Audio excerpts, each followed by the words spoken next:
Devin, here it is. You have to walk onto this.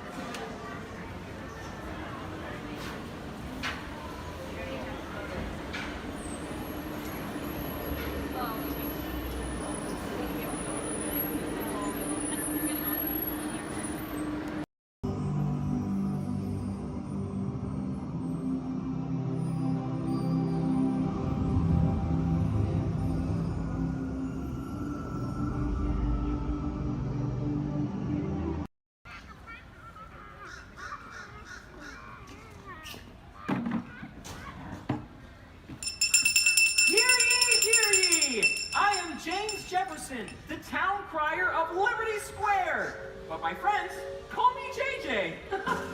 Come on, everyone, gather round. You're just in time. Come closer, all ye people, gather round and listen well. I've got a satchel full of history's greatest tales to tell. Your hair will stand on end with all the history and such. Unless, of course, you're bald like me, in which case, not so much. Hey, Sam! It's Sam Eagle, everybody! Tell us, Sam, what great American story are we sharing today?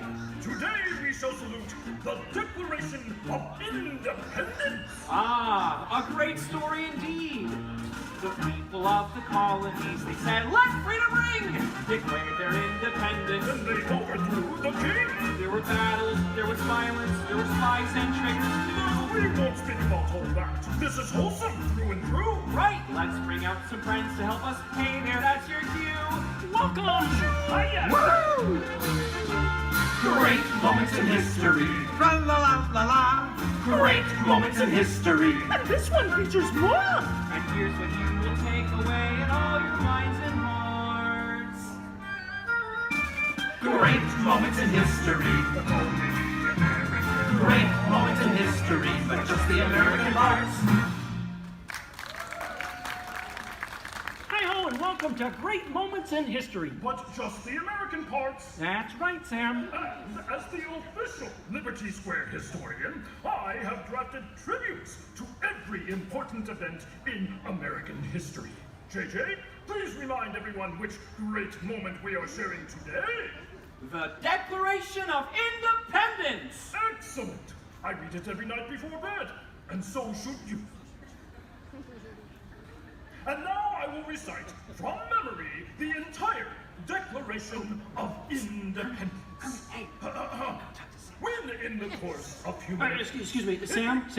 Kermit, you are interrupting America. Sam, the gang and I were talking, and we had some ideas to make your show more entertaining. Entertaining? In a theme park? Yeah. Highly unusual. Aw, please, Sam? JJ, I could use a little help here. Sure, Kermit. Let's put this to a vote. All those in favor of making Sam's story a little more entertaining, say aye! Aye! The ayes have it. Oh, it appears democracy has spoken. All right, Kermit, you and your band of weirdos can help. Okay. But please, do it with dignity. Oh, sure, Sam. We always do things with dignity. Hey, Kermit, the all-chicken chorus is ready for their big number. The cluck heard round the world. Hit it, girls! Back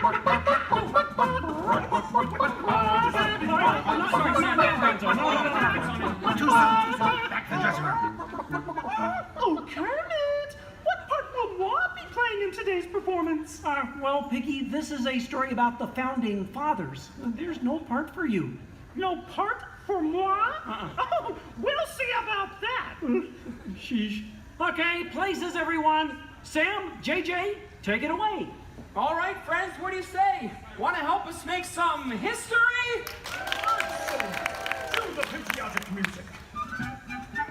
The year is 1776. 1776! We are in Philadelphia. Philadelphia! JJ, why are you doing that? I'm the town crier. Well, cheer up and allow me to continue. The year is 1776, and the Second Continental Congress has convened. Roll call, Thomas Jefferson. Hi-ho, Jefferson here. John Adams. Hey, that's me. Woohoo! And the highly quotable Benjamin Franklin. Ah, Ben Franklin here. A penny saved is a penny earned. And if at first you don't succeed, then skydiving is definitely not the sport for you. Let's hear it for your founding fathers! Sam, The delegates are discussing the question of America's independence from England, and there is much debate. Hey, that's you guys. Right, debate. Debate. Point of view. Opinion. Says you. Argument. Point. Counterpoint. Needlepoint. I'll take 2 hot dogs with extra mayo. A banana sounds appealing. Waka waka. You get on with it. Okay, Sam. Guys, look, let's get down to business. Does anyone have any arguments in favor of independence? I do. Our continued association with England has grown intolerable. King George has altered our government, enforced cruel repression, and abolished our rights. Wow, nice job, Gonzo. How did you remember all that? I stapled it to my arm. Oh, yeesh. That's gonna leave a mark. Okay, now, does anyone have any arguments in favor of England and King George? Boo! Come on, no King George! No King George! No King George! No King George! No King George! No King George! Did someone call what? Piggy, what are you doing here? I told you there's no part for you in this show. Of course there is. After all, who better to play royalty than moi? All hail King George! Piggy, women aren't kings, they're queens. Fine. All hail Queen Georgette! Good grief. I protest. This is not historically accurate. The king was not at the Congress. You got a bear playing Ben Franklin. And doing a great job at it. Let's hear it for the bear, huh? Go Fozzie! Go Fozzie! Go Fozzie! Go Fozzie! Go Fozzie! Guys, Go can we Fozzie! continue, please? oh, Sorry. Sorry, Kermit. King George, Queen Georgette, you are not a good ruler. Who? What? Yes, you. You mistreat the colonists. You raise taxes. You are drunk with power. You might even say she's intoxicated. That was pretty good. Queen Georgette, can't you see? The colonists are angry. We are angry. The colonists are irate. We are irate. The colonists are revolting. We are revolting. And say that again. We are revolting. Sorry. Okay, it's time to vote. JJ, if you please. All right. All those in favor of declaring their independence from England and Queen Georgette say aye! Aye! The ayes have it. Let's declare our independence. Yeah! Queen Georgette, it appears you lose. Wait, what? I lose? Well, sure, Piggy. You see, in the American Revolution, England loses, which means the king, or the queen, loses. Excuse me? It is I, Georgette Washington, and I cannot tell a lie. I look fabulous! Piggy. This is a Oh, travesty. boy. Nice outfit. Enough of this nonsense. Can we please move on? Sure, Sam. Now, we need someone to write the declaration. We need someone with the brains, someone with the wit.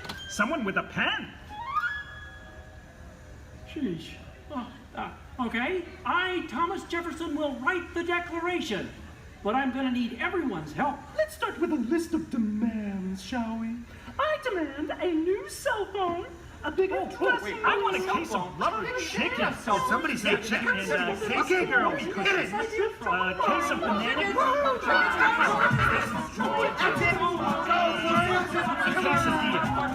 You're doing it. Guys, Guys, when Jefferson wrote the Declaration, it was more than a list of demands. What? Oh. What are you talking about? Yeah, it was about things we all believe in. Things worth fighting for. Things that inspired the birth of a new nation. Gee, Kermit, what do you mean? Well, like the Declaration says, we hold these truths to be self-evident, that all men are created equal, that they are endowed by their Creator with certain unalienable rights, that among these are All together! Life, liberty, and the pursuit of happiness.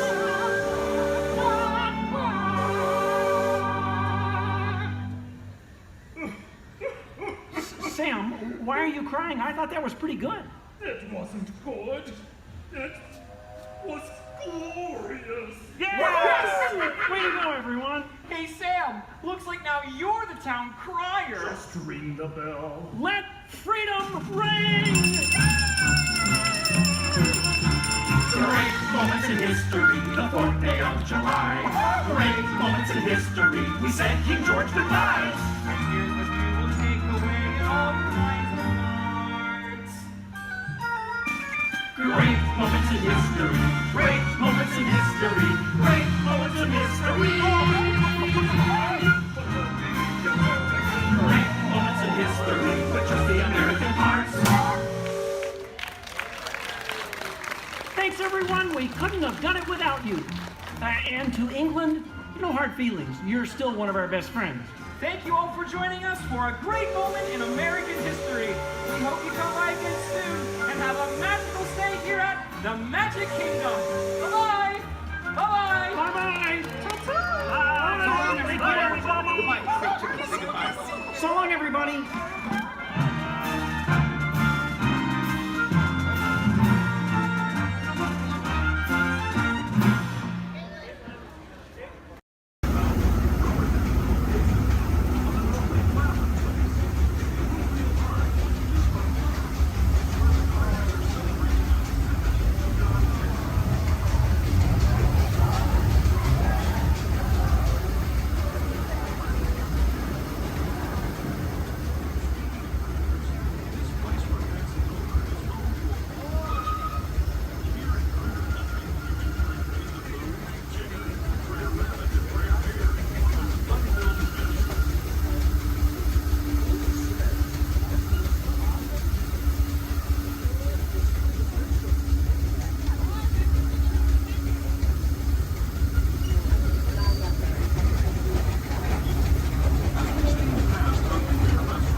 much fun as New Year's Eve in the orange groves.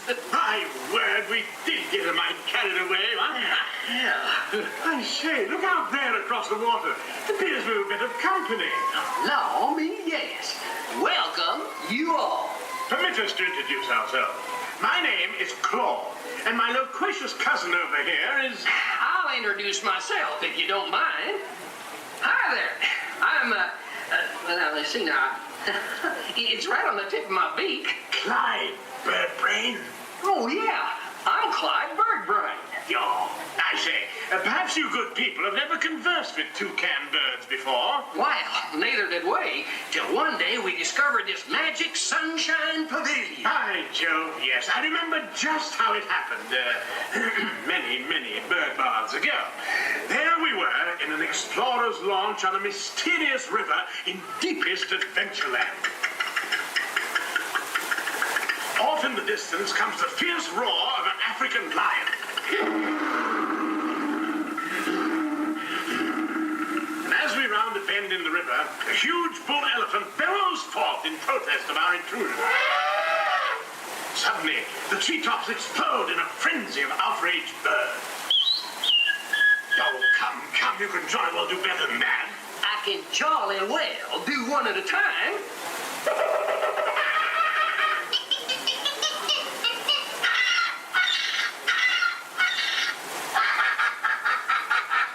Meanwhile, shifty-eyed crocodiles lurk by the water's edge. Lurk, lurk, lurk. And the giant python slithers down from an overhanging limb. What's happened? What's wrong? I can't stand snakes. Don't be ridiculous. I'm only relating a story. All right, Clyde, enough is enough. That wasn't me. I never even opened my beak. Huh? Excuse me, I hate to interrupt with an exciting story, but they're calling us to the show.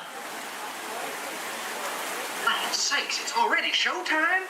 Land sakes, yes, it's already time for the show. And Claude, I do believe it's your turn to make the announcement. Righto.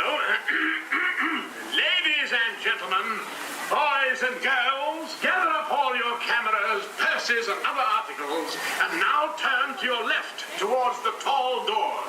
When the drums begin, they'll open magically to lead you right into the Sunshine Pavilion. Is everybody ready?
You all whistle while we work.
the Dapper Bands of Main Street. But if you did not enjoy our show, then we are the Vienna Boys Choir.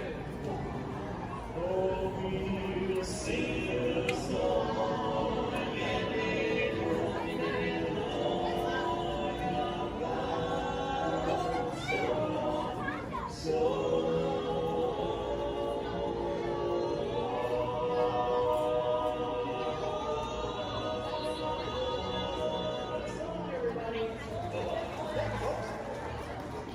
we'll get the line somewhere.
This day.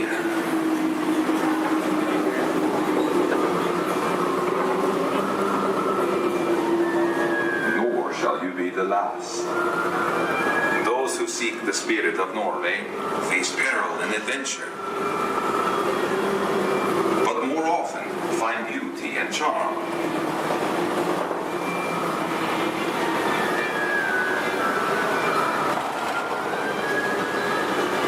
Always live with the sea, so look first to the spirit of the seafarer.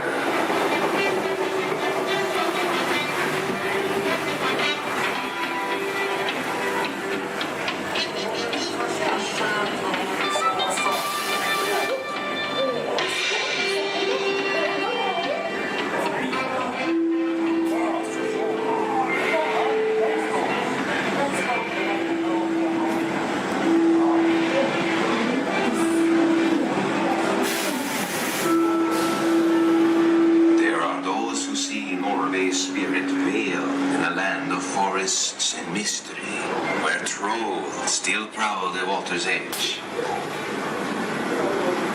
What is? How dare you come here, invaders! Stop! This is troll country! The glory be gone! I'll cast the spell. Yes, yes! You disappear! Disappear! Disappear! Back! Back! Over the farms!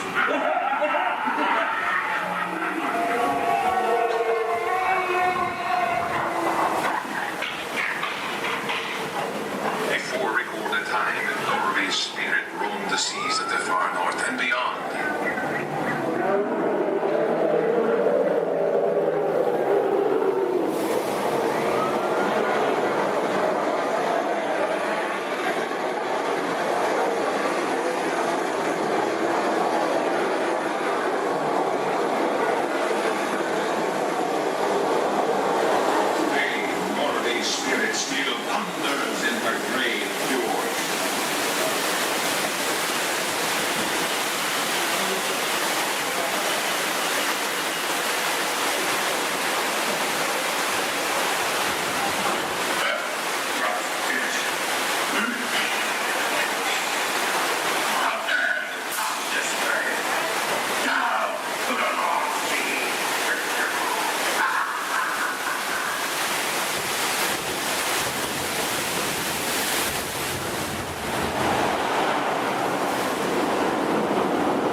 be adventure.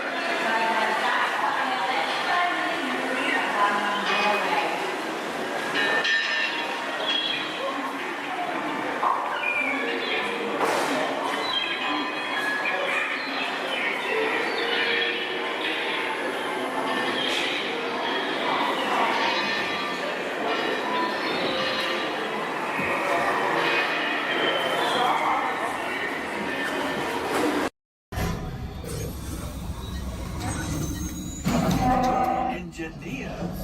Automatic repair engaged.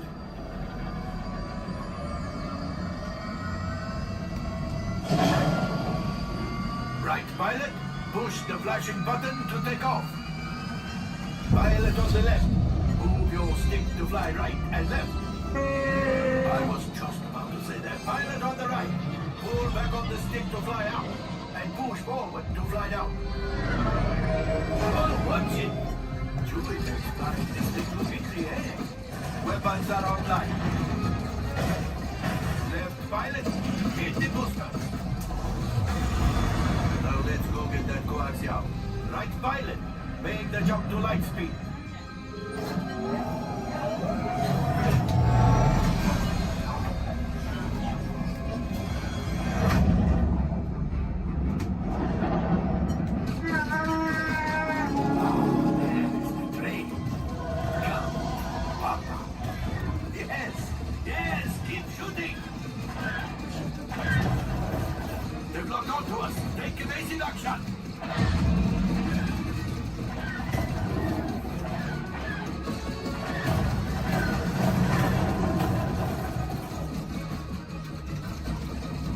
There it is! After that train!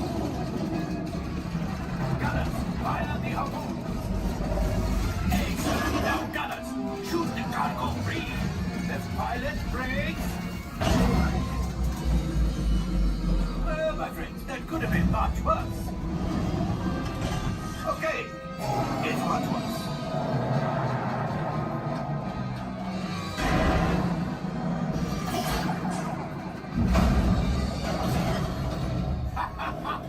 Yes, you got one. Excellent, my friends. Now power up the ship.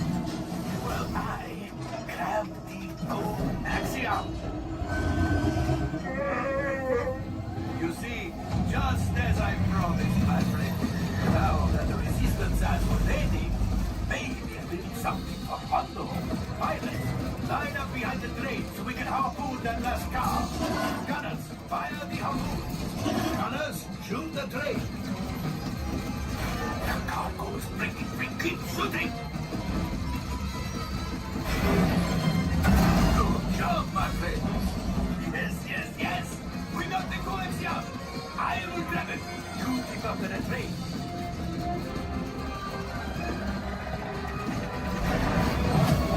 Gunship. Oh, that's ridiculous. Things are getting too hot. We need to get out of here. Yes, a distraction. Fire the missiles at the train.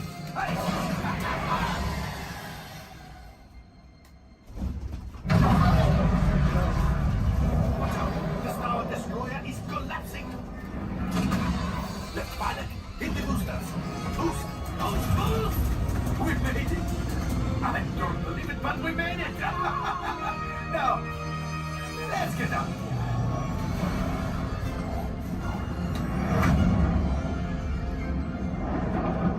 Great job, my friends. You retrieved 2 containers of coaxium. This will greatly help the resistance. You have heard the First Order and made Chewie proud. Now, after my modest profit, your cut minus what you owe me for damaging the Falcon is... Hey, not bad.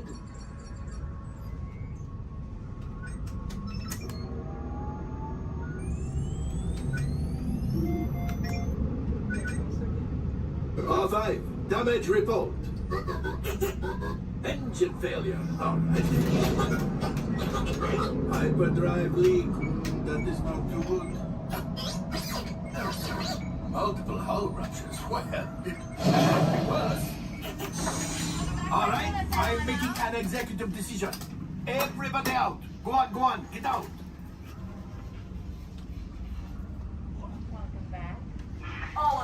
text, we have a Corellian freighter that needs immediate transport back to the maintenance bay. This thing has seen better days.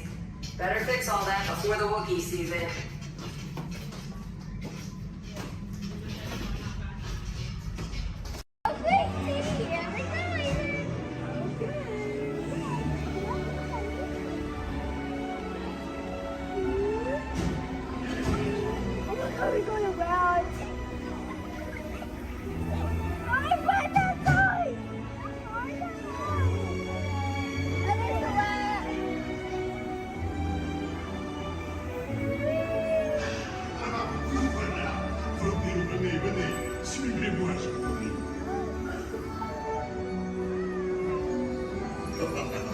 Chef Daddy is waiting for you.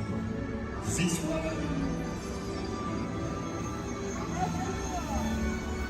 Qu'attendez-vous?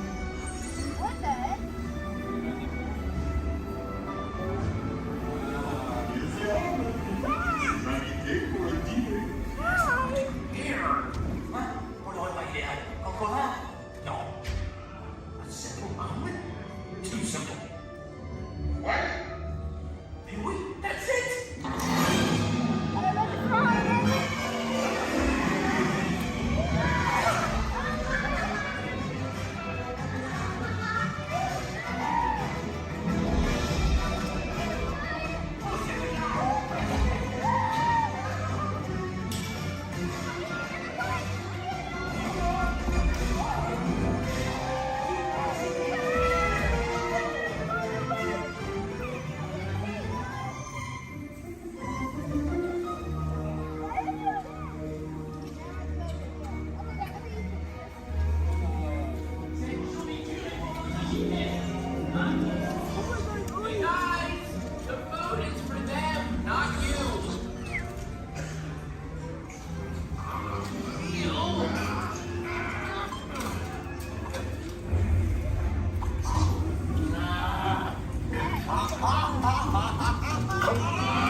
What are you doing?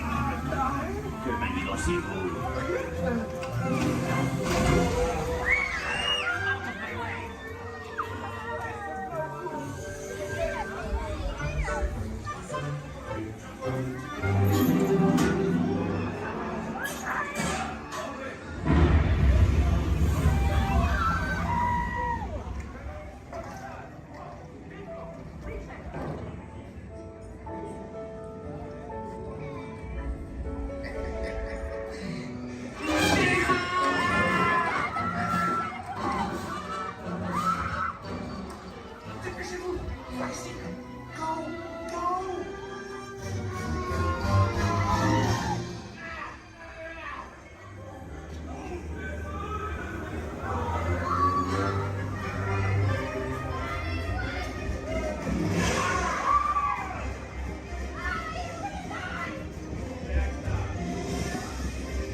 for everyone.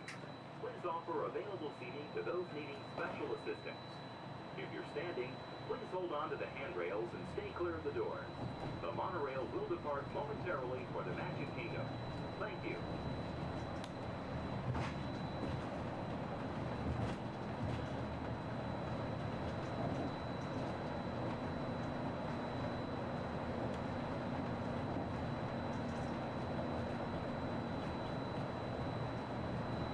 Welcome aboard the Walt Disney World Express Monorail, our highway in the sky to the Magic Kingdom. For those of you standing, please hold on to the handrails to start our journey and stay clear of the doors. For the comfort of others, no smoking, please. Thank you. We are circling the Disney-created Seven Seas Lagoon. Rising from the Magic Kingdom on the opposite shore is Cinderella Castle. You can also see Disney's mountain range, Big Thunder Mountain, Splash Mountain in Frontierland, and Space Mountain in Tomorrowland.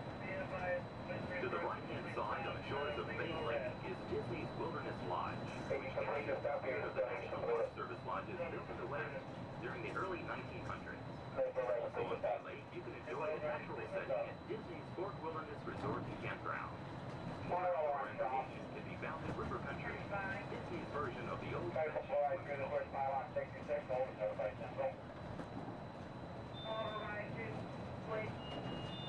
Hold at 66 and notify.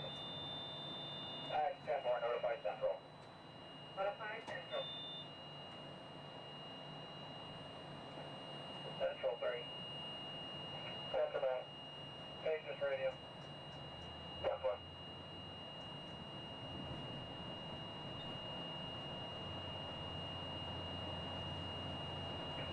Monorail 3 contemporary. 3 by. Channel 4, please. 10-4, right.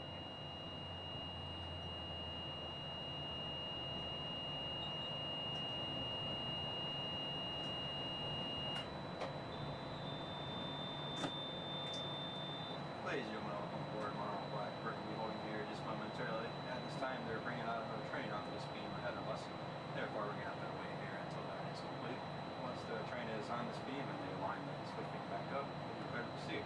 I apologize for any delay, and we'll be on our way as soon as possible. Thank you. Turn stop, orange.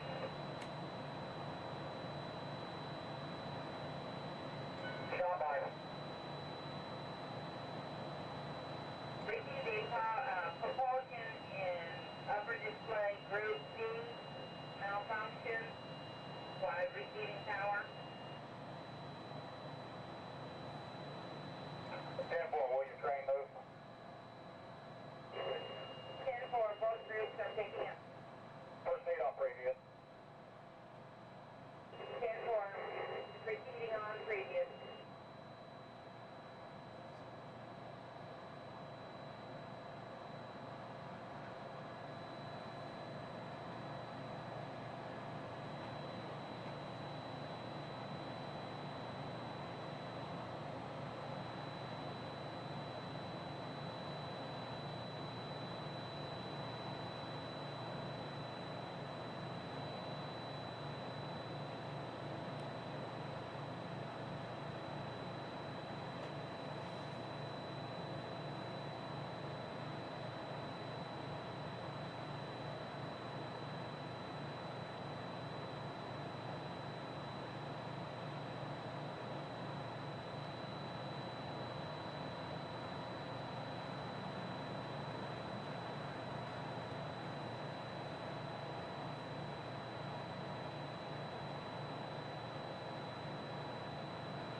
Get by.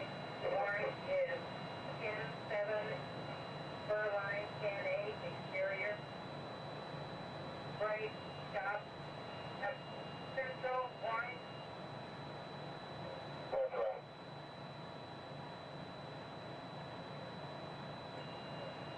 Receive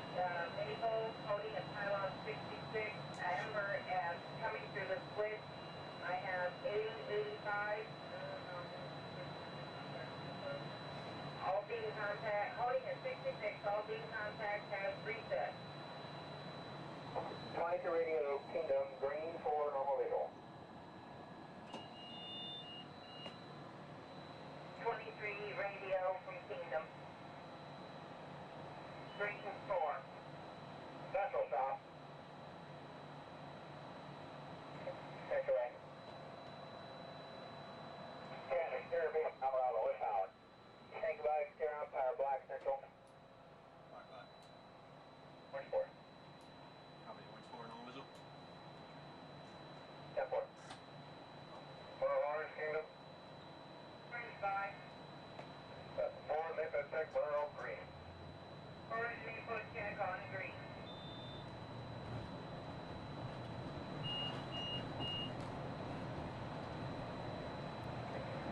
That's 23 hours.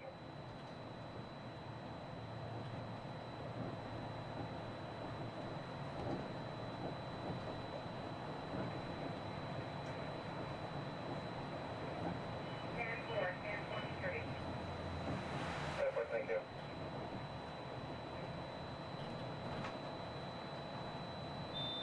Contemporary, go Floridian.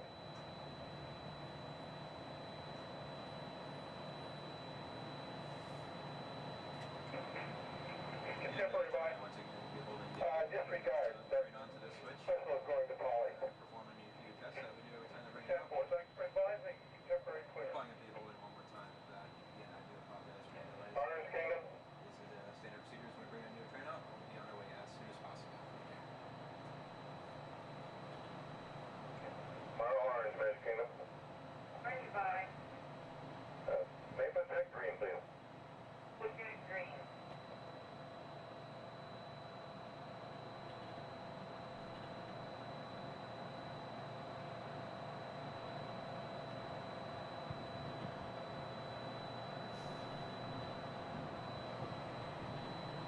Mono ride you'll ever have.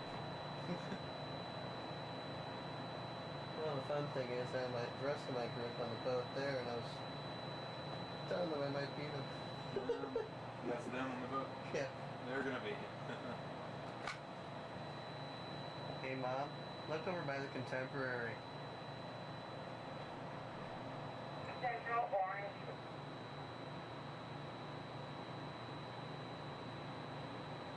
Central way. Coding in a pylon 68 with red maple. Good docking. Yeah, I know. I'm the black right around in front of the Contemporary. Yeah, for Maple clear, no visual. Full clear, normal visual. Yeah, they can't go far without me anyway. I got the tickets.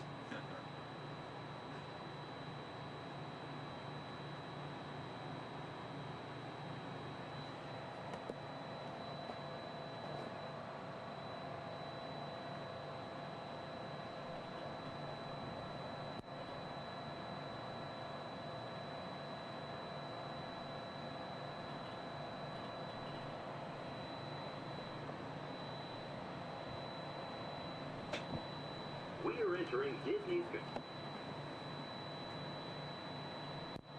While your group is together, now is a great time to pick a place to meet if you become separated in the park.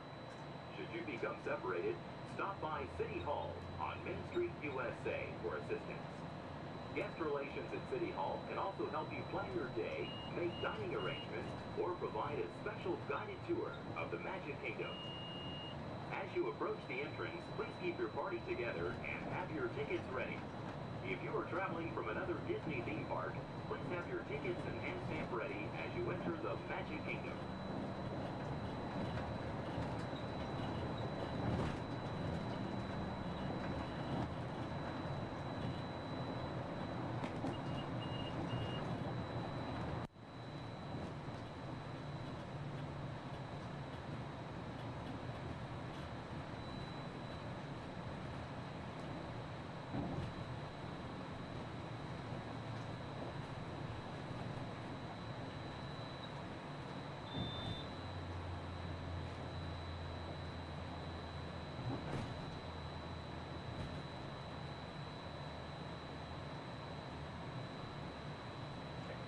Central Magic Kingdom.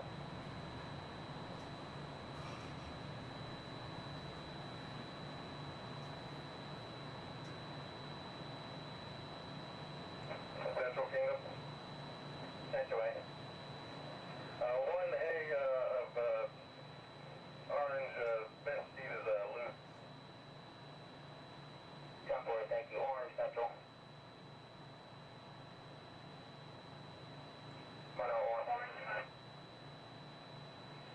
All doors closed. Kiosk on notify status.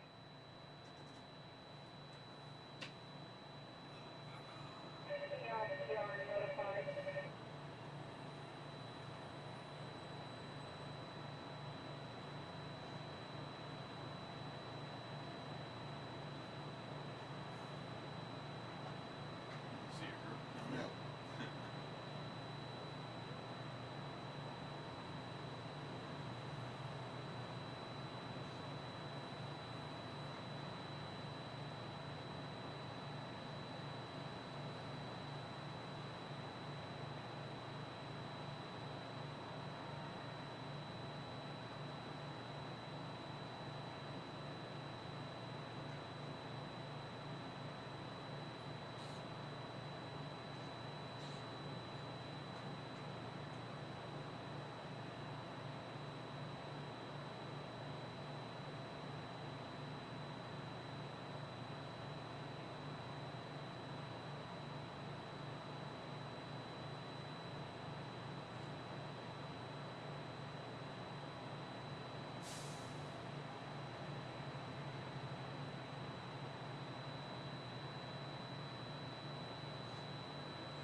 Ladies and gentlemen, we're almost to the Magic Kingdom.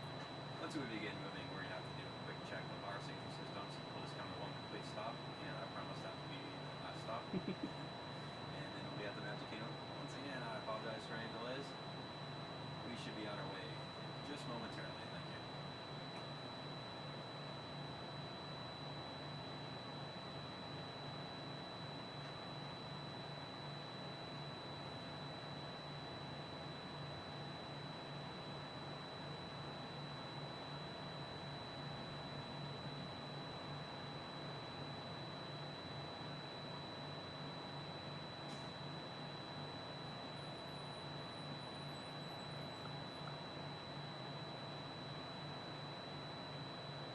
South Central, Monorail Orange, Cab 1 radio check, have you reached? That's two, I mean. Digital also. Reset complete. Propulsion has cleared up in upper display and monitoring. Tempo nominal. It's for normal visual.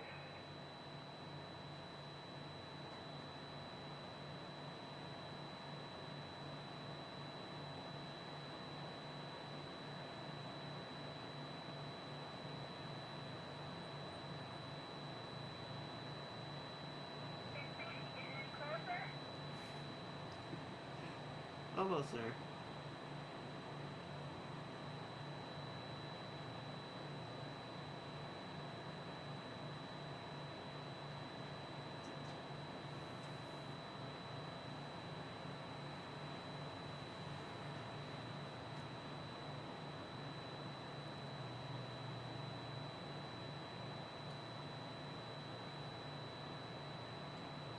Central 3, hand user radio check.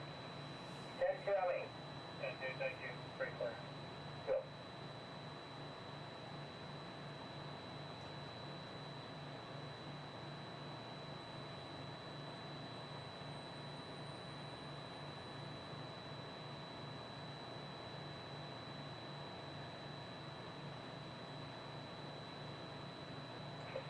Black, Magic Kingdom. Block 566. And 4-4, Maple Tech cars. Maple Circle.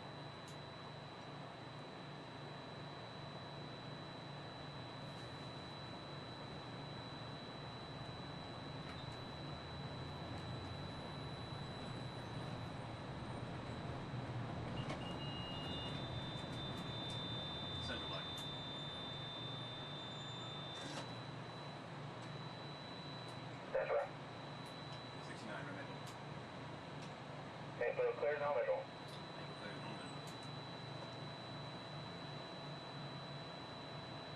Orange Central. It's fine. Reverse Maple check. Maple check.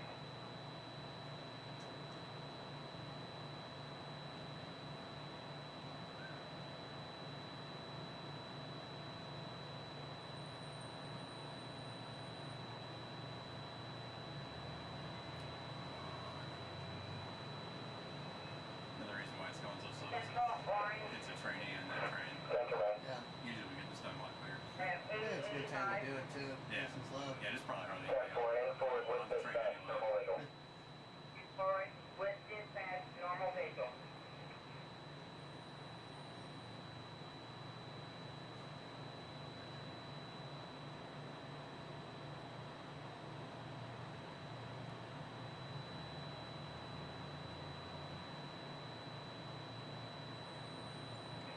Exterior Toronto Central, 4 trains, train order black, coral, green, and orange, Brakeman OT Central.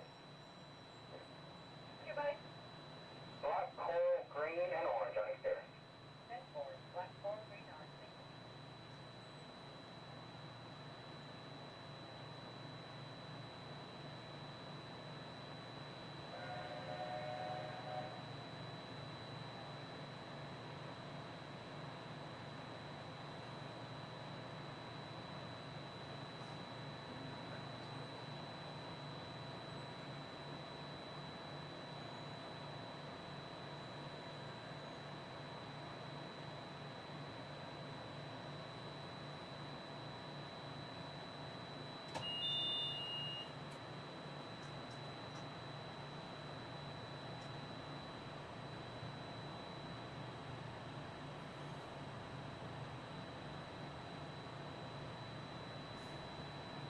Better pull out fast enough or she's gonna make a liar out of me. She doesn't, I'm gonna stop one more time.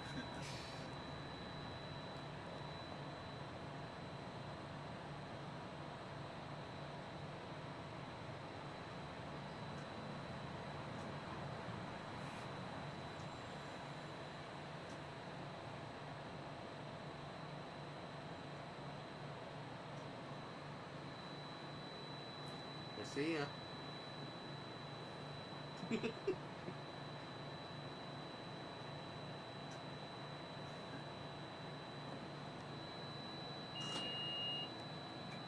Ladies and gentlemen, we are approaching our station at the entrance to Main Street, USA, gateway to the 7 themed lands of the Magic Kingdom.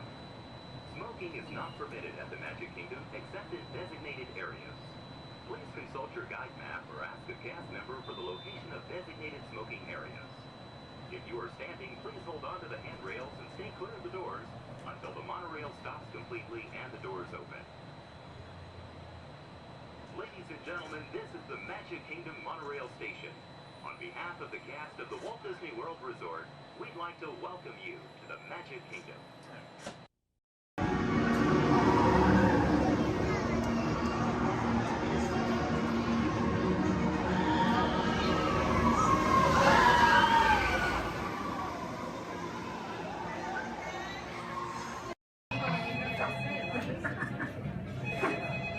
Hello, Imagination Institute, Dr. Channing's office. I'm sorry, Dr. Channing is hosting a tour of our sensory guidance program. Yes, hello.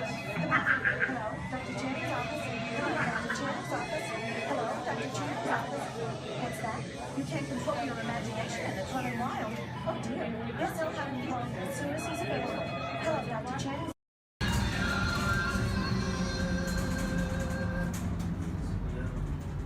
Ladies and gentlemen, this is Disney's All-Star Movies Resort. Please collect your belongings, watch your head and step as you disembark, and take small children by the hand. Thanks for riding with us, and welcome home.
girls.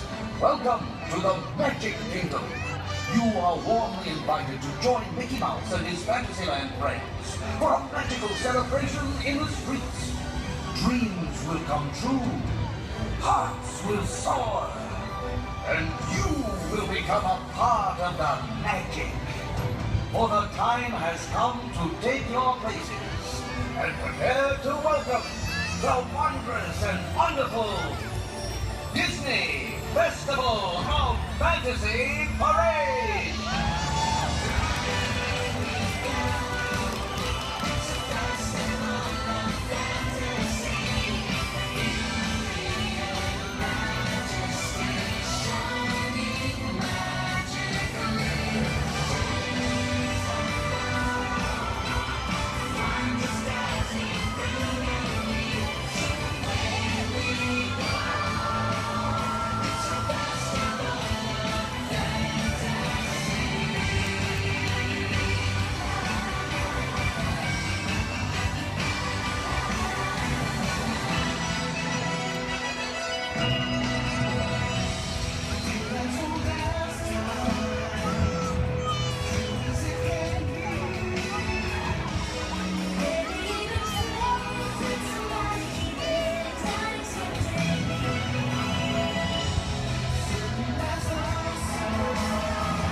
sea!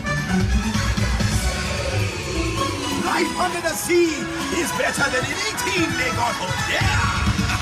Under the sea, with the sun.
is a special magic that flows through this land.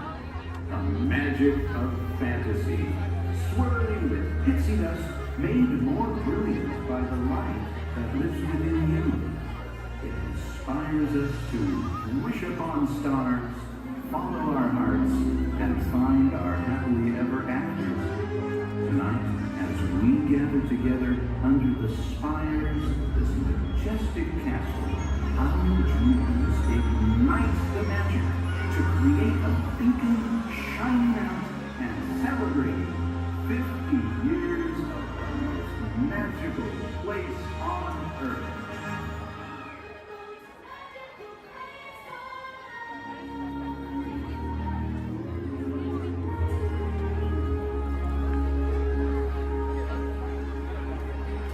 Bailey's echolocation's awesome. We're gonna do it. Everyone, both fins up, go. Okay, sub-level, really good. Back bench, solid. Grandma in the corner. This is where we put our fins up. Good job, Grandma. Good job. Fins up, eyes closed, go. How many fins am I holding up now? No, you gotta go. Yeah, you so totally rock. First thing I need to do here is a quick sound check. You can hear me up and down the shuttle waves. Give me a wave if you can hear me. All right, thank you. It's important that you need to pass along a few safety reminders here. Please be sure hands, arms, and feet remain inside the vehicle at all times this morning. Most importantly, that you remain fully seated throughout the entirety of our tour. And for the courtesy of those around you, we do ask that please be no smoking at any point. Now we also have just a little word of caution as well. For those of you on the right side of the shuttle, and that's the side I'm on this morning, now be aware we could be getting a little bit wet on the tour today, okay? However, for those of you on the left side of the shuttle who are smiling about that situation, now realize on the left side you could get soaked. On the left side is the wet side. In reality, you do need to do any seat rearranging. Please go ahead. Do that right now before we get underway. Once our shuttle goes into motion, I will ask everyone to remain fully seated throughout the tour. The left side is the wet side. The left side. I won't promise you soak necessarily. However, the best chance to get a little bit wet on this tour is on the left side of the shuttle, so please take that into account. For those of you wanting to get wet today, that'll be your best opportunity. And I'd also like to take the opportunity to welcome you here to Disney's Hollywood Studios, with a Florida counterpart of Walt Disney Studios in Burbank, California. My name is Jerry, and I'll be your guide on the tour today. Behind me at the wheel of our vehicles, our driver Ashley, and she'll be steering us behind the scenes of our working production facility. We'll be getting underway here in just a few moments. If you would, please listen to these additional safety announcements. Welcome to the Studio Backlot Tour. For a safe trip, please remain seated with your hands, arms, feet, and legs inside the tram. And be sure to watch your children. Thank you. Bienvenidos. Para que tengan un viaje seguro, permanezcan sentados, con las manos, brazos, pies y piernas dentro del tren. Y vigilen a los niños. Gracias. And with that, we are all clear. Thank you.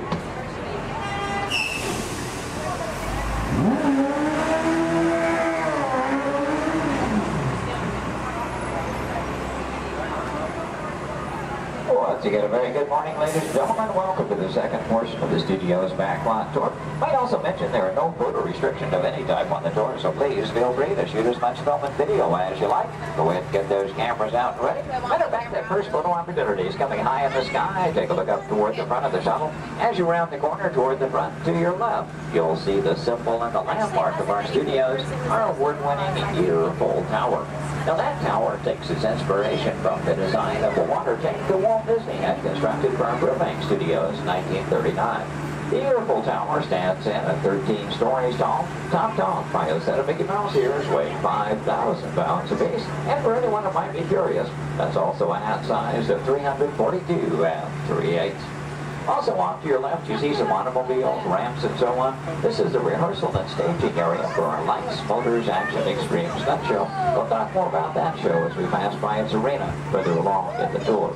Now here at the studios, we do feature sound stages, outdoor sets, state-of-the-art editing facilities, recording studios, just about anything else needed for the production of radio programs, television shows, and motion pictures. And over the years, we've had quite a lot of activity taking place. Now, for example, Anthony Hopkins and Cuba Gooding Jr. made use of our sound stages filming Instinct. And Tom Hanks was here, producing, directing, and starring in the 13 episodes of the HBO Emmy Award-winning miniseries From the Earth to the Moon. Our backlot has been used for exterior shots for such shows as The Golden Girls and Empty Nest, and for 5 years, from 1989 to 94, our sound stages were home to the new Mickey Mouse Club. Now that show, by the way, served as the launching pad of several of today's young stars, including Justin Timberlake, Christina Aguilera, Britney Spears, Ryan Gosling, and Felicity's Kerry Russell. They all got their start right here on our sound stages. Now, as you make your way around this turn off to the right, you'll see 2 surviving P-40 aircraft from Touchstone Pictures Pearl Harbor, starring Ben Affleck and Josh Hartnett. Taken from the mold of a real P-40 Warhawk, these full-scale replicas are produced in fiberglass over a steel frame. You might be interested to know there were actually only 16 of those full-scale replicas produced for the filming of Pearl Harbor. You've seen that movie and know there were a lot more P-40s than that on the screen. The remainder were all computer-generated. We're now entering one of our most glamorous departments. This is the world of creative costuming, and notice the window display is on the left. Now here in costuming, the process begins with artist designs. From there, our seamstresses and tailors take over. They may use as much as 1 1/2 million yards of fabric each year to produce more than 25,000 garments. In the display cases, you see original costumes from such films as National Treasure, Book of Secrets, Disney Channel's High School Musical 2, costumes from Step Up to the Streets, and in Real Life, and from Enchanted with Amy Adams and Patrick Dempsey. Also coming up ahead on the left, a special display of both costumes and props from Walt Disney Pictures, Pirates of the Caribbean at World's End. We have more than 250 artists involved in the design and manufacture of costumes for motion picture, television, and live entertainment needs. And are proud to say that here in Florida, we have the largest working wardrobe in the world. Now, when an art director needs to create a specific look for production, they may begin with a props department. Here, scenic designers buy and in some cases build everything they need to create the exotic world in which their stories take place. On either side of the shuttle, we're passing through a series of prop storage areas, but also to the left, the final large room we pass by is the scenic shop. Now that's where carpenters construct to maintain the sets to be used on the sound stages or out on location. Over the years, these talented artisans have created sets for such shows as The Rosie O'Donnell Show, Wheel of Fortune, Live with Regis and Kathy Lee, and more recently Live with Regis and Kelly, all when they were here at the studios filming on location. Also off to your left, we pass by 2 set pieces from Pirates of the Caribbean, Dead Man's Chest. You may recognize those as the bone cages from that film. And as you make your way a bit deeper into the back lot, oddly enough, the next area we approach is known as the studio boneyard. Now, most studios have boneyards, simply areas where we can store oversized props such as vehicles, aircraft, anything we may need to reuse or refurbish for another production. The large steamroller, for example, appeared in the film Who Framed Roger Rabbit, starring Bob Hoskins and Christopher Lloyd. We also passed by a Venetian gondola here from the film Casanova with Heath Ledger and Sienna Miller. And that's followed by 2 model airplanes. Now the first of those 2, the larger, used in the filming of exterior shots for Flight Plan, which starred Jodie Foster. The second one, you may notice the wording The Jailbird on the nose from the 1997 film Con Air with Nicolas Cage and John Malkovich. The new period motorcycles on the end used by director Steven Spielberg in Indiana Jones and The Last Crusade, starring Harrison Ford and Sean Connery. Now, anytime a production team has to travel to a city or town to film on location, they have to deal with a lot of problems they have little or no control over. Things like crowds, traffic, and noise. To avoid that, they often prefer to film on a studio backlot. Now, normally we have quite a lot of activity taking place, and well, this week is really no exception. One of the things we have been doing some special effects testing this morning in this large standing set off to the right. Now, when the tests are underway, the set becomes off limits to our tours, but see, we have been given green light here at the moment. You know that Ashley is in contact with our production coordinator, so apparently the between takes here. In case that gives us the opportunity to go inside the set, we'll get a look around and hopefully a good photo opportunity for you as well. Now, we will be going over a bumpy bridge, so please hold on to loose items like cameras and purses, and especially hold on to small children, please. For the safety of everyone, please remember to remain fully seated throughout the entirety of our tour. Now this is a large standing set, and that's the type of set designed to be used over and over again. This one is modeled after an actual canyon in Southern California, the special effects sector we call the Masterpiece Canyon. The large tanker truck is another large problem like those out in the boatyard area. Not an easy task to get that truck into place. We actually had to hoist it up over the canyon wall and lower it with a crane. You know, one of the reasons that production teams like to film on a backlot is because of the things they can recreate and then even influence the weather. As a matter of fact, one of the effects they were testing earlier today was a rain effect. And, I wonder, anybody still upstairs? You might run the canyon's rain effect for us? We would appreciate that. Now, why might we need such an effect? Well, let's say that our script calls for a real downpour and it happens to be a nice, bright, sunshiny day. Time is money in the movie-making industry, and camera crews can't just wait around for Mother Nature. When it starts to cameras to roll, that has to be ready to fall. Well, thank you very much. We appreciate that. Now, this effect is being created by some high-pressure water shots over here, just out of the camera lane. Bring their water up for the top within the circular motion, giving it a little back to the fall. Now, we wanted to create a comfort zone on that. We could add some drone flowers at one end of the No, I'm sorry. Another way to back. Stop. Hold on, everybody. Looks like we're going to be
From behind, you'll see the canyon is really a steel structure covered in wire mesh and adjoined by a layer of textured cement and tar to create the natural rock formations up in the canyon.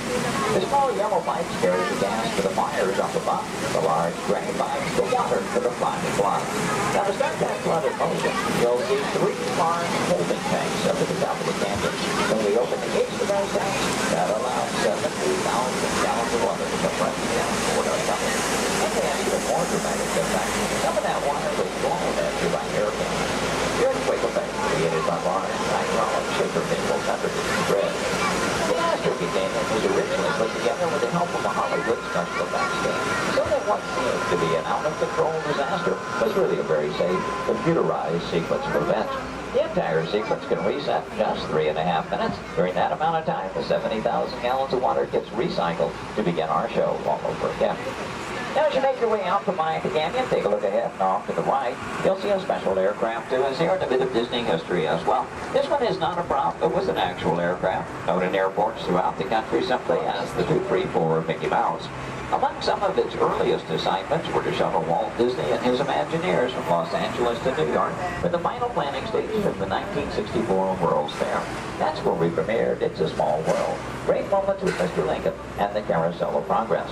Then during the mid-60s, Walt made use of that aircraft on scouting missions over Central Florida, seeking the ideal location for our Walt Disney World resort. Now with a little movie magic here, we'll make our way from the canyons of California to the streets of New York City, just by crossing our backlot area.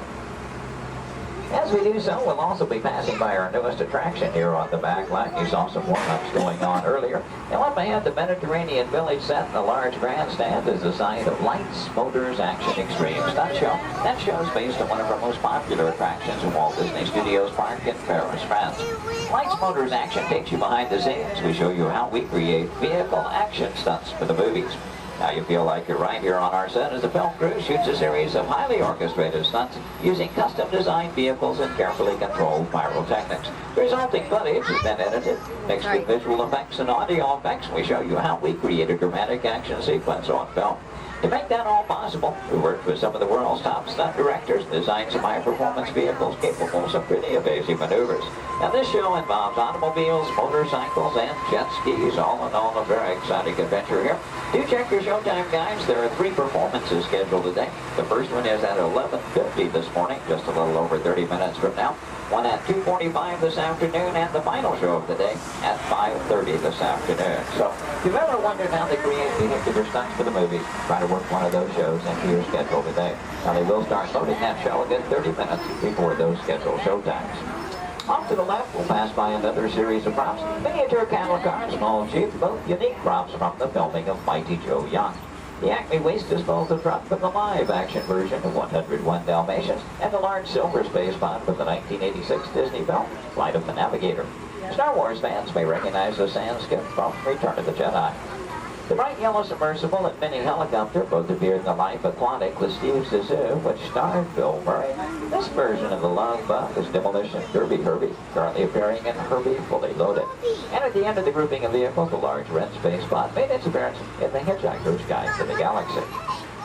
Now from the opposite side, you may notice that we're still circling around our Lights, Motors, Action set. Does in fact take up about 8 acres here on our back lot, premiered here on May 5th, 2005. Might also notice it looks very different from this side. From the opposite view, you were seeing all of the detailing of that Mediterranean village, and that, of course, was the audience or the camera's point of view. From this side, simply the steel structures that keep our backlot standing. We're only going to build what that camera needs to see. I might also take the opportunity here to mention our Fantasmic show tonight. That's our nighttime spectacular here at the studios. Fantasmic will be presented twice tonight. That will be at 9 p.m. and again at 10:30 p.m. this evening.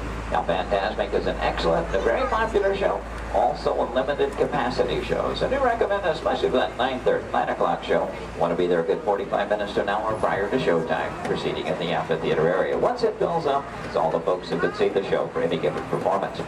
And as you make your way on around the turn, off to the right, see the entrance to Lights, Motors, Action. Looks like they're beginning to preload for that 11:50 show at the present time.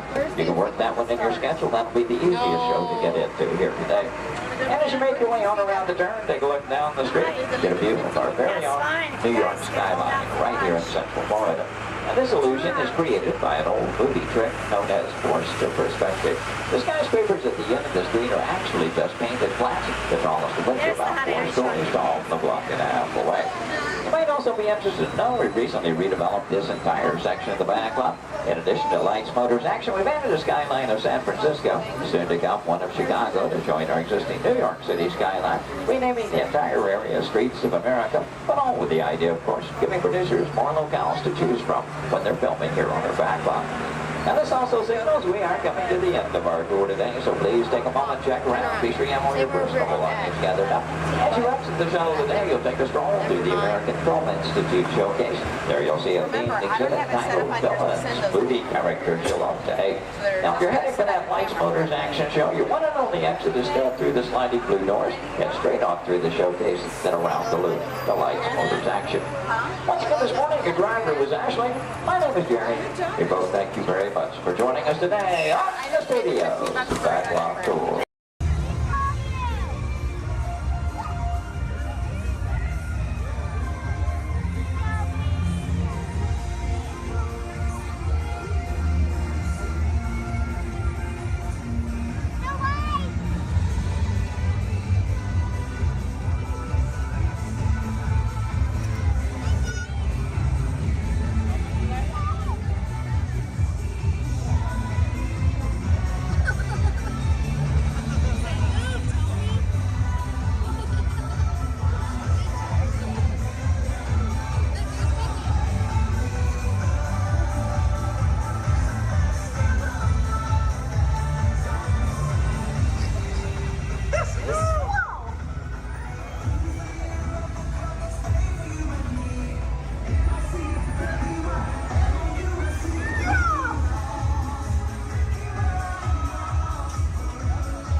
1923, a young man from the American Midwest, along with his older brother Roy, started a cartoon studio in the back rooms of a small real estate office in Hollywood, California.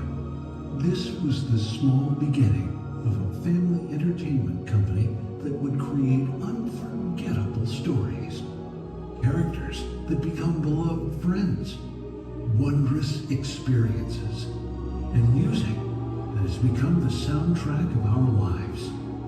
That young man was Walt Disney, a master storyteller whose imagination knew no bounds and who delighted in making the impossible possible. Disney 100, the exhibition, is a journey through 100 years of Disney magic, presented in themed galleries based on Walt Disney's creative concepts and philosophies. These include storytelling, creating believable characters, the spirit of adventure and discovery, the magic of sound and music, the world around us, real and imagined, curiosity, imagination, and technological innovation, the worldwide wonder of the Disney parks, and an everlasting sense of optimism about the future. Walt Disney famously said that it was all started by a mouse, but it really was all started by Walt himself. His philosophies became the foundation of the Walt Disney Company. They still inspire Disney's artists, filmmakers, Imagineers, and the storytellers of today. Oh boy! Oh, steady! Whoa! Hi, Mouseketeers! Well, here we go again, so hang on. Anything goes. You ready? And let the show begin! Here's my pal Walt to tell you how the magic is made. There's a lot of satisfaction in developing ideas into reality when we consider a new project we really studied. Not just the surface idea, but everything about it. And when we go into that new project, we believe in it all the way. We have confidence in our ability to do it right, and we work hard to do the best possible job. There's really no secret about our approach. We keep moving forward, opening up new doors, doing new things, because we're curious. And curiosity keeps leading us down new paths. We're always exploring and experimenting. Everybody ready? Then on with the show!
Greetings, Terrans.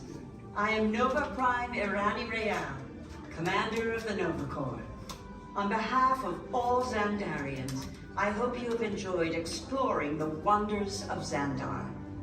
As you have seen, your world and ours were born of the same moment, one which you refer to as the Big Bang. As such, we are all galactic neighbors in a vast universe which we and countless others share. For you to travel to Xandar would take 2.5 million years, assuming you had a ship that could fly at the speed of light.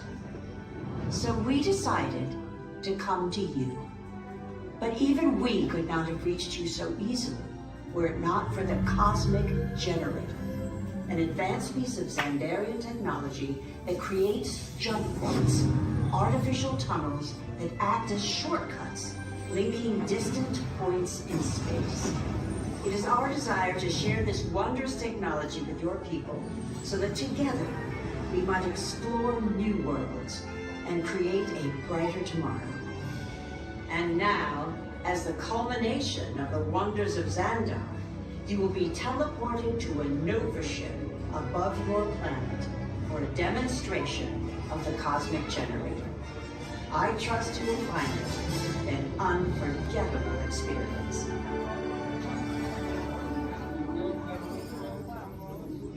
Welcome, people of Epcot, Epcoters, Epcotians, citizens of Epcot. Does anyone know what they call themselves? What? I'm on? Someone needs to tell me when I'm on. Welcome, Epcot-tarians. I am Centurion Tal Merrick, and we're just about ready to teleport you up to the ship for the demonstration.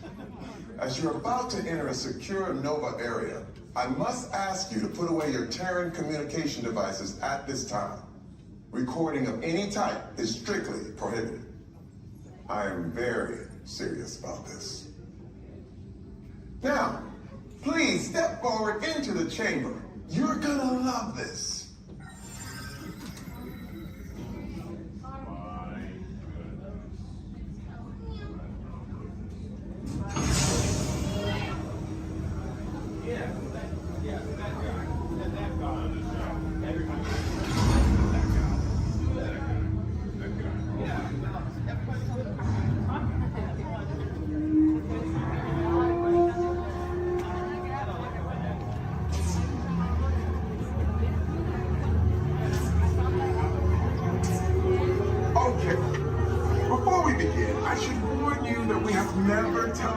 Terrans before, but since your molecular structure is very similar to Xandarians, it should work.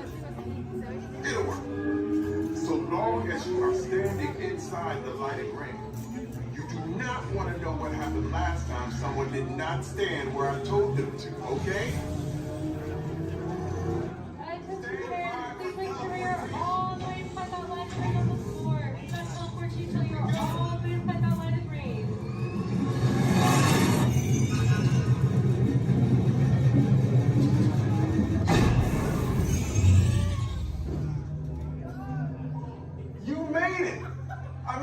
Of course you did. Nova Prime, they're ready.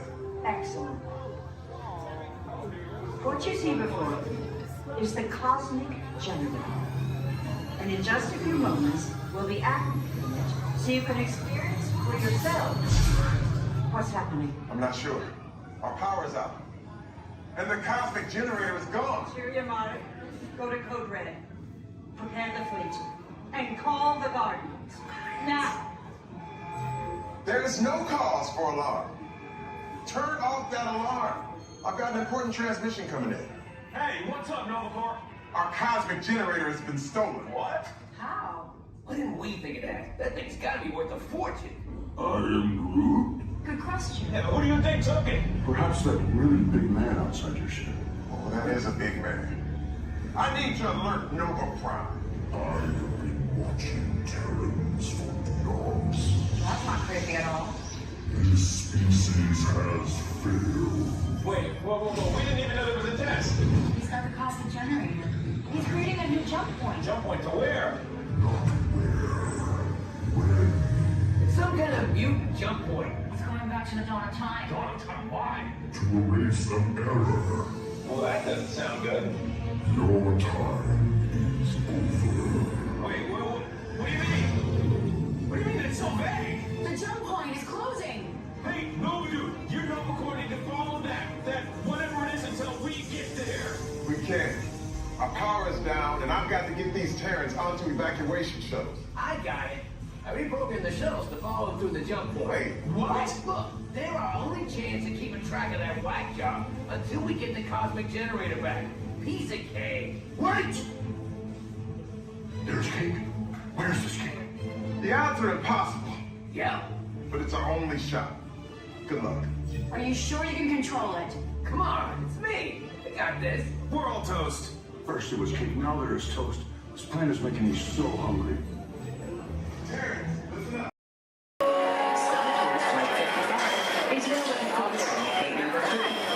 At this time, we'd like to board those passengers with voids or anyone requiring special assistance. Thank you. Transport 22, prepare for elevation to passenger boarding level. Boom! That's us, Horn. Stand by for final systems check. Forward lights. Check. Deflector shield. Check. Laser cannons. Check. I said check up. Shut them down before you blow up the whole place. Sometimes, Arthur, I can't understand your logic at all. No, not at all. We'd like to continue reporting the Flight 55 to Endor. All passengers holding confirmed tickets may board at this time ticket number 3. Thank you. Star Tours is proud to introduce the Star Speeder.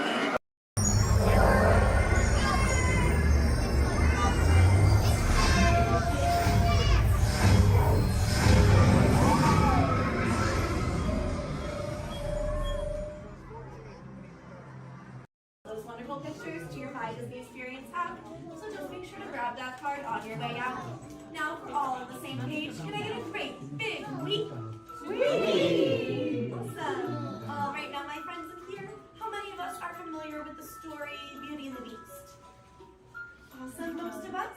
Are we all ready for a Beauty and the Beast pop quiz? Yes, awesome. Do not worry, my friends. This is not work and this is not school, so you don't have to worry about raising your hands. If you know any of the answers, just feel free to shout them out. My first question is, which princess grew up here? Belle. Belle, that's right. And does Belle still live here? Yes. No. No? Yes? Well, if Belle doesn't live here, then where does Belle live? The castle. The castle, that's right. Are we all ready to go visit Belle in the castle? Yes. Yes, awesome. Now right behind me is an enchanted mirror, and this was a gift given to Papa Maurice by the Beast. It lets him visit Belle in the castle at any time he wants, and I know the perfect time we can go back to. So everyone, please repeat after me. Take me back to the day Belle and Beast fell in love. Take me back to the day Belle and Beast fell in love.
For those of you just joining us, welcome aboard Excursion 3 on the Disneyland Railroad. For your safety, please remain seated at all times, keeping your hands, arms, feet, and legs inside the train. Please supervise all children, making sure they are seated away from the train openings, either fully on a lap or on a bench.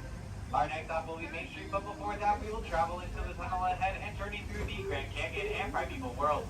While you are more than welcome to take as many photos and videos as you'd like, we do ask that you please turn off all flash photography, video lighting, lighted toys, and accessories, including any lightsabers, light up ears, bubble wands, buildings, and many more.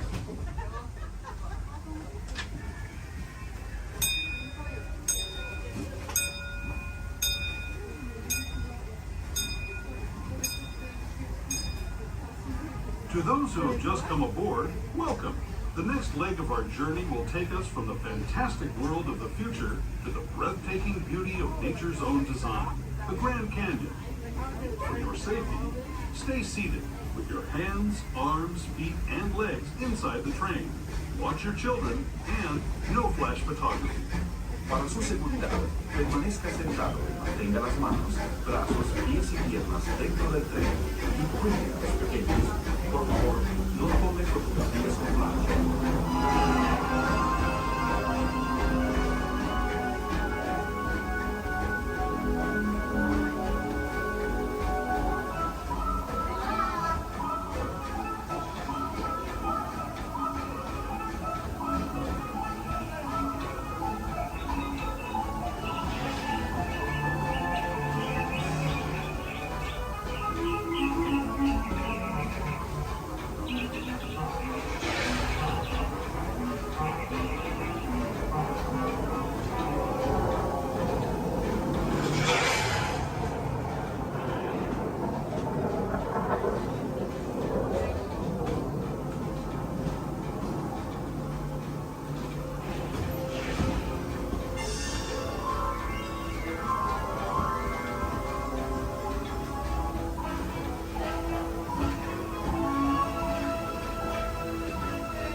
That was the Grand Canyon as we know it today.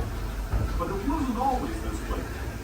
Now, let's travel back in time, way back in time, to the fantastic past of the Primeval World, land of the dinosaurs.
We're now returning to our own time and to Main Street Station, gateway to Disneyland. If you're leaving us here, stay in your seat until we come to a full stop. Remember to gather all your personal belongings and step carefully from the train. I'd especially like to thank those of you who've been with me. As we make our way back to Main Street Station, please remain fully seated until the train has come to a full and complete stop. As a reminder, Main Street Station has stairs. There are no ramps or elevators, so we do not wait on any officers and wheelchairs. Only please reach the very bottom of the exit stand. This will be your stop for the down to Disney District Park exit and of course Main Street.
Ladies and gentlemen, the voices of liberty.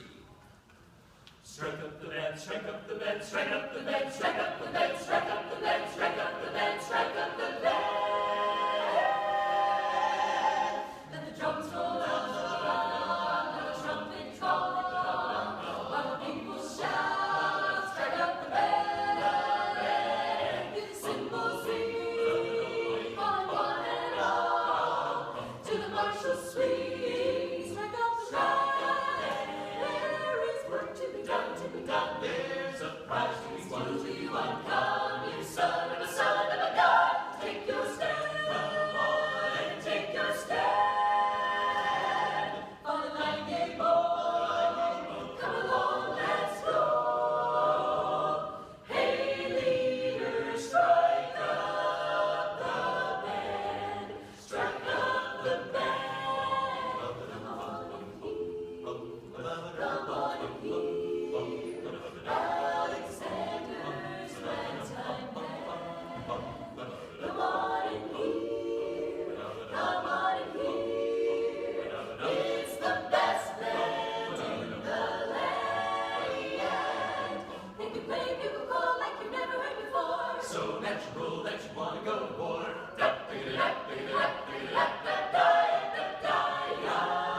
That's just the bestest band, whatever.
But I promise you'll enjoy that music so much more if you'll listen to it under the dome. The acoustics are incredible up close. So while our singers take a step back to give you lots of room, come on up to the edge of this red circle all the way up here. You guys can just a little closer. Especially if you're underneath the balcony, you'll really enjoy the music so much more up close. Have a seat on the floor so those folks behind you in wheelchairs or sitting on benches can enjoy the show.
Songs of a Better Day.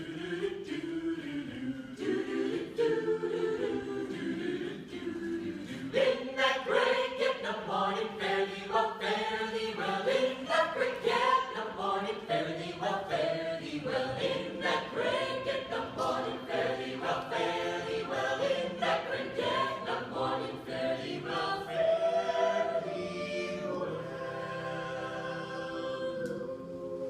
Sometimes I feel like a motherless child. Sometimes I feel like a motherless child. Sometimes I feel like a motherless child.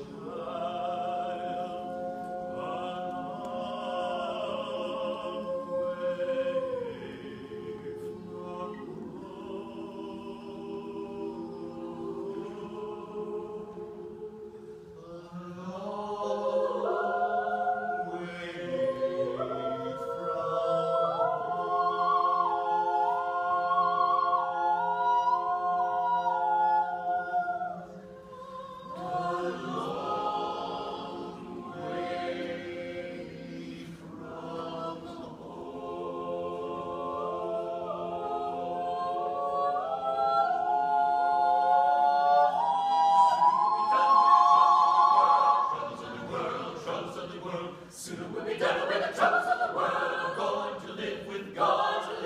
No more reaping and wailing. No more reaping and wailing. No more reaping and wailing. I'm going to live with God. Sooner we'll be done with the troubles of the world. Troubles of the world. Troubles of the world. Sooner we'll be done with the troubles of the world. I'm going to live with God.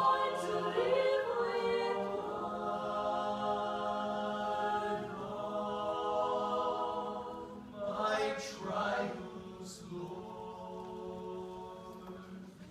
soon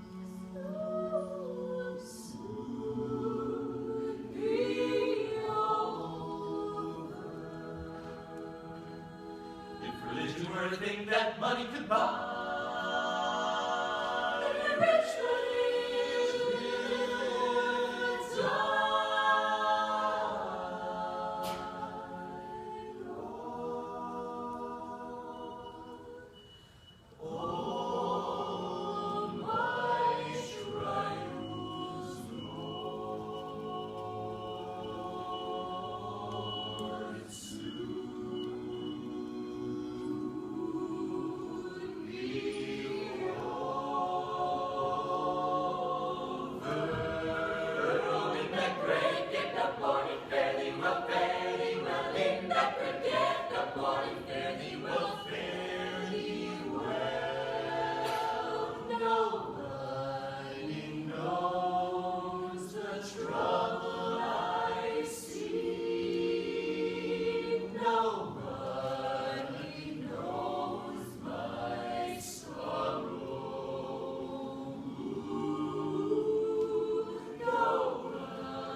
we invite you to sit back, relax, and enjoy your Grand Circus Tour tomorrow.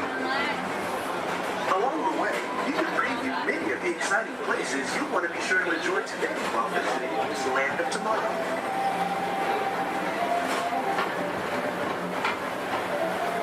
The people mover is the perfect vehicle for people watching, so keep your eyes peeled. You never know who you might see.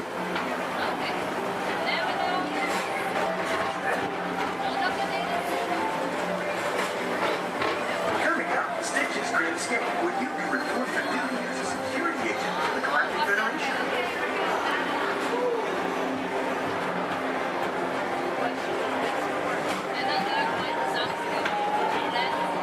Your mission is to keep Experiment 66, the biggest little mischief maker in the galaxy, under control.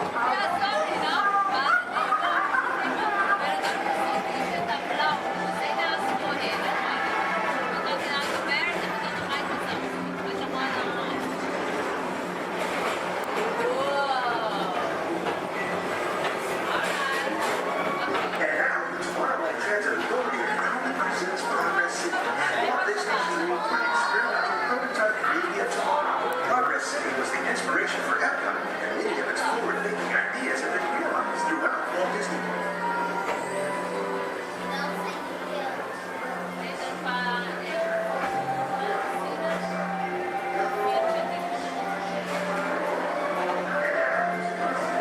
If your future includes shopping, then you'll want to visit Mickey Star Traders, where you'll find the greatest goods from around the galaxy. That's right. It's out of this world. Come on.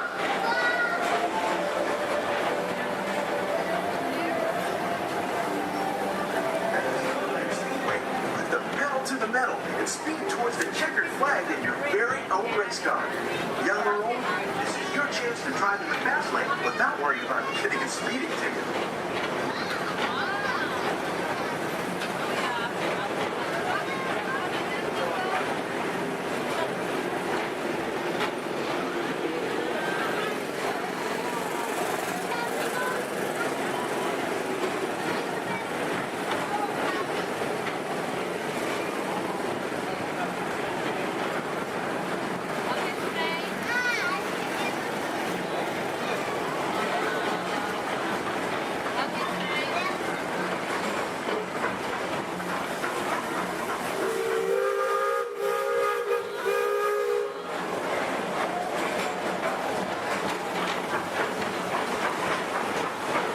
We're now entering one of the real wonders of our world, Space Mountain. Blast off on a high-speed outer space adventure and complete the cosmos.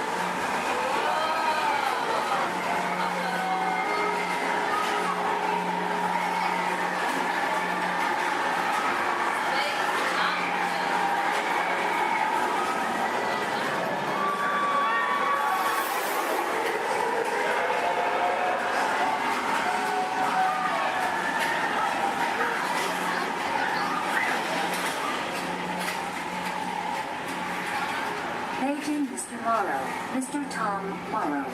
Please contact Mr. Johnson in the control tower to confirm your flight to the moon.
Mountain while you're here for an adventure that's out of this world.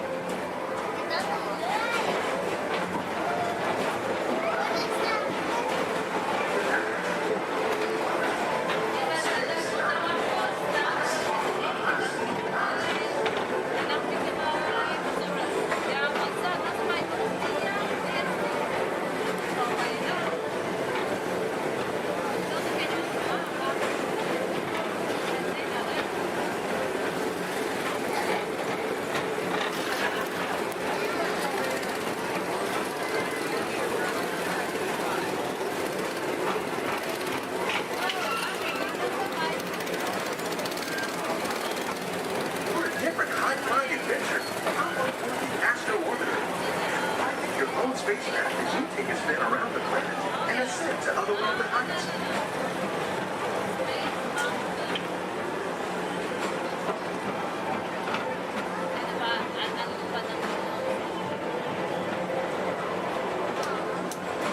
We're now approaching Walt Disney's Carousel Progress. Inside this rotating theater, 4 families welcome you into their homes of yesterday and today, starting way back at the turn of the 20th century. Presented at the New York World's Fair, this legendary circular theater celebrates the progress that has made our lives better. It's a perfect reminder that there's always a great, big, beautiful tomorrow shining at the end of every day.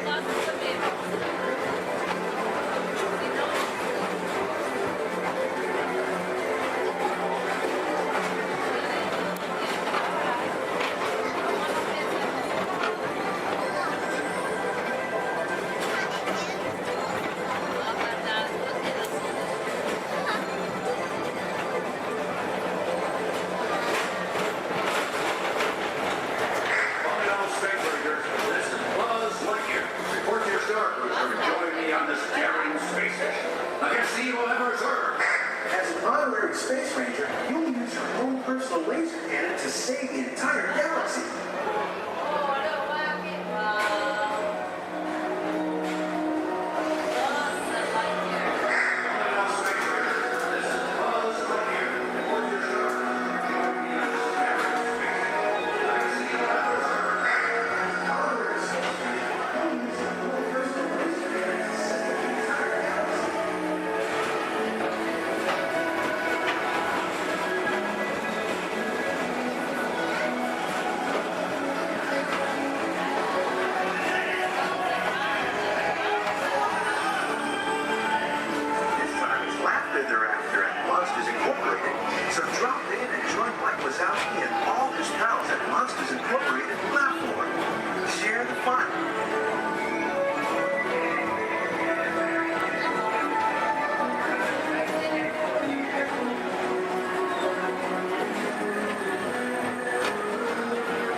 Enjoy the rest of your day and have a great, big, beautiful tomorrow.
Remain seated with your hands, arms, feet, and legs inside the vehicle and supervise children. Thank you. La estación de control de cinturones de seguridad está a la vuelta de la esquina. Por su seguridad, mantenga sus manos, brazos, pies y piernas dentro del vehículo y cuida a los niños. Vehicle 3 is clear for hill climb. Okay, here we go.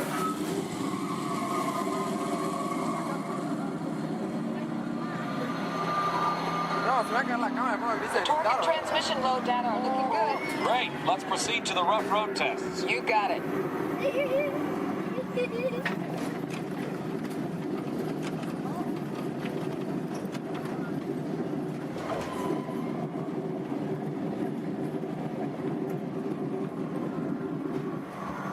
Okay, I'm going to take you right up to the cones, hit the brakes, and see if I can steer you through. Hold on.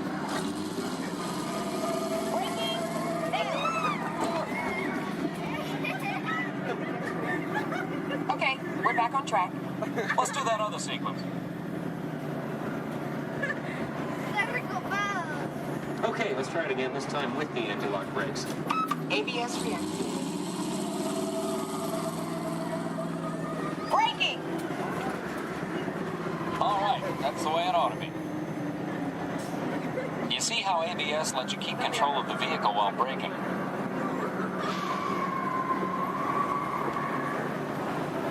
Let's demonstrate some extreme test conditions. Okay.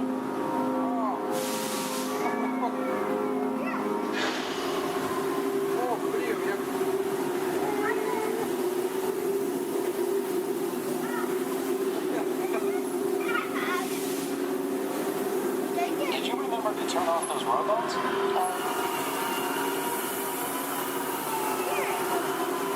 Clear for track course A. All right, let's pick up the pace. Increasing speed. 10%.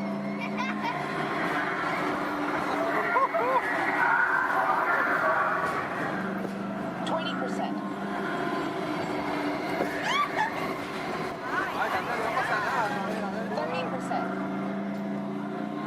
Are you seeing an increase in lateral forces? Sure am.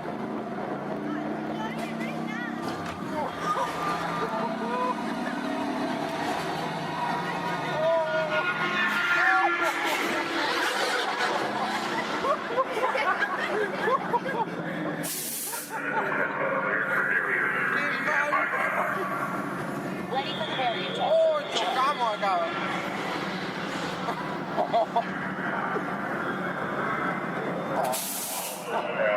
Hang on tight.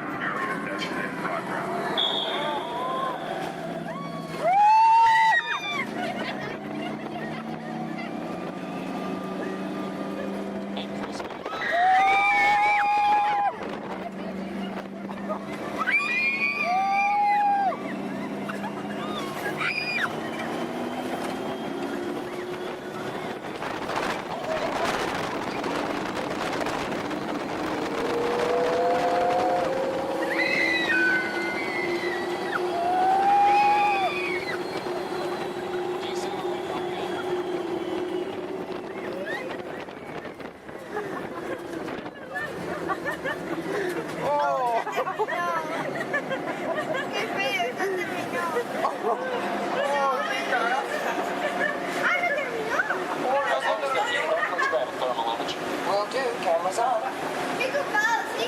Looks like all test parameters. Well, all right, that completes our test schedule. Let's download the data.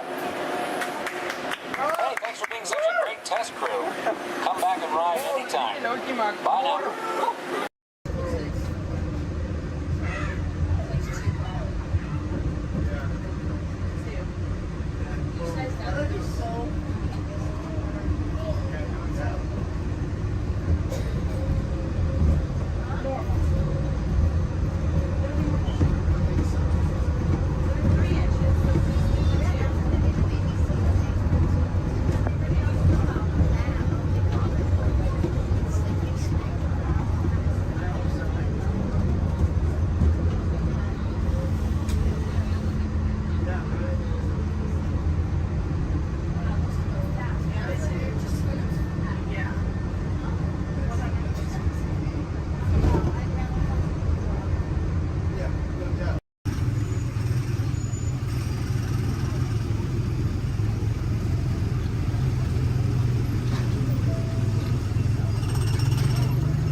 to see ya.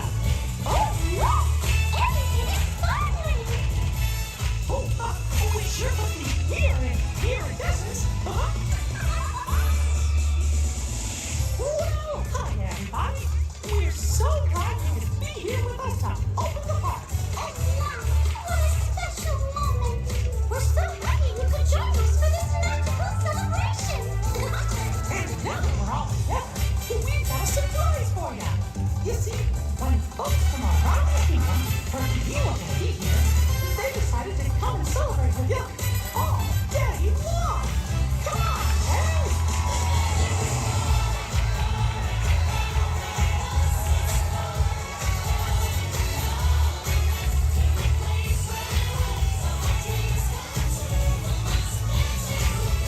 This party's gonna be dancing all day long. And the best part is all of you! Come on! Come along!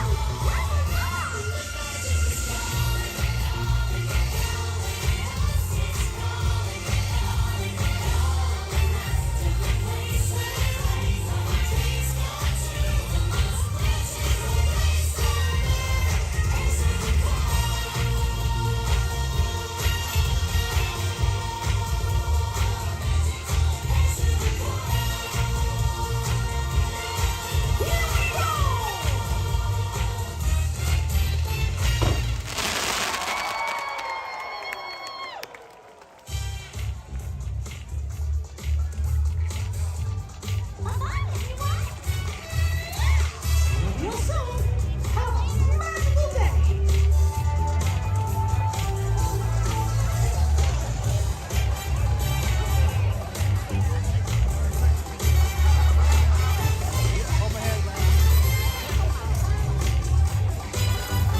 For your safety and the safety of those around you, please walk slowly and carefully on to your next adventure.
begin with the capability test to see how your vehicle designs perform under challenging weather and surface conditions. Monitoring road surface. Connecting to OnStar. SIM card performance data acquired.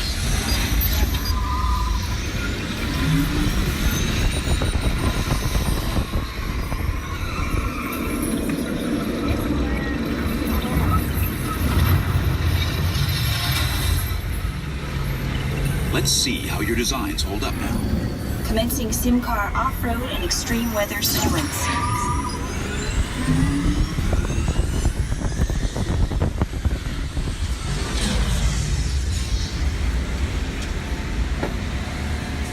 Capability test results displayed and verified. Now let's see how your vehicles compare when it comes to their efficiency. Scanning sim car for optimal eco-efficiency.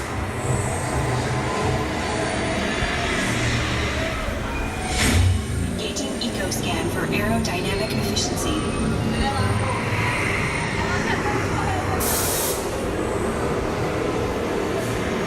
Drive systems analysis. Hyperspectral imaging in progress. Calculating total environment impact.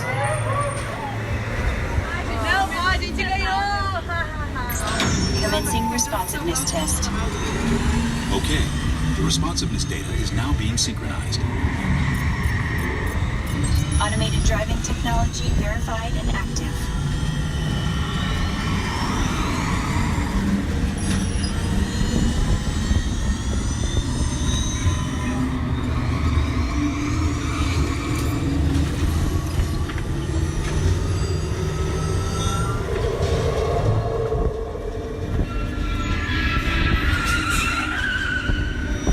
Automated crash avoidance technology disengaged.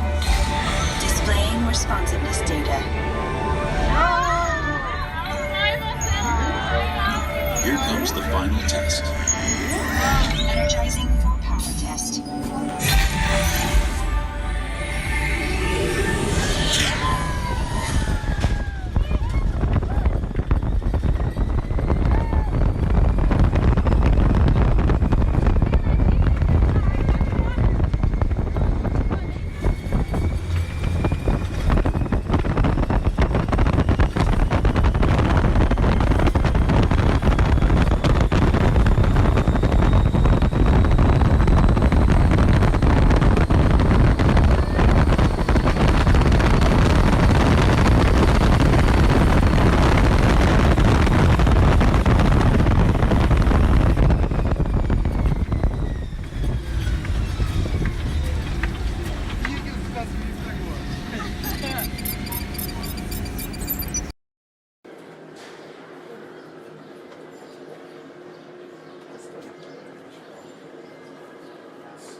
To those of you who have just joined us, welcome aboard the Disneyland monorail.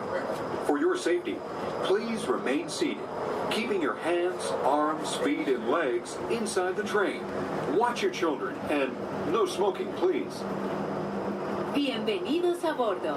Para su seguridad, permanezca sentado y mantenga las manos, brazos, pies y piernas dentro del tren y cuide a los niños.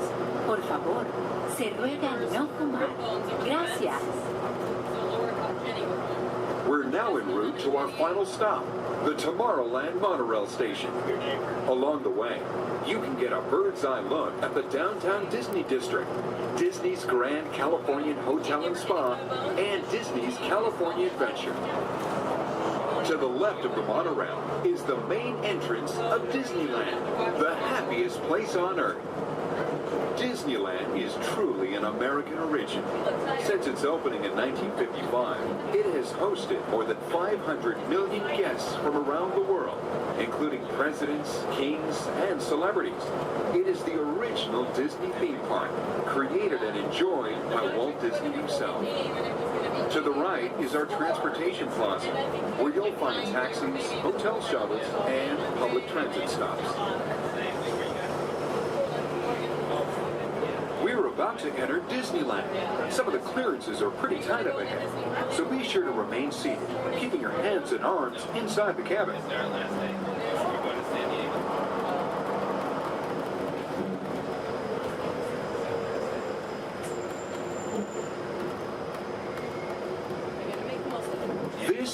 Tomorrowland, a land inspired by science fact and fantasy.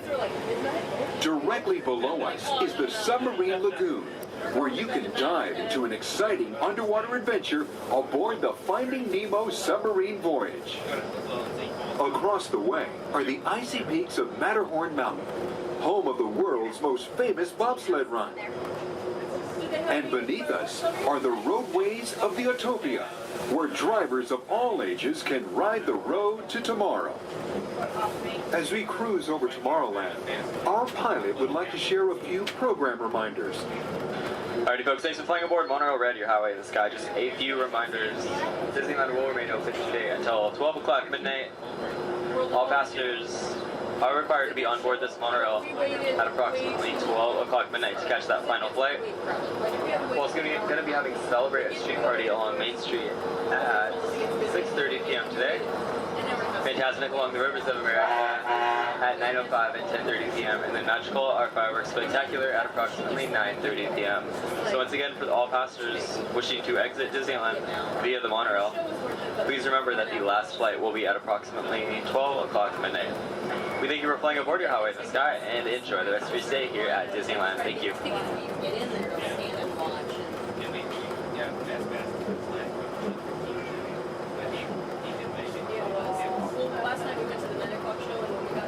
Just ahead and to the right of the train are the sparkling gold spires of one of Disney's most beloved attractions, It's a Small World.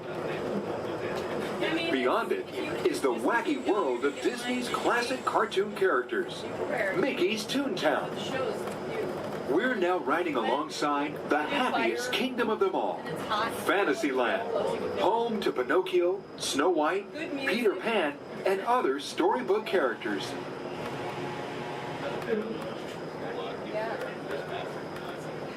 Yeah, it's brand new. Supposedly it said you're going to try it, but so many people interested in it, it's such a popular show. We're now approaching the Tomorrowland monorail station, our final destination. Please remain seated until the monorail comes to a complete stop. Then, collect your belongings, watch your head, and step carefully from the train. On behalf of all of our crew, thanks for traveling with us, and we hope you'll have a happy and memorable visit here at Disneyland. This is the Tomorrowland monorail station.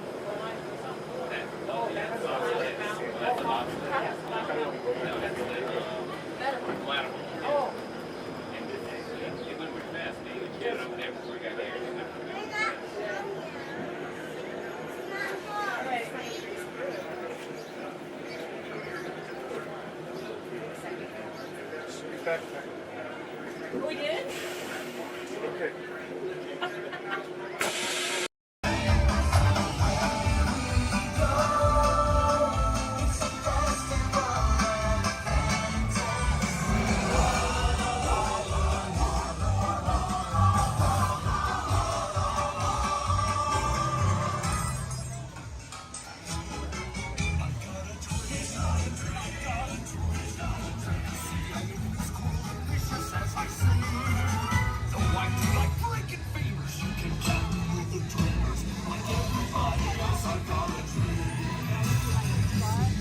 Yes, Walt has some of the brightest minds in the world, but I keep things around here pretty chill, so the kids can create the next big idea that will give you the tools to become the next generation of heroes.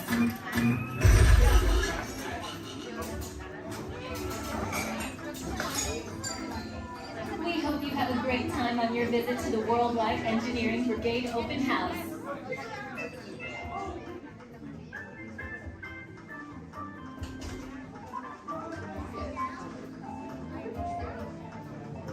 And now, our project lead, the brilliant, Peter Parker. Hey, what's up? I'm Peter Parker. And here at Web, we get access to some pretty awesome tech, like vibranium from Wakanda, or this crazy alien juice stuff we have in Parliament and Star Tech. It all helps us develop really cool stuff, like these spider bots, for example. Check it out. They have this really cool self-replicating feature. Because? This is awesome. Buddy, you can stop doing that now. But anyway, you guys are here today to help us test the web slinger vehicle. Using onboard tech, you will be able to sling webs just like my buddy Spider-Man. Peter, your presentation is getting away from you. Yeah, I'm aware of that, Sharon. If you could just initiate the safety protocols, it'd be great. Problem with that, So Peter. anyway, if you want to sling a web, all you gotta do is sling your arm in the direction you want to shoot the web, and that's it. It's awesome. Peter, your spider webs are continuing to replicate and are consuming everything in their path. They seem to be stuck in self-recognition mode. If you could just handle that for me, please. On it. Contacting Mr. Stark. Don't call Mr. Stark! Don't call Mr. Stark. Sorry, you shout. Could you just call someone else? Ask them to do it. Okay. Contacting Spider-Man. Here. I'm gonna go find Spider-Man first off, because he's around here somewhere. Okay, goodbye. Spider-Man! As you may have noticed, the spider bots are locked in that awesome self-replication mode. In spite of what you see, they were created to be robotic helpers that can break down raw material and create all kinds of useful tech. But because they are stuck in self-replication mode, the spider bots are currently consuming everything in sight and multiplying at an alarming rate.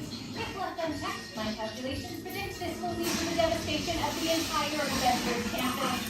But it should be safe until Spider-Man gets here, as long as they don't get into the alien fluid. This is now a bigger problem. Activating threat level protocols. Hey guys, what's up? I hear you have no problem. I'm here to help. You made it. Great. Threat level is at exponential danger. You might need some help. Perhaps I'll call the Avengers? Don't worry, everyone. I got this. Okay, everybody. Open house is canceled. Wise idea. And I could use some help. Yes, you could. Sharon, prep the slinger vehicle. Already on. Everyone head to the slingers and we'll team up to stop the spider bots before they destroy the campus. It's easy. Okay, we have a plan. Please move quickly through the doors and down the hall to the slinger vehicle bay. Your open house demo has been upgraded to a high-stakes mission to save the... And so, as you can plainly see, imagination works best when it's set free. Crush, that's right. Let me show you how it's going to work. Behind me is our window to the Pacific. It allows us to see all of the undersea life that swim by. Up there in the corner is our hydrophone. That allows us to communicate with all the undersea life. So it's going to be very conversational, meaning Crush will talk to you. You'll be able to talk to Crush. He's got questions for you, and hopefully you all have some questions for him. You can ask him anything you want. You can ask him what he likes to eat, what he does in his free time, what's the meaning of life, anything like that. He'll be happy to try to answer. If you do need to leave at any time during the show, it's okay. Just use the doors on the opposite side of where you enter, back there. Again, if you need to exit during the show, use those doors back there. Back there is my pal Rachel. Everyone say, hey, Rachel! Hey, Rachel! She'll be back there to assist you if you should need any assistance during the show. I'm going to turn down the lights and the music now so we can see and hear just a little better. We do have some last-minute rules and regulations to go over, but my friends the Moonfish have volunteered to show you the rules visually. So, hey, Moonfish, come on out. All right, first rule inside, please no eating during the show. And no drinking, no smoking. And the last one, take all the pictures and video you like, just please no flash photography or video lighting. Round of applause for the Moonfish! All right, Crush is up there serving. He said when you're ready, just call him down. So, on the count of three, yell, hey Crush, ready? 1, 2, 3!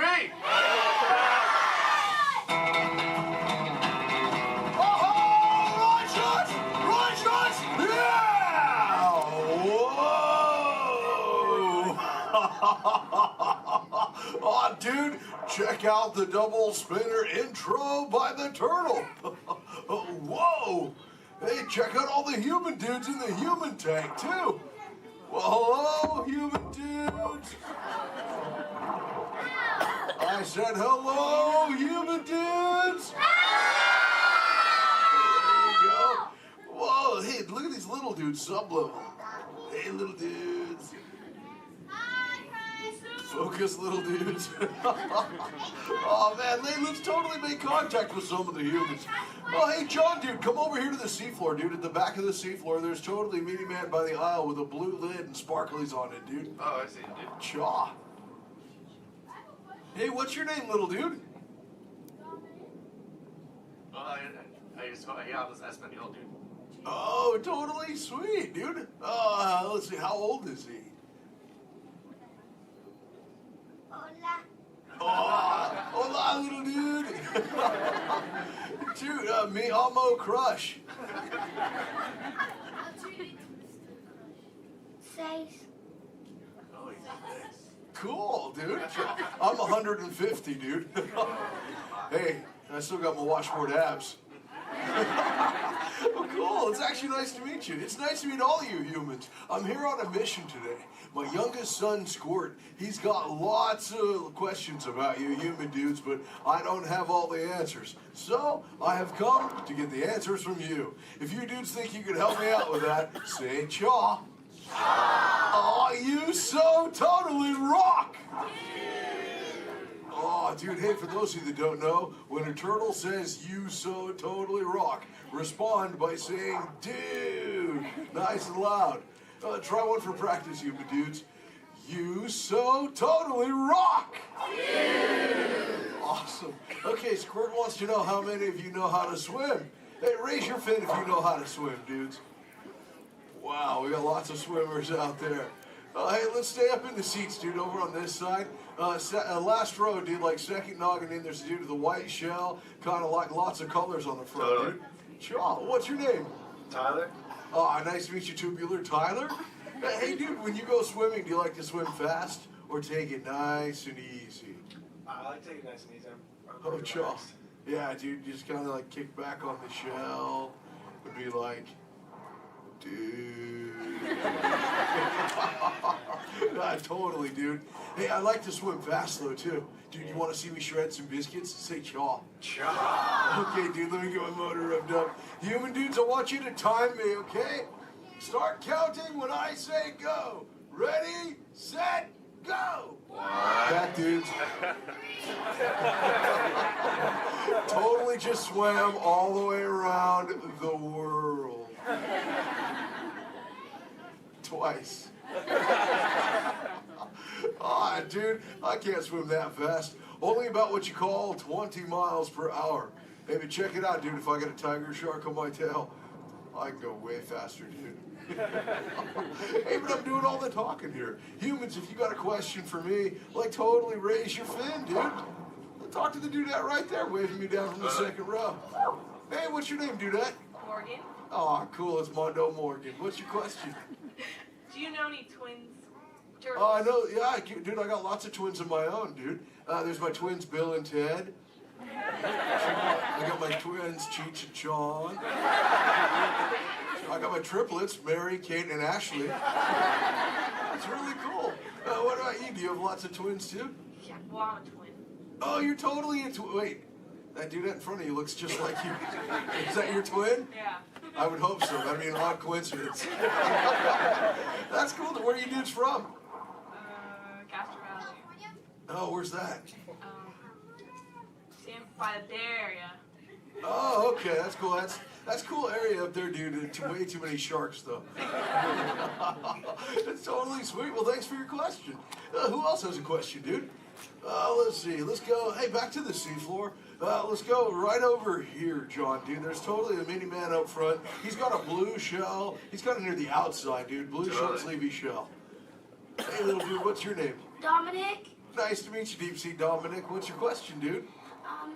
have you ever been married or divorced?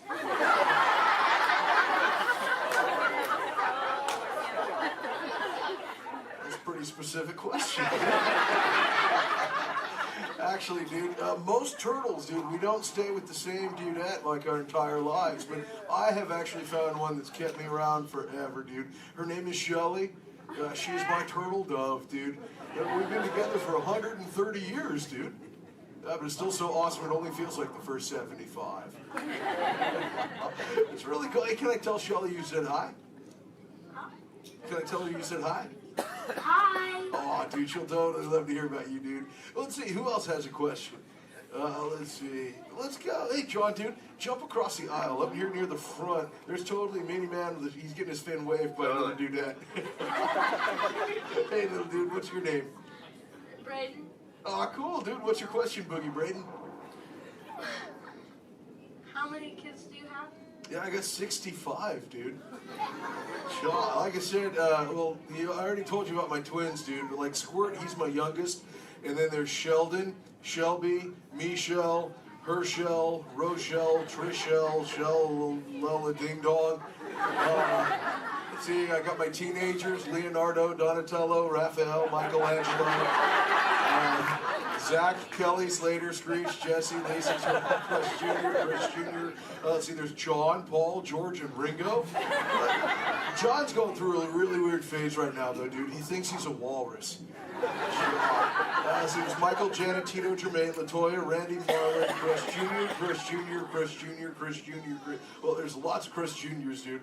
All the way up to my oldest son. His name is Keanu. Keanu's not very bright, but we still love him anyway. My What's that? sister's name is Trishelle too. Oh, Trishelle, dude, that's a totally sweet name. She must be part turtle. Actually, hey, maybe you can help me out with something, dude. I got a question for you. I found a thingy on the beach the other day. Not really sure what you human dudes call it. Where did I put that? There it is. Hey, dude, what's this? That's a bikini. Oh, cool, a bikini, dude. Do you use a bikini when you go swimming? Oh, why not? Because I'm not a girl.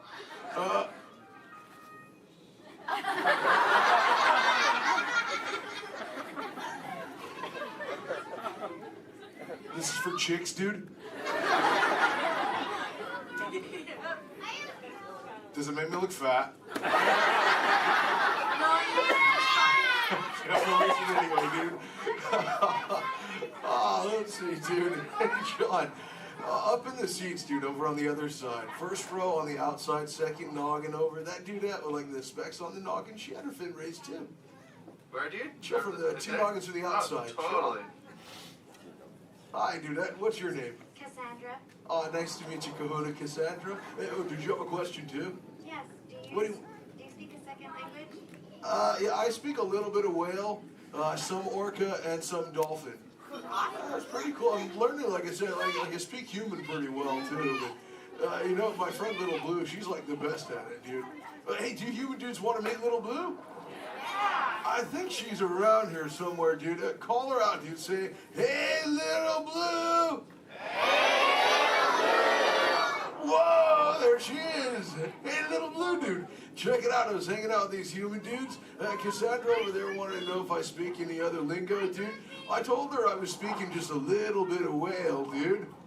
I can speak whale. I totally Okay, know. everyone, repeat after me. Hello.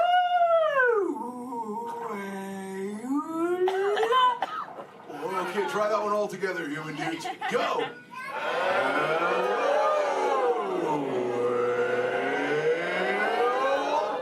Wow, you human dudes speak whale really good, dude. That was just like excellent. Oh, too bad there's no whales around here, though, dude. You know, sometimes you speak whale and there are like 80 whales swimming around you. Yeah, totally. Not today. No whales around here, dude. No whales.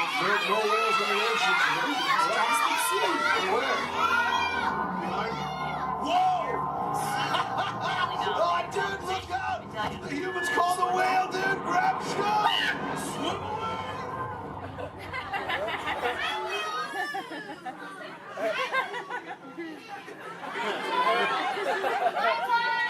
Dude, Little Blue, you're totally a squishy fishy. What should we do? Tell the whale to go away. Yeah, humans tell the whale to go away.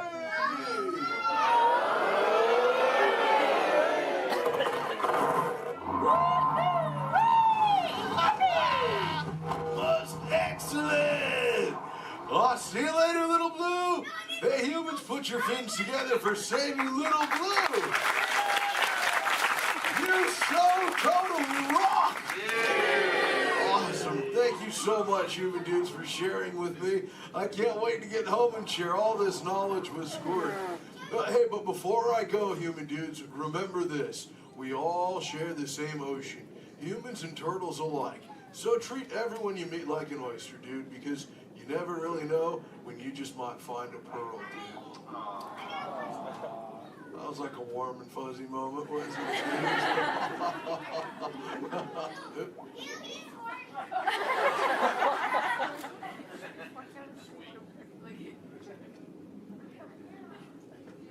That wasn't me, dude. That That was my twin. See you later, human dudes. Rock on! Later, Miss the Yellow and the Crushman! Awesome! Alright, you dudes, find your exit buddy and discover it into the doors in the back. Thanks for swimming by.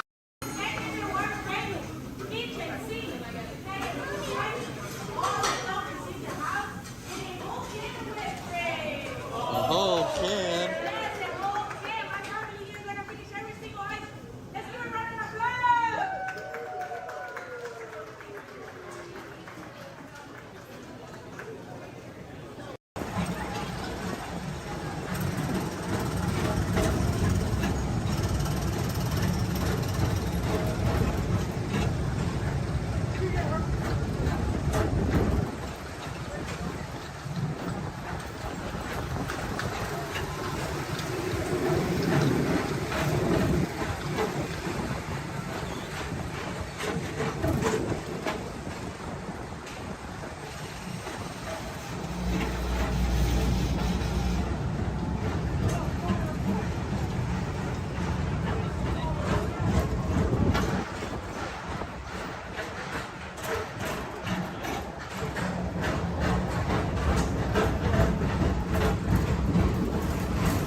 Along the way, you can preview many of the exciting places you'll want to be sure to enjoy today while visiting Disneyland of tomorrow.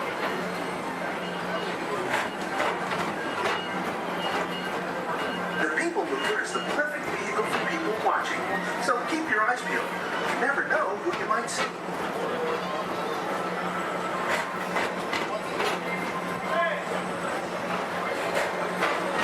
Coming up, Stitch's Great Escape, where you can report for duty as a security agent for the Galactic Federation.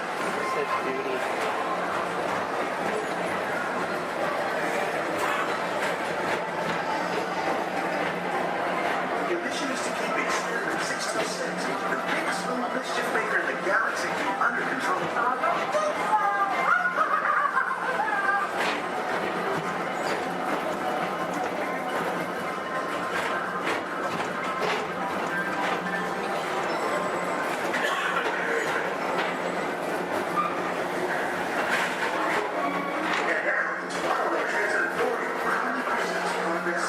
Walt Disney's Dreamland experimental prototype Halloween Town.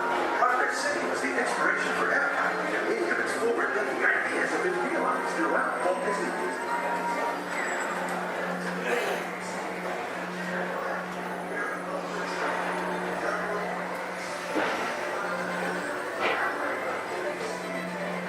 If your future includes shopping, then you'll want to visit Mickey Stock Traders, where you'll find the greatest goods from around the galaxy. That's right. It's out of this world. Come on.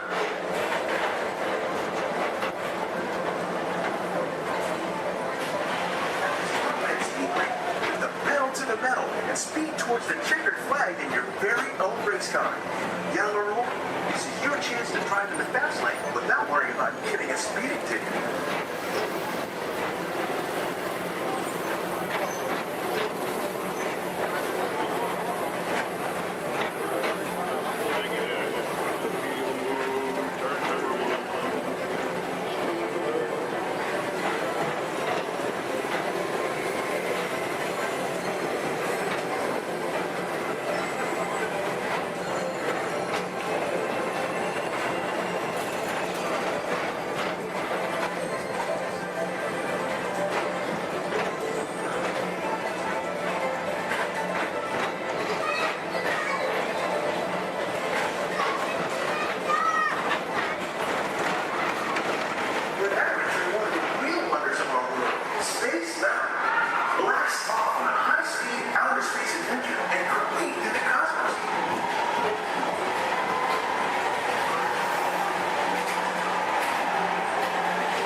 Approaching Mr. Morrow, Mr. Tom Morrow.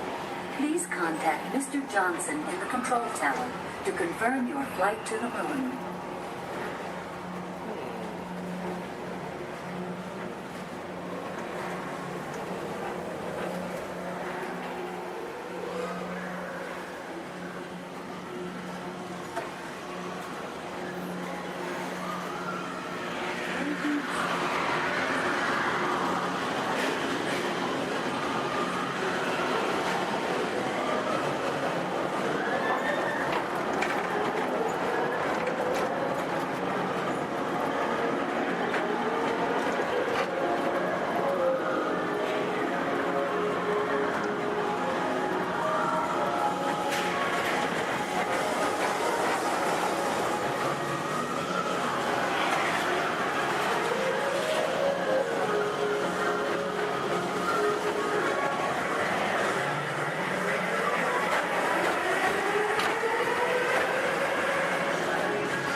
Welcome back to Tomorrowland. Be sure to visit Space Mountain while you're here for an adventure that's out of this world.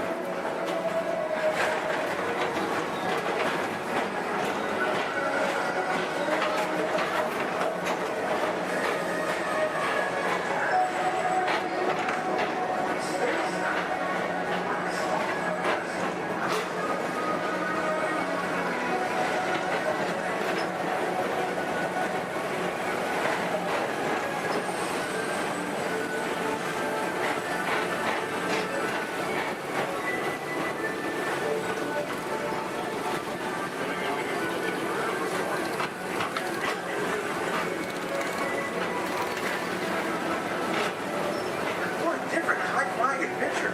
Hop on board the Astro Orbiter and pilot your own spacecraft as you take a spin around the planet and ascend to otherworldly heights.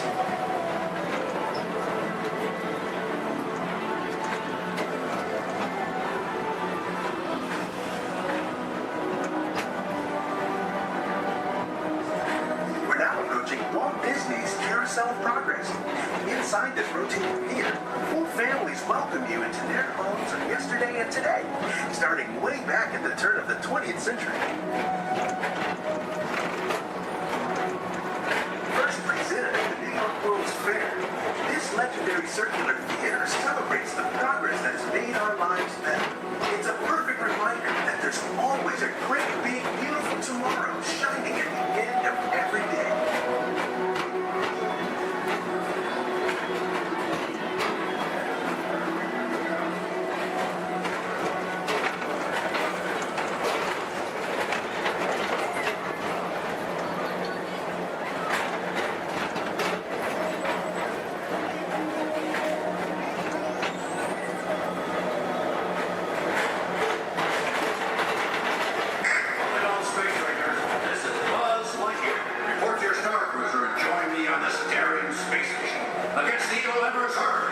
As an honorary space ranger, you'll use your own personal laser cannon to save the entire galaxy.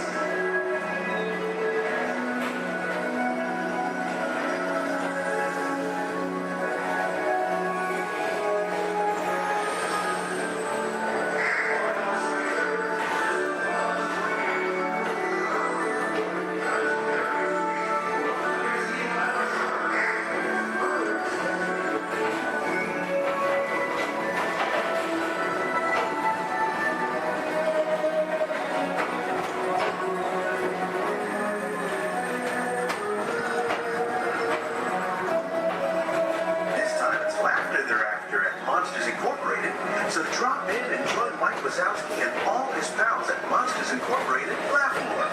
Share the fun.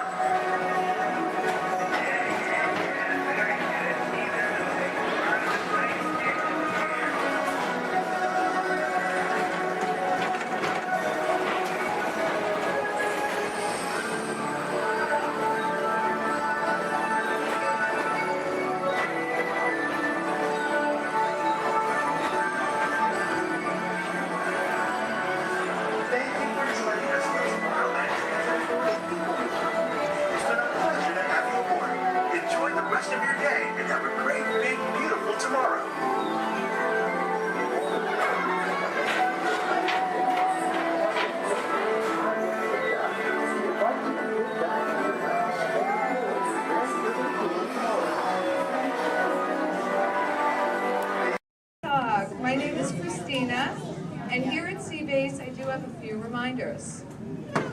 There's no eating, no drinking, no smoking, and absolutely no flash photography. Thanks, guys. The equipment you see here hanging in the water is called a hydrophone.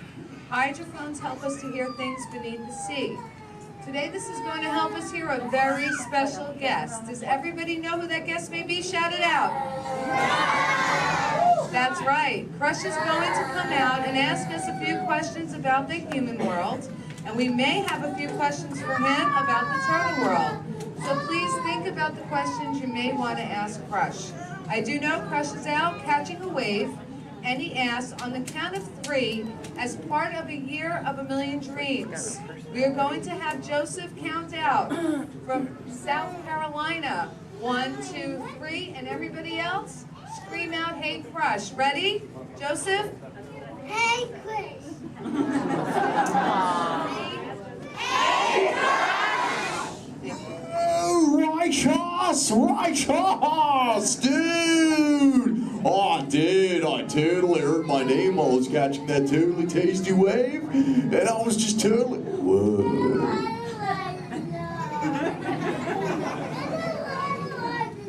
Check out all of you human dudes in the human tank. Hello, dudes! Oh, they live. Hey, dudes! Whoa, there's a little drama at some level. Awesome! You know, where there's little dudes and dudettes, I bet there's some fellow moms and pops. Let's hear from all the moms and pops! Yeah! Awesome! Let's meet some humans up close. Hey, there's a dude here with a light lid and a gray shell. Hey, dude. What's your name, Minnie Man? Mitchell. Mitchell. Mighty Mitchell, dude. Where are you from, dude? Kansas. Whoa. Never heard of it. That's cool, though, Mitchell. Do you think any of your friends back home knew you would be talking to a turtle? Not really, no. Yeah. Well, dude, if you told me earlier I'd be talking to a human, I'd have been like, no way. Hey, Mitchell, dude, it's really nice to meet you. I'll just assume the feeling is mutual, dude. Totally, dude. Hey, there's more humans on this side. There's someone with a blue lid and an orange shell, I think, right in the front here. What's your name, dude? Michaela. Minnie Michaela, who brought you here today? Your mom. Where's the mom to Michaela, dude? Oh, way in the back. Sorry to get stuck with the cheap seat. Standing room only, dude. Sorry. Hi, name's Crush. What's your name? Shelly. Shelly. Oh, that's the name of my wife. Shelly. Yes. That's your little offspring, Michaela. Do you have multiple offspring? Yes, I have 3. Awesome, dude. Do they ever ask you questions? Yes, I do. They never stop, do they? No. I bet some days you're like, dude. Am I right, dudette? You are very right. Sure. You know what, Shelly? What? From one parent to another, we just shared a moment. Totally did do that, y'all. Because my offspring Squirt, he always asks me questions about all of you humans. So if you dudes can answer some of his questions, everybody here really loud say Chaw! Chaw! Awesome, dudes.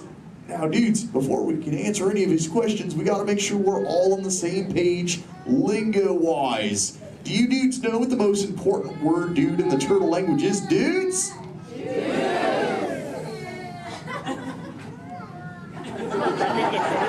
That's right, it's totally dude. Because dude can be used in so many different ways. Example, if something is totally awesome, you say dude like this. Dude! Let's try that, dudes, really loud on 3. Here we go. 1, 2, 3. Awesome! But when you get bummed out, you go, dude. Try that one, dudes. Whoa, you're bumming me out. But no worries, dudes. If something is bogus, yet semi-humorous, you say dude like this. Try that, dudes. Dudes, you are totally talking turtle.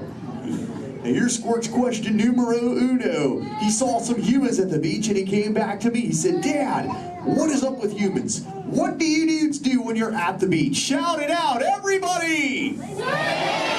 Oh, you swim, dudes! How many humans here swim? Raise your fin if you're a human that swims, dudes. Lots of human swimmers here today, dudes. Most excellent. There's even a dude sitting on the front row bench on the corner of this side. He's wearing a white shell. Where are you going? There he is. What's your name, dude? Brian. Brian, dude, you swim? Yes. Awesome. Brian, when you swim, do you prefer to swim real fast or to take it easy and take the turtle's pace? The turtle's pace. Turtle's pace. No shame in the turtle's pace, right, Brian? No shame. Awesome, dude. Hey, Brian, I've got a question for you, dude. All right. Does this look familiar? Yes. I'm Brian. Yes. Awesome, Brian. Thanks for your help, dude. Hey, dudes. I just realized I am the only one here asking questions. Does anyone have a question for me, dudes? Raise your fins, and I shall try to find you. Who's got questions, dudes? Let's go up front near the center. There's a dudette wearing a white shell. Right up front here. Hey there, dudette. What's your name? Madison. Minnie Madison. What is your question? How do turtles swim? How do we swim? Well, we got these awesome flippers that push us through the water, Madison. It's totally awesome. In fact, a sea turtle like me can swim up to about 20, 25 miles an hour. That's like, whoa. Totally, dude, chaw. Hey, if you dudes want to see how fast that is, say chaw! Awesome, dudes. I'm going to swim so fast, you'll be like, no way. And I'll be like, oh, way. All right, dudes. I'm building up the speed now. Here we go, dudes. Check it out. Right. Dude. Whoa, dudes, that was bogus. Yet semi-humorous. What do we say, dudes? Totally. But you know what, dudes? I've got other questions. Who else wants to ask me a question, dudes? Oh, let's go back to the center. Right in that second row, she's got the red shell here. She's got a question for me. Right there in the center with the red shell. What's your name, dudette? Cameron, what is your question? What do you like to eat? Oh, I love to eat green sea grass and green sea kelp. Cameron, what do you like to eat? Chicken. Chicken. Does chicken ever give you bubbles, Cameron? Because sometimes green seagrass gives me bubbles, dude. It's kind of bogus.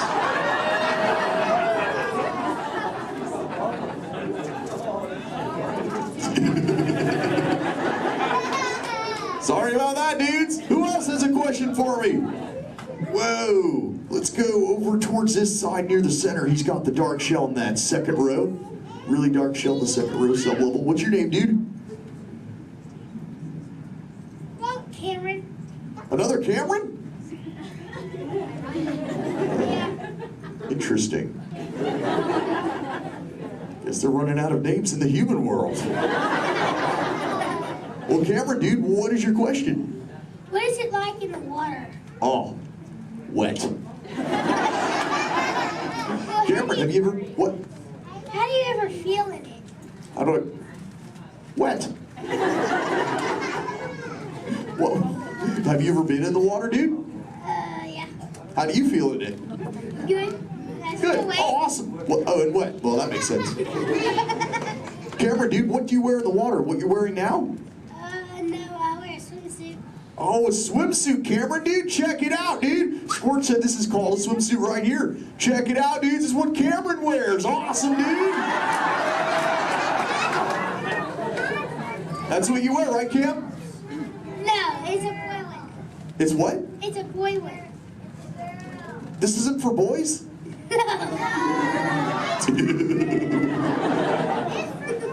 I didn't know that, dude. Cameron, dude, can I ask you a personal question, dude? Yeah. Does this make me look fat? No. No? Oh, thanks, dude. Cameron, dude, remember, when you get older, you'll find that will always be the correct answer to that question. Totally. What, dudes? No, dudes, the name's Crush. Where you see Little Blue? On the other side? No way, dudes. That'd be awesome if she were here, dudes, but she's totally not. Hey. Whoa, Little Blue! Don't I know you? Sure. Hi, I'm Dory. Totally. I remember you. You're Mush. Little Blue, the name's Crush. But what brings you here on this fine day? What brings me here? Sure. My fin, silly. Watch. Woo ha, chee ha, woo. Ow, ow, yeah. Ow, ow, ow. Wow, that really clocked me there. Am I bleeding? Little Blue, I hope not, but... Look. It's a people tank. Hi.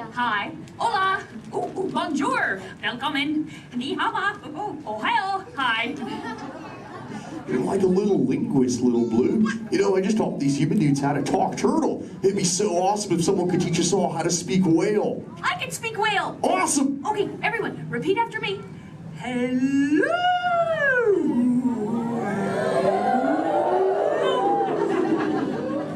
That sounded pretty good, dudes, but let's try it all together real loud. Hello.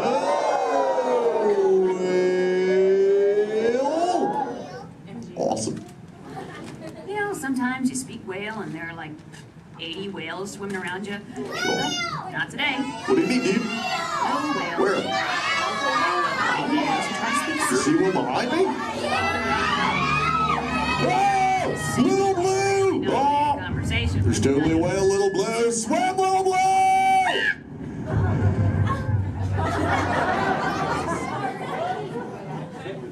Tell the whale to go away. Help her out, dudes, and say, go away, whale.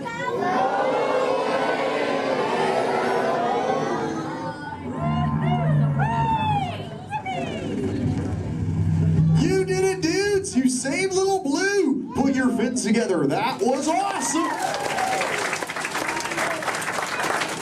You so totally rock, dudes. You know, I could hang out with you all day, but I have to make sure Little Blue is okay. So before I go, remember, do not fight the current. Learn to ride it, and it will totally take you where you're meant to go. And little dudes and dudettes, do the Crush Man a big favor. Keep using that word dude for the rest of the day. Your parents will love it. Bye-bye, dudes. Let's give it up for Crush!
Philadelphia.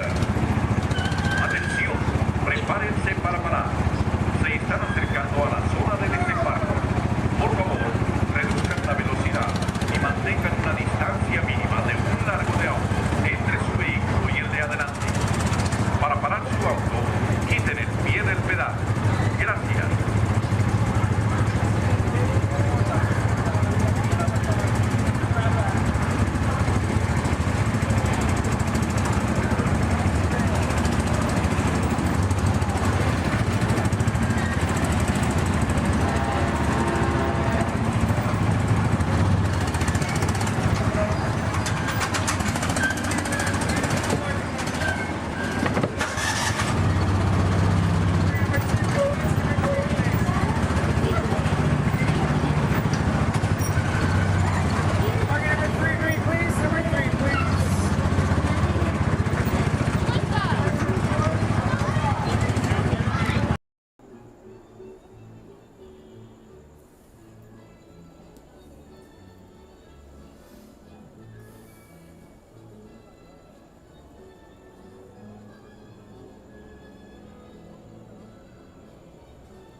Your time has come. The master awaits.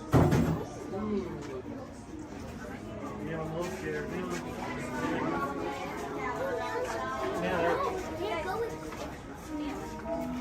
Are you closer to sticks or closer to seven? When hinges creak in doorless chambers, and strange and frightening sounds echo through the halls, whenever candlelights flicker, where the air is deathly still, that is the time when ghosts are present, practicing their terror with foolish delight.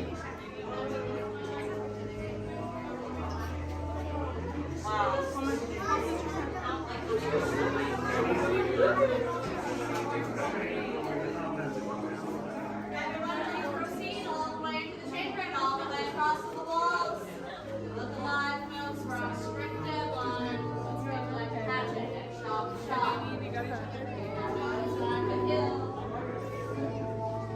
Welcome, foolish mortals, to the haunted mansion.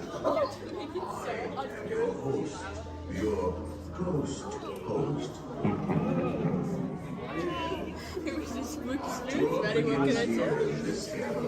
Here where you see paintings of some of our guests as they appeared in their corruptible, mortal state. Kindly step all the way in, please, and make room for everyone. There's no turning back now. Now everyone, gather your bodies away from the walls and into the dead center of the room. Your cadaverous pallor betrays an aura of foreboding, almost as though you sense a disquieting metamorphosis. Is this haunted room actually stretching? Or is it your imagination? And consider this dismaying observation. This chamber has no windows and no doors. Which offers you this chilling challenge to find a way out.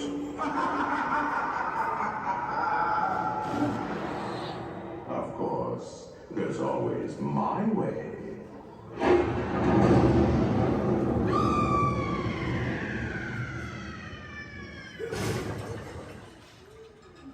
Oh, I didn't mean to frighten you prematurely. The real chills come later. Now, as they say, look alive, and we'll continue on. And let's all stay together, please.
So move a little if you can't. Before we send you into the link chamber, let's watch this piece by Dr. Ogden, who runs the program. Welcome, everyone. I'm Dr. Jackie Ogden from the Pandora Conservation Initiative. You're about to experience a ceremony that's very special to the Na'vi, flying on the back of an Ikran, or as we call it, a banshee. To the Na'vi, connecting to an Ikran and flying on its back is an incredibly important rite of passage they call Ikni Maya. With permission from the Na'vi and in partnership with Alpha Centauri Expeditions, we can now bring this amazing experience to you. The way you'll be able to fly is by linking to an avatar that's already on the back of an Ikran. Let's see how this works. We establish a link using powerful psionic amplification equipment. A human driver is connected to an avatar, which could be physically hundreds of kilometers away. When you follow our technician into the link chamber, you'll see a series of 16 link chairs. Please go to the number that matches the number you're standing on now. First, stow your gear in the storage containers on the back wall. This should include all bags, cameras, and other items, including cell phones. It's important to push them all the way into the bin. Then get onto the chair as you would a bike. Straddle the seat, step forward, and sit down. Slide your hips forward until you are against the chest pad, and then move your feet all the way forward. Wait until you're seated before you put on your flight visors. Hold on to the hand grips as shown. It's important to hold on to the hand grips at all times. After you're seated, back and leg restraints will be firmly engaged. For your safety, throughout this entire experience, always remain seated and supervise your children. Once the link takes place, you'll be connected to your avatar and sitting on the back of an Ikran. It'll feel like you're really there. Moments later, you'll begin your flight. A Na'vi guide will lead you out. You'll experience the breathtaking beauty of Pandora, but you might also face some of its greatest challenges. Some of this flight might be intense, but trust your guide and be brave. As the Na'vi say during this important rite of passage, Sivak Ho, rise to the challenge. Good luck. All right, you ready? Let's get you into the link chamber. All right, everyone. Time travel commencing in T-minus 10 seconds and counting. This is Seeker. Listen up. We've got to get in, grab the iguanodon, and get out before that asteroid hits. Let's roll!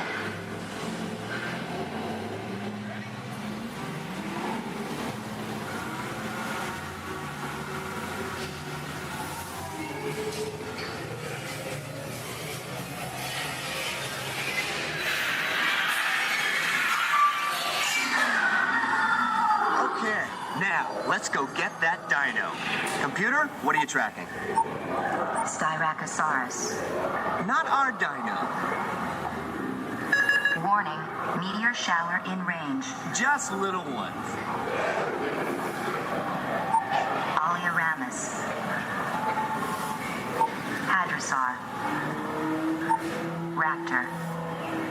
Time to get serious. Locking autopilot on homing signal now. Hang on! I'm tracking a big dino on the scope. Could be ours. Computer, full stop. Identify. Carnotaurus. Definitely not our dino. Go, go, go!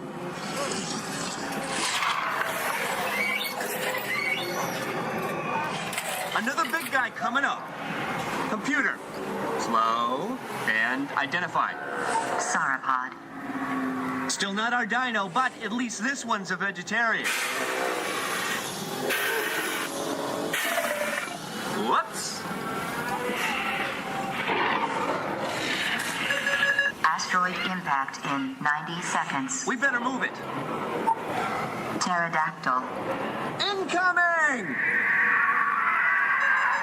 Asteroid impact in 60 seconds. We can't stop now. Keep going, keep going. Compsognathus. Computer, what's happening? Loss of traction. Four-wheel drive, move it. Warning, meteor strike. Evasive maneuver. Right, left, right, left. That was close. Computer, now what? Carnotaurus. That's it. Abort mission. Abort, abort. Iguanodon. Forget it. Get them out now. Asteroid impact. Brace yourself. This is it. They're not gonna make it. They're not gonna make it. Mission accomplished. You made it! I knew you would, and guess who made it back with you? I better find it before security does. Thanks for everything!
as we locals call it, Space Mountain. Our high-speed rocket port to distant deep space destinations.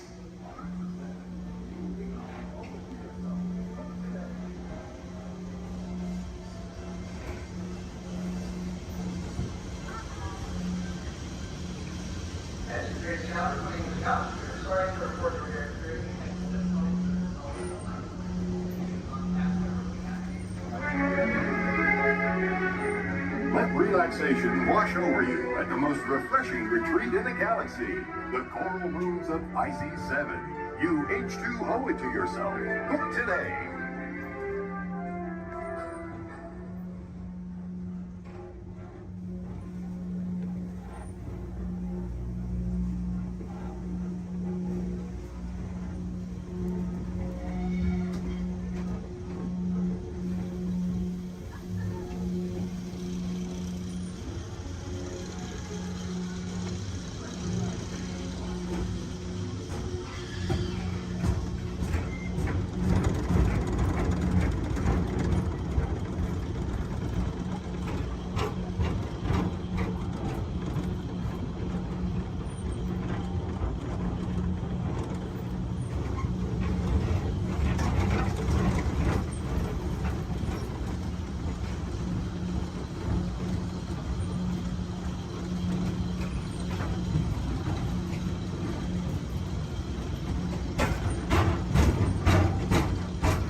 Keeping your hands, arms, feet, and legs inside the car. And please, supervise your children. Remember to stay clear of the doors, which will open and close automatically. Enjoy your trip aboard the Metro Liner.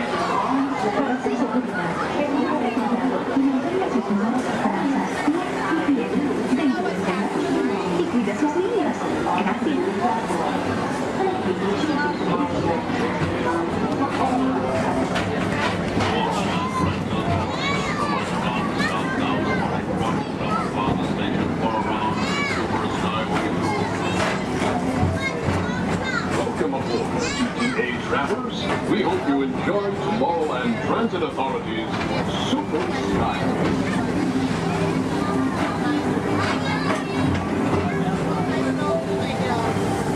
Now approaching Tomorrowland Interplanetary Convention Center. The Convention Center is home to a galaxy of wonders from the faraway planet.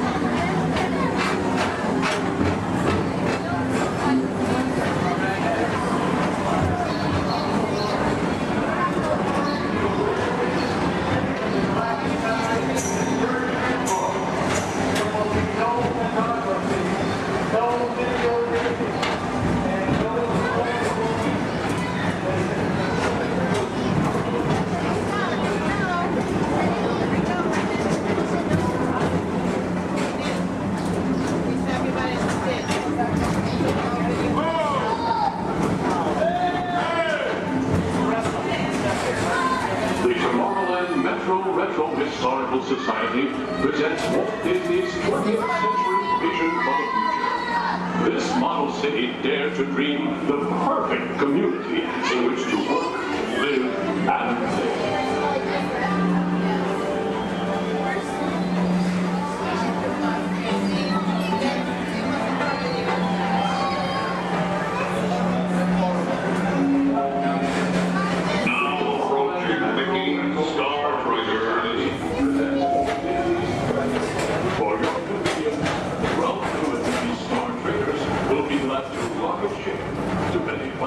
Galaxy.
Galaxy M31.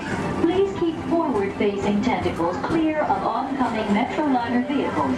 Thank you.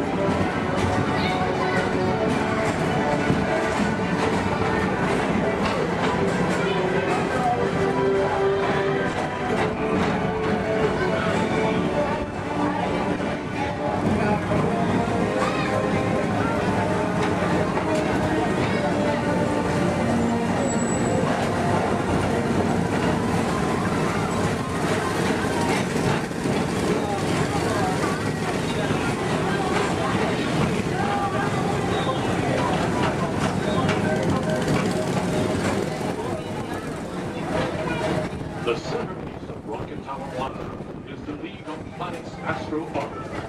This symbol of universal harmony and interplanetary culture provides all beings with an exhilarating spin around the planets.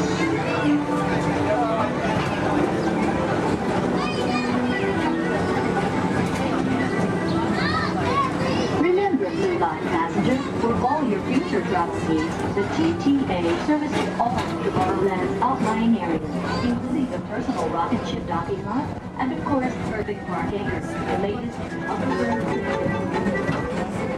Paging Mr. Morrow, Mr. Tom Morrow. Your party with staff has arrived. Please give them a ring. Now approaching Walt Disney's Carousel of Progress.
At the heart of Tomorrowland. Come now, rejoin us and believe in the promise of tomorrow.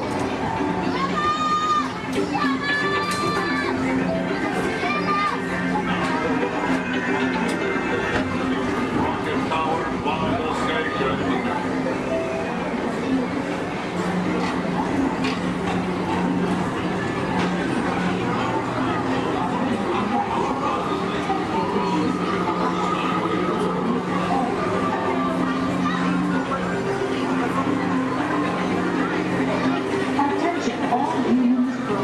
Intergalactic beings. Please keep your arms, legs, and other appendages away from the doors. The doors open automatically.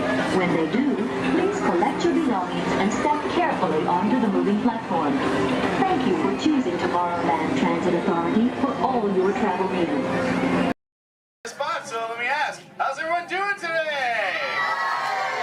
Sweet. Welcome everyone to the Aquatorium and welcome to Turtle Talk. My name's John. I'll be your host. You're all here to have a conversation with the coolest sea turtle in the entire ocean. Do you know his name? That's right, it's Crush. Let me show you how it's going to work. Right here is our window to the Pacific. It allows us to see all of the undersea life that swim by. Up there in the corner is our hydrophone that allows us to communicate with all the undersea life. So it's going to be very conversational, meaning Crush will talk to you. You'll be able to talk to Crush. He's got questions for you. and hopefully you all have some questions for him. You can ask him anything you want. You can ask him what he likes to eat, what he does in his free time, what's the meaning of life, anything like that. He'll be happy to try to answer. If you do need to leave at any time, it's okay. Just use the doors on the opposite side of where you entered, or right back here. Back there's my pal Brian. Everyone say hi, Brian! Hi! Brian will be back there to assist you if you should need any assistance during the show. I'm going to lower the lights and lower the music here so we can see and hear just a little better. My friends the Moonfish are going to be coming out here and showing you some rules. First rule inside, please no eating during the show. And no drinking. No smoking. And the last one, take all the pictures and video you like, just please no flash photography or video lighting. Round of applause for the Moonfish! Excellent. All right, Crush is up there serving. He said when you're ready, just call him down. So on the count of 3, yell, hey Crush. Ready? 1, 2, 3!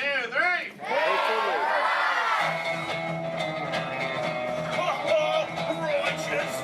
Righteous! Yeah! Dude! Scope out that double spinner intro by the turtle, dude. Yeah. Chaw.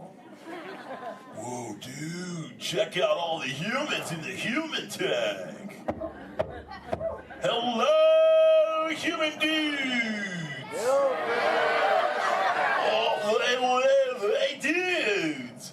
Oh, dude, there's even little grommet dudes, sub level. Hello, little dudes. Focus, little dudes. Awesome. Dude, it's John. What's going on, dude? Hey, dude. Hey, do you think you can help me talk to a grommet right over here? Right down front, kind of middle, wearing like a greeny color shell, dude. Brown moss on the dog, dude. Hey, what's your name, dude? Rudy. Nice to meet you, Rockin' Rudy, dude. Hey, do you know how to talk like a turtle? No. Oh, no worries. I'll teach you. Can you say totally? No, I can't. Okay, then. Let's go over here, John, dude. Yeah, let's talk to the dudette right here in the pinky shell, dude. Let's see if she can say totally. Hey, what's your name, dude? Gabby.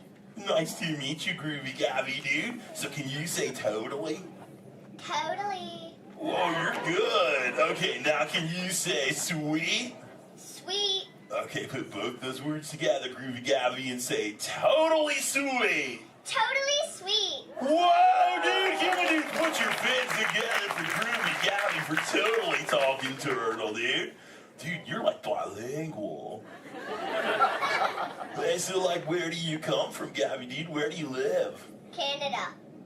Ooh, dude, you come from Canada, dude. That's excellent. I have no idea where that is. So how's the surf in the Canada, dude? Why are we whispering? Well, no worries, dude. Hey, so like, who brought you here on this fine day from the Canada, dude? Who'd you come with? With my family? Oh, excellent, dude. You brought the whole familia. Wouldn't it be cool if I talked to, like, your parental units? Totally say, chaw. Chaw. Awesome. Okay, let's find out where they are. Parental units of Groovy Gabby, where are you at? Raise your fin. I want to talk to you. Over here, dude. Oh, dude, excellent, dude. They're, like, way over there. They're, like, taking a mini vacay from the little one over there, dude. Hey, what's your name, dude? Walt. Nice to meet you. What relationship are you to the Groovy Gabby, dude? Father. Oh, you're the Papa Bear. Excellent. Hey, so how many little ones do you have? 2. Oh, you're just getting started. Excellent. Dude, the Crush Man's got 65. You should totally try that. Well, hey, I was wondering, do your little ones ask you a lot of questions? Oh, yeah. Do you always have the answers right? Oh, dude, I'm totally the same way, dude. My youngest son, Squirt, dude, he asks me questions all the time, and I'm like, I do not know. In fact, human dudes, that's totally why I'm here today, to answer all those questions Squirt has about you human dudes. So if you can help me, and so I can take it back to him, totally say chaw. Oh, dude, you so totally rock! Dude! Whoa, some advanced turtle talkers out there. Excellent. For the rest of you dudes, whenever a green sea turtle says you so totally rock, you reply by saying, dude, really loud. So, you so totally rock, dude. Excellent, now you're all talking turtle. Let's move on to Squirt's first question. Numero uno. Squirt saw you human dudes at the beach the other day, and he wanted to know what you dudes do when you go to the beach. So shout it out, human dudes. What do you do when you go to the beach? Dude, kill the motor, dude. I heard some surfers, swimming, tanning. One little dude over here was like, boogie board. That was awesome. Well, let's see you swimmers out there. Raise your fin if you know how to swim. Oh, not many adults know how to swim. Okay, this is muy importante, human dudes. Raise your fin if you've ever swam or swummed or swam-a-deed in your entire life, dude. Oh, that's more like it. Hey, John, dude, let's go to this side of the tank in the first row, fourth noggin. That dudette looks like a most excellent swimmer. Hey, dudette, what's your name? Me? Sandra. Nice to meet you, Surfing Sandra, dude. You should have seen your face when I first called on you. You were like... It was totally awesome. Oh, go ahead, Sandra, dude, what's up? Are there any sea creatures you're actually afraid of? Oh, dude. Those tiger sharks got some serious thrill issues. They're real jerks. Dude, but you know, I'm a pretty fast swimmer, so I can get away from them pretty good, dude. But you know, I do have two very good friends, Chum and Bruce. Oh, and Anchor, too, don't forget about him. Well, Bruce and them started this 12-step program called Fish Your Friends, Not Food. Oh, you know it, dude. You took it, too. That's excellent. It's spreading onto the land. Very cool. Well, hey, I was wondering, dude, do you ever go swimming? Do you like to go fast or slow? I like to float on my back. Oh, dude. I like your style, Sandra, dude. There you go. It's kind of like sit back and close your lids and be like, dude. I'm Sandra. I hope there's no tiger sharks around. Dude, that's excellent. But you know what? I am a green sea turtle, and because of those tiger sharks and my love for the thrill of speed, I totally love to go fast. Hey, human dudes, you want to see how fast I can swim? Totally sexual. Excellent. I'm going to go get my motor running, and human dudes, I need you to time me. So start counting when I say go, and count nice and loud so I can hear you. Okay, dudes?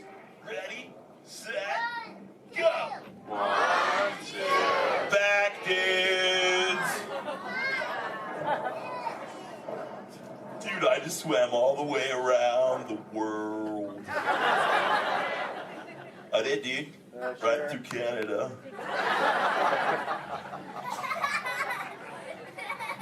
Dude, I can't even keep a straight face. I'm totally pulling your fin, dudes. Actually, dude, we can swim up to what you human dudes call 20 miles per hour, dude. But if I'm totally riding like a gnarly, awesome current, like the EAC back there, the East Anaheim current, I'll totally go up to like 45, John will tell me, dude. It's excellent. Oh, dude, but where are my manners, human dudes? I'm totally doing all the talking.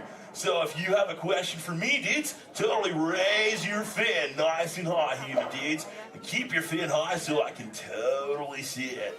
Excellent, dude. All right, hey, John, dude, let's go to this side of the tank. Right in the top part of the lily pad looks like a little dude with a stripy colored, multicolored shell, dude. Totally, dude. Excellent. Hey, dude, what's your name? Robert? Nice to meet you, Rockin' Robert, dude. So what's your question? Do you have a favorite toy? A toy? Dude, what's a toy? I don't know. Something you play with? Oh, dude. Yeah, dude, when I first got into the ocean from the beach, dude, I totally loved to play with this sea star, dude. It was excellent. We used to, like, totally have fun together. Do you have a favorite toy, dude? Yeah. What is it, dude? A stuffed animal?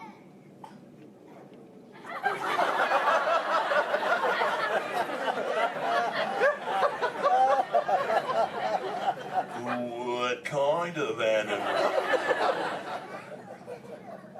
One from Disneyland? What's Disney? You know what, dude? You got some serious thrill issues, dude. We're just gonna stop it right there before I go any further. Dude, that's excellent. Hey, actually, dude, do you think you can help me with something? Say chomp.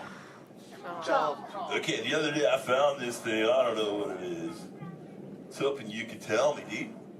What is this, dude? A Buzz Lightyear toy. Oh, dude, so this is a toy, dude? Excellent, dude. So, like, what does he do? He flies. No way. Let's see if I can make him fly.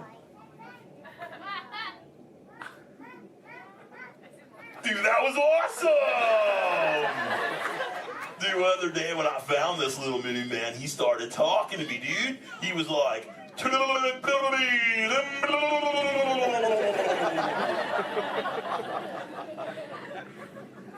what that means, and he doesn't say it anymore.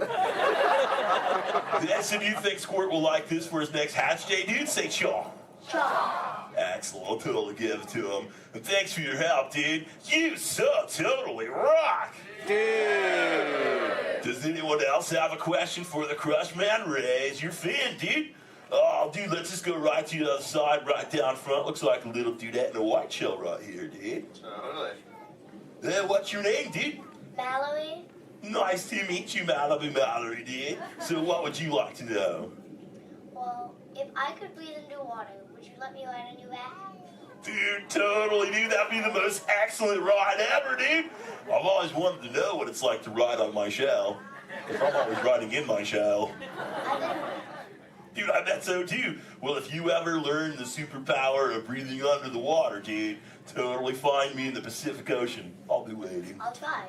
Excellent, dude. You're awesome. Hey, it was totally nice meeting you, dude. And for the rest of you humans, this has been excellent. I've learned so much. But I gotta give all this Mondo knowledge back to Squirt. But before I leave you, let me give you some of my ancient turtle wisdom.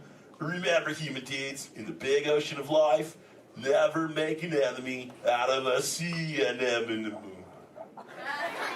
A sea anemone.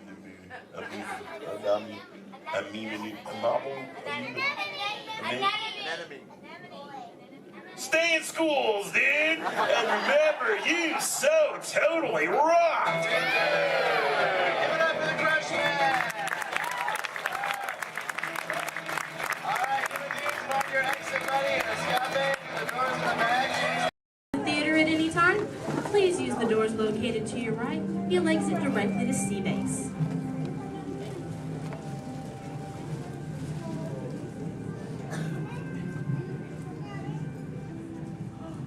Hi everyone and welcome to Turtle Talk. My name is Andy and before we begin, I have just a few reminders. Here at Sea Base, there is no eating, no drinking, no smoking, and absolutely no flash photography. Thanks guys.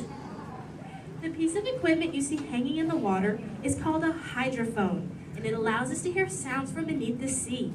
And today, it will allow us to hear our very special guest. Does everybody know who it is? Go ahead and shout it out loud.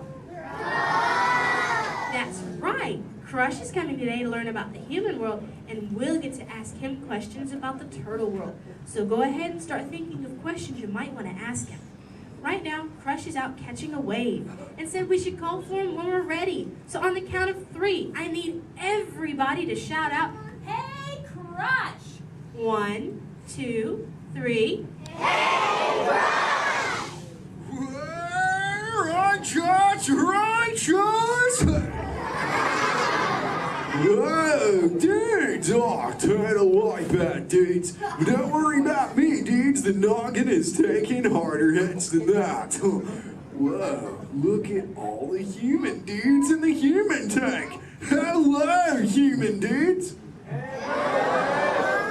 Oh, come on, I said hello, human dudes. Oh, awesome. Dudes, I don't mean to freak you dudes out or anything, but there's like no water in your tank. Oh, whoa, look at all the little dudes on this sub-level too. Hey, little dudes. Focus, little dudes. Whoa, look at this little mini man over here, totally smiling and laughing. He's on the front row, almost center. He's second from the center with a white shell and swim goggles on the noggin. Hey, dude, what's your name, dude? Trent. Trent Star, good to meet you, mini man. Who are you from, dude? Iowa. The Iowa. Never heard of it. You having a good day today, dude? Yes. Cool. What's been the best part of your day, dude? Swimming at the Blizzard Beach. Swimming was the best part of your day, dude? Yeah. Dude, this is the best part of my day every day, dude! Awesome! Hey, dude, can you talk the turtle, dude? Can you say, totally? Totally. Can you say, sweet? Sweet. Now put it together and say it really loud, dudes. Totally sweet. Awesome, dudes! Give him a round of fit. He was rocking the turtle talking dudes. So, Mini Man, who brought you in here on this fine day, dude? My mom and dad. Well, let's talk to those dudes. Where's the mom and dad? Raise up your fence. Oh, there's the big kahuna, the papa son. Let's meet him, dudes. Because he did not think he was going to talk to a turtle today, dudes. What's your name, dude? Jeff. Jeff Star. Is that your little offspring over there, dude? Yes, sir. Awesome. Whoa, don't call me sir, dude. Too formal for me, dude. How many offspring in total do you have, dude? 2. Deuce offspring, keeping it simple. Okay, dude. You know, I'm a parental unit myself, dude. Do you know how many I have, dude? 4. Oh, way more than that, dude. 64. Little more. 164. Way less. I'll help you out, dude. I've got 65 offspring, dudes. Oh, totally. Hey, dude, do your little ones ever ask you questions, dude? All the time. Oh, dude, totally the same over here, dudes. My youngest son, Squirt, is always asking me questions, too. But you know what, dudes? They're always about you humans. And that is totally why I'm here, dudes. To answer his questions and maybe even answer some of yours. If you dudes think you can do that, say chaw. Awesome. Now, dudes, Squirt's #1 question has always been, what do you humans like to do at the beach? So, shout it out. What do you like to do at the beach, dudes? Whoa, major swimmage. Well, how many of you are really good at swimming, dudes? Lots of little swimmers, dudes. I'm not gonna lie. I'm pretty good at swimming too, dudes. In fact, I'm the fastest turtle in the world. You dudes believe me, right, dudes? Well, dudes, if you want a little demo for proof, say chaw. Okay, now I'm gonna need your help here, dudes. I'm gonna go for a little lap, so I need all you dudes to time me, okay? I'll tell you when to start counting, dudes. First, I gotta rev up the motor. Okay, dudes, start counting now. 1. Totally back.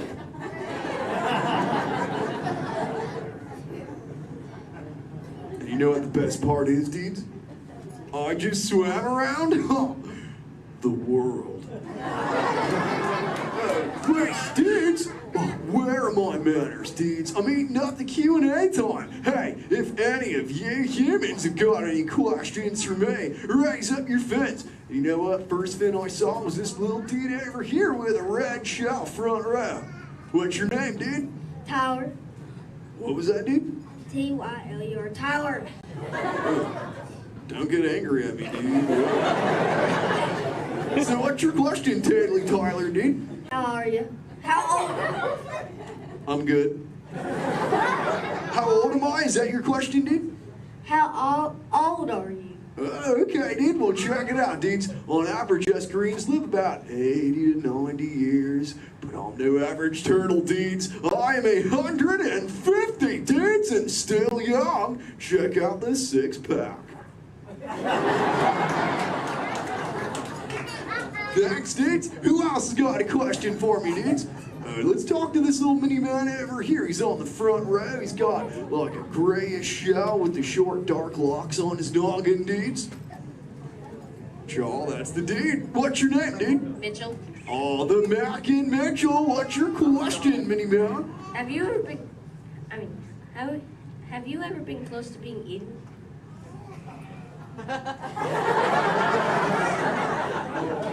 Dude, is there something behind me I should know about? You were worrying me, dude. Well, there have been a couple close calls, but as you can see, the shell is intact. Have you ever been almost eaten, dude? No. Well, keep that going, dude. Trust me. Hey, dudes, I just remembered one of Squirt's questions, dudes. We found this thing on one of my migrations, and it belongs to you humans. Maybe you can identify it for me, dudes. Say, what is it, dudes? A bra! Awesome! Wait, I thought that's what you said to your friends. Like, what's up, bro? Well, what's it for, dudes? Swimming? Well, I'm swimming right now. It must look pretty good on me, huh, dudes? It's for who, dudes?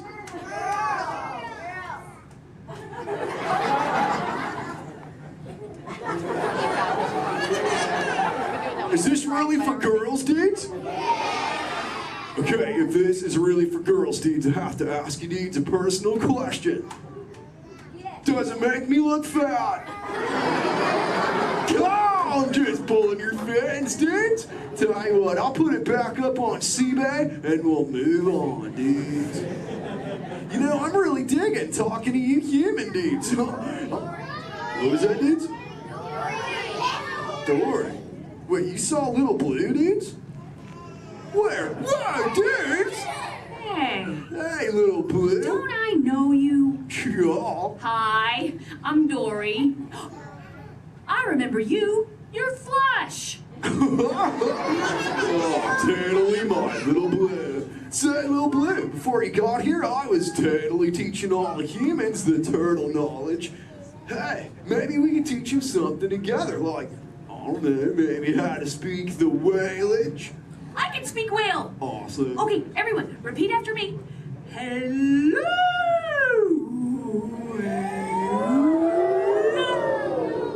Okay, let's all try it together, dudes. 1, 2, 3.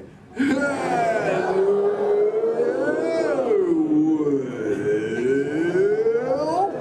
Awesome whalage, dudes. Totally. You know, sometimes you speak whale and there are like 80 whales swimming around you. Sure. But not today. No.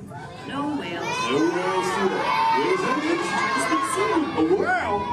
Where's there a whale? What? Little Blue, we call it whale. That's an element in that. Little Blue, crop shot, Little Blue.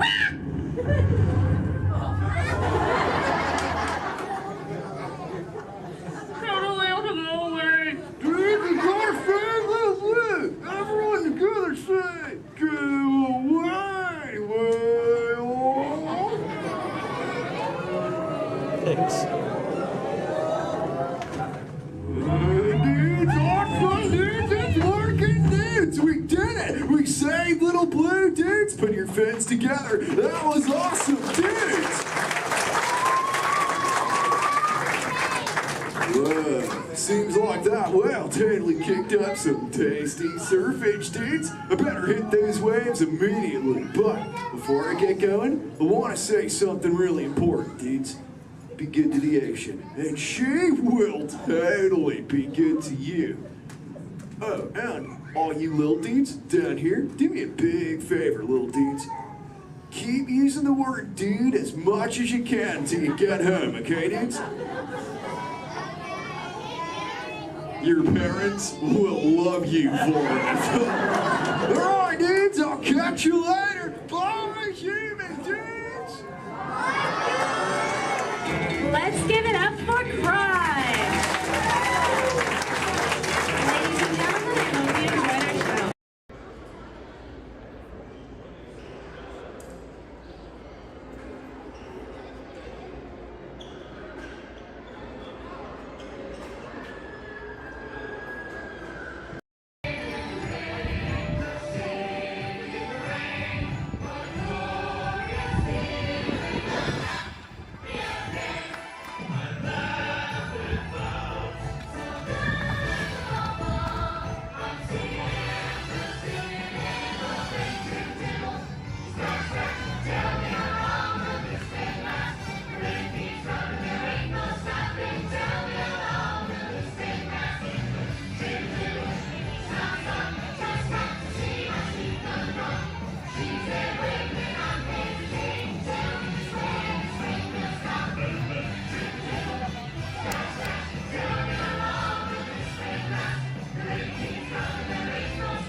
Welcome aboard this elevator. In just a few moments, you'll be on your way up to Space 220 aboard the Centauri space station. Enjoy the ride. SV1, you are clear for departure. Initiating in 3, 2, 1, liftoff. You're riding aboard the Mark V Stellarator, the latest in space elevator design and technology. Today, you'll have a spectacular view of Florida and the eastern seaboard. Enjoy the ride. I'll be back in a bit with arrival information.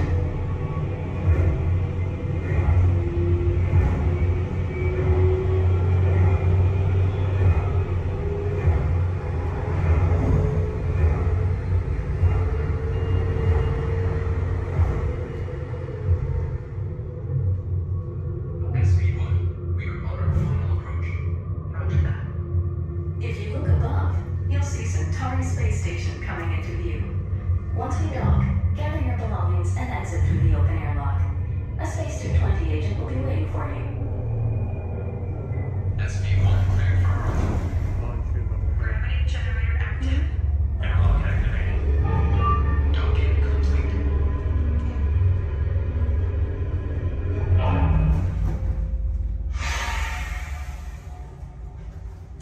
Welcome aboard. Is this where we go down? Yes. Give me one moment. You guys are gonna head right down this way. Somebody should meet you there. If there's nobody, oh, there is somebody. Okay. Head on down. Thank you. All right, guys. Woo. Is it okay? Good. We're safe.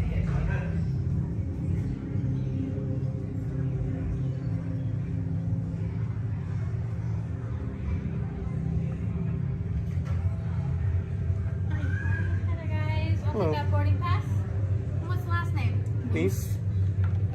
Alright, so Joffrey? Yes. Alright, you guys can follow me. How was the trip up today? Was it good? Very good. Awesome.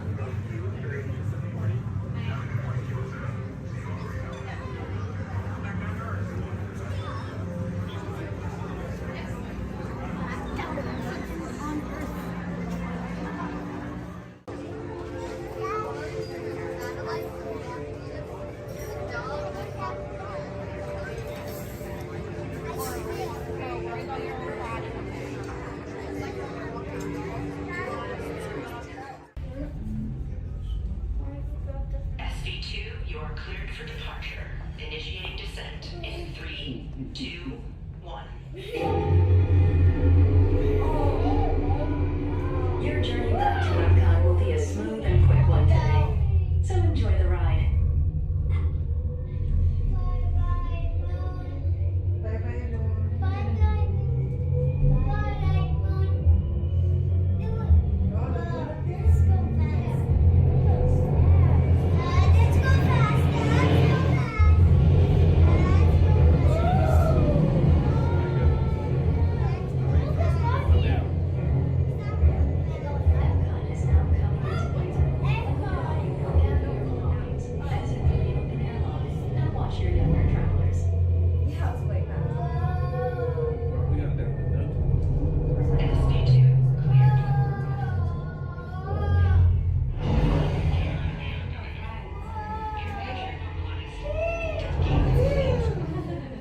We hope you enjoyed your visit to Space 220 and look forward to seeing you again soon. The ground is in the sky.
enjoy living with the land. Por su seguridad, permanezca sentado con sus manos y brazos, pies y piernas dentro del banco y cuida a los pequeñitos. A manera de recordatorio, no tomar foto con flash y luz de video antes de llegar a Ninandero.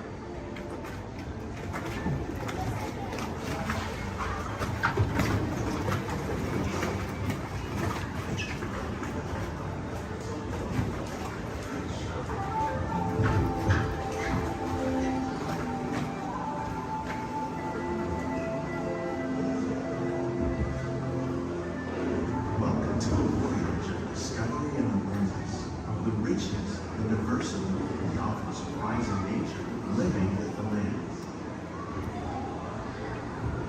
Our journey begins as the rapid, sudden change are sweeping over the land. The approaching storm may seem violent and destructive to us, but to nature, it's a new beginning in the cycle of life.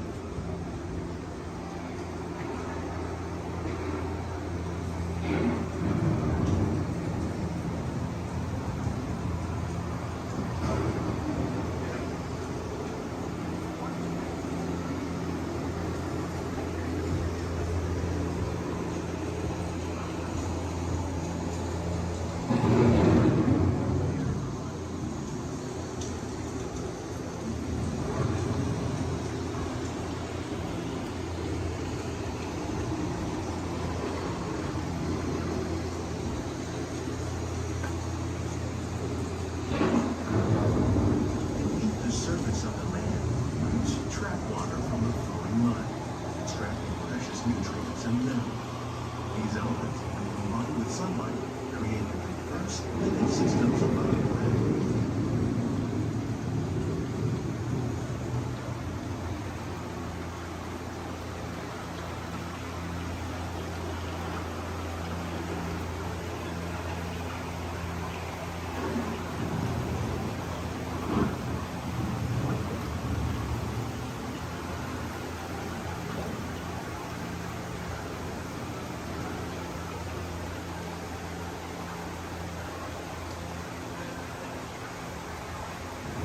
One of those living systems is the rainforest, home to the most amazing concentration of life on our planet. These dense and beautiful forests cover only a tiny portion of the Earth's surface, but they contain more than half of its plant and animal species. Rainforests are also extremely rich and productive living systems, providing us with oxygen, food, medicines, and other elements essential to our lives.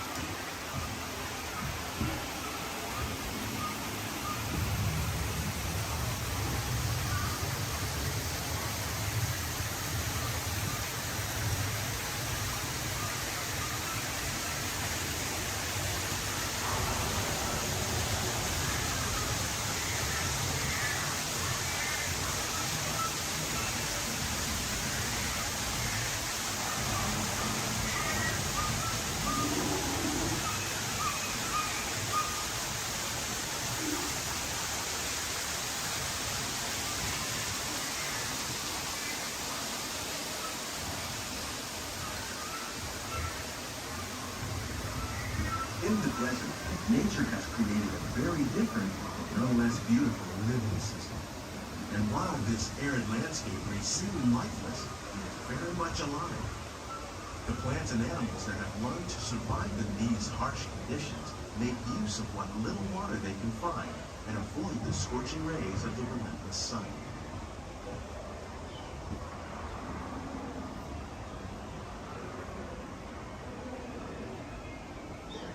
The American prairie once appeared as desolate as the desert, but over time, rainwater and nutrients gradually penetrated the hard surface of this land.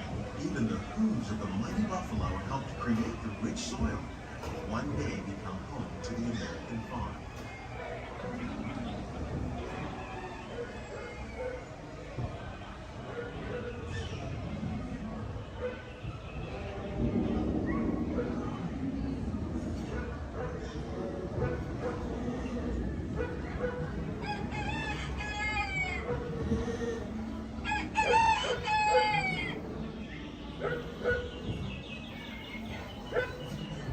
Of all the forces at work on the land, humans have had one of the most produce food or grow an organ led to the enormous use and sometimes overuse of land. In our search for more efficient ways to grow food, we often fail to realize the impact of our methods.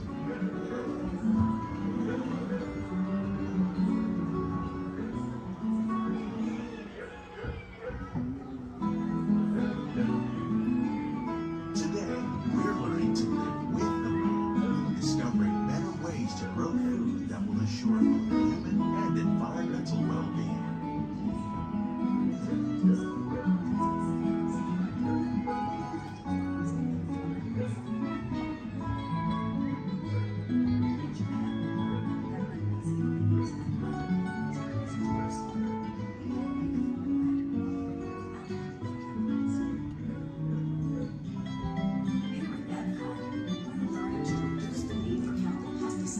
By breeding and using natural predators, like ladybugs and wasps, to control pests.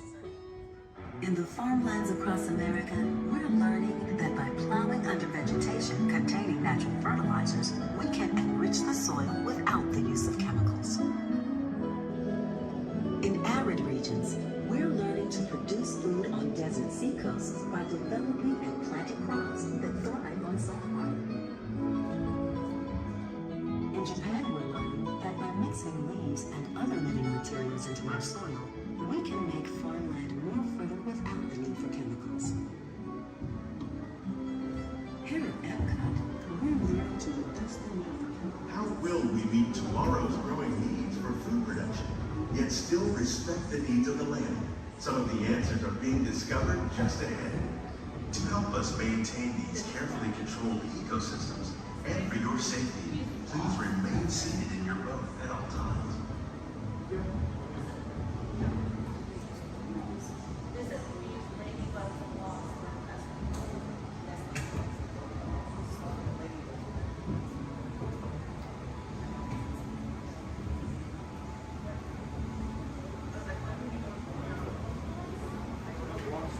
Welcome to our living laboratory, where scientists from Epcot and the U.S. Department of Agriculture are exploring innovative ways to produce relevant harvests now and into the future.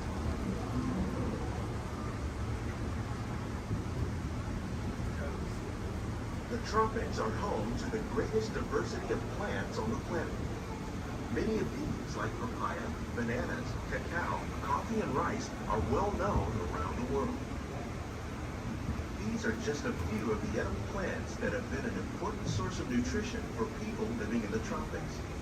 Many are rich in vitamins and minerals, while others are well adapted to growing in less than ideal conditions. Some, like the water lily, thrive in wet, swampy areas and waterways. All parts of this plant, even the flower petal, are edible. The starchy fruit of the plant has long been used to make flour for baking.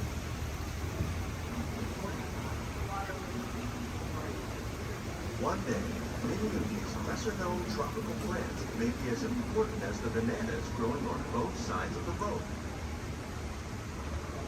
More than 28 million tons of bananas are eaten annually, making it the most popular fruit in the world.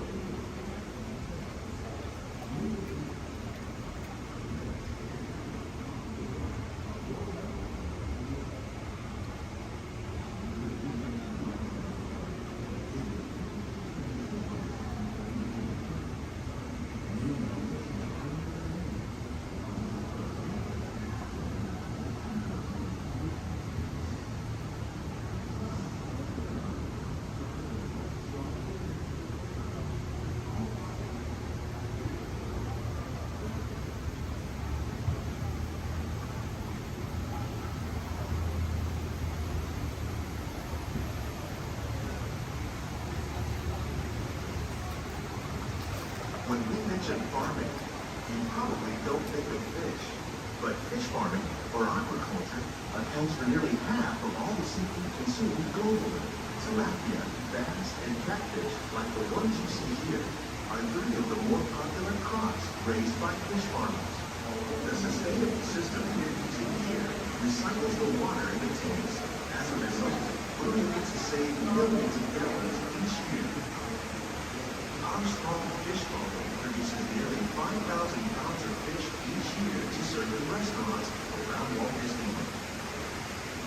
organizations like Disneyland can play an important role in our efforts to produce valuable harvests and still protect natural resources.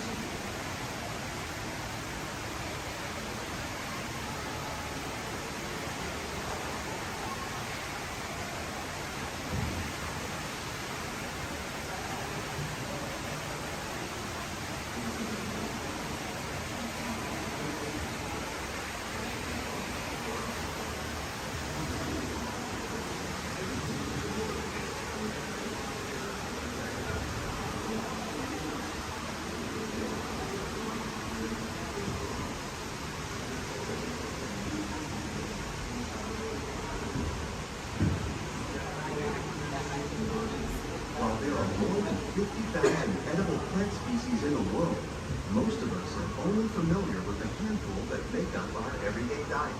The common grains growing here, maize, sorghum, and millet, plus rice, account for nearly 2/3 of our global food consumption. Learning how to increase yields of these staples is an important goal of research around the world.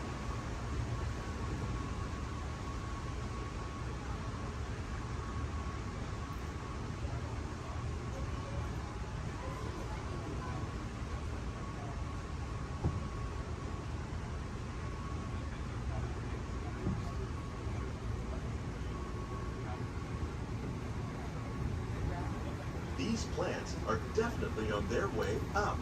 Innovative growing techniques like these increase yields while more efficiently using resources like water, fertilizer, and pesticides. Another innovation at work here is our integrated pest management program. By populating our greenhouses with beneficial insects that prey on harmful pests like aphids and flies, we are significantly reducing our reliance on conventional pesticides. We're growing these crops using our nutrient film system. This technique precisely controls and recycles water and nutrients. With it, we can produce over 27,000 heads of lettuce a year in this one small area.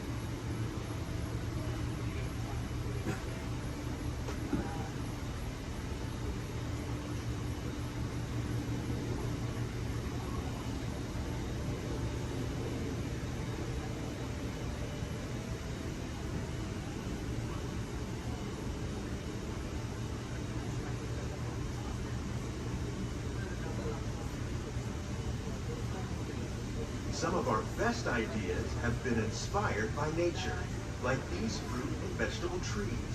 By growing these ground plants vertically, we can increase yields and better control diseases. These crops taste as good as they look. In fact, we serve more than 15 tons of produce from our greenhouses in restaurants here at the land every year.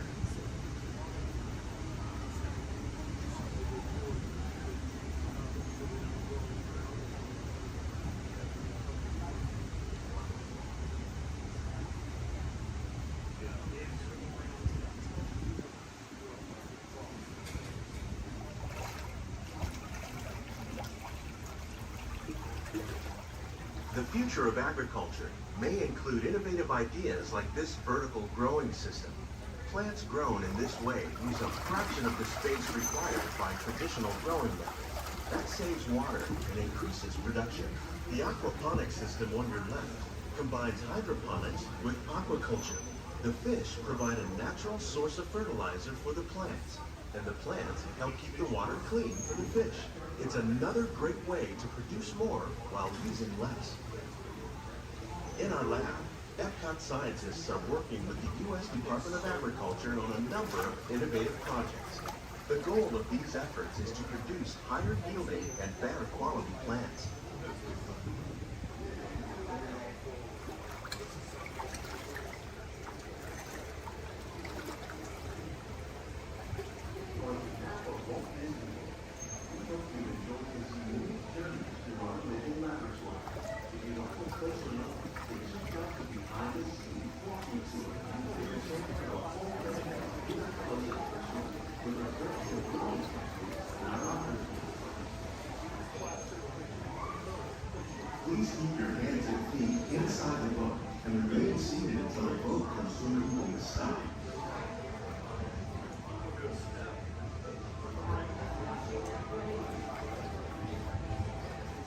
greenhouses represent just a fraction of the work being done worldwide to produce bountiful harvests for our growing population.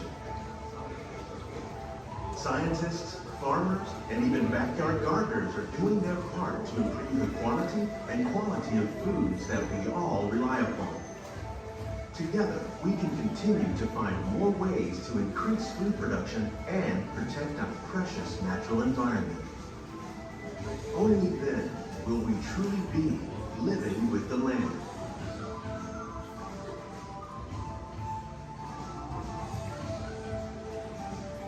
On behalf of Walt Disney World, we hope you've enjoyed this unique journey through our living laboratory. If you'd like a closer look, then check out the behind-the-scenes walking tour. A chance for the whole family to get up close and personal with the plants and growing techniques in our laboratory. Please keep your hands and feet inside the boat and remain seated until the boat comes to a complete stop.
Oh, Lord!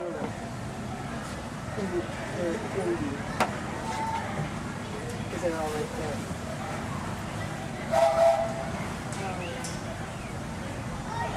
And folks, on our way to Main Street Station, we'll be passing through the Grand Canyon and Primeval World. This is a perfect opportunity to take out your cameras and snap a few pictures. However, as a courtesy to those around you, we ask you please turn off the flash photography and video lighting on your cameras. Once again, no flash photography or video lighting inside the tunnel. Thank you.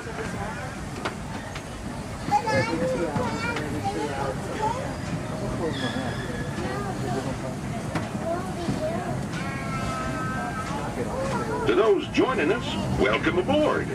The next leg of our journey will take us along the rim of the Grand Canyon. It's a mighty long drop to the canyon floor, so for your safety, stay seated with your hands, arms, feet, and legs inside the train. Be sure to watch your kids and no flash pictures, please. Para su seguridad, permanezca sentado y mantenga las manos, brazos, pies y piernas dentro del tren y cuide a los pequeños. Por favor, no tome fotografías con flash.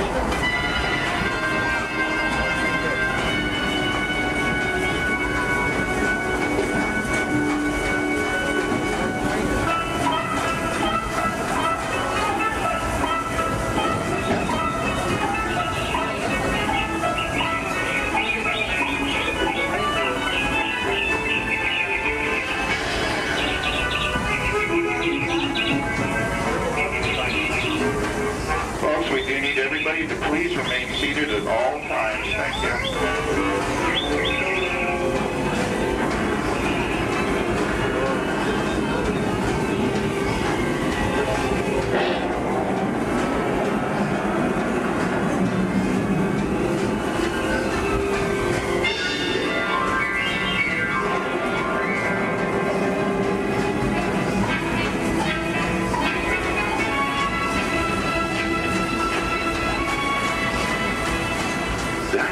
Grand Canyon as we know it today, but it wasn't always that way. Right now, as we travel back in time, back to the fantastic primeval world, land of the dinosaurs.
Back to our own time and to Main Street Station, gateway to Disneyland. If you'll be leaving us here, stay in your seat till we come to a full stop. And remember to gather all your personal belongings, including the young'uns if you got any, and step carefully from the train. I'd especially like to thank those of you who've been with me for the Grand Circle Tour of Disneyland. We surely hope you enjoyed your travels with us and that you'll come back and see us again real soon. For those of you traveling on, we'll be on our way again in just a few minutes. This is Main Street Station, Main Street, USA.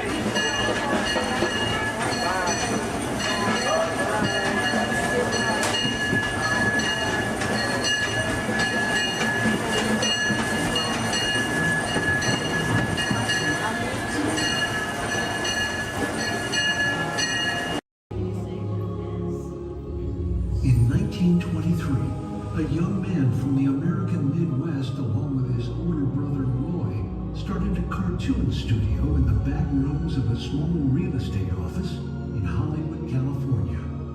This was the small beginning of a family entertainment company that would create unforgettable stories, characters that become beloved friends, wondrous experiences, and music that has become the soundtrack of our lives.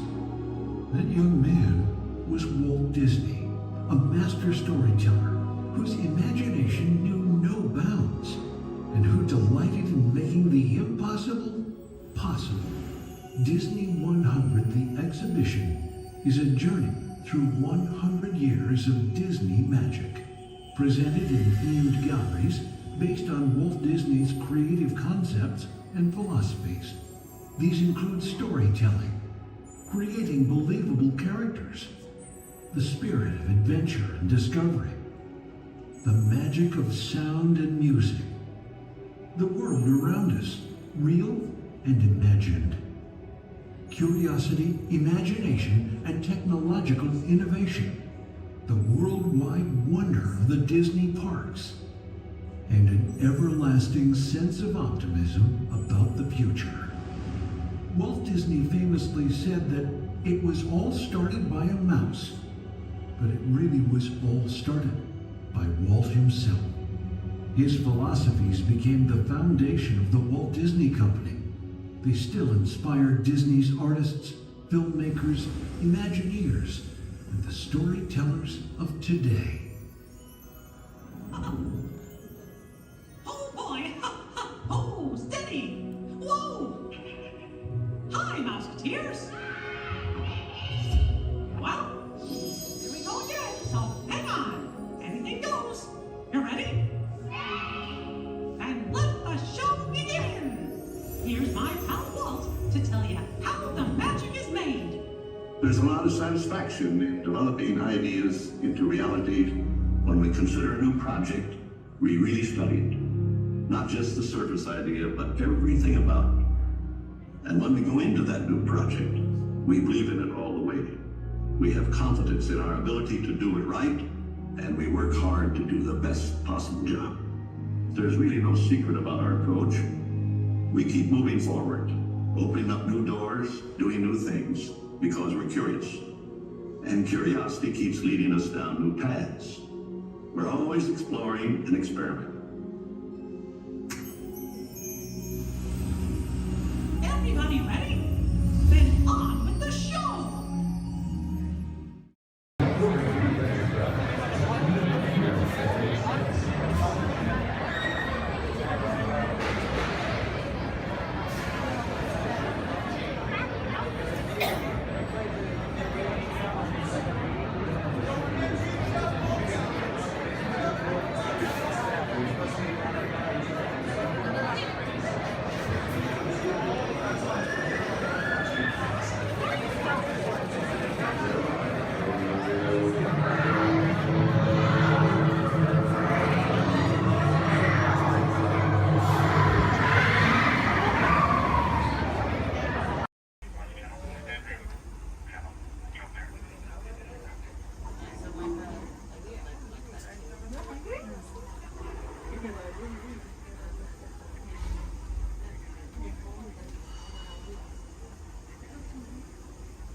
For those of you just joining us, welcome aboard Excursion 3 on the Disneyland Railroad. For your safety, please remain seated at all times, keeping your hands, arms, feet, and legs inside the train. Please supervise all children, making sure they're seated away from the train openings, either fully on a lap or on a bench. Our next stop will be the Land of the Future Tomorrowland Station. Oh, they're doing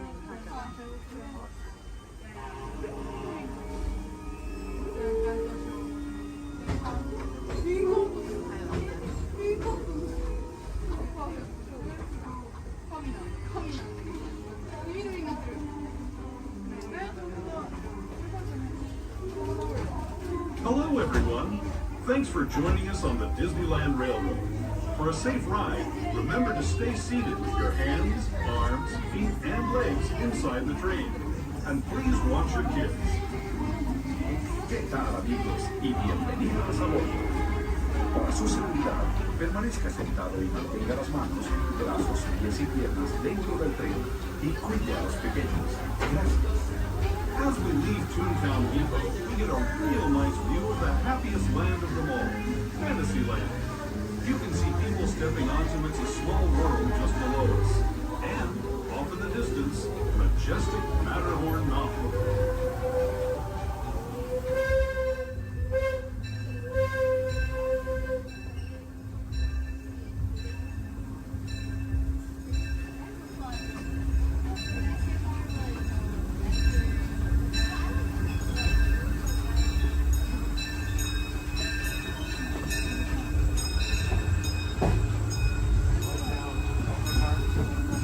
Steaming forward into the future to a land inspired by visions of tomorrow, both practical and imagined.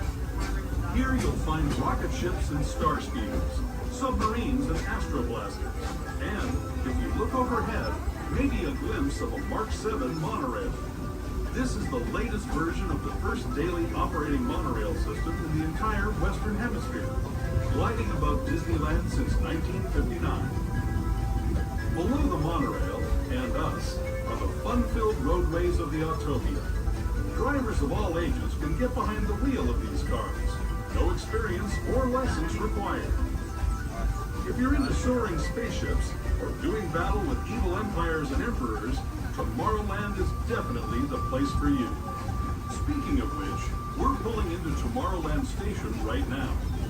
If you're leaving us here, just stay seated until we come to a full stop. Gather your belongings, including lightsabers and astroblasters, and step carefully from the train. Thanks, and have fun in the future. For the rest of you, just sit tight. We'll be on our way again in just a minute.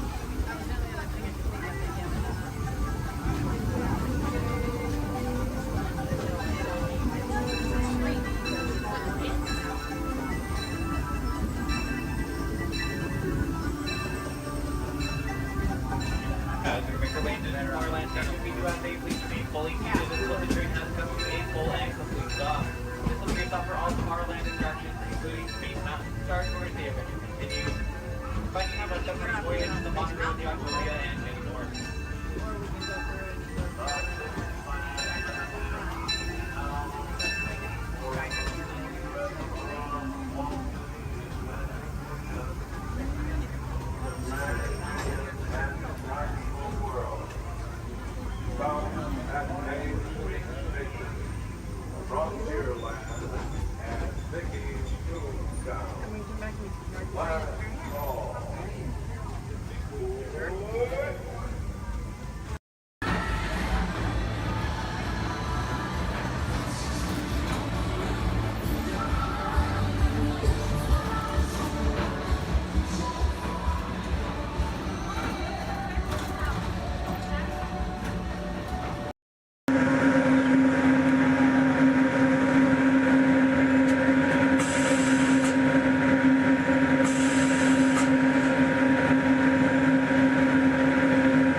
Hello, everyone. Welcome aboard the Disneyland monorail. We are now beginning a 2.5-mile journey to downtown Disney Station and back. For a safe trip, remain seated, keeping your hands, arms, feet, and legs inside the cabin. Be sure to watch your children, and no smoking, please. Bienvenidos. Para su seguridad, permanezca sentado y mantenga las manos, brazos, pies y piernas dentro del tren y cuide a los niños. Por favor, se ruega no fumar. You're riding aboard a Mark 7 monorail, the latest generation of Disneyland monorails. When Walt Disney introduced this attraction in 1959, it was the first daily operating monorail system in the Western Hemisphere. Just ahead is Disney's California Adventure, where you can live the ultimate California dream through attractions and live shows that are as diverse as the Golden State itself. The Towering Hotel is home to the Twilight Zone Tower of Terror, where you can literally take a thrilling drop into Hollywood history. The bear-shaped rock formation is part of the Grizzly Peak Recreation Area, a haven for outdoor adventures. Beyond it, you'll find the high-energy fun of Paradise Pier. Coming into view on the left are the villas at Disney's Grand Californian Hotel and Spa.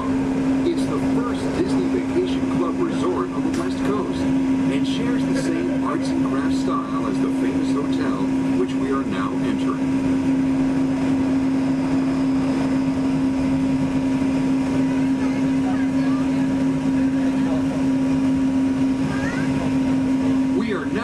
At Downtown Disney Station, gateway to the Downtown Disney District and the Disneyland Resort Hotels.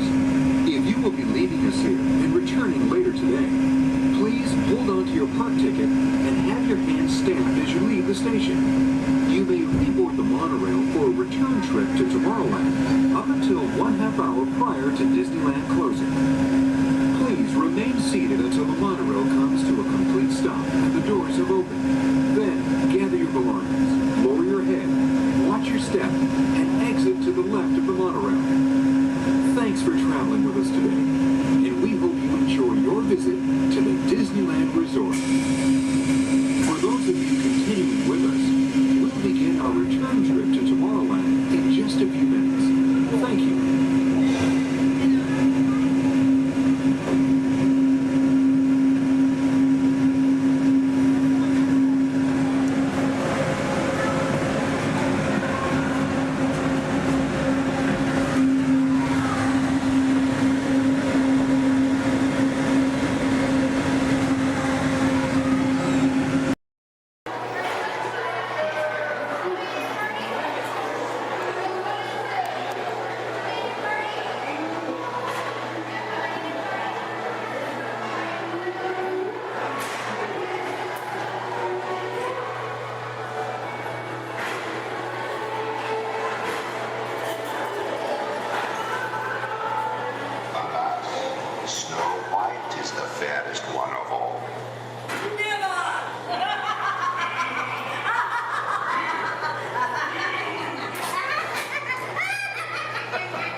We recently learned that your Terran visionary, Walt Disney, had a similar goal in mind with his early concepts for the experimental prototype Community of Tomorrow.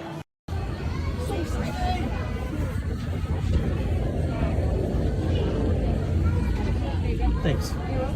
What'd you say? You did? Oh! So I said like no. I used to motion tracking, assigning individualized color profiles, web shooters calibrating. Woo! You there, Spider-Man? I'm here. Where are you? On our way.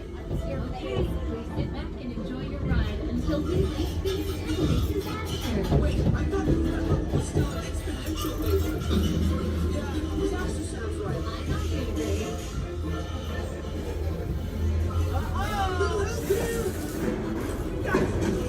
I'm glad to see you guys.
Intentionally hit those green blocks, maybe we'll trigger a chain reaction. I think you're right. That should stop it.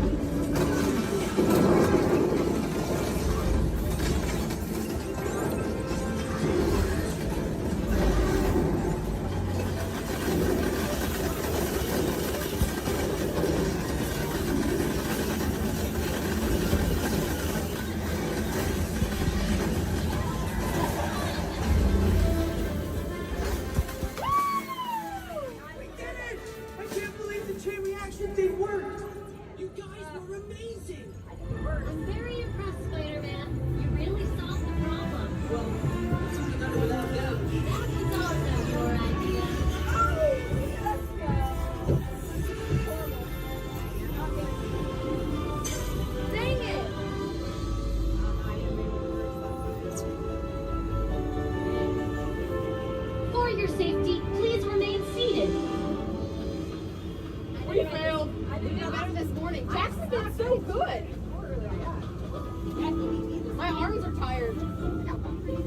Reinforcements, remain seated inside the transport.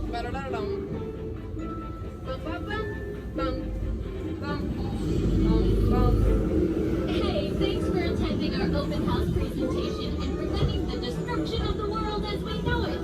Please collect your wits and any personal belongings as you exit the vehicle. See you later.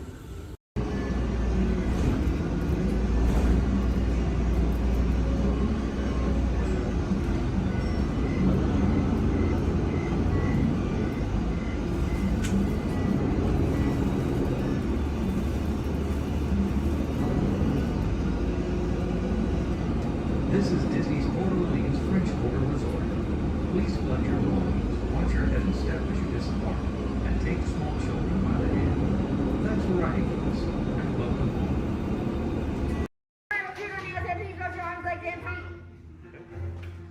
Alright, recruits, this droid up front, his name is R5. He'll get you guys back to about 2. Good luck and may the force be with you. Alright, friends, it looks like we have an incoming transmission from 6. Stand by. Okay, take this corridor to the turbo lift, then head down to the escape pod base. Those droids are programmed to return you to Batuu. Hurry and don't get caught. Lieutenant Beck will guide you. Recruits, for your safety, stay seated with seatbelts securely fastened. Keep hands, arms, feet, and legs inside the transport and supervise your children. Tell them it's a prisoner transfer. Did it work? Good. Now get a move on. There's a clear path to the turbo lifts at the end of the hallway. Turn right. Probe droid. You're lucky it didn't spot you. Take those turbo lifts and stay out of trouble. Hey, you're not authorized. Wait, those are the prisoners.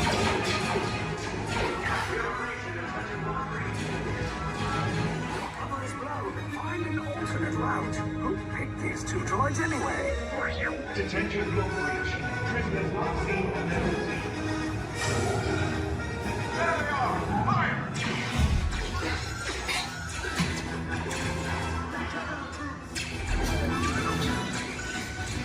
These escape pods just below us. Take the lights down. Hurry! Hurry! No, not up! I said down!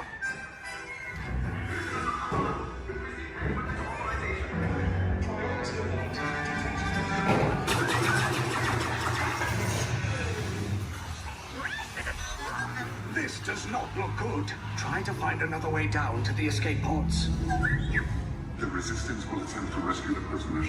They have neither the resources nor the courage to engage us. You underestimate their conviction. Raise the shields! Shields? I see no evidence. Now! Sound the alarm! All personnel to their stations! Sir, the prisoners have escaped. How brave, but ultimately hopeless. There's nowhere to run.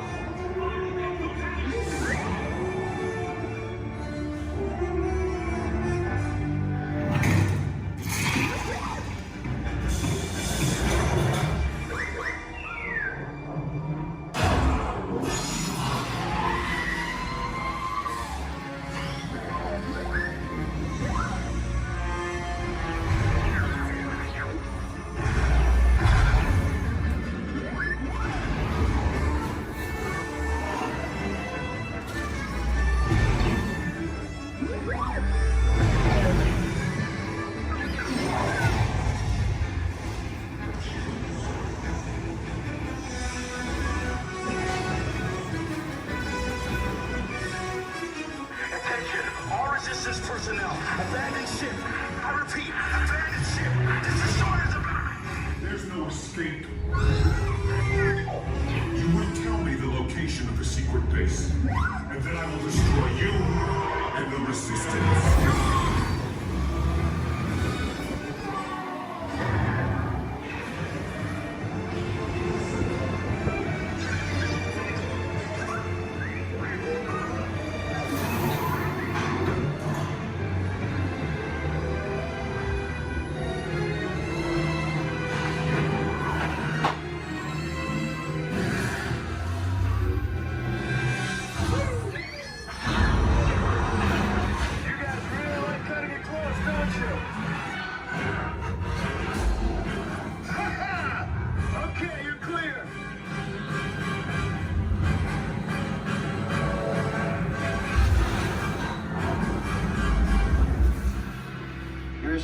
pods came in a little off target. Ground crews will meet you outside the wreck. All right, nice job, recruits. Not what you signed on for, but hey, you're resistance now. I think I have that authority. Right, Beck? Where's the lieutenant? I need eyes on Beck. Rhino, scan for his party. 4 escape pods down in Sector 4. Verification pending. Lieutenant Beck here. Beck! You're alive! I should hope so. Great job, recruits. Thanks to your heroism, the location of the resistance base is secure. Bravo! Yes, R5, you too.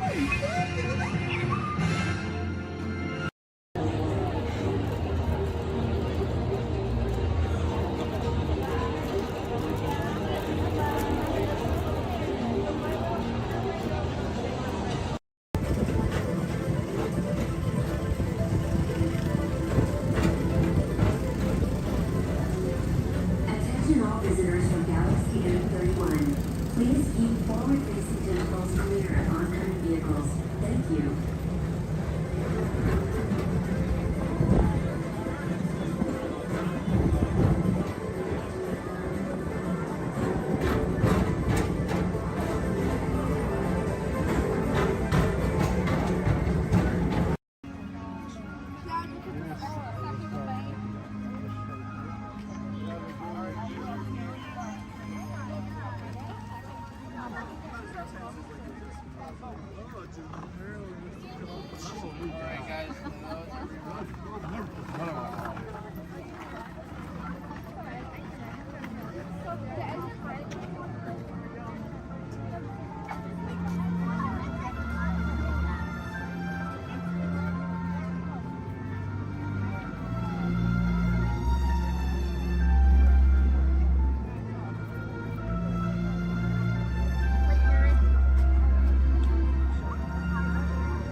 Por lo menos nos vamos bien.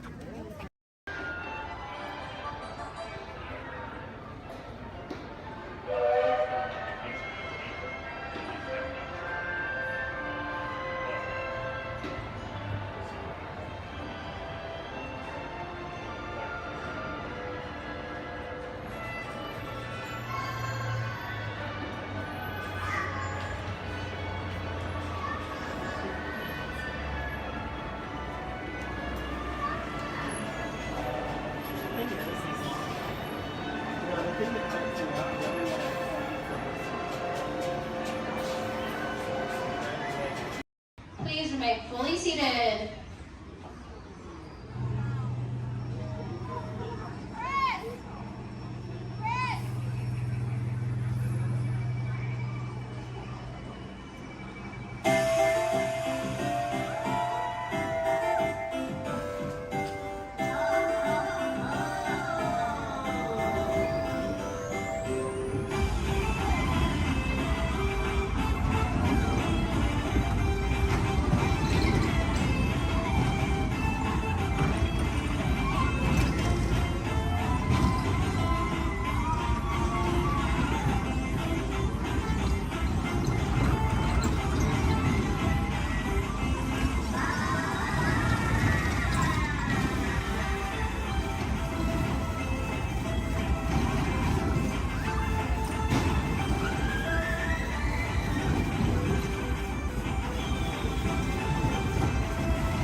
For rum, it be gold I'm after. Strike your colors, you brazen wench. No need to expose your superstructure.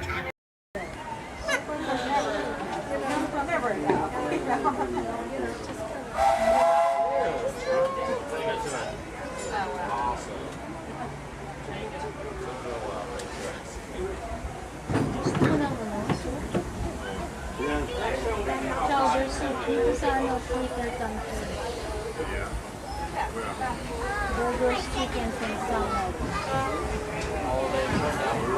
Barbecue. Hello, folks. Welcome aboard the Disneyland Railroad. We're now embarking on a grand circle tour of the Magic Kingdom, with stops at New Orleans Square, Mickey's Toontown, and Tomorrowland, followed by a visit to the Grand Canyon and Primeval World. We got a lot of traveling ahead of us, so remember, for a safe trip, you need to stay seated, keeping your hands, arms, feet, and legs inside the train. And please, watch your children. Bienvenidos a bordo del Disneyland Railroad. Para su seguridad, permanezca sentado y mantenga las manos, brazos, pies y piernas dentro del tren. Y puede gracias.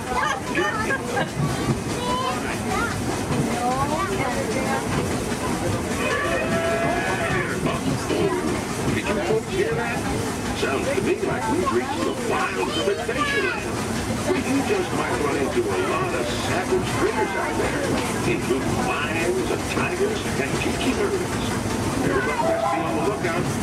You never know just what could show up. We're approaching our first stop.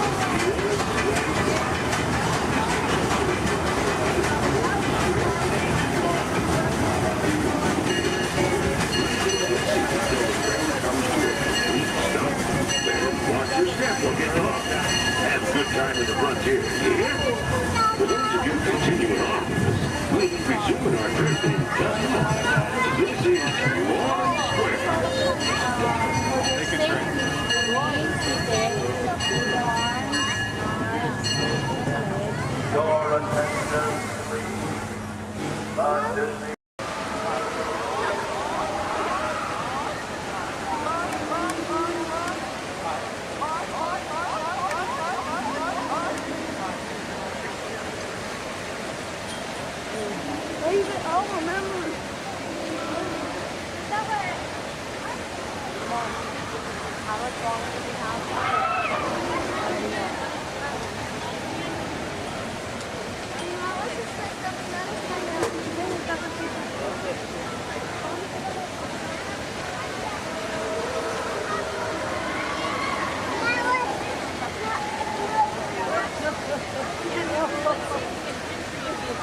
started off. Please welcome the Clayton family!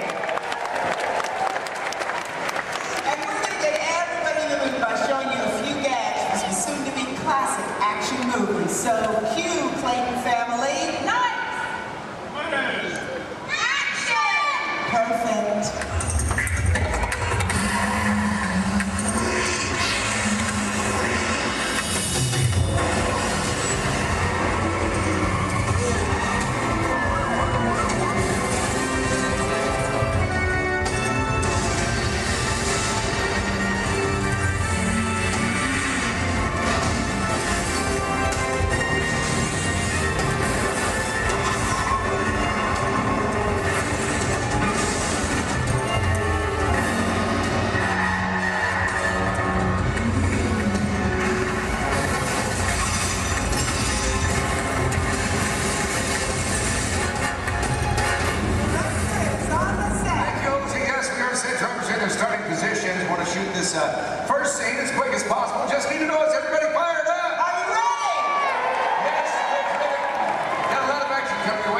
check in with drivers, make sure we're good. All right, today, ladies and gentlemen, we're shooting a big chase sequence similar to the ones you've just seen on the big screen, only we're shooting a brand new action-adventure film set in the south of France. All you need to know right now is that our hero is in a red car and he has this top secret envelope with him. Now, everybody else is just trying to prevent him from leaving town with it. That's the scenario. Look, and drivers ready? Good to go. All right, let's go ahead and slate it, please. Rolling, ballet chase, sequence 7A, take one more. All right, drivers ready on my countdown. In 3, 2, 1, action!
Absolutely. We talk safety every single day here with these extreme stunts. It's our #1 priority. Well, it's critical. The drivers make it look easy on here. There's a lot of planning that goes into everything we do. In fact, I better get on.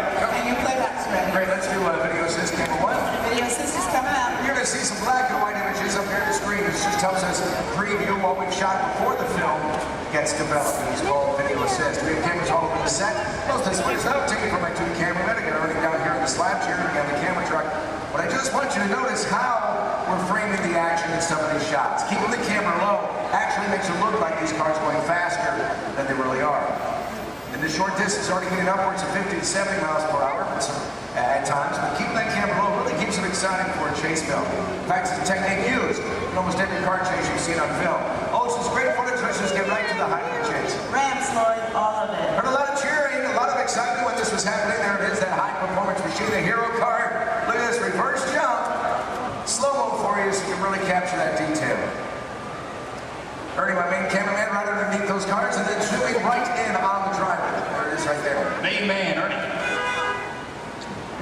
inside one of the vehicles, give you a perspective of what the drivers are looking at. I do want to talk about the hero cars, so let's bring up camera 4 and let's freeze that jump, okay? All right, Lloyd, I'm going to need you to roll into camera 4. Yeah, go straight on. And then freeze it at the top of the jump. Nice work. There you go. Cha-ching. Right there. There you go. All right, this is a very special car for us. Yeah, it sure is. Ladies and gentlemen, this hero car out here was designed and built specifically for our film. It is built with 4 forward gears, but unlike the cars we drive every day, it also has 4 gears of reverse. Now, obviously, we can go a lot faster that way going backwards. Something else a little bit different on that vehicle is where we put the motor. It's not in the front or in the back. It's actually mounted right behind the driver. And the reason we do this, balances out the car, gives it better overall stability, and of course, maneuverability on all these tight turns out here. That's right. And speaking of time, it's not really a luxury ride for the drivers. They are brand today's vehicle. Don, we're still setting up here. Let's just bring out the hero truck. You know, let's do that. Let's introduce it tomorrow. All right, let's do it. Hero 2 set. Thank you. Oh yeah, there he is, speaking into place. Ladies and gentlemen, how about a nice warm welcome for your hero from Brazil, Mr. Eduardo.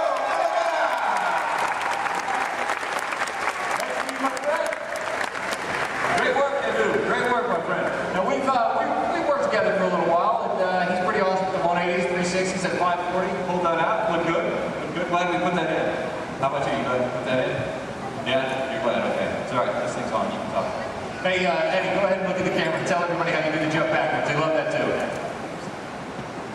It's going to take a long time? Yeah. All right. Well, I'll summarize for you guys. As good as he is at what he does, this unique, one-of-a-kind car has its win. Let's check that out. Hero 2 on set. All right, now you see, folks, it's really not safe to drive in reverse at high speeds, of course, or jump a car backwards for that matter. So what we did is we had a duplicate car built. This is exactly every detail as Eduardo's hero car right here, except for one tiny modification. It's built, so our driver faces out the back. Check this out. We even took it a step further. Built a reverse stunt driver. Made it look like he was facing out the front. Oh, everyone, I'm not real. So reverse hero, let's hear for Ron Fox.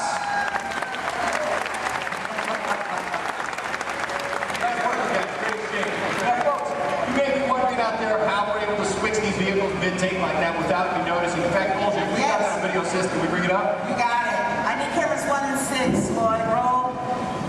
There we go, guys. You can see right up here, this is our first hero, Eduardo, drove on the set. A reverse hero, well, he was actually waiting in position to take over for him. That's right. The 2 cars are like runners passing the baton in a relay race. Once the main car disappeared, well, this reverse car took over without missing a beat. Let's hear it again for these drivers.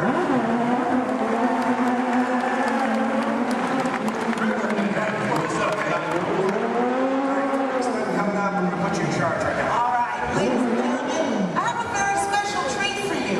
We've prepared a tribute to Disney's original action movie star. He's made a lot of films for the studio. He's lovable, cute as a bug, and I understand he does all of his own stunts. Do you know what I'm talking about? Yeah, so let's check him out in action. Roll film for me, Lloyd. Thank you.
Another place is now a whole lot smaller thanks to the addition of the big trucks and the market carts.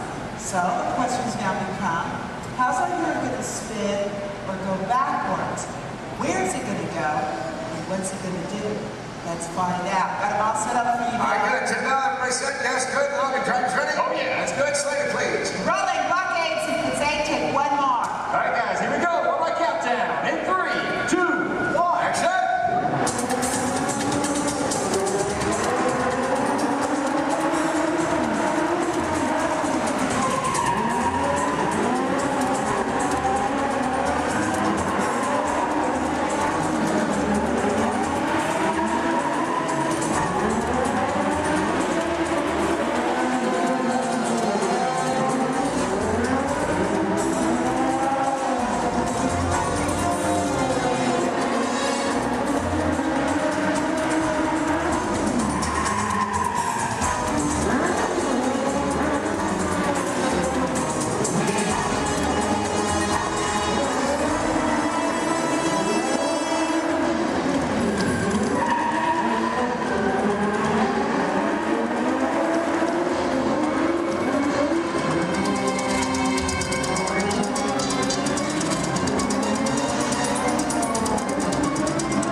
Up to him to make this work. That right there is an airbag. Slows Eddie up just a little bit. He is still at an accelerated speed. Look at this. Pulling the 180.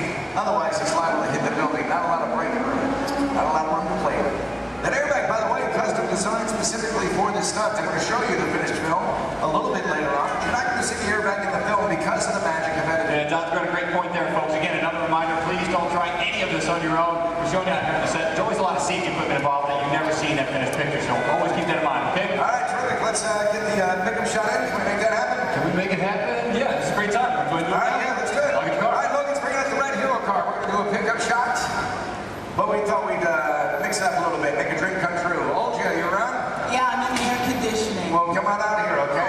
Yeah, you can't be in the air conditioning when we're all suffering out here. Yeah, well. But let's make a dream come true. I want you to head out to this crowd. I want you to find me one driver to get behind the wheel of that hero car. You actually drive the vehicle for us. Okay, what are you looking for in a driver? Gotta have quick reflexes, okay? Great hand-eye coordination. Yeah. If you play a lot of video games, you should volunteer. Wait a minute. Video games, that sounds like you're talking about like a kid. That's what I'm talking about. Give me a kid. Really? You really want a kid? Okay, how about Shade's boy? Yeah. Step on over here. Here we go. Tell everybody your name. James. Hi, James. How old are you? 12. And where are you from? Yeah, it's not an Alabama accent. You guys give it up for James from England! All right, James. You're stepping onto the set. You're going to star in a scene in an action movie. Is that cool? Yeah, high five to that. Meet your boss. All right, look right up here at this big screen. I'm going to show you a part of the film. Then I'll tell you what you'll do for us. Okay? 7-6 first unit, Lord. All right, our hero's on foot. He's in trouble. He literally calls for his car. Look at this. Using a remote in his watch. Car gets to him on its own. Hero makes his escape. I need a longer shot of the car. You're going to drive it for us, and there it is. Do you know what's so special about that car? Well, it's a full-size remote-controlled vehicle. That's right. You drive it with this remote here in my hands, guys. Let's take a look inside. I'll show you the hardware on this vehicle. The hardware, I should say. There you go. Now take a look at the steering wheel. I'll give you guys a quick demonstration. If I want to turn this vehicle to the left, all I do is press this lever here to the left like this, and then to the right. There you go. Right in the center. Oh, that's a fun little toy. Now, guys, this is just like any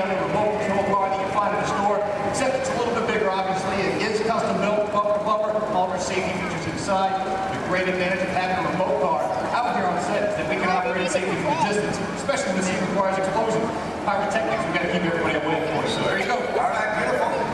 Have you ever driven a remote control car before? Yeah. Just keep in mind that this is a $100,000 vehicle. Now, James, is going to be really easy. As a matter of fact, Logan's already shown you how to steer, but for this particular sequence, dude, you have so got to concentrate on directional. Now, make it go forward, you can push his knob straight away from you, but reverse pull it straight down towards yourself. Does that make sense? Cool. We're going to practice.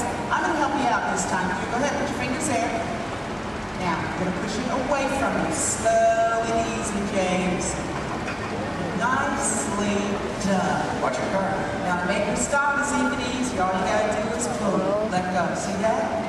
Comes to a stop. Now put your fingers back in place and pull it down towards yourself. Again with the slow and the easy.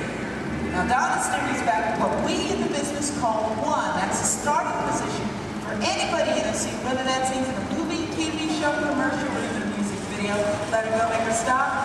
Beautiful. Now James, I need you to be very, very careful with that car. Is that over there? Dude, that's your entire college career, man. Go fast. Let's go faster, okay? Take this, move it all the way up. Ready? Go ahead. Action, straight. Punch it. Nice, James. First, okay, let go. Pull it down. Pull it down and hold it. Next one is red. Forward. Take it forward. All right, stop track. Stop. Hey.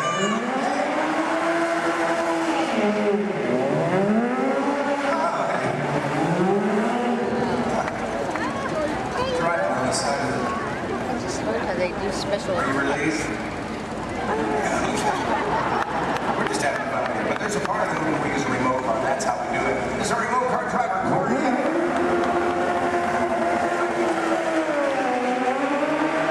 actually driving the vehicle, but you were the star of the scene. And to commemorate this moment, I have for you lights, motors, action, extreme stunt show, honorary driver pin. Can't get this pin anywhere in the world except for starring in the role you just did. That's how exclusive this is. All yours.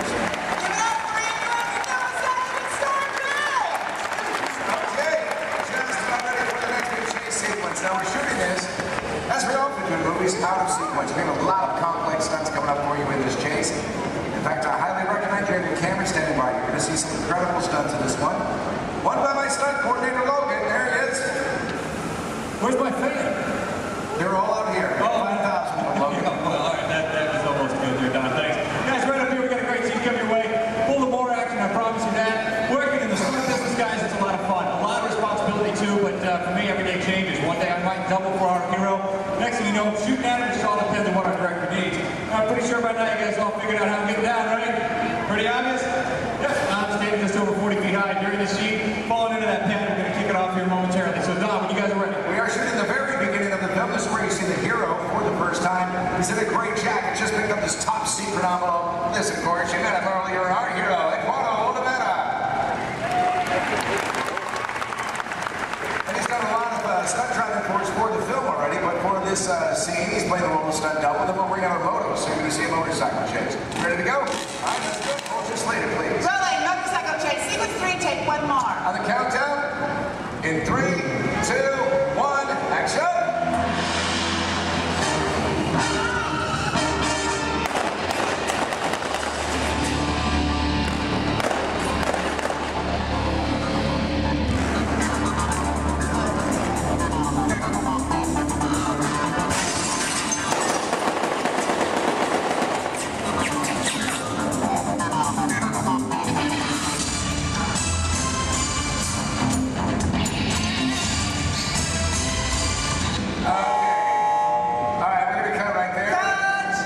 Logan did such a good job.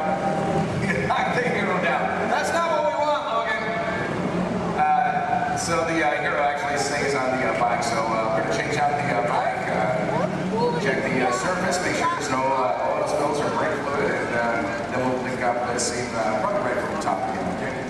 All right, so this is Bill Ortiz. He's calling shots for this while Logan was doing the stunt for us, but we'll get the high fall in there. So let's just go to BGM for a moment, and we'll get this started as soon as we can.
stunt that's coming up. We're going to pick it up right now from the sniper shooting at the hero. Olja, let's re-slate. All right. Rolling. Motorcycle chase sequence 3A, take 1. Mark. Let's take 2. Here we go. The countdown in 3, 2, 1.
itself can't get injured on this. Glides right through that trench, just touches the fire, that's all we need. He's already engulfed in flames right when he's at his feet. 1 second that took. Yeah, it didn't take long. Yeah. There you go. Good job. It's nice right there. A lot of this one's going to end up in the fire. Load up the hero. Background there. 10 seconds in, Nick starts feeling the intensity. We know it as soon as he goes down. Our crew right there, too, put him out. Absolutely. Then we'll wait for his thumbs up. Make sure he's not feeling any hot spots over any part of his body. Which we get right there. Yeah. For stunts like this, we use as many different cameras and angles as possible. Well, folks, we have to. It's a big stunt, a lot of safety. We need it in one take. That's right. Elaborate stunt. A lot of prep time involved. That's exactly right. A good half an hour of preparation just for day our bird guy alone, folks. He is wearing 5 different layers. Now, the first layer that we put on him is a dry layer of Nomex, extra fire retardant material. We throw in some pads, of course, for the impact of that fall. Another layer of Nomex.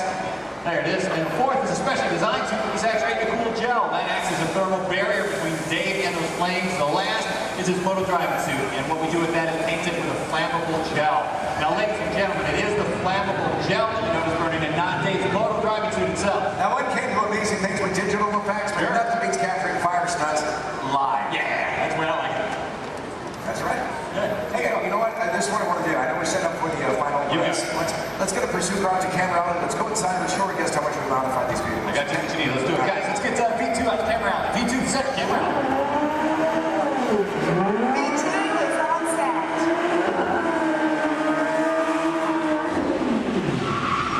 There you go. Right there. That's terrific. Slow down, boy. Hey, there you go. Folks, how would you like this guy to be your valet? Put your hands together for Mr. Nick Keeley.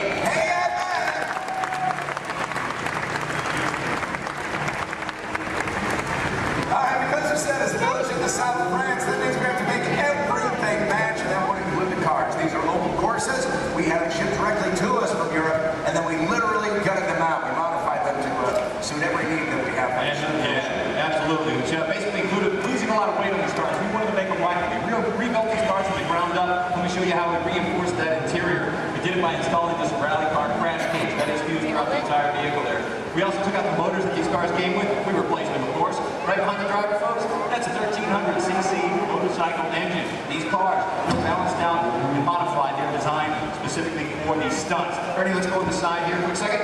Now, executing these maneuvers, pulling off these stunts that our cars do, it requires a lot of complex timing, using your clutch, your gas, and the emergency brake. These cars here, that e-brake releases the moment our driver lets it go. The cars we drive every day, it locks in position until we release it manually ourselves. These guys are pulling off all these maneuvers and they have to keep going. So that's why we leave it released. Something else a bit different, the gear shift. Second, third, fourth gear just requires a little push forward. It's called the bump shift in our business. If you want reverse, you just turn the handle on top and you've got 4 gears of reverse. That's your command, just like that. And we are ready. Final shot. Thanks a lot, Nick. All right, let's do it.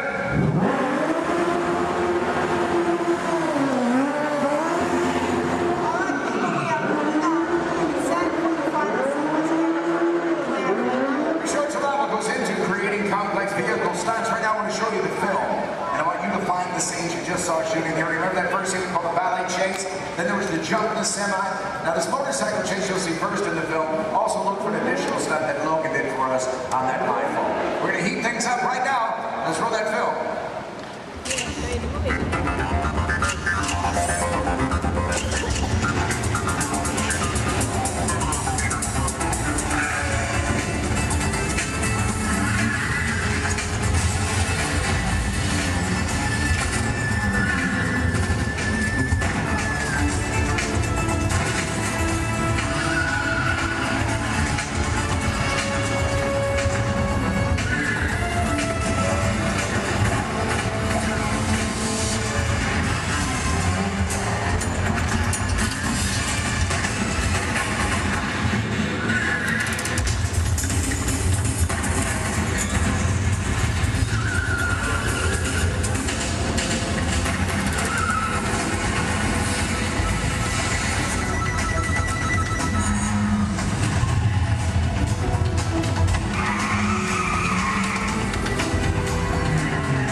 Chapter 9.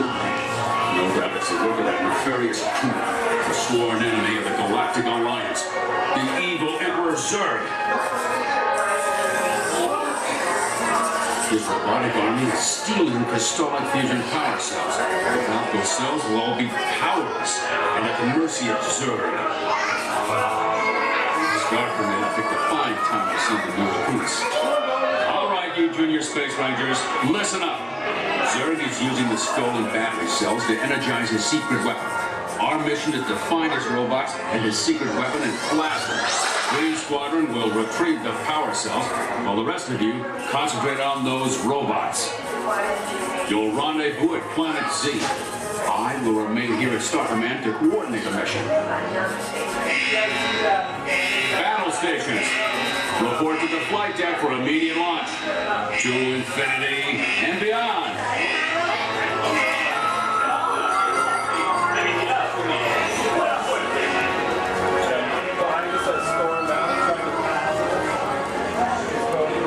Attention, Space Rangers. This is Star Command. Prepare for immediate launch. Flight safety requires that you remain seated in your cabin while you will be delivering.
on the run. Blast in with everything you got. That's a lot of good start, my man. I'm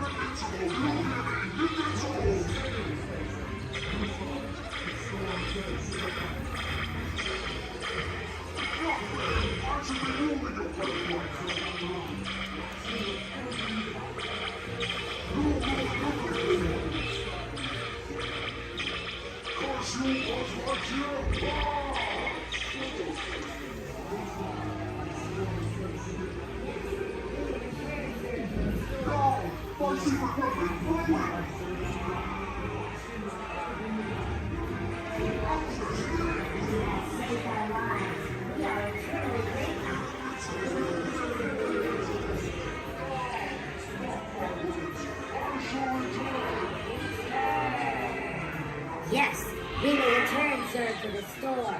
He is a bad toy.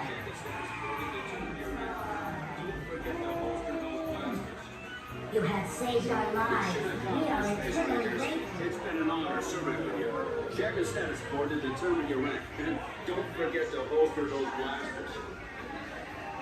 Mission accomplished, Space Rangers. It's been an honor serving with you. Check the status board to determine your rank. Good luck to you all. You might need it. Today's flight takes you to the planet Corellia. You will be intercepting a first-order train shipment of coaxium. Gunners, you clear the path. Pilots, line up behind the train. And engineers, you harpoon that precious cargo. Now get a move on and know that I have complete faith in you. But I am coming along with you just in case. Yo, oh, a pirate's like the new boys doing this. I had a bandana complete full of got the armies your house. With patches of feathers, it's like that can run. Got the armies your house. Yo, a pirate's like for you. He picked out a hat and he rigged it with blue. Got the armies your house. Like earrings and medals and dreadlocks and boots. Got the armies your house. Yo, a pirate's like for you. Hands up to you, ladies! Hands up to you!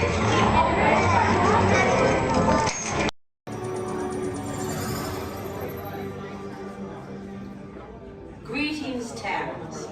I am Nova Prime Irani Rayan, Commander of the Nova Corps. On behalf of all Xandarians, I hope you have enjoyed exploring the wonders of Xandar. As you have seen, your world and ours were born of the same moment, one which you refer to as the Big Bang. As such, we are all galactic neighbors in a vast universe which we and countless others share. For you to travel to Xandar would take 2.5 million years, assuming you had a ship that could fly at the speed of light. So we decided to come to you. But even we could not have reached you so easily were it not for the Cosmic Generator, an advanced piece of Xandarian technology that creates jump points, artificial tunnels that act as shortcuts, linking distant points in space. It is our desire to share this wondrous technology with your people so that together we might explore new worlds and create a brighter tomorrow. And now, as the culmination of the wonders of Xandar, you will be teleported to a Nova ship above your planet for a demonstration of the Cosmic Generator. I trust you will find it an unforgettable experience.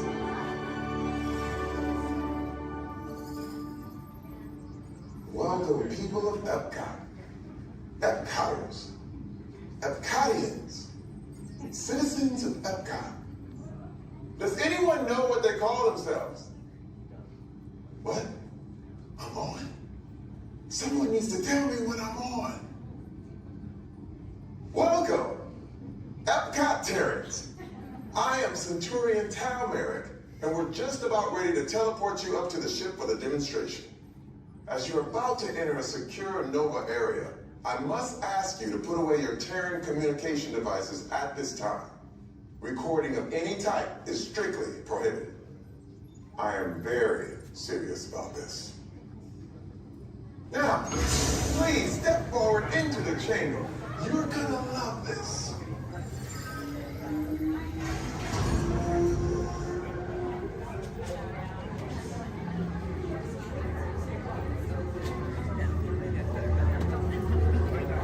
Before we begin, I should warn you that we have never teleported Terrans before. But since your molecular structure is very similar to Xandarians, it should work. It'll work. So long as you are standing inside the lighted ring. You do not want to know what happened last time someone did not stand where I told them to, okay? Stand by for teleportation. Here we go.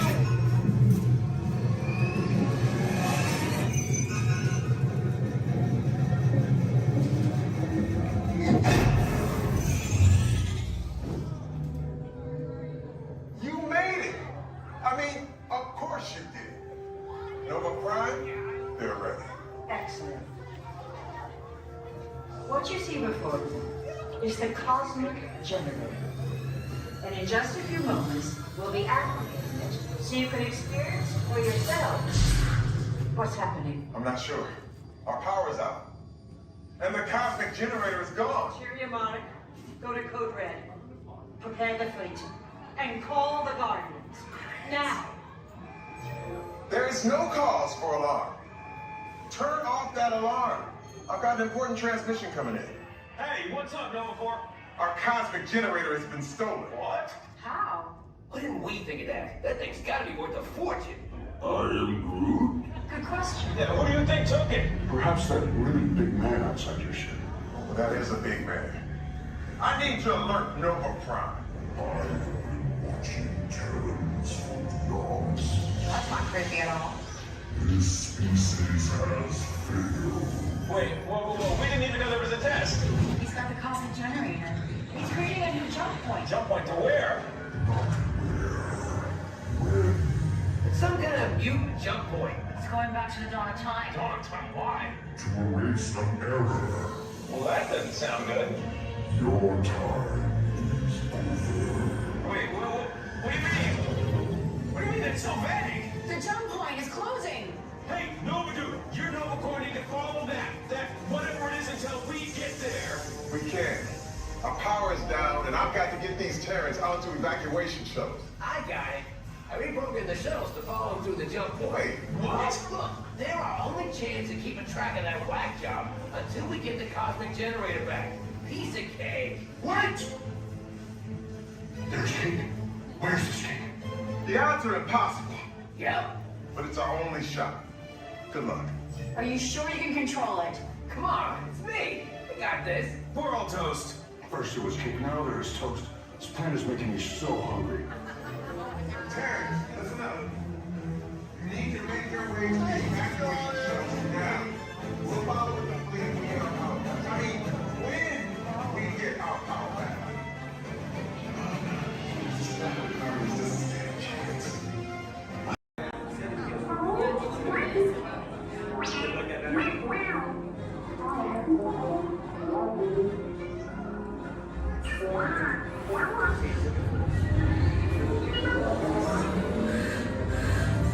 Incoming transmission from Ray.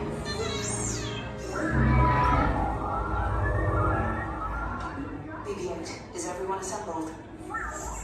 Good. Shouldn't you be in flight prep? Recruits, thank you for joining the cause. A covert resistance team led by my friend Finn has infiltrated a First Order Star Destroyer that is now headed to this system. Your outpost on Batu is no longer safe. We have transports waiting to take you to General Organa's secret base on Pucara. I'll regroup with you there. The Resistance desperately needs your help in our fight against Kylo Ren and the First Order. Remember, it is vital that you keep the location of the Pucara base secret. Lieutenant Beck, one of our top commanders, will lead you. Affirmative. Transport is ready. Line up and I shall personally see them delivered. Thank you, Lieutenant. Welcome to the cause. May the Force be with us. Commander Poltan and a squadron of X-Wings shall escort us to the rendezvous point on Pucara. Roger, this is Black Leader. I hear you're a fine-looking group of recruits. Well, no time to waste. Let's get you on your way to the general.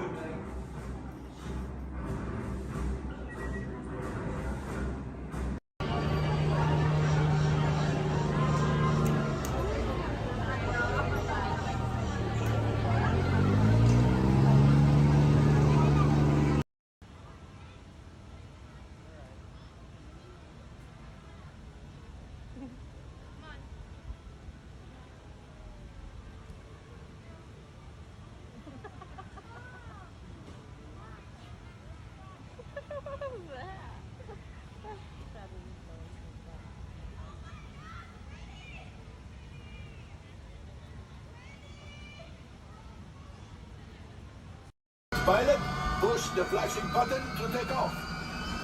Pilot on the left. Move your stick to fly right and left. Pilot on the right. Pull back on the stick to fly up. And push forward to fly down. Oh, that's it. Julie, sorry. This will be in hey. Okay, I got it. Sorry. Pilot, let's go get that flight out. Pilot, make the jump to light speed.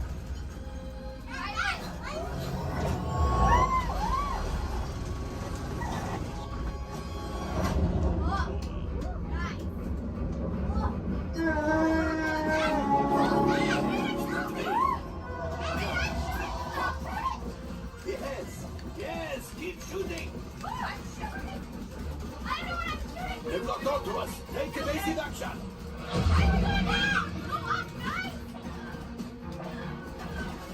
Gunners, we need to defend ourselves. Open fire. Gunners, blast away. Blast. Ah, there it is. After that plane.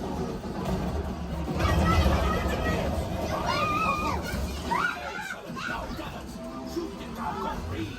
Left pilot brakes.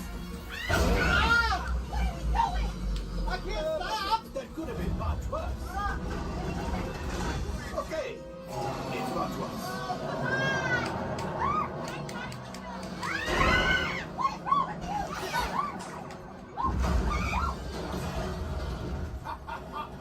Yes, you got one. Excellent, my friends. Now power up the ship. Well, gravity go You see, just as I promised, my friend. Now that the resistance has ready, they put something from Bungo. Pilots, line up behind the train so we can harpoon that last. Gunners, shoot the train. Engineers, realize closer. Cargo's pretty quick. Shooting! Good job, my friend. Yes. We got the coaxium. I will grab it. You keep up to the train.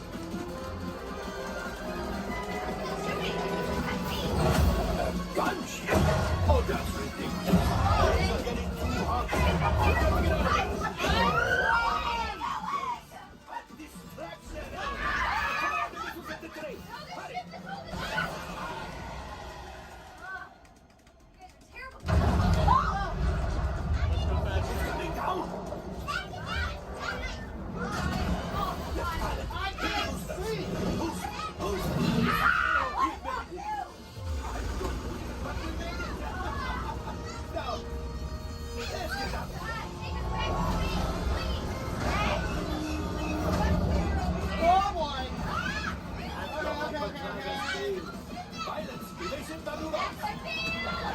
We've got company. Who is right? We need them back and find the resistance. Only 3 left. He's the last. Watch out!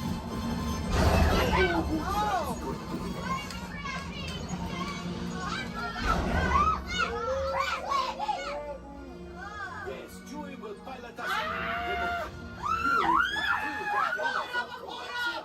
This would greatly help the resistance. You will earn the first order and made Chewie proud. Now, after my modest profit, your cut minus what you owe me for damaging the Falcon. Not bad. I was doing it better than that. You are serious.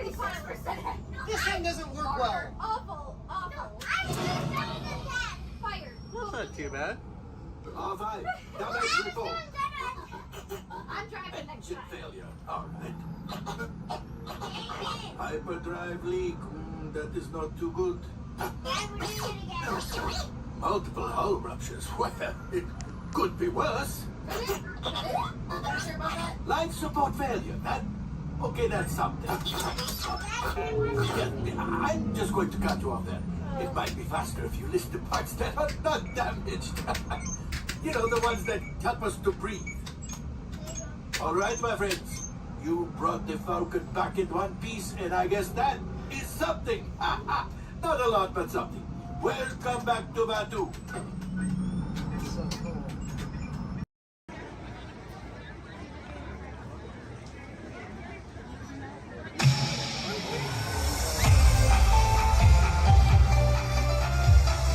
To all who come to this happy place, welcome and good morning, everyone. We have some extra special friends here to welcome you all today. Let's hear it for Mickey Mouse and Minnie Mouse.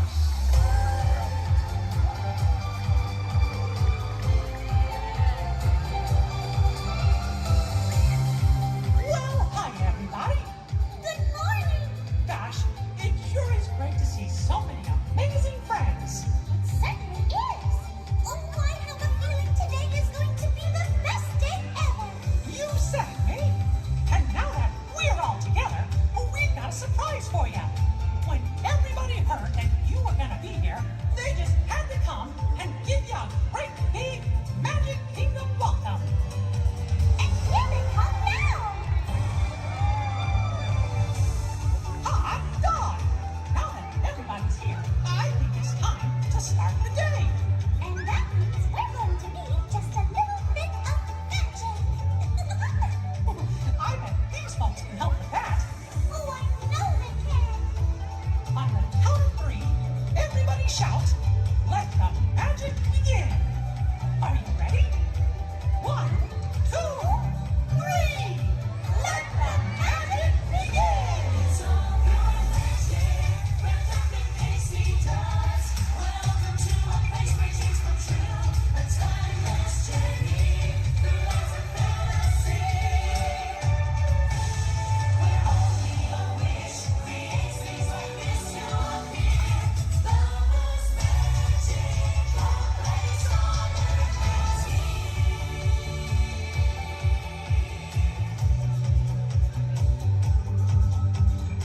Well, what are we waiting for? Let's get going! Bye-bye, everyone. See ya real soon!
Chef Danny is waiting for you.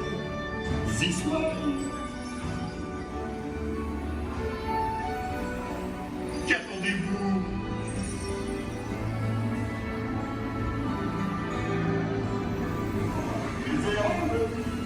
invités pour le dîner. Hein? Pour le repas idéal. Coq au vin? Non. A simple omelet? Too simple. What? Mais oui, that's it!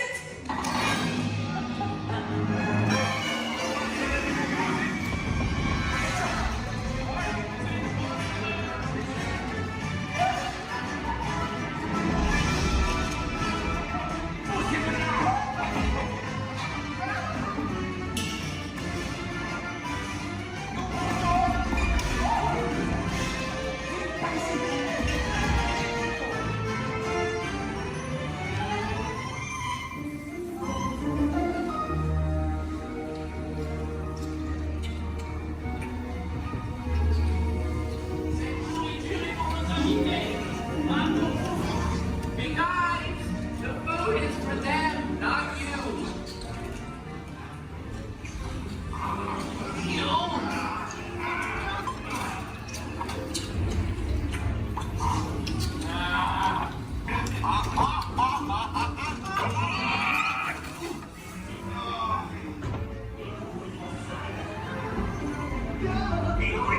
What are you doing? Que manigancez-vous? Out of my way!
Watch your step as you exit. Goodbye! Days on award, and if everyone's ready, here in Harambe we say Twin Day, and that means let's go. Jumbo friends, my name is Rachel, and I'm going to be your safari guide out on the Harambe Wildlife Reserve. Just a couple friendly safety reminders before we do head on out, though. Make sure we stay fully seated the entire time. It does get pretty bumpy out there. We're also going to make sure we keep our hands, arms, feet, and legs inside the truck. And hold on to any loose items that could fall out, because unfortunately I cannot stop to retrieve anything if it does fall out. Now the first part of the reserve that we are heading into is the Little Aturi Forest. Now the animals here in the forest are known for their camouflage, so we may have to look a little bit harder for them. Although over on the right side, the brown-colored animal with those striped legs, that is an okapi. Now, okapis might look like they are related to zebras with those striped legs, but they're actually one of the only living relatives of the giraffe. Now, if you look closely at its head, they kind of have the same skull shape the giraffe has. They also have the same tongue that helps them get into the vegetation. Now, that black and white bird that's hanging out down there kind of by the water as well, that is a saddle-billed stork. They can stand at about 5 feet tall with a wingspan all the way up to about 9 feet long. So if you look up above you, that is about the length of the canopy that's on top of your head. Now, they get their name from the yellow saddle shape on their beak, and they do also mate for life. So once they find their partner, they're with them for the rest of their life. Definitely be on the lookout for another one. There's usually another one that hangs out pretty close.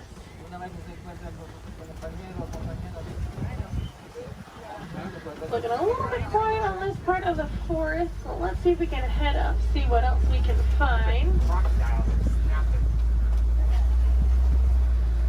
Looks like there is some movement up ahead, so I'm going to head over that way.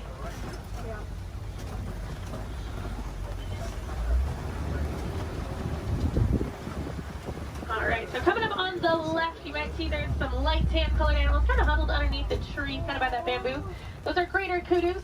And then actually up kind of under the trees and then also at the top of the hill up there, those darker brown colored animals with those horns on top of their head, those are bongos. Now, bongos are very shy and reclusive animals. That is how they get their nickname, the ghost of the forest. Both males and females do have those horns on the back of their head.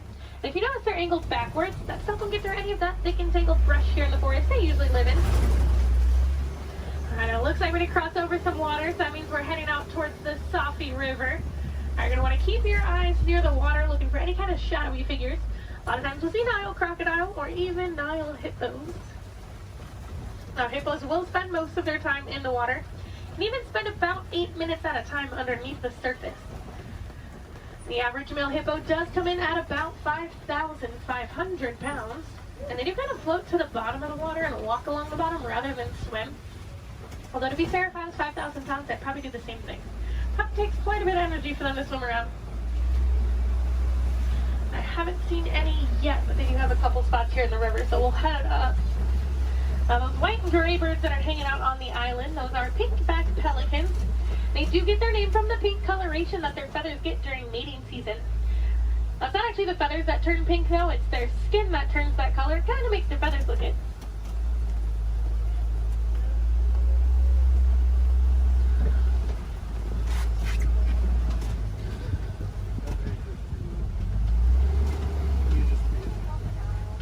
The hippos are being a little bit shy right now, but I do know we are heading towards crocodile territory. Aha, down there on the left, there are some crocodiles down there. Now, the average Nile crocodile does come in at about 16 feet in length, weighing about 500 pounds. Although they can grow to be about 20 feet long, and I do know there's at least one down there that's a little bit over 700 pounds. Now, when it is super hot, you will see them hanging out with their mouth open. That's because, unlike you and I, they can't sweat. So they do open their mouth. It does help them regulate their temperature, keeps them a little bit cooler. You'll notice a lot of the animals here in Africa actually have some sort of natural cooling capabilities. It does get pretty hot out there. Now, we are going to start making our way out towards the savannah. That does happen to be one of the largest parts on the reserve. It's also home to some of the more famous animals like lions, elephants, and giraffes. So hopefully we'll see some of those out there today. Now, coming up on the right side of the truck now, this tree that almost looks like it was planted upside down. That is a baobab tree, also known as the tree of life or the upside down tree. And they will remain leafless or dormant up to 9 months out of the year, and that's to help conserve any kind of water or energy the tree does have. I'm already seeing quite a bit of movement down there, so we're going to head down, get a little bit closer to everything. Now, unlike the animals in the forest, the animals out here on the savannah do rely on speed and agility to protect themselves. Even giraffes can run at about 30 miles per hour. That is a pretty funny run if you've ever seen it. Kind of see the head move way before you see any other part of the body move. Alright, coming up, those animals with those really big horns hanging out there on the right, those are Ankole cattle, also known as the Watusi cattle, after the Watusi tribe that did first domesticate them. They are one of the only domesticated animals here on the reserve, and those horns might look really big and heavy, but they are actually mostly hollow with kind of a honeycomb structure on the inside, so they are fairly light. Now these zebras that are hanging out here pretty close, these are Hartman's mountain zebras. If you look closely underneath their neck, you'll see a little flap of skin. That is called a dewlap. Now that does help them regulate their temperature. They're also the only zebra species that has it, so it does help us identify them as Hartman's mountain zebras. Now a group of zebras is called a dazzle. And if you've ever wondered if a zebra is black with white stripes or white with black stripes, just look at their nose. If they have a black nose, they're black with white stripes, and if they have a white nose, they are white with black stripes. Alright, we are going to slowly start making our way towards those giraffes.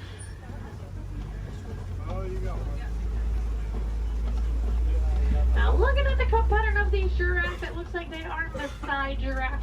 Once we get up there, they do have that kind of jagged puzzle-like coat pattern. Also over on the left, kind of hanging out in the back by the trees over there, those are sable antelope. They do look at all familiar. They are the emblem of the Harambe Wildlife Reserve, so you might have seen their pictures out and around in the village out there. There we go, coming up on these giraffes. That one that's actually scratching its head right there, that's a baby giraffe. Got a little itch. Now the reticulated giraffes will have a much smoother, almost net-like pattern to them. They can stand at about 18 to 20 feet tall. That does make them the tallest animal in the world.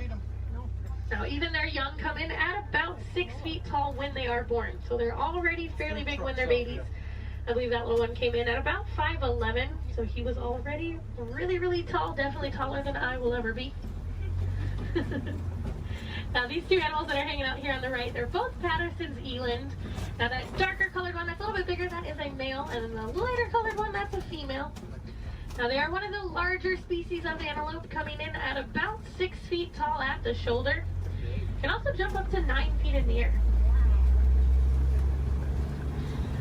Now with those giraffes, just like your fingerprint is unique to you, the coat pattern of the giraffe is unique to them. It does help them tell each other apart when they're in groups. And a group of giraffes is called a tower. Seems to be a pretty fitting name for something so tall. They do also only sleep for about 30 minutes a day. The rest of the time it's pretty much spent eating. There's a really good view of those Ankole cattle there.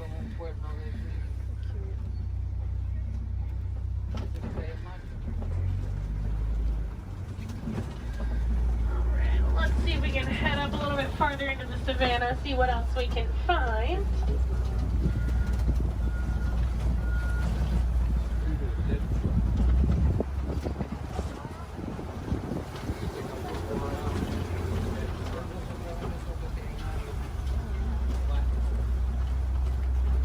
It looks like there's a couple animals coming up on the hillside up ahead here. Once I make the turn, they're going to be on the right side. Those are white-bearded wildebeest. We might get a little bit closer to them in a moment, though. Now, they are a large herding animal. They take part in the Great Migration, which is so large, it can actually be seen from space.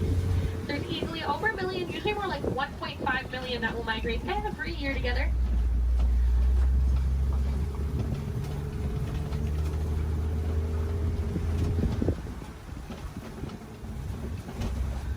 There they are. You can kind of see them there.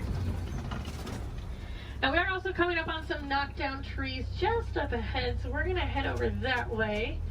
Usually that is a pretty good indicator that there's an elephant or two nearby. Now elephants are known as nature's bulldozers, so you can always kind of assume. Actually, it looks like there is one up ahead of us. I'm going to see if we can get a little bit closer to it.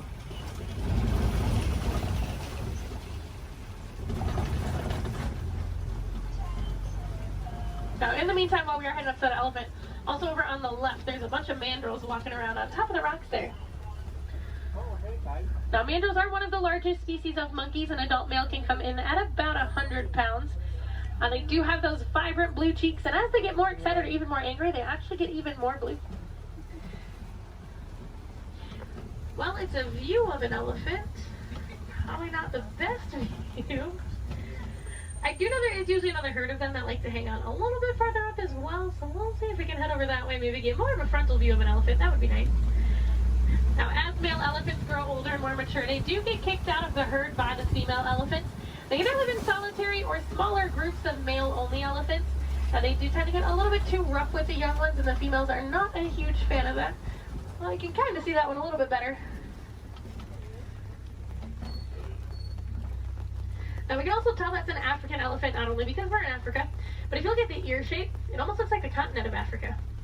Makes it super easy to identify. Let's see if we can head up and find the herd. Thanks to our team's conservation efforts, they found that elephants are afraid of bees. So because of that, farmers have been putting up beehives around their crops. It's a much safer alternative for the elephants. It keeps them farther away from the crops, but it also keeps our locals and our farmers happy. Now, I thought it was so funny that such a large animal was afraid of such a tiny little insect. And it's actually the noise that the bees make. So elephants do have really sensitive ears, and that buzzing noise bothers their ears more than anything.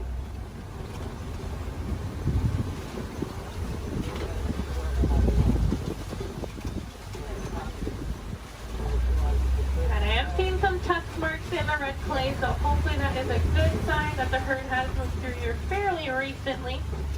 Now, just like you and I might take a multivitamin every day, the elephants do eat that red clay. It gives them a little more nutrients they may not always get from their daily diet. Female elephants do also have one of the longest gestation periods, coming in at about 22 months. So I'm not sure I blame the females for wanting to kick the males out after a while. Personally, I might do the same thing if I had to go through that. Looks like there were a few of them moving up ahead, so we're going to see if we can get a little bit closer to them.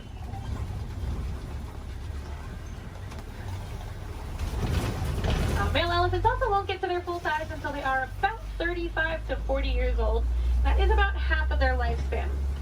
So in the wild, their lifespan is about 60 to 70 years, and that full size can come in at a whopping 15,000 pounds. So that does make them one of the largest land animals.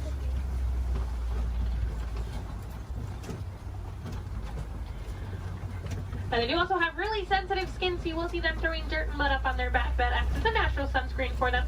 You're also going to see them flapping those really big ears that they have, as those ears are home to a bunch of blood vessels on the inside. So just doing that, it does actually activate those blood vessels and can even cool their body temperatures down about 10 degrees. We might be able to see when we start going around this curve here. Now, in the meantime, we are coming up on some greater flamingos as well. Now, those greater flamingos actually start out as a gray color, and as they get older, they get their vibrant pink color from their diet, which does consist mostly of beta-carotene, like brine shrimp. If you actually look on a couple of them, the back of their head and neck, you can still see some of the gray feathering on some of them. Now, they are one of the lighter colors of flamingo species, as well as one of the largest. You might have seen their cousins, the lesser flamingos, out on Discovery Island when you were coming in today. They're quite a bit brighter in color than these ones, but they're also a little bit smaller. And if you didn't see them, they like to hang out the very front of the tree line, kind of down to the left-hand side.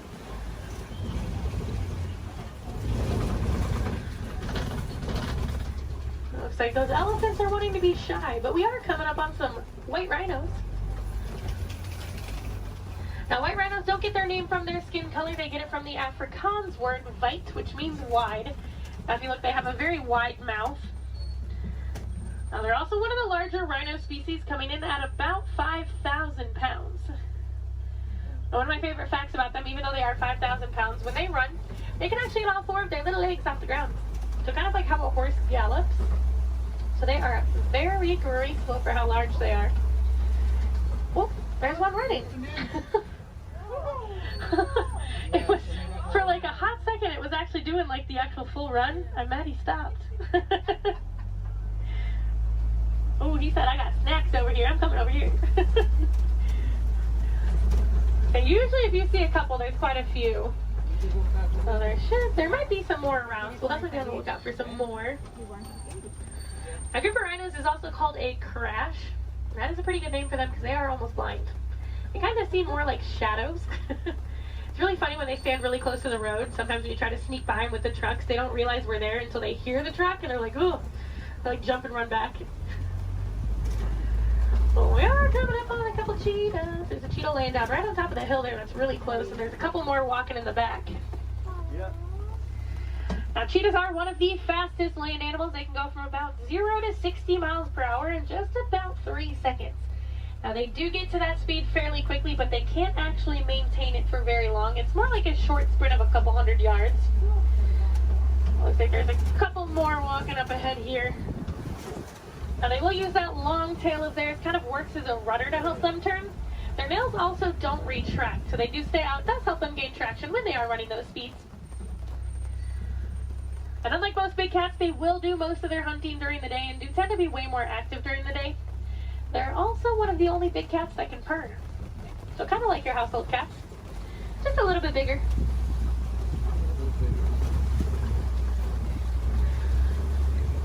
Oh, it looks like there's some lions hanging out on top of the Kofi rock.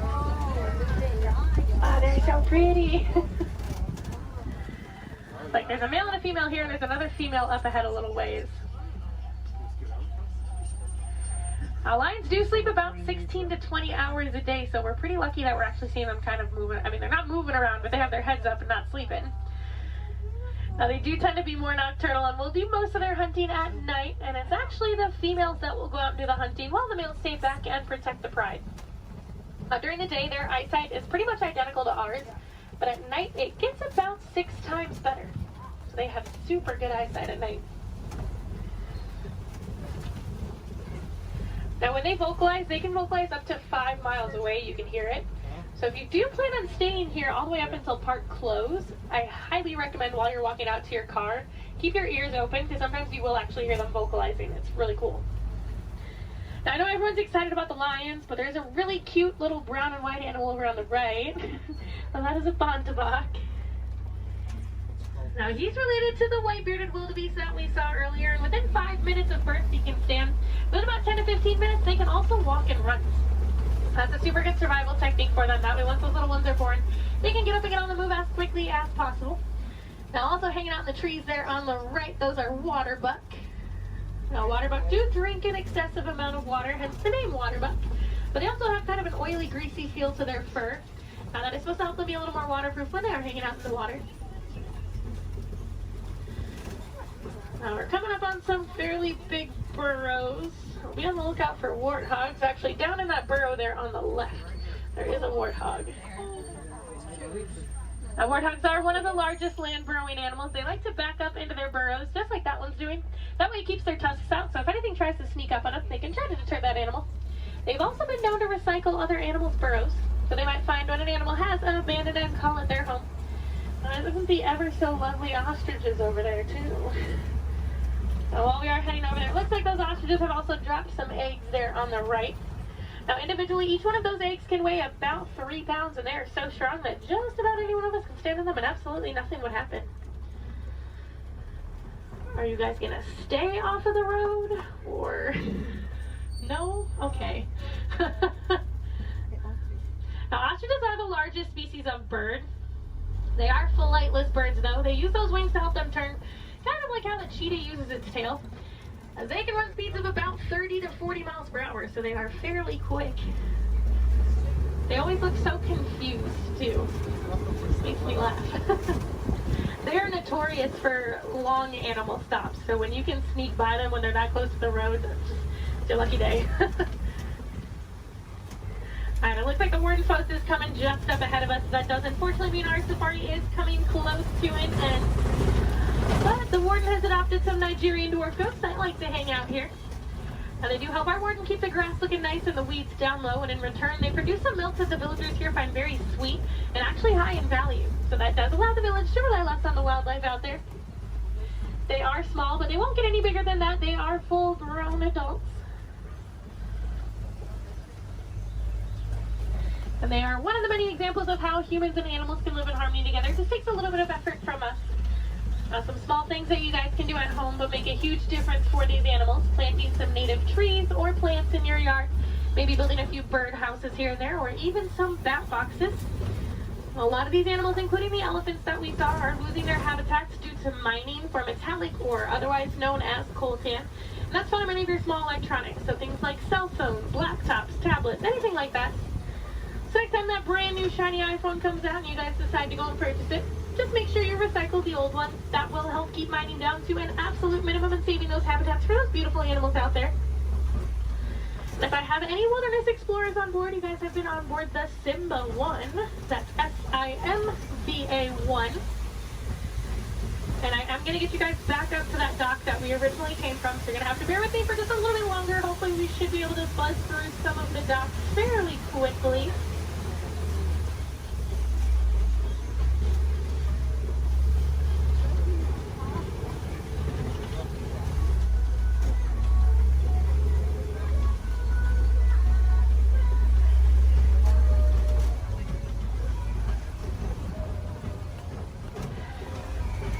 If you guys did enjoy seeing the animals here on the safari, there are plenty more for you to see today. Now actually, when you guys get off of the truck, when you hop down that little pathway there and go down the hill, if you guys take an immediate left, you'll actually be on the Gorilla Falls Exploration Trail. Now over there they have naked mole rats, meerkats. They have an underwater hippo viewing pool where you can usually get a little bit closer view of some hippos, as well as silverback gorillas. If you're heading over to Asia, right behind Tully River Rapids, you'll find the Maharaja Jungle Trek. Now over there they have Sumatran tigers, Komodo dragons, bats, and a whole bunch of different exotic bird species. Now both of those trails are about a 15 to 20 minute walking trail though, so you do want to give yourself a little bit of extra time. Now ECVs, strollers, wheelchairs, any of that can go through those. You don't have to park them, so you can bring them with you. And if anyone has Disney Plus at home, if you have not seen it already, there's actually a whole series on there called The Magic of Disney's Animal Kingdom. And they do go into way more detail about the animals here on the safari, as well as the ones over at Epcot and Animal Kingdom Lodge. I know they have episodes on the giraffes, the lions, the rhinos, the elephants. You get to hear from the keepers that do actually take care of them on a day-to-day basis, so you get to know them a little more on a personal level. You might even get to know some of those names, so next time you come and ride the safari, you can impress your friends and family by knowing those. On that note, no two safaris are ever the same as well, and the animals will always make sure of that. So if you guys are here on another day, or even later on in the evening, definitely come back and check us out. You might see some different animals out there. Sometimes you'll actually see the hippos. We didn't really get good luck with the hippos today. But you might see some hyenas. They do tend to be a little more nocturnal, so they'll tend to come out a little bit later. And you might see the lions actually up and moving around. You never know. They'll probably have a different safari guide as well, so you might learn some different facts you guys didn't hear from me this time around. As you guys are walking around the park too, I encourage you guys to be super aware of your surroundings. A lot of times you'll walk past different animal habitats and you guys won't even know it. On front of the trail life, you'll see those lesser flamingos that I kind of touched on a little bit. You'll see some kangaroos hopping around, some vultures, all kinds of stuff. And then towards the front of the park, actually one of my favorite animals likes to hang out there, the giant anteater. Now that's like if you're heading out of the park when you go over the bridge and there's like the spot where you can go on the left side and the right side to exit. She likes to hang out on the right side. So if you go down there, she tends to kind of hide those. So you have to look into her habitat a little bit to see her. But she's usually there. Alright, it looks like this truck ahead of us is just about loaded, so they should be on their way. So it's a really good time. Double check your rows. Make sure you do have everything. You don't want to leave anything behind because I will be heading out on another safari as soon as I drop you guys off, so it'll take a little bit of time to get those items back to you. The warden knows we are on our way, so we should be able to get cleared into that dock here fairly quickly.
Friends here in Huron, maybe we don't like to say goodbye as we feel that is far too sad and far too final. So it's time to leave you with Kuaharini. So Kuaharini friends, go well, go wild, go make a difference out there and enjoy the rest of your day here at Disney's Animal Kingdom or wherever else your adventures might take you.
set. Just put the control lever forward. Thank you. Pilots, prepare for liftoff. Quase seguridade. Permaneça sentado por el cinturón de seguridad ajustado y mantenga su mano para sus pies y piernas dentro del cohete. Cuide a los pequeños pilotos. Gracias.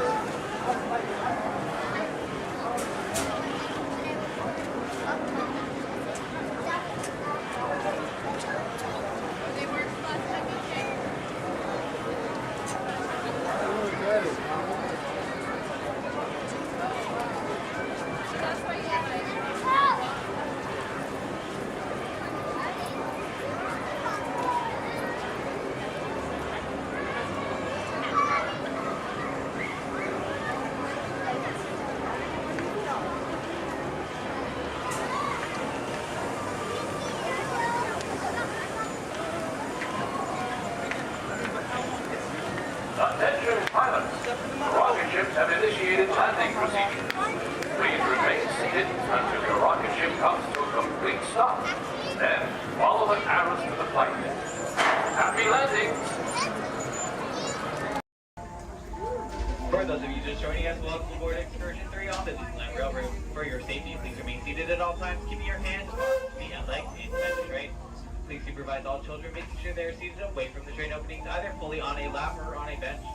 Our next stop will be the Town Depot, your gateway to all Fantasyland attractions. We'll meet you at the front. We're taking the train to the front. Oh, perfect. Okay, bye. To those just joining us, welcome aboard the Disneyland Railroad. To ensure a safe ride, stay seated with your hands, arms, feet, and legs inside the train. And please watch your kids. Para su seguridad, permanezca sentado y mantenga las manos, brazos, pies y piernas dentro del tren y cuide a los pequeños. We're now entering Splash Mountain, rumored to be the location of the one and only Rabbit Place. If you look real hard, you'll just find it. It's where the critters are celebrating a zippity-doo-dah day.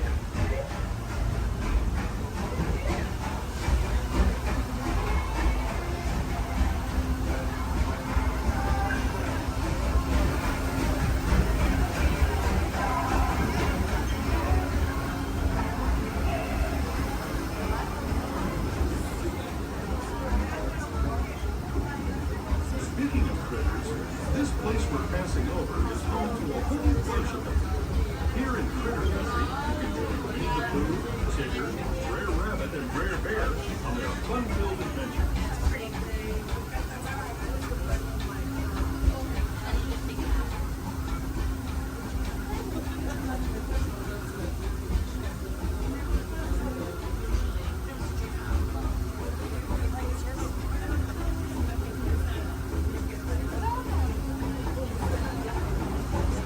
As we steam past Hungry Bear Restaurant, the last outpost in these parts, we're now joining up with the Rivers of America and entering the frontier as it looked more than a century and a half ago. This is my favorite part of the journey. Around every bend, there's natural beauty as far as the eye can see.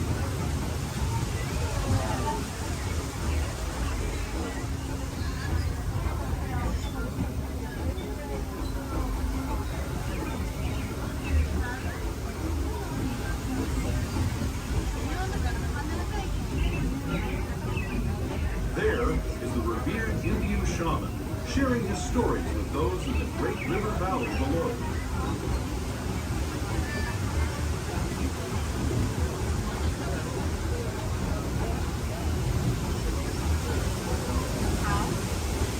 People like me have been riding these rails since the 1800s, traveling through nature's wonderland in a matter of days, rather than the months it used to take by mule or stagecoach. Steam power not only fueled these iron horses, but the dreams of a whole new generation as it moved west into this great frontier. Of course, some of those dreams, and the stories that went with them, were pretty darn wild and downright unbelievable, like on Big Thunder Mountain, where I hear that mysterious spirits have grabbed hold of those mining trains and turned them into the wildest ride in the wilderness.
cartoon home where Mickey, Minnie, and all their friends live. Toontown Depot is also the gateway to Fantasyland, where you'll find many of your favorite Disney animated characters and As we make our way to Mickey's Toontown Depot, we do ask people to remain fully seated until the train has been stable and complete stop. Look at your stop for all Fantasyland attractions, including Into Small World, Alice in Wonderland, Keep Your Pants Light, and our other favorite little train, Casey Jr. Once again, please remain fully seated until we have come to a full and complete stop. Depot, Mickey's Toontown.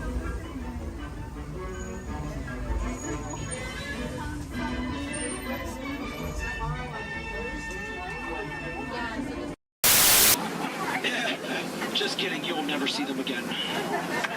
Yeah, but chances are you probably never saw them before, so who cares?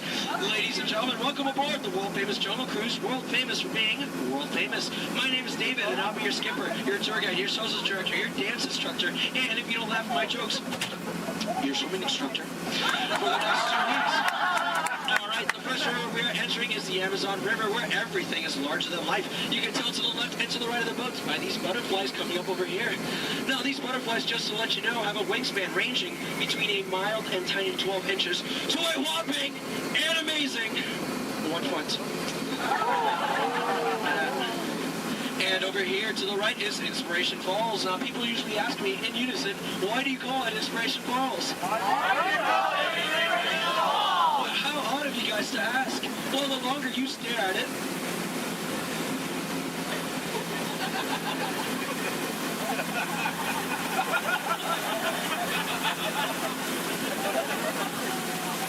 the more it inspires you to travel deeper and deeper into the jungle. Everyone say, ooh. Everyone say, ah. That is an inspiration that I don't know what is. So let's keep going. We are now entering the Congo River, where we have a very special treat for you guys. A special welcoming party set up for you by the Pygmies. Ladies and gentlemen, here they are. The Pygmies! The Pygmies! Shh. This is not good. Usually they don't run off. Something really, really big must have scared them off. Yeah, that's not good. Okay, folks, no need to worry. That is a giant python. It spreads up to 24 feet, and it's actually quite friendly. So friendly, it might develop a crush on you. Now, let's see if we can scare off that bad boy by getting something over here from my cat. Oh, no. Folks, please do me a favor. For any of you wearing yellow, please do not make us sound like a banana. I find it very appealing. Don't laugh, that's not cool. Yeah, everything. Okay. All right, folks, we are now entering the Nile River, where it goes on for Niles and Niles and Niles and Niles and Niles and Niles and Niles. And if you don't believe me, well, you're in the Nile. Disbelief, but let's try that. All right, coming up over here is an African elephant. Now, this elephant is special because I taught it a really cool trick. Watch. All right, Bertha, speak in Spanish.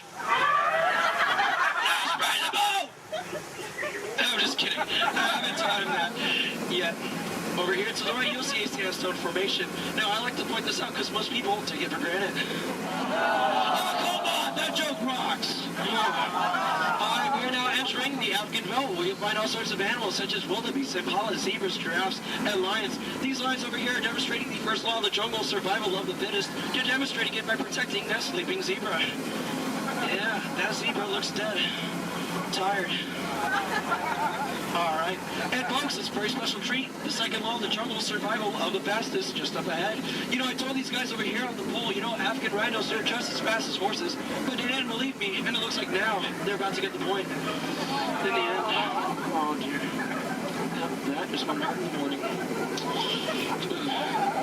Alright, we are now entering crocodile country, where danger lurks every corner. So please do me a favor. If you have any family members that you want to get rid of, now is the time to do it.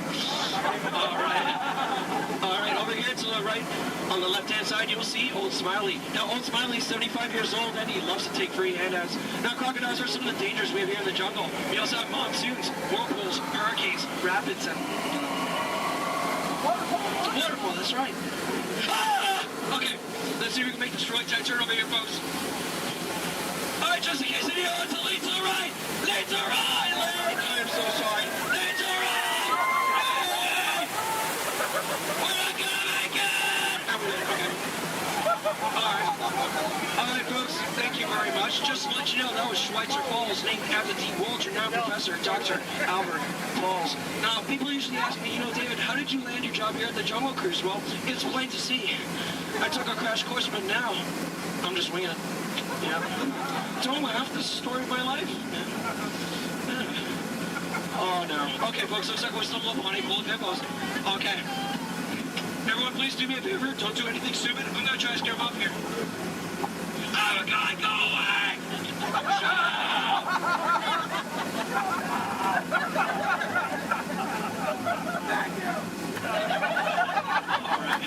Oh, no. Oh, no, folks. Looks like we're now heading into headhunter territory. This is not a good place to be headed. You can ask my last crew over there. Yeah, they were just yelling the entire time. Oh, dear. Alright, from my years of experience, I know when the natives are dancing like that, that means they're going to attack the boat. Usually they attack this side, so there's nothing to worry about if you're on this side of the boat. So, keep your eyes peeled and see if we can avoid the attack here. Establish your attack! Don't worry about looking stupid, because I'm doing that for you.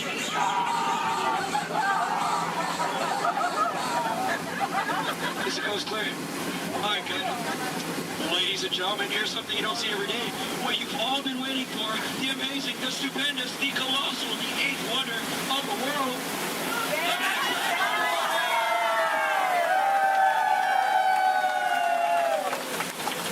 I love you guys. I'm just thank you.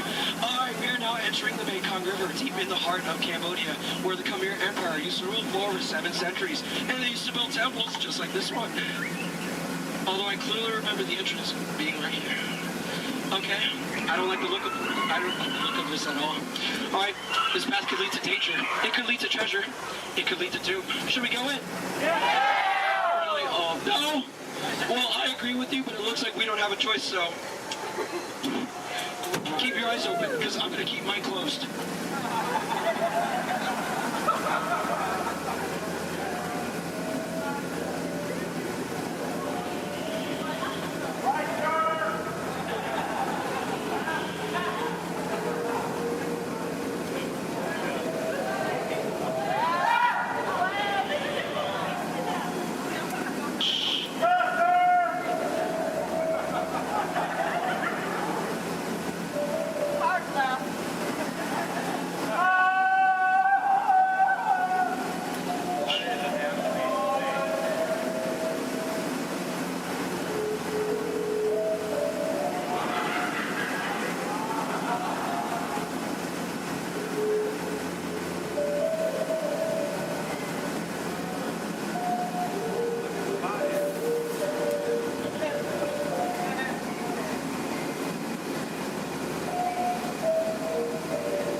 Looks like we made it. Is there anybody missing?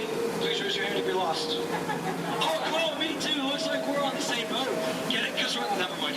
Okay, folks. Looks like we stumbled upon a sacred Indian elephant bathing pool. It's right to take pictures because it looks like they have their trunks on. People usually wonder, is that water coming out of their nose? Well, it's not.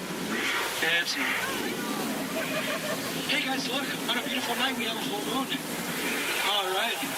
Wait, what is he doing? What's he doing? No, bad boy, no! He's gonna try to squirt the most out of everyone on this side of the boat. Get ready to duck. Duck. Ah! That was close. Hey, my friend, everyone on this side of the boat. Duck. I'm just kidding, that's an elephant. All right, ladies and gentlemen, listen up. We're now entering the educational part of the tour, where I love to point out my favorite plant life. Ready? Listen up. Ready?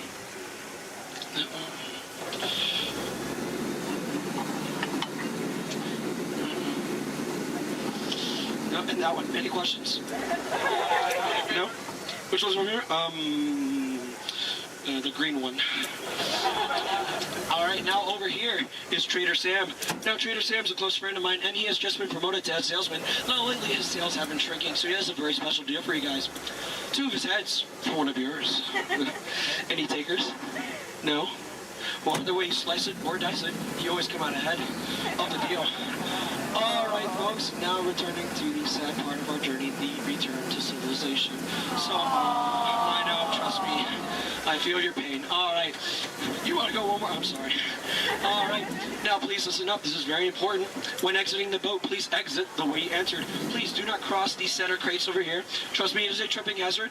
You will trip, you will fall, and that would be 2 bad trips in one boat, and I'm only responsible for the first. And please remain seated at all times. Okay? Everyone, thank you so much for joining me. Now get out. I'm so sorry. Thank you so much. Standing ovation. Oh my goodness. Standing ovation, clap. Oh my goodness, you guys made my night. Like really, you guys did. All right. Hope you guys enjoyed your time here at the world famous Jungle Cruise. My name is Skipper David, and if you didn't enjoy your time, well, my name is Tito, and I have no idea what I'm doing here. So, all right. Please watch your head and watch your step.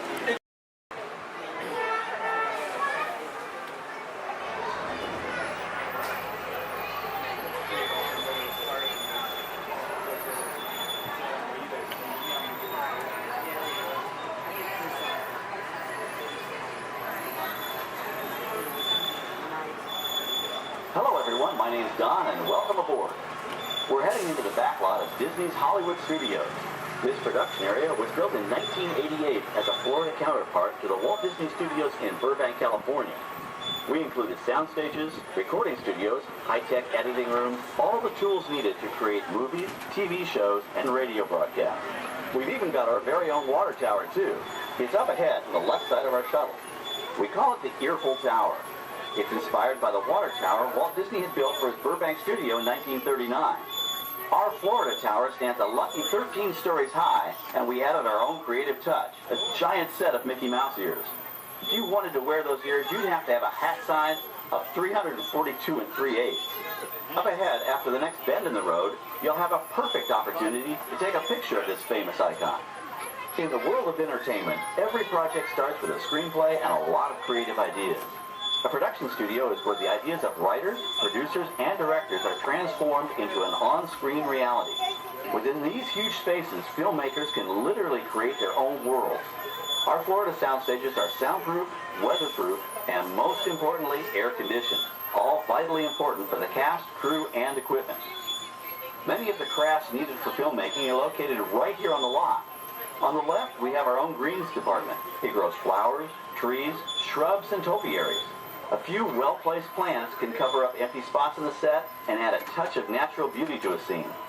On the right are 2 of the aircraft from the 2001 blockbuster hit Pearl Harbor. These exact full-scale replicas of P-40 fighters were used in the special effect fight sequences. Of course, many of the planes we saw flying through the aerial battles or sitting on the ground weren't real at all. They were created entirely within a computer.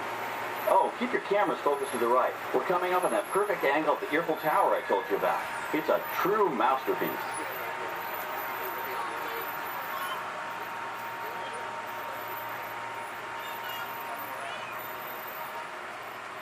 We're entering one of our most glamorous and colorful departments, creative costuming. Every star has to have just the right wardrobe, and it all begins here with a designer's sketch. Our team of designers, seamstresses, and tailors can turn 1.5 million yards of fabric into over 25,000 costumes every year. Many of these costumes will become part of the shows and attractions of the Walt Disney World Resort. In fact, here in Florida, we have the largest working wardrobe department in the world. Why, Mickey Mouse alone has over 175 different outfits to choose from, while Minnie Mouse keeps more than 200 unique costumes in her wardrobe. On the left are costumes worn by the stars in recent studio productions. You'll probably recognize some of those costumes from the big screen. Every story needs a setting, and our design staff can create just about any place a script calls for, from an urban city street to a remote desert canyon. On the left is our scenic shop where large-scale sets and props are built. Our team of set designers, carpenters, artists, and engineers have created caves and caverns, game show sets, even replicas of the U.S. Supreme Court and NASA's Mission Control, all on our sound stages. The shop also provides sets and props for our shows and parades here at Walt Disney World. The same skill and craftsmanship that goes into a movie set can also be used to create magic for our parks. Either way, it's all about making dreams come true.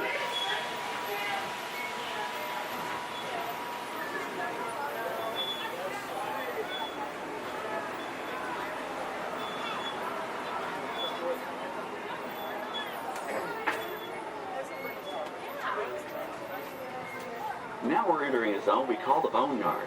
It's an outdoor storage area for oversized props and vehicles. Cars, trucks, boats, planes, we often save these props in case we need them for future productions. In this backlot collection, you may find real working vehicles, non-working mock-ups, and even large-scale miniatures used in special effects shots. Large-scale models create a more convincing illusion on camera. We even place small cut-out passengers in the windows of the plane.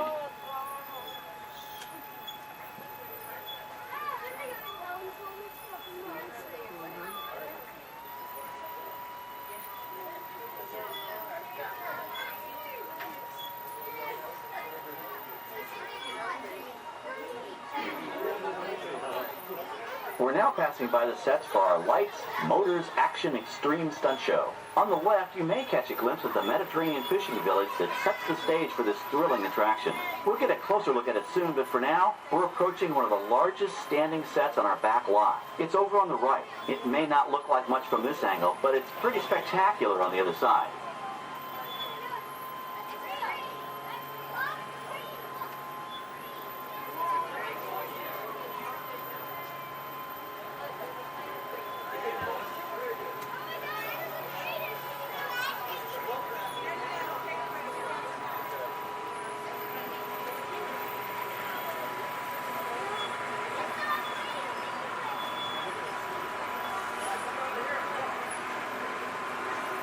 This is great, folks. The production crew has just given us clearance to enter the set. Hello, Backlot Tour. I'm Amy, a production coordinator here at the studios. I can see your shuttle heading toward our canyon set. I've given your driver permission to come in and take a look around. I'm up here with our effects crew, and we're getting ready to shoot a test sequence. Oh, on the way in, you're going to be crossing a wooden bridge, and things may get a little bumpy, so please, hold on to your belongings, especially hats, cameras, and glasses, and keep an eye on any small children in your party. And of course, please remain seated at all times. Welcome to the set. As you can see, we brought the bare, dry deserts of Southern California to green, typically humid Central Florida. This set is based on real locations that our production designer took pictures of. Our set crew spent about 6 months building the canyon, but we've used it for a number of TV shows and specials over the years. For our upcoming production, the script called for a tanker truck. We found this one in our boneyard, but it was too big to drive into place. So we picked it up with a crane and set it down here. We're up on the overhead platforms, and I see our director has arrived. As soon as the rain effect is ready, we'll begin the sequence. This set and shower is really just a special effect. We rigged up a series of water nozzles just above your tram. The water sprays in a crisscross pattern to create a sense of depth. But this storm only covers the first few feet.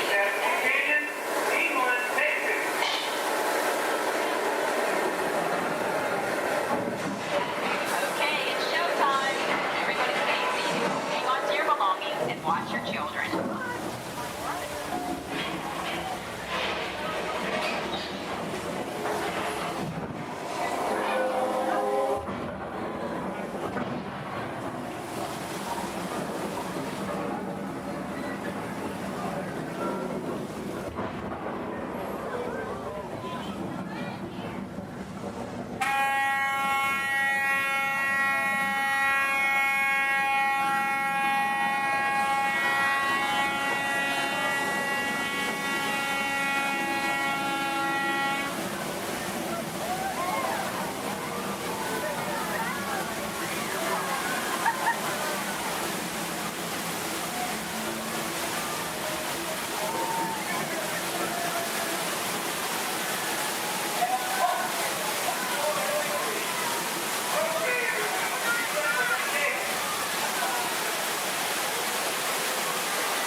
gallons of it, dumped from overhead tanks.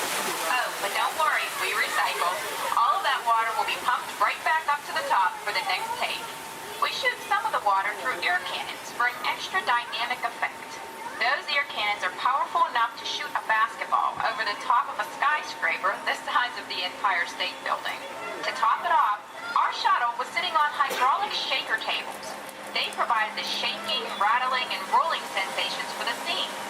The entire sequence can be reset in 3.5 minutes. That's just enough time to bring in the next shuttle. Well, I'm going to get ready for our next take. Thank you all for being part of the action. Hey, I'm needing back on the set, so enjoy the rest of your tour. Okay, well, thanks, Amy, for giving us access to the set.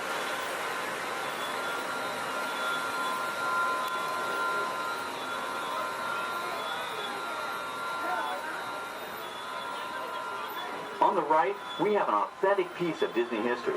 That Gulfstream 1 was known at airports across the country as November 234 Mickey Mouse, but we just call it the Mouse.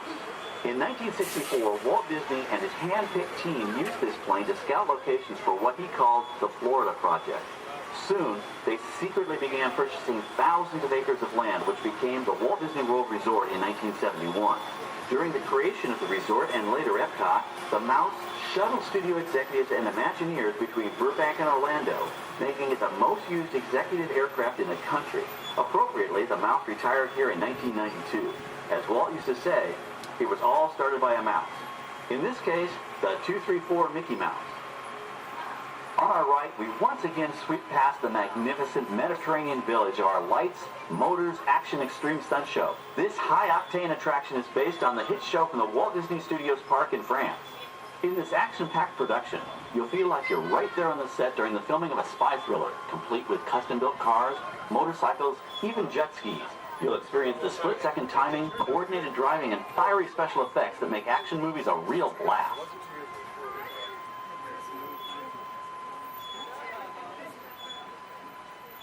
The staging area to our right is known as Acceleration Alley. Here, the custom-built stunt show vehicles rev their engines up to 70 miles an hour before making their high-speed entrances onto the stage for our lights, motors, action extreme stunt show. Of course, these are professional stunt drivers. We hope you'll enjoy their daring driving skills, but please, don't try them yourself.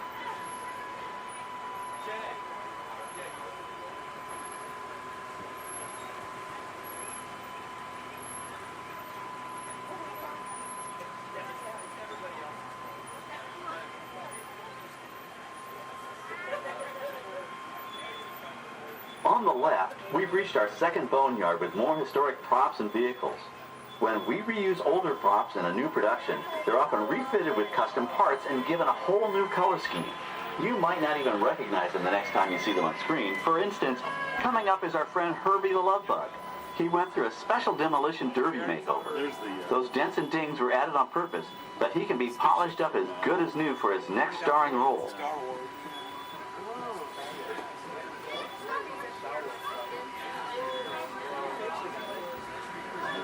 On our right, we now have a very different view of the fishing village set. From this point of view, you can see that there is no inside to the buildings.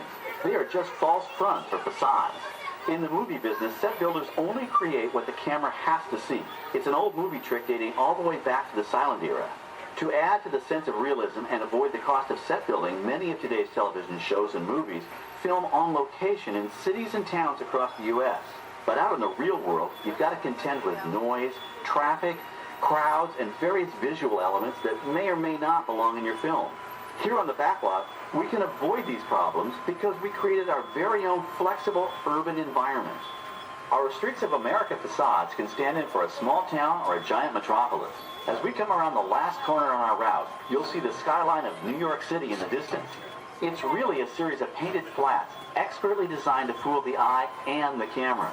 We can dress and decorate these streets to look like any city we want, from Chicago to San Francisco. Depending on the choice of vehicles, props, and costumes, we can even turn back the clock and set our story in a different time. And what's more, these sets are built with Florida weather in mind.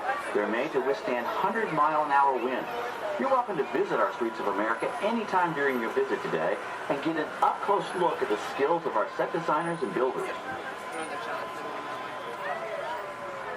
We've just about reached the end of our tour. Our final stop is the American Film Institute Showcase, where you can see the actual costumes and movie props used in some of Hollywood's most famous films.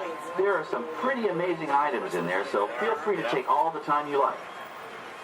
Please stay seated until our tram comes to a complete stop and check around you for any personal items that may have fallen during our trip. Well, as they say in Hollywood, that's a wrap. Thanks for joining our backlot tour, and we hope you'll come back to visit us again soon. Alright, we're going to stop up here in just a moment. I'll open these doors. I'm going to exit out through those blue automatic doors into the AFI Showcase tour.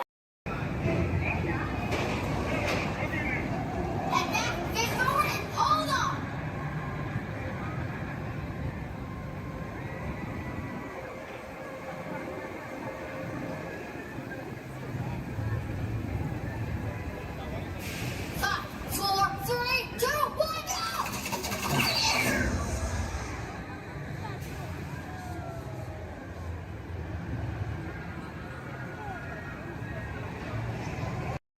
Gracias.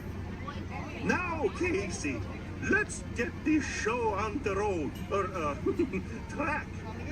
All aboard! All aboard! All aboard! Let's go!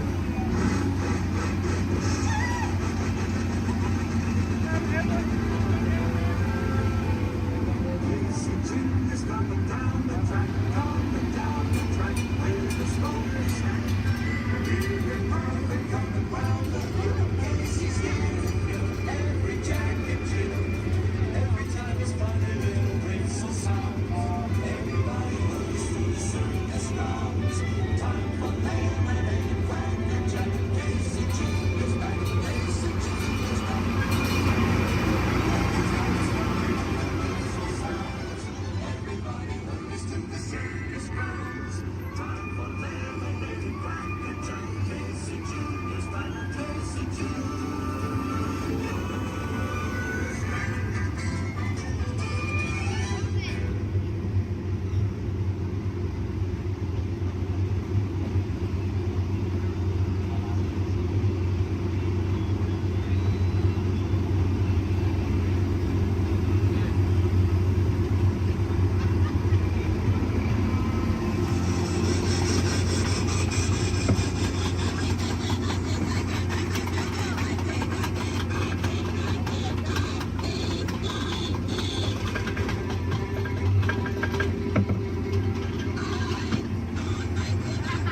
That's the end of the lion.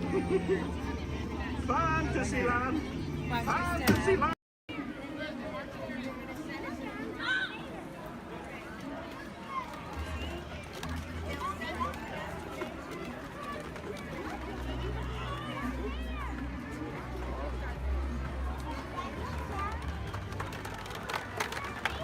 Go Empire! Yay!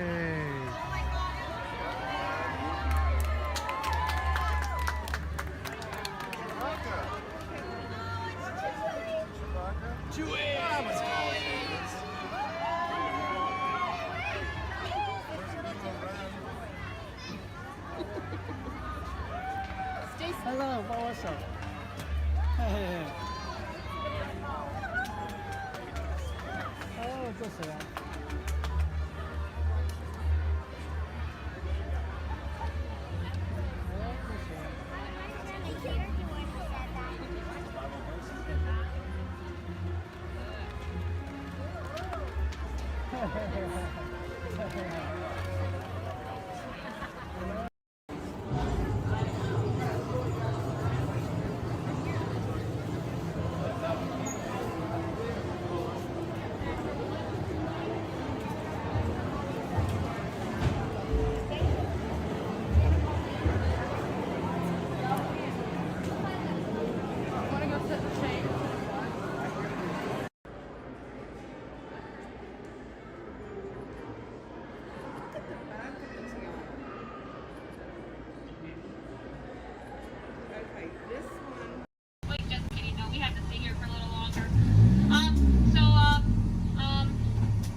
If you look up ahead, you're going to see a dock on your left.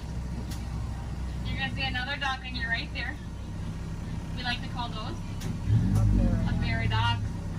I know, exciting, exciting. Now if you look a little further, you're going to see some skips up there in khaki. We like to call those a ferry door. I know, it's great stuff, guys. It's great stuff.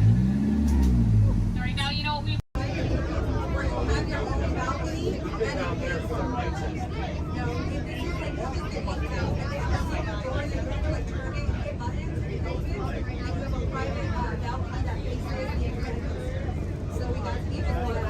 That's what they call it now, the Incredibles. Yeah, it's not Screaming California. When I remember the first time I ran, I went on it, there was a guy who had a cigarette in his mouth and he came in so proud that he had it lit the whole time. That's like my first time there, and I was like, okay, glad. I went on a ride 5 times in a row with the kid. He was at the time. My shoulder. Yeah, it's fun. That's a good one. It is. I grew up in Santa Clara and then Marriott in America. So California after that. He's from Redondo, and I end up in Sawyer. Like 30 minutes. And we just moved here to the port area. Working for a while, there was nothing here. The tide is crap, it's fish. So when we got Florida, I was like, you're going to enjoy your I have. We've played hooky lots of times. Until the nurse your stomach hurts. But you never use smart. This is our second time coming. We just got our pass. We got our pass maybe a month ago. Let's go. We've been here like 6 months already.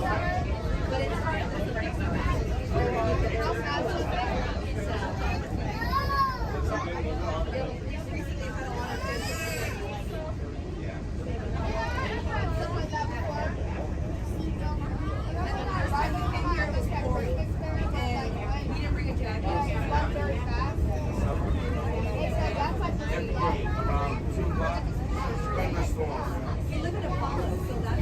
Any country you want, literally from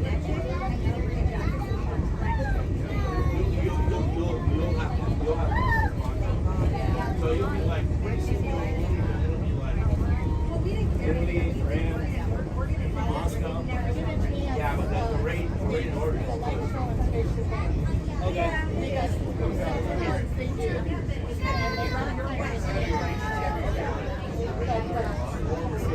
I like it better than The building is right here, though.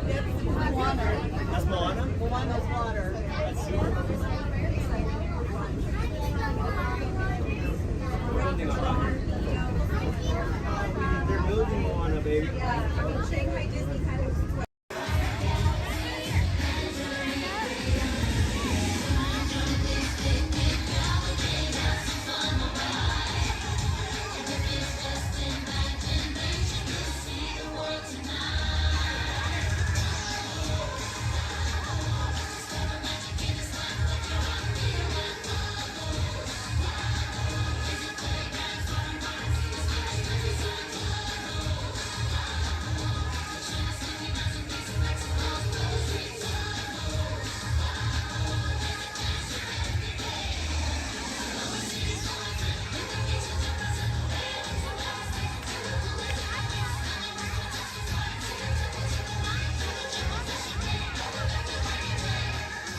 One stormy night long ago, 5 people stepped through the door of an elevator.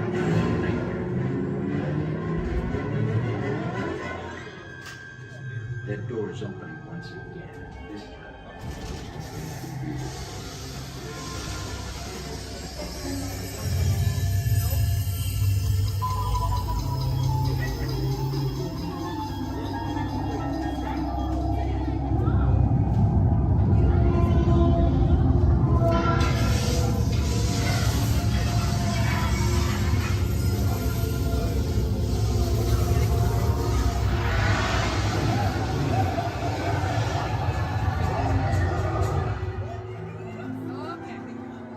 You are about to discover what lies beyond the 5th dimension, beyond the deepest, darkest corner of the imagination, in the Tower of Terror.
A warm welcome back to those of you who made it, and a friendly word of warning.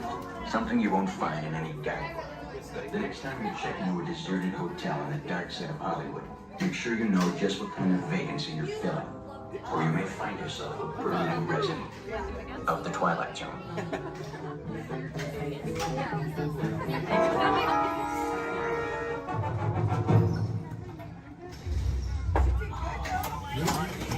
Welcome back, everyone.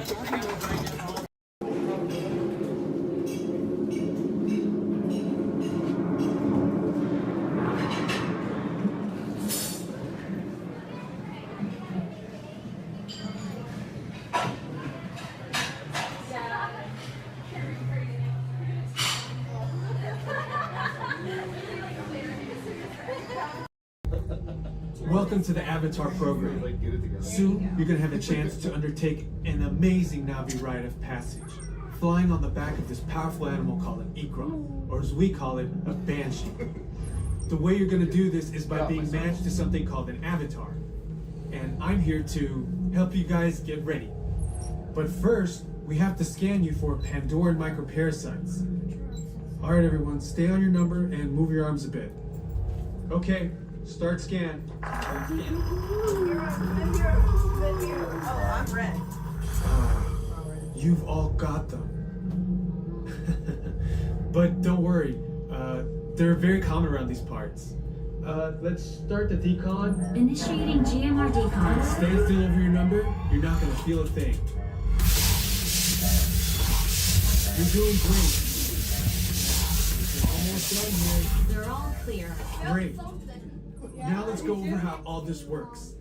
Like I said before, you're going to be matched to these things called avatars, which look a lot like the Na'vi. They're created by blending human DNA and Na'vi DNA. Once we match you to an avatar, thanks to a special link chair, your mind will be able to control that avatar. Using avatars to fly this way was all figured out by my boss, Dr. Jackie Ogden. She leads our science team, which is part of the Pandora Conservation Initiative. And we're here in the Valley of Moara studying banshees and their environment. Over a generation ago, this enormous company called the RDA created a lot of damage to the area through their bad mining practices and conflicts with the Na'vi. Just like on Earth, it can take decades for ecosystems to recover. One way to understand what's going on with an ecosystem is to study what are called keystone species. These are animals like tigers, jaguars, seals. The Banshee is one of these important animals. Okay, to get you flying on a Banshee, we need to find each of you an avatar. Let's prep the genetic sampling. I'm on it. Okay, first we need to find the compatible match of your genetic material with the genetic material of one of the avatar bodies that we already have. Once we do that, you'll be able to link to that avatar and fly. Help us out and move around a bit. Almost. Yes, got him. Now, let's find you your avatar matches.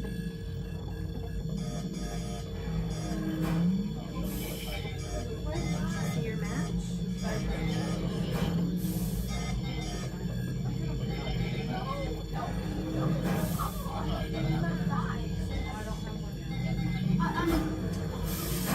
All right, you've all been matched with avatars. Ooh, looks like they're ready for you in the next room. When the door opens, please go inside all the way in and stand over the same number that you're standing over now. And I'll see you in there. I'll be for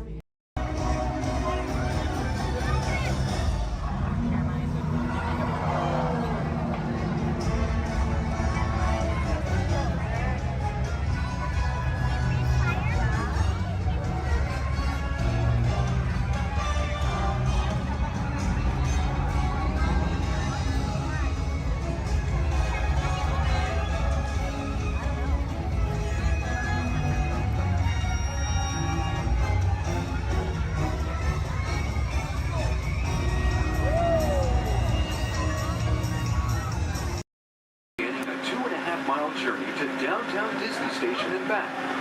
For a safe trek, remain seated, keeping your hands, arms, feet, and legs inside the cabin. Be sure to watch your children, and no smoking, please. Bienvenidos. Para su seguridad, permanezca sentado y mantenga las manos, brazos, pies y piernas dentro del tren y cuide a los niños. Por favor, se ruega no fumar. You're riding aboard a Mark 7 monorail, the latest generation of Disneyland monorails. When Walt Disney introduced this attraction in 1939, it was the first daily operating monorail system in the Western Hemisphere.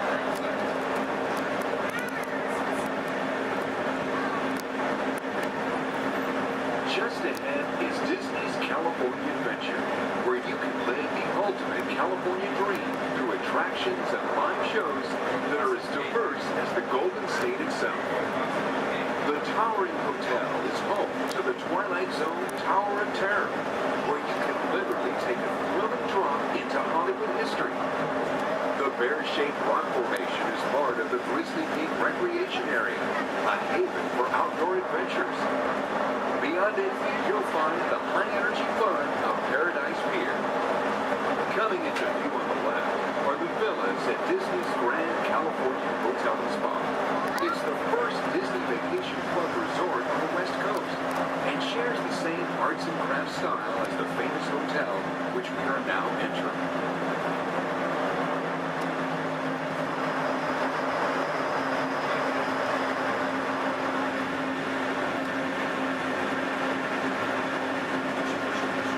Now arriving at Downtown Disney Station, gateway to the Downtown Disney District and the Disneyland Resort Hotels.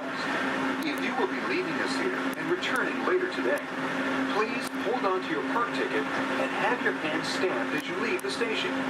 You may reboard the monorail for a return trip to Tomorrowland up until 1/2 hour prior to Disneyland closing. Please remain seated until the monorail comes to a complete stop and the doors have opened. Then, gather your belongings, lower your head, watch your step, and exit to the left of the monorail. Thanks for traveling with us today, and we hope you enjoy your visit to the Disneyland Resort. For those of you continuing with us, we'll begin our return trip to Tomorrowland in just a few minutes. Thank you.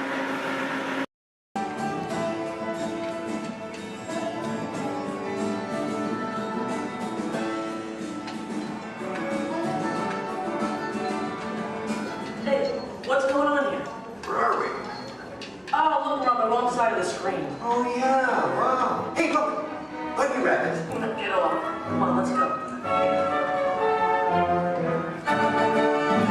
Oh, hi, there you are. Hello, I'm Rosie. And I'm Colin. And we've got 5 or 6 hours of vacation slides to show you. No, you don't, actually. We're here to tell you all about sourdough bread. We are?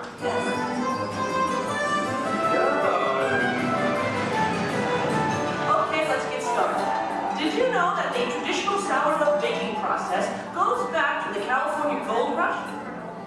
You're reading this, aren't you? No, of course not.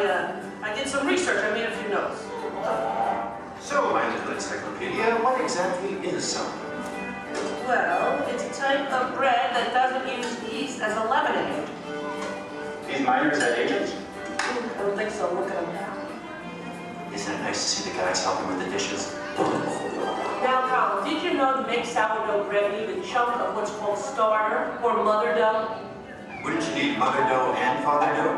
No, just mother dough. These guys here used to carry a chunk of it with them in their bedroll to keep it warm. Well, that's an image I'll carry with me through supper time. Well, we're not talking 5-star restaurant here, we're talking grub. They would take the dough, put it on a stick, and cook it over the campfire. Isn't it true they used to strain their coffee grounds through a sock? They hope so. Oh, I love these guys. The Jefferson Airplane. No. This is the Bodine family.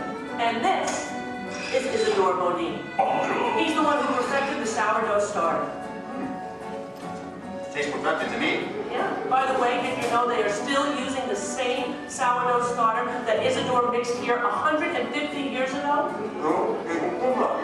Excuse me? Must have made an awful lot of it. You see, you have to save a little bit of the starter dough to mix with the next day's batch of flour and water to keep the fermentation process going. Hey, did you know that the strain of bacteria found in mother dough is Lactobacillus San Francisco? How did you know that?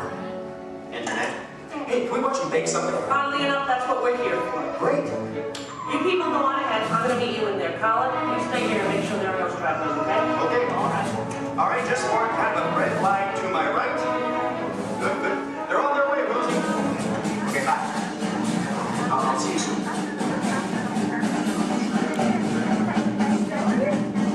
Okay, everybody, here we go. Come on in. There's plenty of room. Gather around the window right here. Make sure you can find a spot where you can see me on one of the screens. Come on, Colin. They can find their way, okay? It's not the California Trail.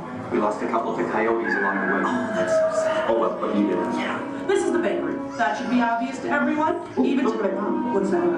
Oh, and I have one for you.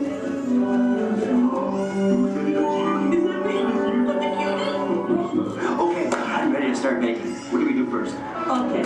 First you get a hunk of the mother dough and mix it with flour, add a little salt and water, and that's it. Voila, the entire list of ingredients. Right. Here's some dough. Let's bake it. Oh, not so fast. From start to finish, it takes bakers about 72 hours to make a loaf of sourdough bread. 72 hours? Yeah. Yeah, what's your hurry? Relax, and all the roses. Okay, so what's next? Well, you know, bakers actually think of dough as a living thing. So after it's been beaten up and kneaded by the mixer, it needs to sort of relax and calm down. Seems pretty relaxed to me. In fact, almost catatonic. Right. I internalize all my tension. Well, what happens then? Well, then we drop it into that funnel over there, above the divider. The divider cuts it into nice, even pieces. So for this, it has to be relaxed? Yeah. Okay, fine. Oh, what happens then when it goes down that conveyor belt? Well, it goes into the rounder. Do you know what the rounder does? Oh, makes it into squares? No. Tetrahedrons? No. Polygons? Is that your final answer? Okay, so now the dough is round. Yes. Then we have my favorite machine, the overhead intermediate proofer. Wow, it's like a little Disney ride for bread. Attention, please keep your little butts in the vehicle at all times. The device rolls the dough over and over from basket to basket, takes it on a little trip, letting it, once again, relax. This is the most laid-back bread on earth. Come on, Rose, you're teasing me. Can't we bake it? No, not yet. Next, the bakers lay the dough on screens and put the screens into oven racks. Then we bake it. Not yet. You'll have to go around the corner to the next window to find out more, okay? And you go on ahead. I'll stay here and get the stragglers. You stay with the nice lady. All right. All right. Everyone, follow me. Follow him, everybody. And you relax, okay? Okay. Come on.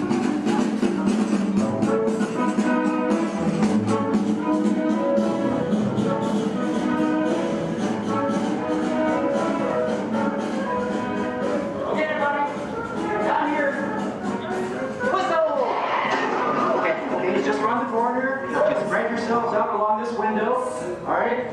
Everyone, can you see me? Oh, nice shirt. All right.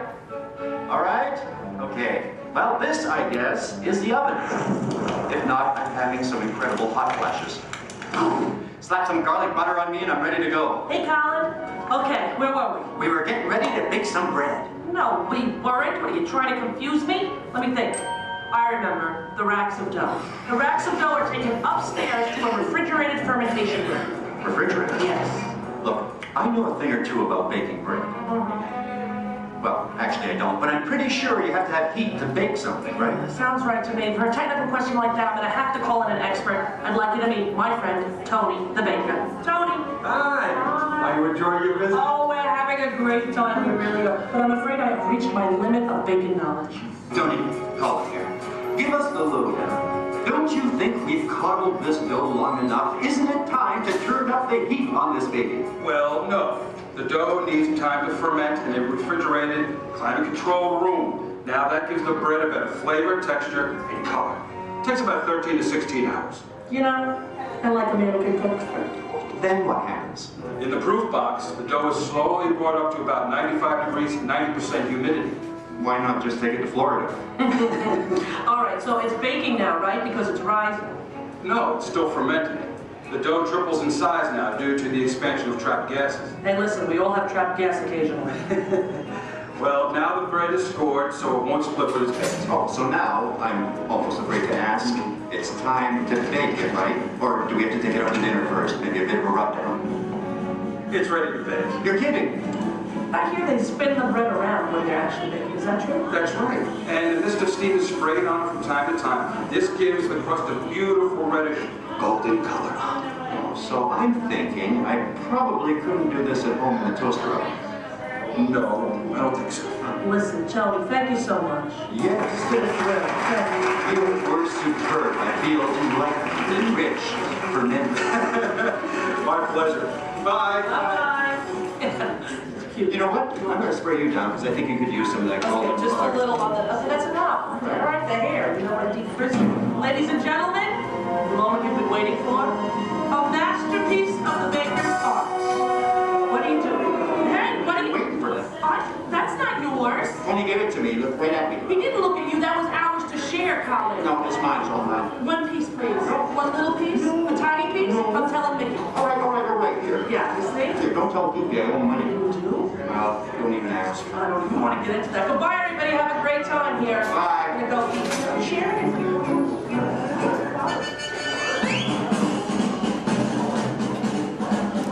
Every race to let us know what we need to get done back on the road.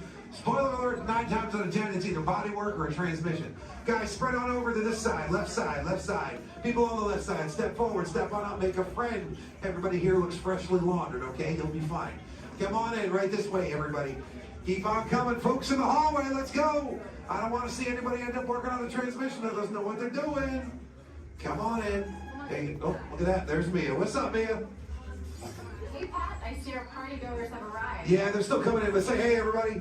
Hey. I'm Mia, Dom's sister. Well, another race just wrapped, and it looks like my brother won another car for his collection. Anybody surprised? Honestly, I don't know why anybody challenges him. Me either, Mia. Well, we're meeting up at Sullivan's Garage for the after party, and while Tej works on your rides, you guys enjoy the break room. My brother calls this the family room. Oh, here we go. Dom says he doesn't have friends, he has Family.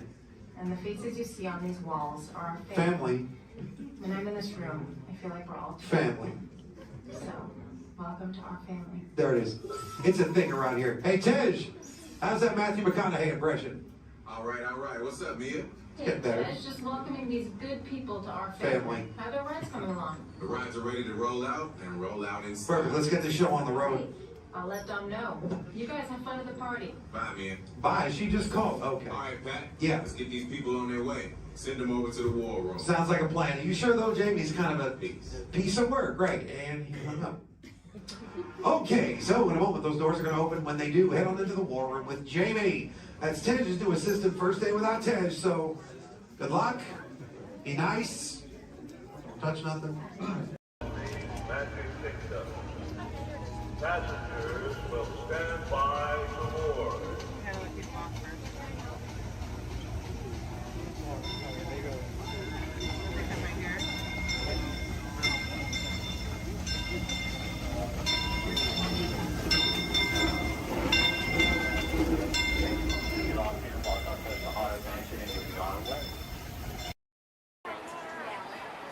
Okay, I'll put it for you guys. What?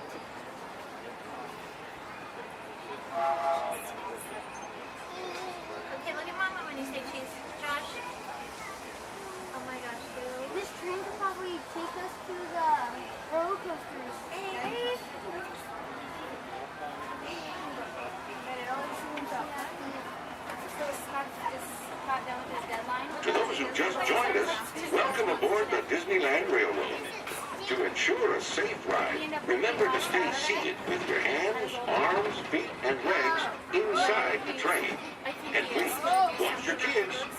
Para su seguridad, permanezca sentado y tenga las manos, brazos, pies y piernas dentro del tren y cuide a los pequeños. Gracias.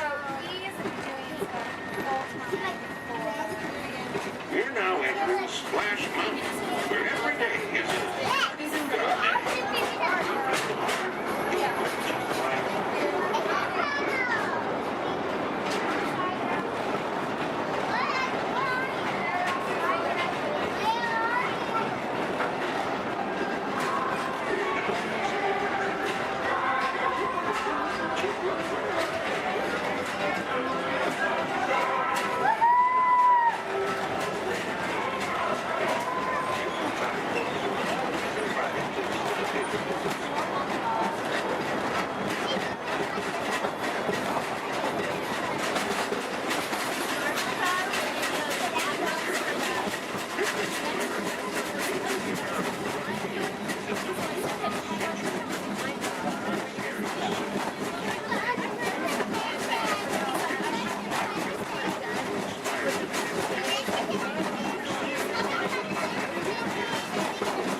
사회가 아니란데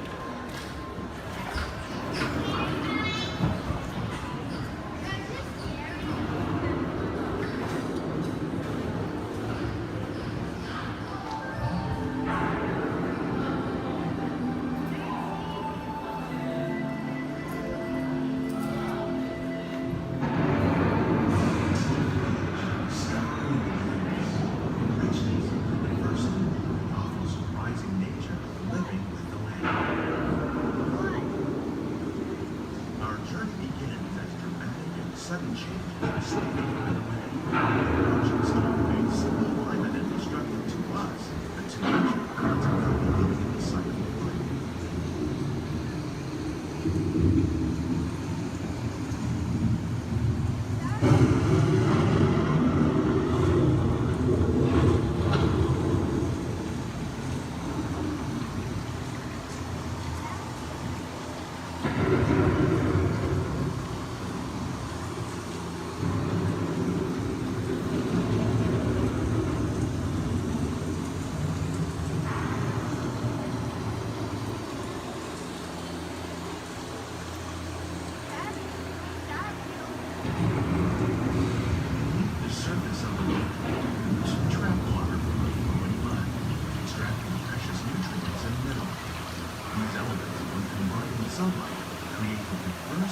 Systems of our planet.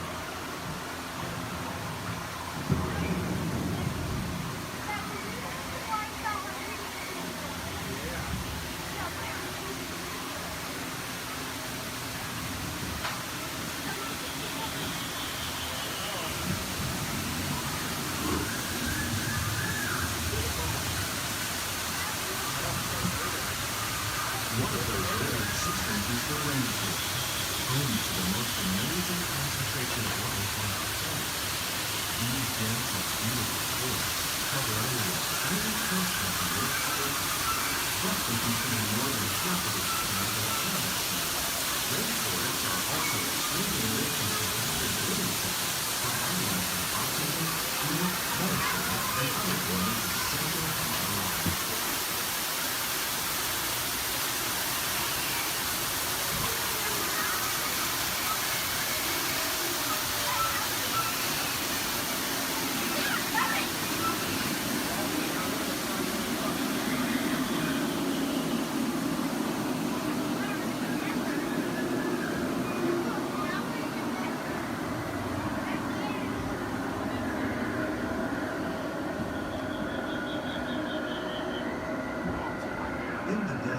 Nature has created a very different, known as beautiful living system.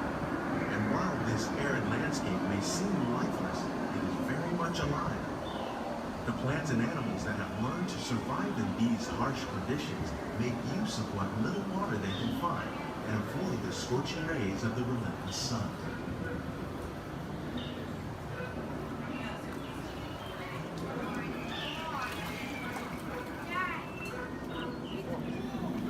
The American prairie once appeared as desolate as the desert, but over time, rainwater and nutrients gradually penetrated the hard surface of this land. Even the hooves of the muddy buffalo helped create the rich soil that one day become home to the American farm.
Discovering better ways to grow food that will assure human and environmental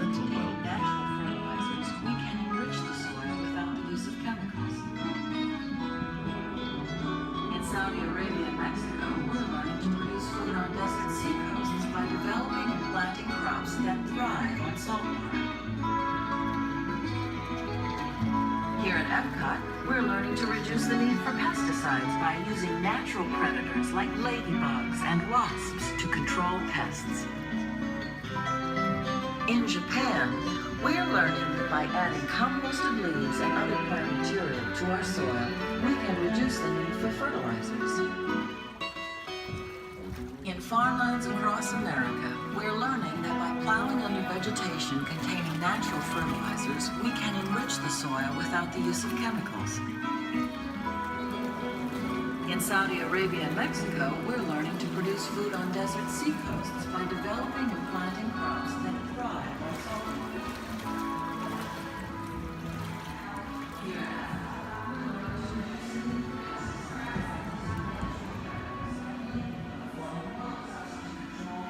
How will we meet tomorrow's growing needs for food production, yet still respect the needs of the land? Some of the answers are being discovered just ahead. To help us maintain these carefully controlled ecosystems, and for your safety, please remain seated in your boat at all times.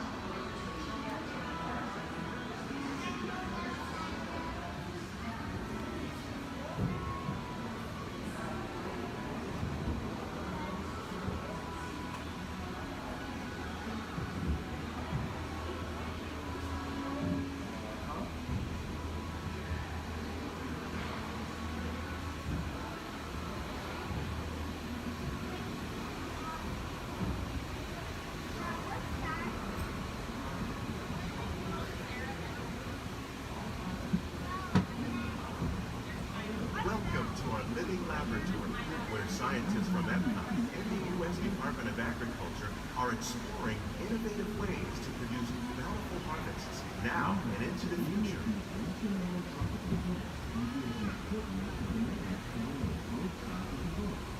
The tropics are home to the greatest diversity of plants on the planet. Many of these, like papaya, bananas, cacao, coffee, and rice, are well known around the world. These are just a few of the edible plants that have been an important source of nutrition for people living in the tropics. Many are rich in vitamins and minerals, while others are well adapted to growing in less than ideal conditions. Some, like the water lily, thrive in wet, swampy areas and waterways. All parts of this plant, even the flower petals, are edible. The starchy root of the plant has long been used to make flour for baking. One day, many of these lesser-known tropical plants may be as important as the bananas growing on both sides of the boat. More than 28 million tons of bananas are eaten annually, making it the most popular fruit in the world.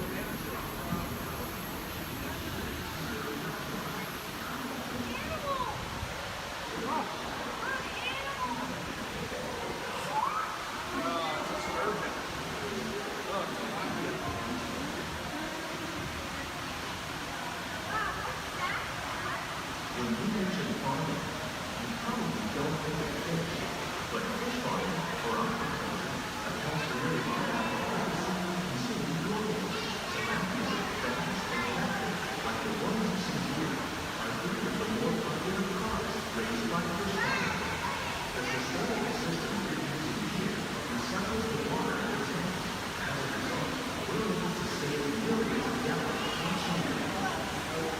Our small fish farm produces nearly 5,000 pounds of fish each year to serve in restaurants around the nation. Innovations like this can play an important role in our efforts to produce bountiful harvests and still protect natural resources. Shrimp. That's a big shrimp.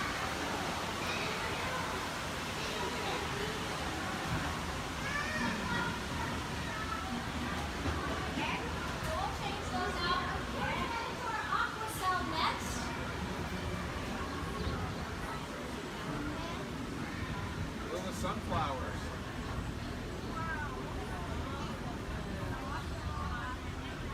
While there are more than 50,000 edible plant species in the world, most of us are only familiar with the handful that make up our everyday diet. The common grains growing here, wheat, maize, sorghum, and millet, plus rice, account for nearly 2/3 of our global food consumption. Learning how to increase yields of these staples is an important goal of research around the world. A monkey puzzle tree.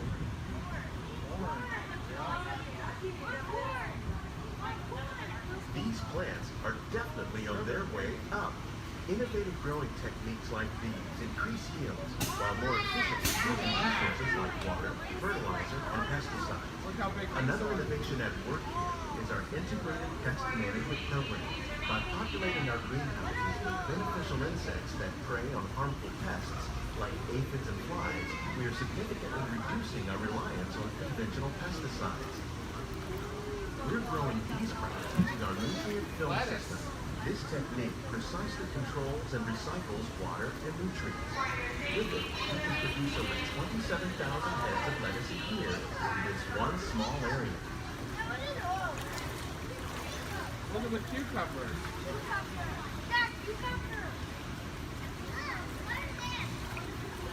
Look at the strawberries. Some of our best ideas have been inspired by nature, like these fruit and vegetable trees. By growing these ground plants vertically, we can increase yields and better control diseases. These crops taste as good as they look. In fact, we serve more than 15 tons of produce from our greenhouses in restaurants here at the land every year. Look at the jalapenos. That's a great idea.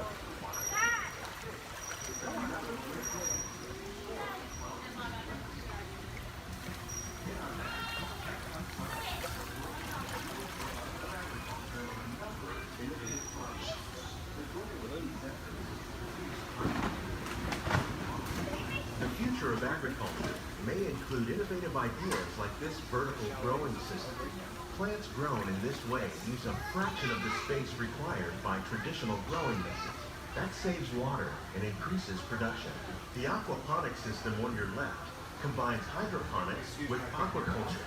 The fish provide a natural source of fertilizer for the plants, and the plants help keep the water clean for the fish. It's another great way to produce more while using less. In our labs, Epcot scientists are working with the U.S. Department of Agriculture on a number of innovative projects. The goal of these efforts is to produce higher yielding and better quality lives. Together, we can continue to find more ways to increase food production and protect our precious natural environment. Only then will we truly be living with the land.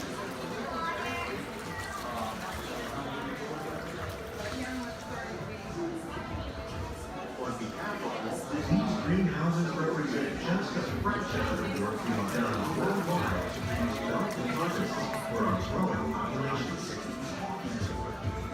Scientists, farmers, and even backyard gardeners are doing their part to improve the quantity and quality of foods that we all rely upon. Together, we can continue to find more ways to increase food production and protect our precious natural environment. Only then will we truly be living with the land.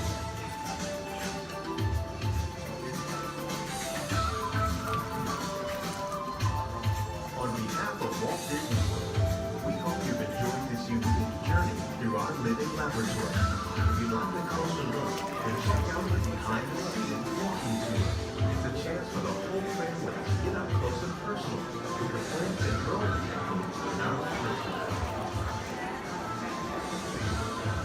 Please keep your hands and feet inside the boat and remain seated until the boat comes to a complete stop.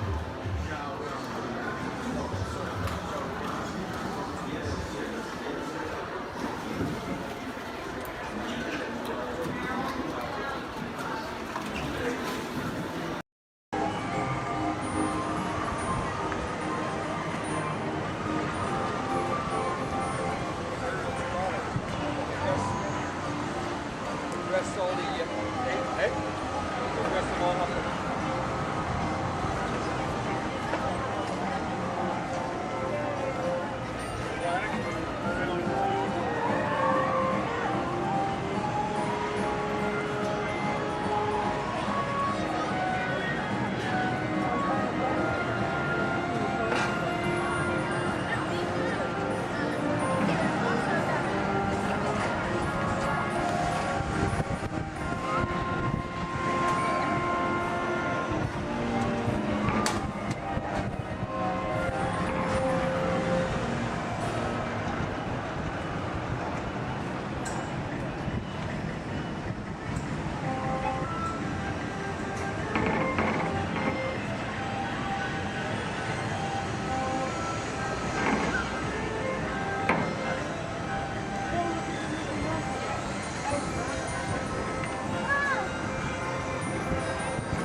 you've been assigned: blue, red, gray, and orange. It'll be an important part of your interrogation process. You're going to need to know that color at the end of your interrogation and possible long-term motives. How many? You'll be assigned blue. Quickly, to the end of the hallway. How many? 4. You'll be assigned red. How many? You'll be assigned gray. How many? Yeah. This cell door opens, so we'll call you in by your assigned color. And you will tell us everything. No, oh, you're going to have a tough time in interrogation. Get on your color. There you go. Scoot over, blue. Make a look for him. Get on your color. Not the lights, on the color. Where do you go? Right, into your side. Orange. Everyone has been assigned a color. Look down and memorize it. Do not forget it. This was for interrogation. Which will be at trouble. Yeah. Is that your only speed? Slow. Let's move it along.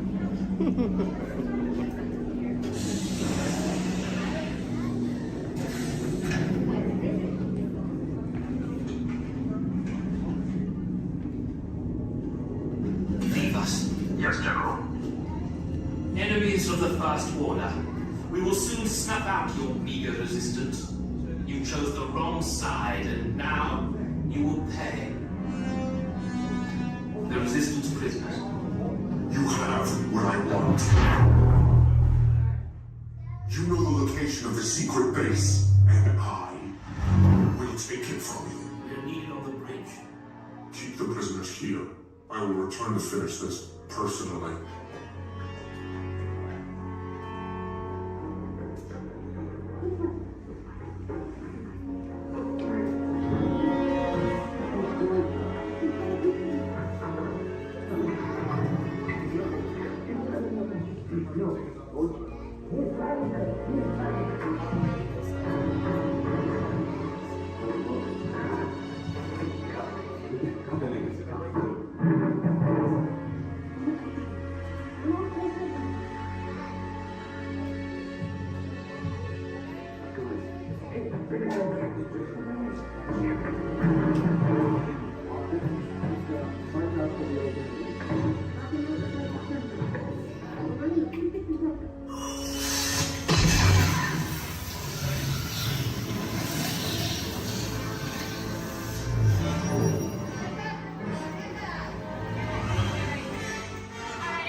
Turtle Talk. My name's Andrew. Before we get started, there are a few things that I would like to go over with everyone.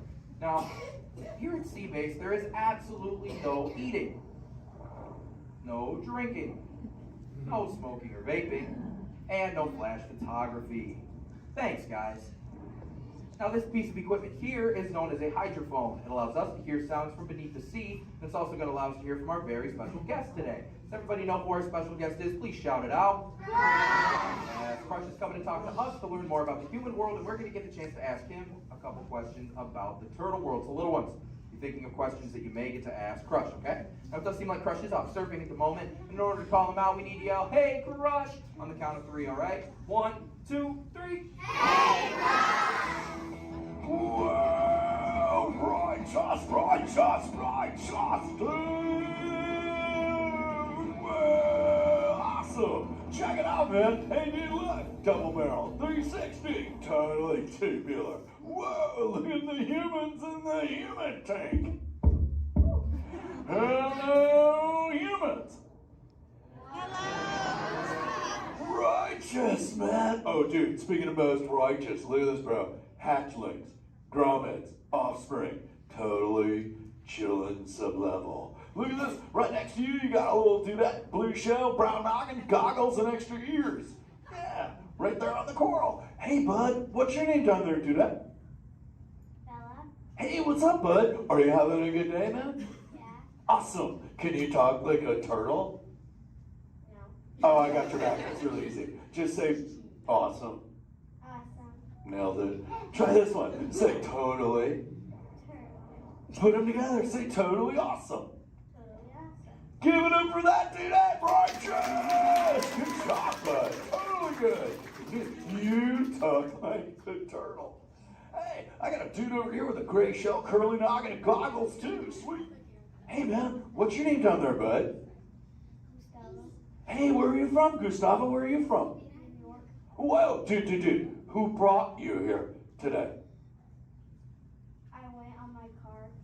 Oh, we'll find out together. Don't sweat it. Hey, dude, is there like maybe a parental unit, a life guardian of the Gustavo? If anybody's with them, right? Okay, let's talk to that chick and see what's up. All right, awesome. Hey, dude, what's up, bud? What is your name? Karen. Hey, Karen, what's up? How many kids you got? My English is not good. I'm from Brazil. Oh, I don't speak English either. I talk turtle. Karen, does it freak you out? Gustavo has no clue you're here. Don't worry, Karen. They come back when they get hungry. Karen, did you feel it, bud? Did you feel it? We're sharing a moment. Look at you, Karen. Awesome. Dude, my son Squirt, he's like this. He goes, Dad, what's up with all the humans? And I go, dude, I do not know. Human dudes, I need human help. Can all of you help out and answer Squirt's questions? If you want to help, say, Chaw! Righteous! You so totally rock, dude! Oh, wait a minute. Sorry, dude, my bad. Check this out. When a turtle says, you so totally rock, everyone says, dude! Here we go. You so totally rock! Dude! You so totally rock! Dude! Now all of you totally talk turtle. So, on to Squirt's question. Numero uno. He goes, Dad, if humans go to a beach, what do they do? I said, bro, I do not know. Humans, do you go to the beach? Yeah. Awesomeness. Okay, answer it for the Squirt dude. What does a human do at a beach? Shout it out. Swim. No way. Who likes to swim? Wave some fin if you love to swim, man. Oh, man, I got wavers. Look, even on the ledge. What's up, wavers? Nice. Dude, want to see me swim? Say go crush. Go crush. Let's rock. Everyone yell. Rip it. Rip it. Roll it. Roll it. Punch it. Punch it. Rip it.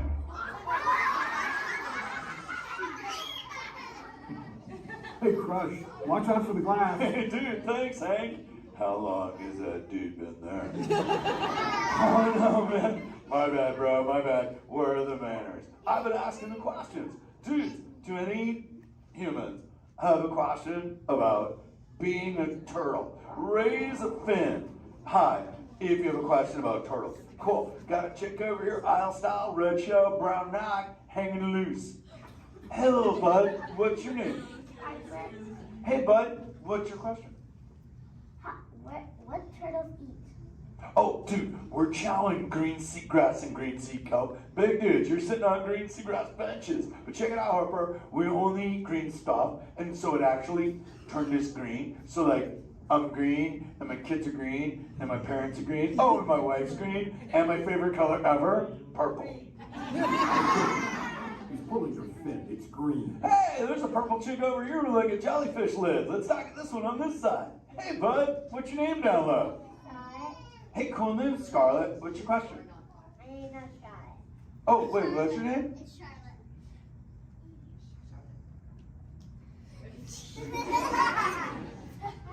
You don't have to tell me. Okay, what's your question, little bud? My name's not in a bun.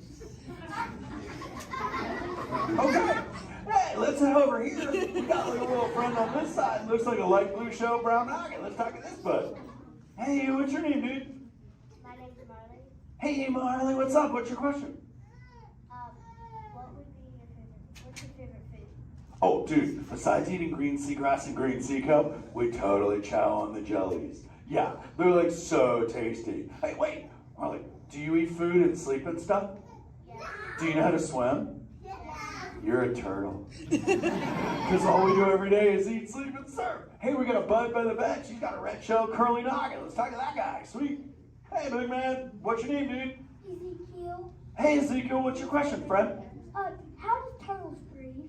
Okay, here's the deal. We have to go up every 15 minutes, bud, because I'm like you. I breathe oxygen. But here's the deal. We have to go up every 15. But when I sleep, Ezekiel, we can go in this little cave right there. See the green shell sticking out over there? We got to tuck under, and we can sleep 5 hours straight and absorb oxygen out of water when we're underwater. Who else has a question? This is kind of cool. Oh, whoa, dude, check it out. We got like a little friend chilling on this side by the bench. Looks like a grayish blue shell, brown ox sitting on her own flips. Dude, what's your name over there, bud? Abby. Hey, Abs, what's your question, Abby? How many babies can a turtle have? Well, mommy turtles, man, they go to a beach, but it's the same beach every time. And they drop off like 90 to 100 eggs. But here's the cool part. When the sand is really warm, Abby, everybody is a dudette. And when it's cold, they're all dudes. So we say, dudes are cool and chicks are hot. Yeah. This is awesome, humans. Hey, the Jelly Man. I was talking about you, buddy. Oh, gosh. Hey, man. I'm trying to get away from a turtle pile. Marlin, turtle piles are a celebration. Everyone yell, turtle pile!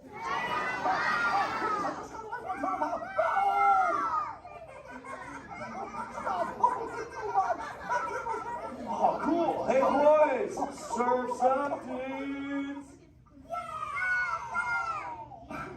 Thanks a lot, Crush. For what? The turtle pile? Shout it out, humans! That dude has serious thrill issues. Humans, you rocked it! You so totally rock! Okay, like 4 kids remembered. The rest of you dudes pulled a hard dory. Dudes, don't space out! Remember, Turtle says you so totally rock. Everyone screams! You so totally rock! There you go, you're back again. Oh, bummer. Hey, bro, the frequency thing is not working. Whoa, it's Bailey. Call him back with your fins. Put your both fins up. Yeah, put your both fins up. Go.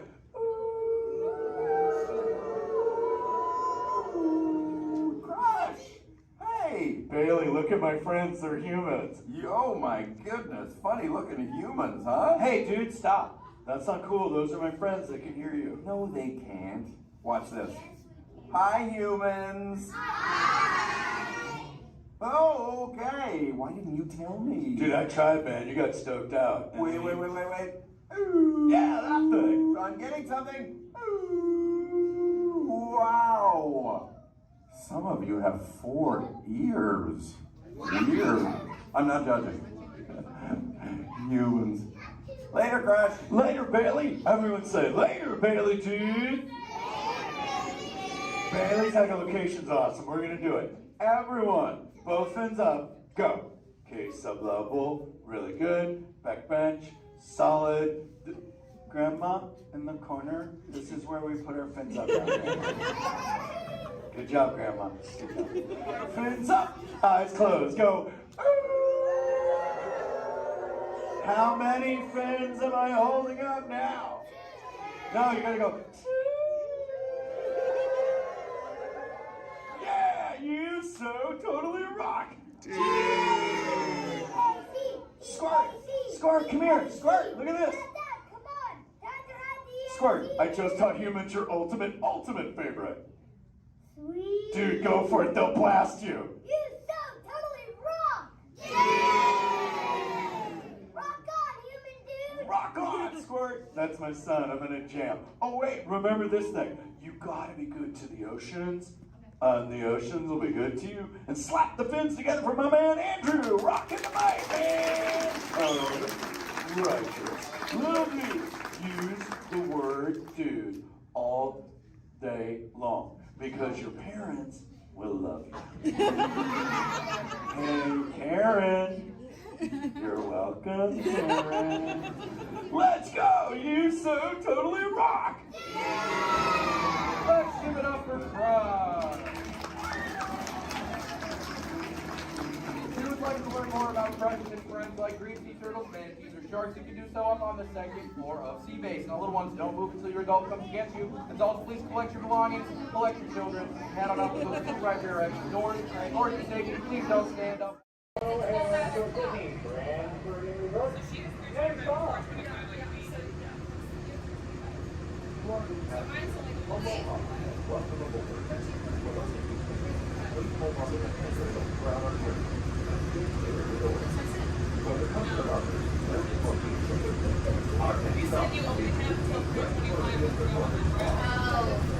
Sorry, I thought we were talking about. Okay, well, now I'm confused. Which one should we do first?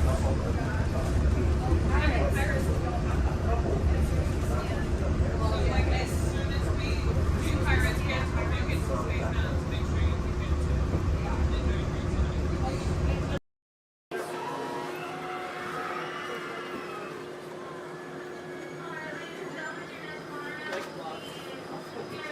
Hello, everyone.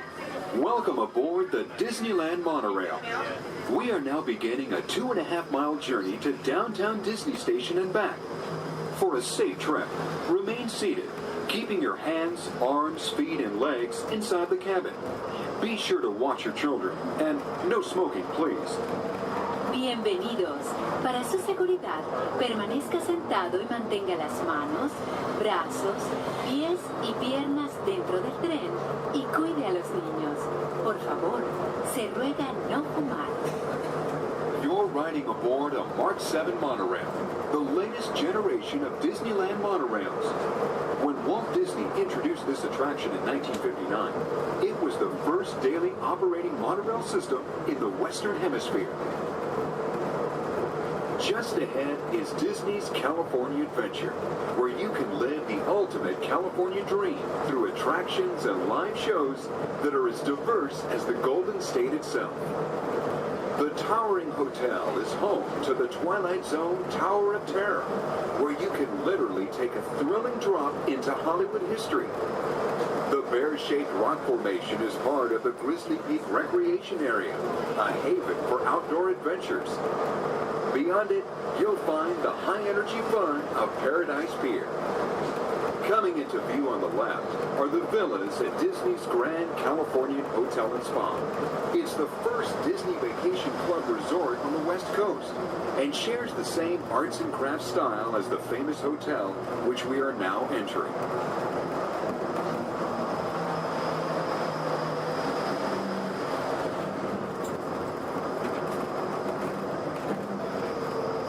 We are now arriving at downtown Disney Station.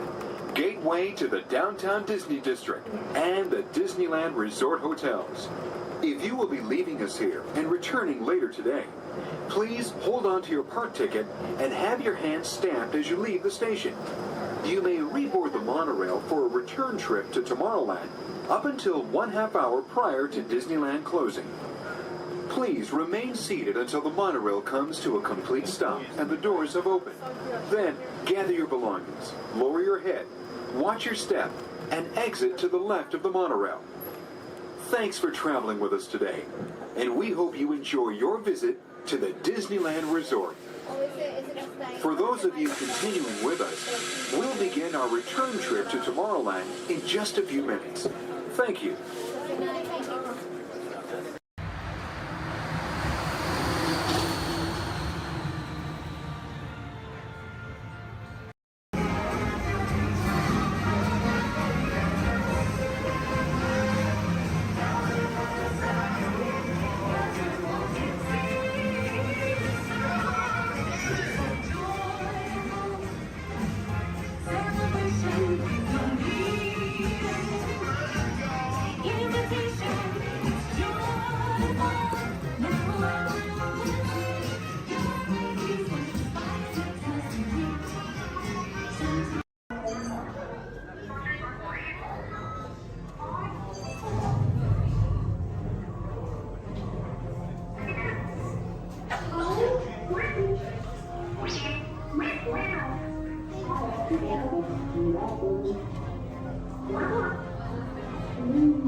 Is everyone assembled?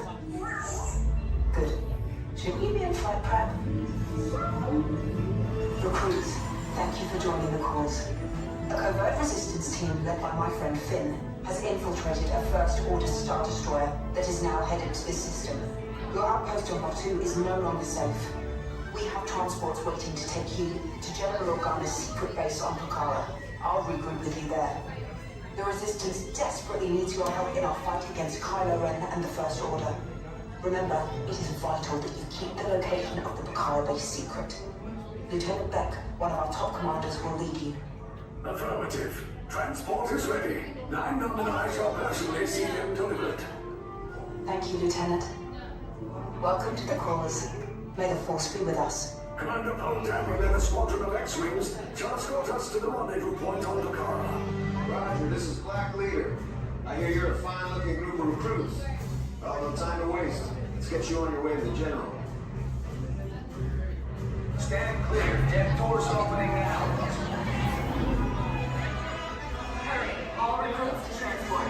No need for safety gear, it'll be a smooth ride. Ground crews, deck is in motion. Recruits crossing to transport. Initiate pre-flight sequence on Deck 3 for Pucara.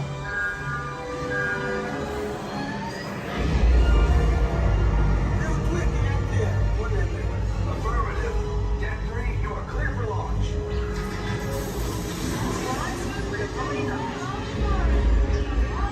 Pucara personnel, this is your final call on board. Transport away from the blast doors, all the way forward.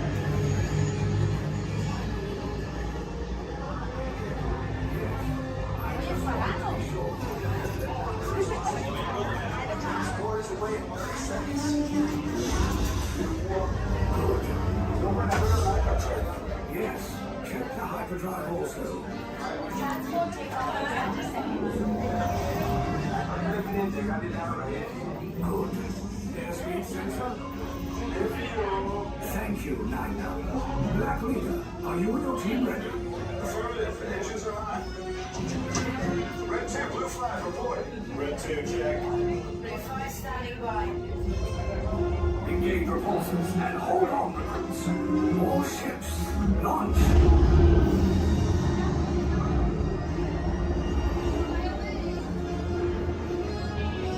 I am Lieutenant Beck. As you sending you to Vakara. Red 2, Blue 5, keep tight now. Let's get ready to make that jump to light speed on my mark. Black Leader, we're picking up an unusual signal. Are you spotting anything? Yeah, I see it. We'll check it out. BB-8, what do you got? There appear to be a number of small craft heading our way. Raise the shields. We got company. First order TIE fighters. Reroute. Reroute. Red 2, Blue 5, we got a clear path, so transport can make the jump. They're all over us. I'm hit. We lost Red 2, more incoming. Blue 5 taking evasive action. Try to shake him, Blue. I'm trying. We lost Blue 5. I'm gonna try to draw him away. Copy that. Get us clear so we can make the jump. Be ready. You won't have much time. Where are all those TIE fighters coming from? Star Destroyers. We can't. We're caught in a tractor beam. It's pulling us in. Our lives are friends and make us a fair fight. Don't worry, I'll come back for you. Stay strong. Cargo vessel TR-141, identify yourselves and prepare to be boarded. This is TR-141. We are a civilian vessel. By whose authority are we being detained? By the authority of the First Order, resistance scum. Now bring down your shields and prepare to be boarded. They'll want the location of our secret base. Tell them nothing. The future of the resistance is at stake. I have a bad feeling about this. Stand back from those doors. Attention, passengers of the TR-141. You have been identified as enemies of the First Order. You will disembark immediately and prepare yourself for interrogation. Proceed forward, now.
Keep your head out, please remain seated at all times. Please keep your hands, arms, feet, legs, and elbows inside the vehicle, and please supervise your children. This is a one-way trip to Main Street, USA, and enjoy your ride.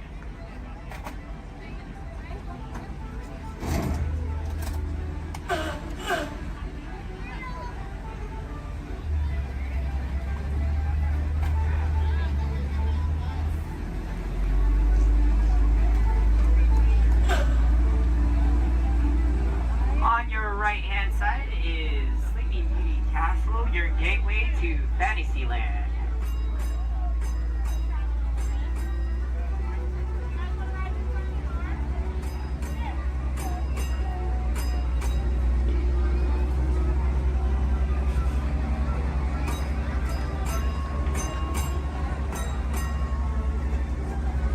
Coming up on your right-hand side is Frontierland and Adventureland. Beyond that, Critter Country, Darling Square, and Star Wars Galaxy's Edge.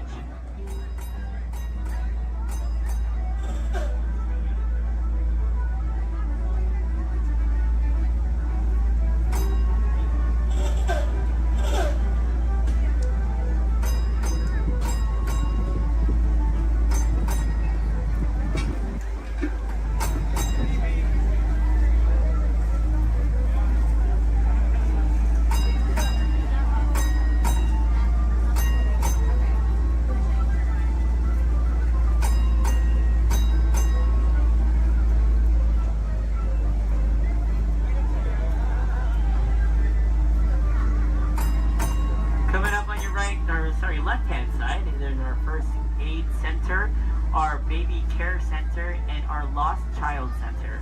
On your right-hand side, if you enjoy ragtime piano, we got some music going on over at the Coca-Cola Refreshment Center on your right.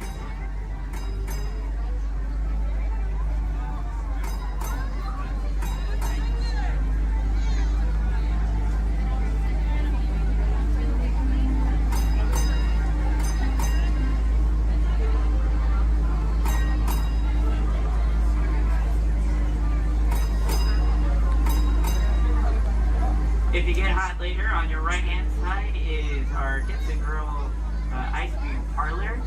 And on your left is Market House, where you can find our Starbucks coffee and tea. Beyond that is our locker station.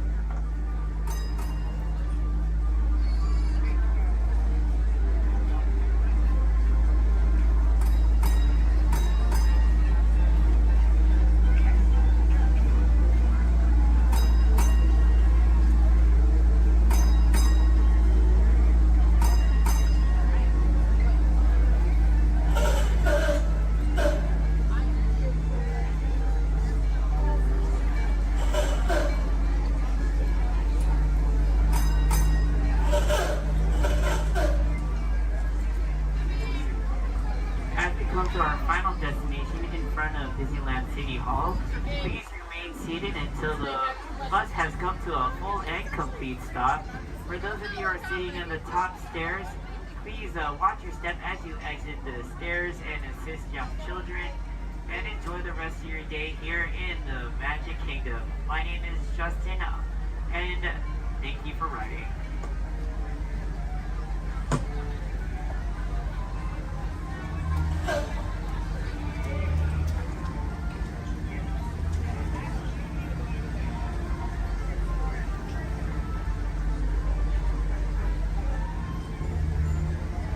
Thank you. Please remain seated, folks. I do need to park like right over there. Yeah. Please remain seated, folks.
Please stand clear of the doors. Por favor, manténganse alejados de las puertas.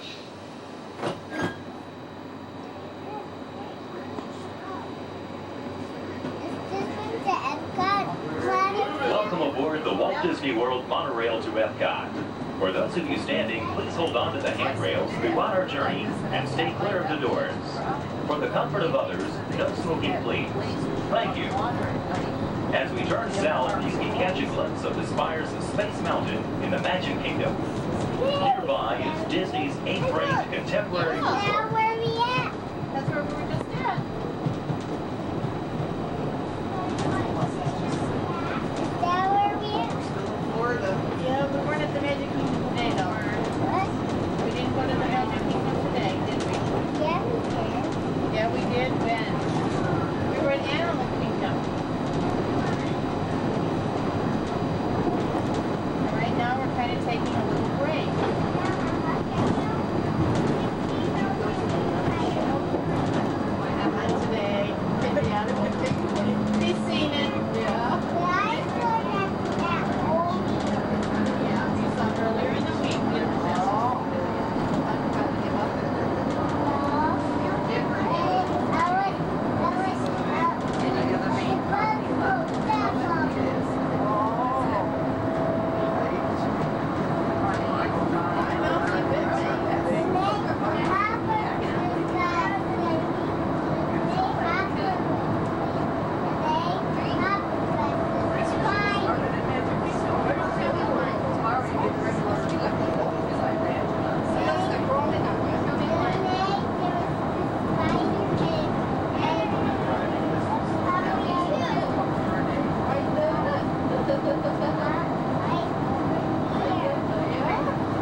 group is together, now is a great opportunity to pick a time and place to meet should you become separated in the park. If you should need any assistance, please go to Guest Relations, located in Interventions East. Guest Relations can also assist you in making dining arrangements, provide special tours of Epcot, or make other suggestions for planning your visit to Walt Disney World.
Traveling to Epcot, where nations celebrate human achievement and potential.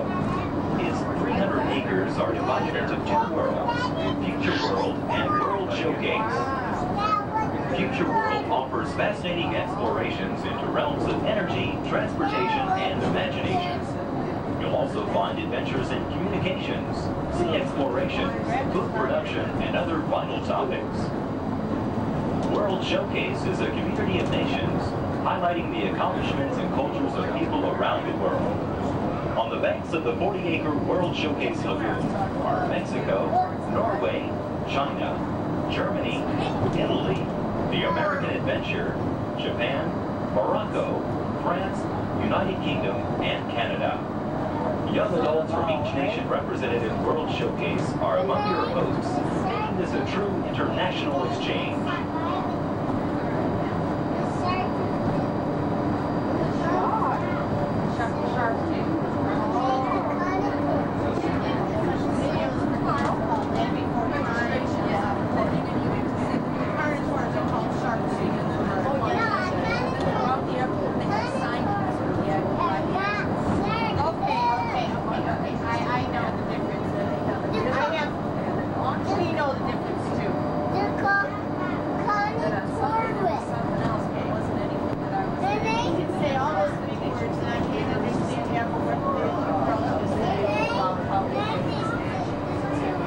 Beyond the trees ahead and to the right-hand side of our forward motion is Spaceship Earth. This 18-story geosphere marks the entrance to Epcot. Inside Spaceship Earth, time machine vehicles take you through the evolution of human communications, from a distant yesterday to the dawn of tomorrow.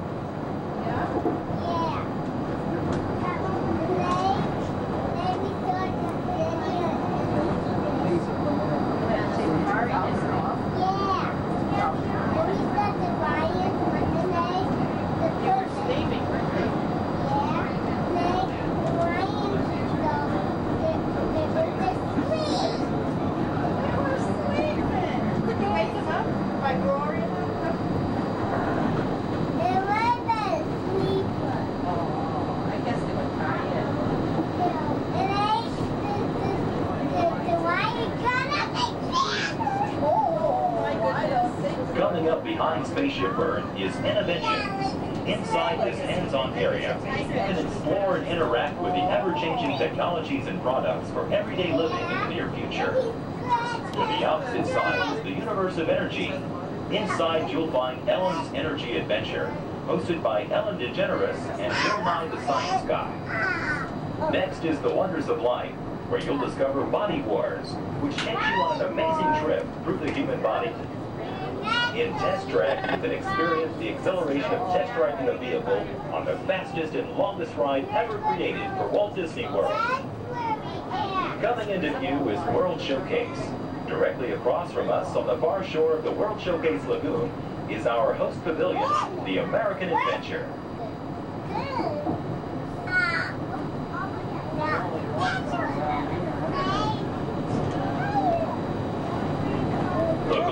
pyramids are the gateway to your journey into imagination.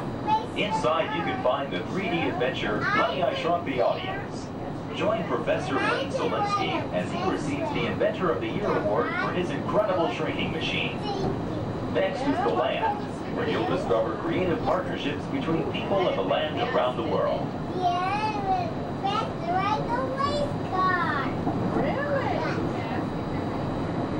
In the living seas, you can descend via hydrolator to Seabase Alpha and navigate the largest, most spectacular coral reef environment ever created by humankind.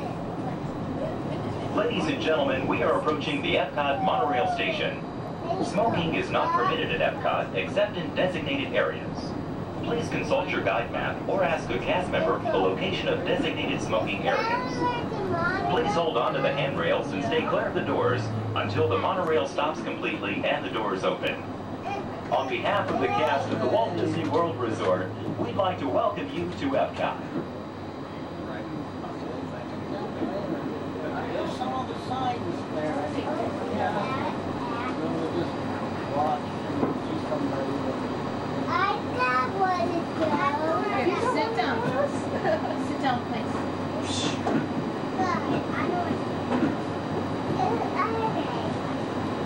Ladies and gentlemen, please remember to collect your belongings and take young children by the hand. As you exit, please lower your head and watch your step. Thank you.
Looks like we're on our way, and I'm so glad to have you with us.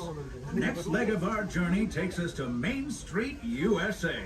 We'll head for Frontierland after that. Stay seated and keep your hands and arms, feet and legs inside the train at all times. Oh, and please keep an eye on your children. Para su seguridad, permanezca sentado y mantenga las manos, brazos, pies y piernas dentro del tren y cuide a los pequeños. Gracias. Next up is a place that's always ahead of the curve, and not just because we're on the straightaway. Our metropolis of mechanic marvels, Tomorrowland.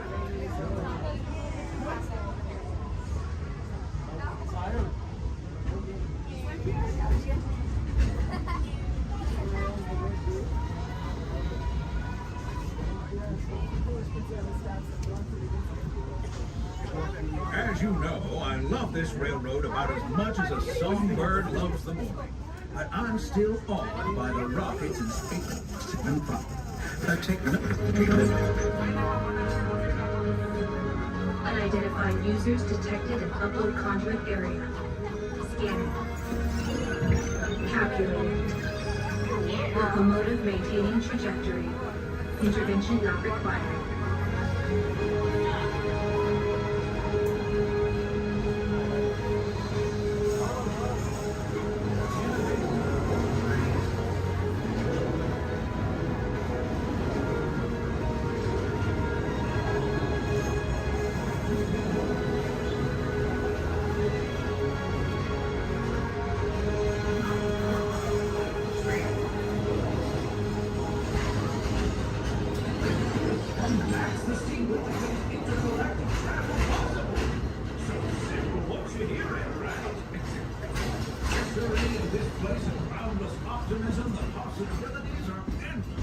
You might say the sky's the limit, but even that is no obstacle in Tomorrowland.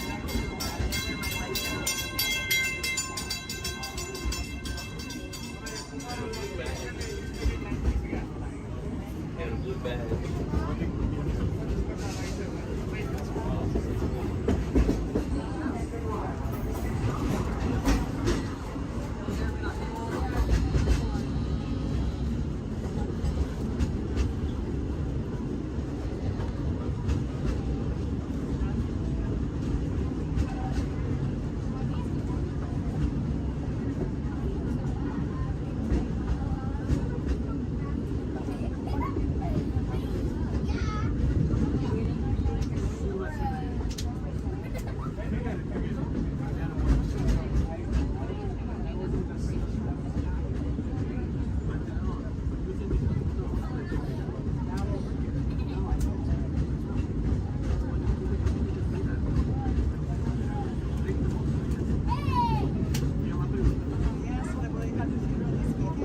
Our trip around the Magic Kingdom is almost complete. I can't thank you enough for spending part of your day with me. And I hope you've enjoyed your journey as much as I've appreciated being a part of it. We're now approaching our most charming destination, Main Street, USA. A place where the only thing sweeter than the townsfolk is the treats. After our stop, we'll be heading for Frontierland, followed by a visit to Fantasyland. Now, stay seated until our train comes to a complete stop. Then pick up your belongings and carefully disembark. If you have strollers to unfold, please take them all the way beyond the platform so new passengers can safely hop aboard. It'd be mighty kind of.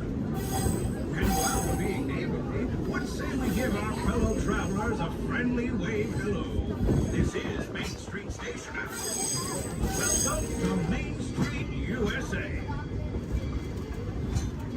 As we come into Main Street Station, please remain seated until I give the all clear. Please remain seated.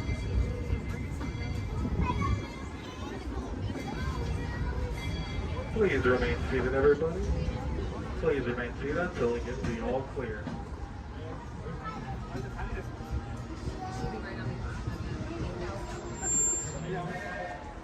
You are now all clear to enter Main Street Station. Alright folks, we'll be on our way out to Sleeping Beauty's Castle Center Park. Please remain seated, you're in.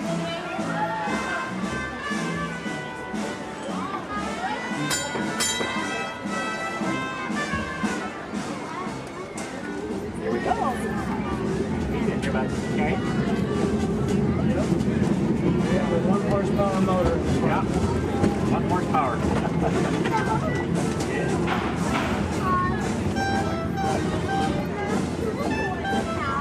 Well, because this one only has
Everybody make sure we're staying seated. Sante Sun Award, and that does me. Thank you. There's another word we like to say out here in Harambe, which is Tuwende, and Tuwende means let's go. Jumbo, everyone. My name is Julia, and I will be your safari guide today. A few quick safety reminders before we head on in. Just make sure to keep your hands, arms, feet, and legs inside the truck, and make sure everyone is staying seated for the entire safari ride. Above you, you'll see that animal spotting guide. That'll help you identify some of the animals that we might be seeing out there today. So go ahead and look it over for a quick second, see if you can find any of your favorites. That's also a great time to get any cameras or phones out and ready, as the roads are going to be pretty bumpy and we won't be able to stop for every animal.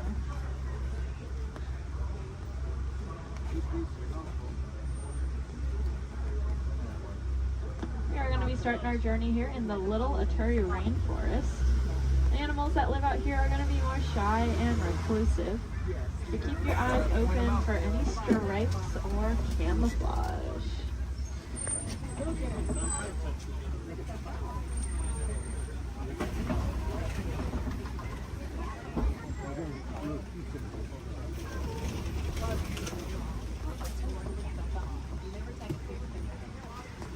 Like off to the right, there's that okapi. It's that reddish brown animal with the zebra party pants. However, they are not related to the zebra. They are the only living relatives of the giraffe. Just like a giraffe, they have a very long tongue. Theirs are so long they can lick their own eyes. And if you look down to the left, you'll see a bird standing on a nest. There's actually a couple eggs, I believe, in there, maybe. That is a saddle-billed stork. They're about 5 feet tall, and their wingspan is about 9 feet long. And if you look up at that canopy above your head, that is also just about 9 feet long. Put that in perspective for you. Now, if we look back at the okapi over there, I said they're related to the giraffe. Just like a giraffe, they have ossicones, which are those stubby horn things on their heads. But that one that we're seeing doesn't have any ossicones. That's because she's a female. Only male okapi will have them, whereas all giraffes will have them. Up on the hill to the right are the greater kudu. And we can tell they are female. That's because they don't have any horns on them. The males will have horns that can spiral backwards up to 6 feet long. If you look off to the left against this cave wall here, you'll see a black rhinoceros. Kind of looks like one of those boulders, just a lot smoother. Now these black rhinos are unfortunately critically endangered. There are less than 10,000 individuals left in the whole world, and that's including the one we are looking at. They don't have any natural predators though. That is all due to the poaching of their horns. Their horns are thought to have medicinal value to them, so they'll be rounded up and used in medicines. However, those horns are made entirely out of keratin, which is the exact same thing that our hair and our fingernails are made out of.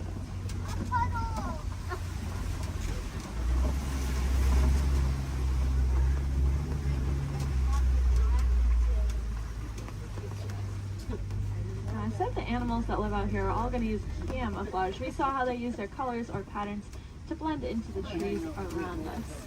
That's why it's really important that we use our paper products responsibly, since our paper comes from the trees that these animals' lives depend on.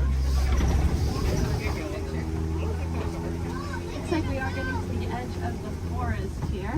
We're going to make our way down towards the Swampy River. The animals that live here naturally spend most of their time underwater, which will keep them cool and camouflaged, so keep your eyes open on the surface for any bubbles or ripples that you might see.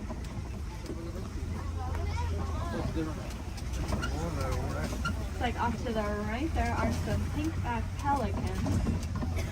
We get that name for that slight pink coloring on their back. That'll be there all year round. It'll get brighter during mating season though. I like to say it's because they're putting on their blush. And if you look off to the left, you'll see a bloat of the Nile hippopotamus. Make sure we're staying seated, friends. Make sure we're all staying seated.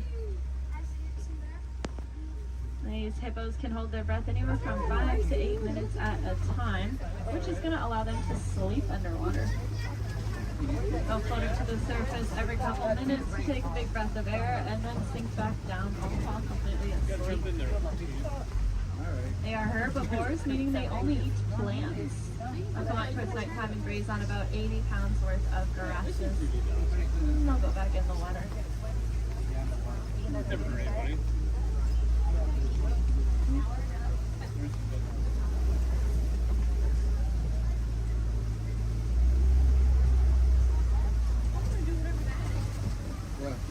Keep your eyes to the left, especially as we cross over this bridge up ahead here, and you'll see the Nile crocodile.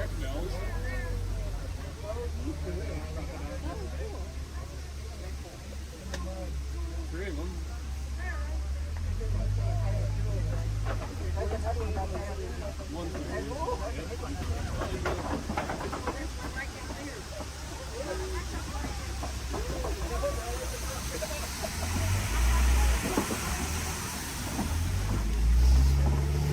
Those crocodiles are pretty impressive. They can weigh anywhere from 500 to 1,000 pounds, be as long as a giraffe is tall, and they have the strongest jaw and bite force of any animal. being said, they are really amazing parents. They're going to take their eggs, put them in their mouth, and roll them around very, very gently. That'll help break up the shell, making it a lot easier for those babies to hatch. It sounds like there is an animal in the road up ahead, so I think we're going to hang tight here for just a second. This is their home, and they can go wherever they want, and sometimes they choose the middle of the road. But we'll just wait for them.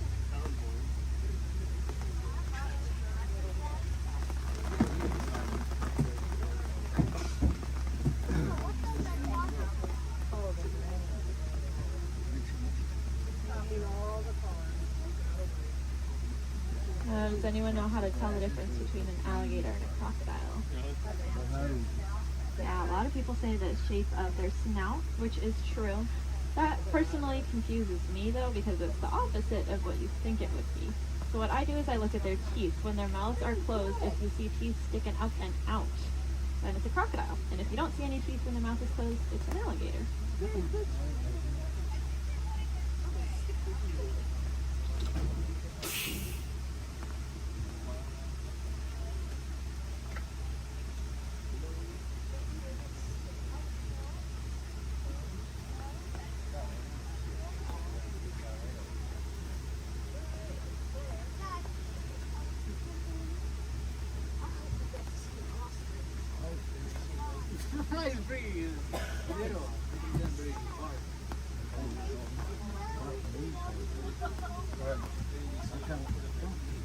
Well, thanks for your patience here.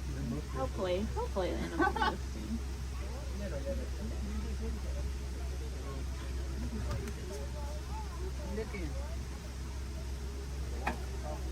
Crocodiles are also something that are called a living fossil, which just means that they were alive way back when all the dinosaurs and all them were alive, but they never went extinct and they didn't evolve into a different species. They kind of just stayed.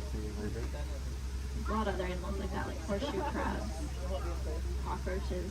They're all living fossils, but so are those crocodiles and alligators.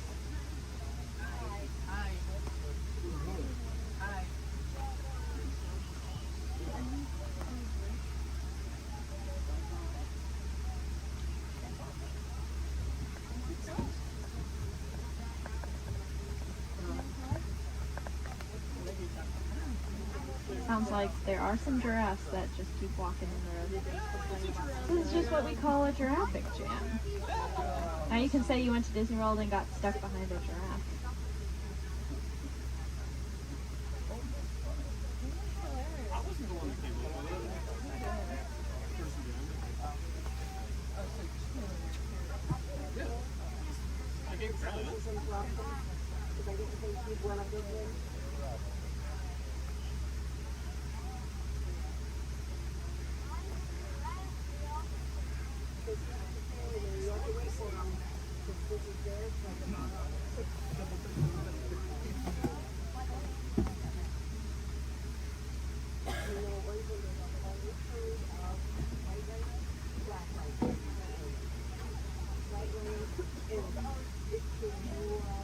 Sounds like the giraffe has moved, but now there's a different animal on the road. The animals really like the rain, so they are very active. Okay, it sounds like maybe we'll be back on the move soon. I think all the animals are out of the road, at least at this very second. But I don't want to jinx it. But that's good news for us, because that means once we get down into the savannah, there's going to be a lot of cool animals really close to see. Alright. See how far we can get.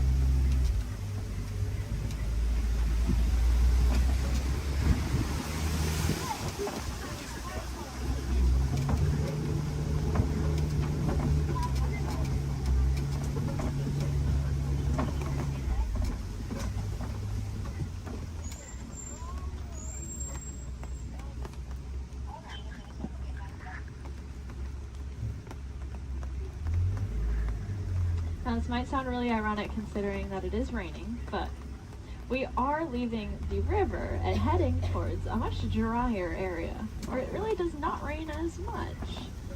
And I say that because the baobab tree that's off on the right there, It is going to be leafless about 9 months out of the year just to conserve water.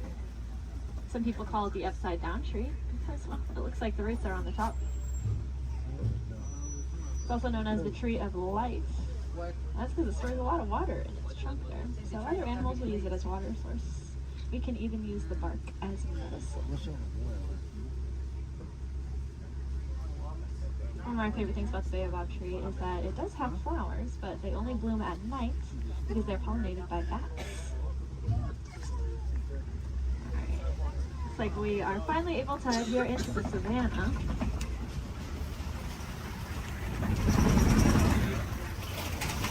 Now you may notice the trees are starting to thin out quite a bit, and that's because it doesn't rain as much out here, like I said. So the animals here can't really rely on camouflage in the same way, and so they're going to be very agile and flighty. Most of them can run within an hour or two of being born. And that is something I personally can't even fathom, being able to run within an hour or two of being born. Crazy. Looks like here to greet this is the Maasai giraffe off to the right. They are, of course, the tallest land animals, averaging at about 18 feet tall. You can see that really long, dark tongue. That dark coloring is there to act like sunscreen. And that's because giraffes eat most of the day. And by most of their day, I don't mean like half the day. I mean they eat about 20 to 22 hours. Out of that 24-hour time period, they're going to spend eating. So that tongue is that dark coloring just to protect it, since it is out about 20 hours a day.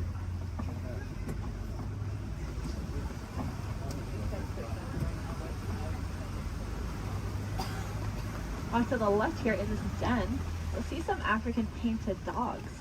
They are the most successful hunters out here with an 80 to 90% success rate.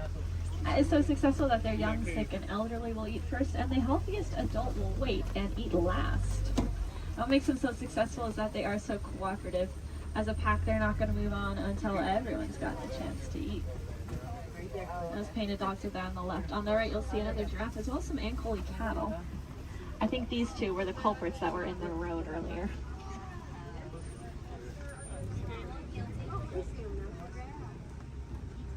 Those cattle have those really large horns on them that look pretty heavy, but they are hollow with a honeycomb-like structure on the inside. That'll help blood flow to keep them nice and cool. If you look to the left, you'll see the sable antelope, those 3 brown antelope back there. You'll also see some Hartman's Mountain zebra. Now take a really good look at the zebra here, because one of them is a little bit smaller than the other one, and that's because she's about 7 months old. That's her and her mom there. And if you look at her legs, though, her legs are just as long as her mother's, and that's because zebras are born with their legs fully developed.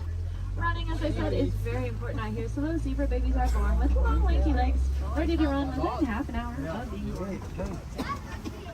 Their stripe patterns are going to be unique to them in the same way that our fingerprints are unique to us. That's actually true for a lot of animals, not just those zebra. It's true for those painted dogs we saw, and it's also true for these giraffes up here.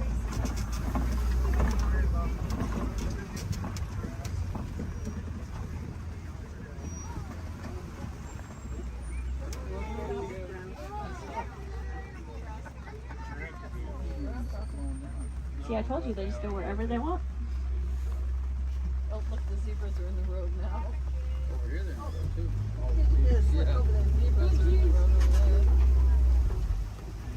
Now, since giraffes spend most of their day eating, they also spend most of their day standing up.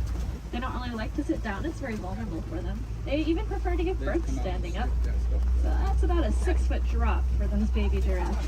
I like to say the first thing a giraffe experiences in life is gravity. Of course, when you're born already about 6 feet tall, I guess it really doesn't matter that much. It also is going to kickstart their heart, that drop. So maybe it's a good thing.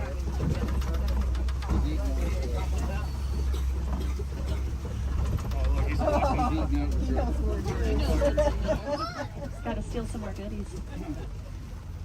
If you look to the left here, you'll see these really large tan antelope. These are the eland. Elands are the heaviest just antelope species. About 6 feet just at their shoulders, and they can jump straight up from that standstill position up to 10 feet in the air. My favorite thing about those eland, though, is that they make flower crowns to attract each other, and I think it's adorable. The males will gather up a bunch of branches and twigs and leaves and even flowers and decorate his horns with them and then walk around proudly to attract all of the females. I would highly recommend looking up a picture of that if you have never seen it before. It is, like I said, adorable.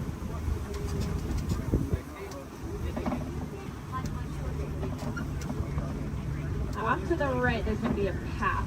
We're not going down that path, but if you look down it, you'll see some little tiny antelope called the springbok.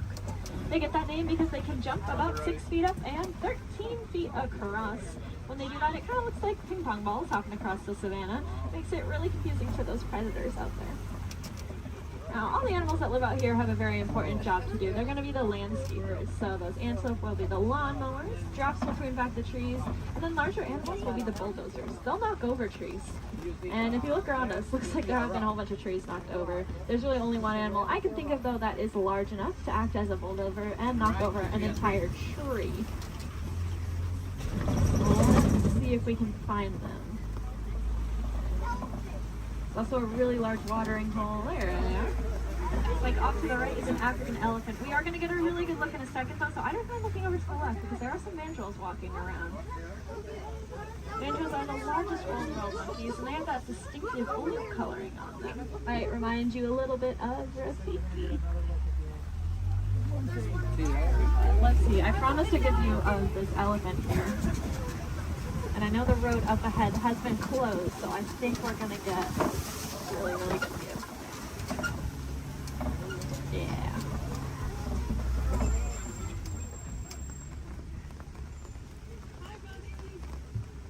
Elephants are, of course, the largest land animals. Also very, very intelligent. You can see him using that trunk.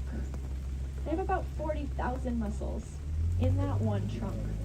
To put that in perspective for you, we have a couple hundred different muscles in our entire bodies. They have 40,000 in that one trunk. That is kind of unbelievable to me. And it's going to allow them to do a lot of really cool things, though. You see them eat with it. They also drink water, kind of like a straw. And then sometimes they'll suck up a bunch of dirt or mud and then spray it on their backs to help protect their skin from all those natural elements.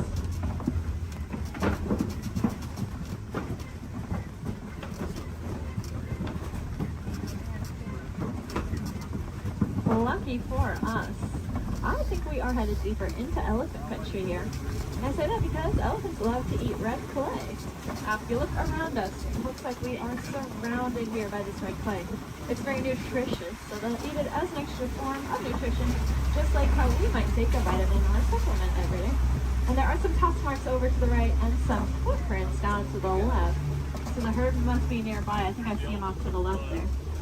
Elephants are matriarchal, and that means the oldest or wisest female is going to be the dominant one in charge. Males are going to leave the herd at about 15 years old, and if they don't do it willingly, they will be forced out by those females. They're going to go hang out in bachelor herds, which can consist of up to 140 individuals that come and go as they please.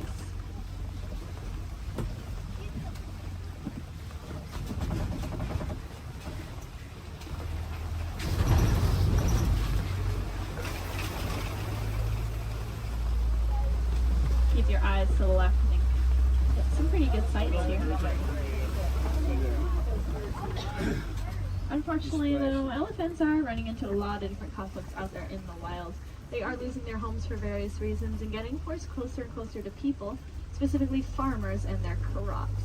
Not knowing any better being elephants, they see those crops as yummy treats and they eat them, or they stomp all over them, which of course upsets the farmers, putting the elephants in danger.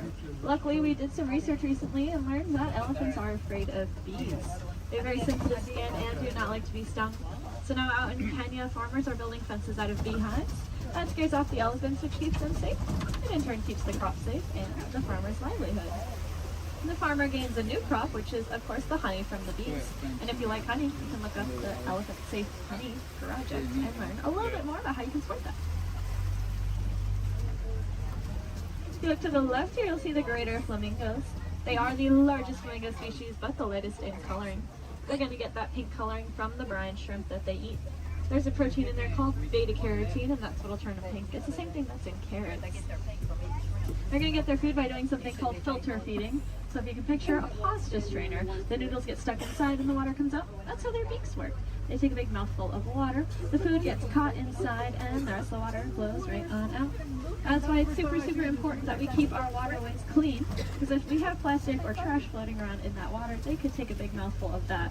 And we don't want any of our trash ending up in those flamingo beaks.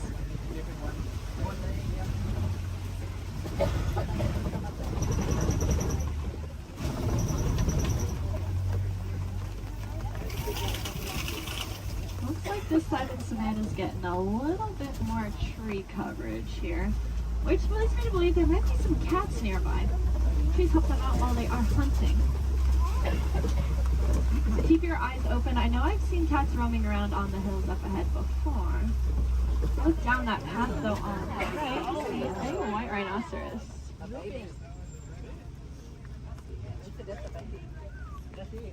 White rhinos are the most social of the 5 rhino species. They're usually always in a group with their buddies, so that one's friends probably aren't too far behind.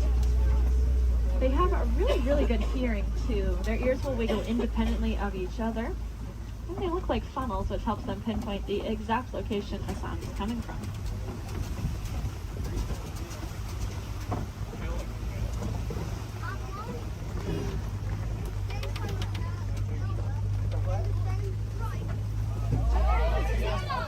It's like off to the left there behind that orange rock.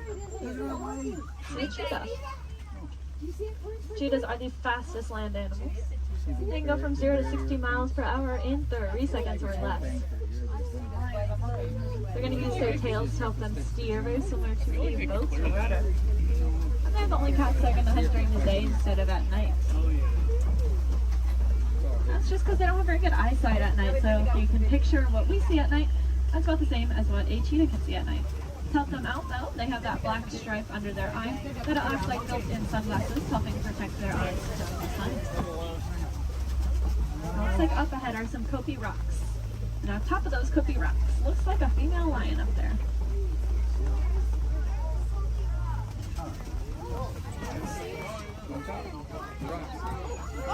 The second tallest rock on the top of it. She's laying up there. Females are going to be the ones that go out and hunt. The males are going to stay behind to protect their territory and any cubs they may have.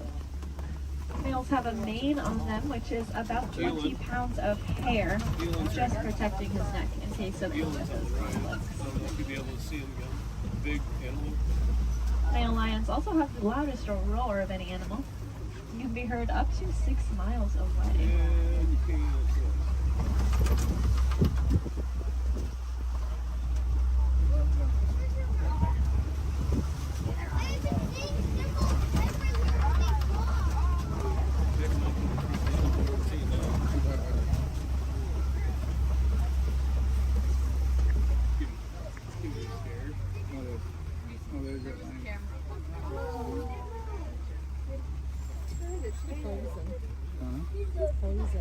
She is looking at us. That is so cool.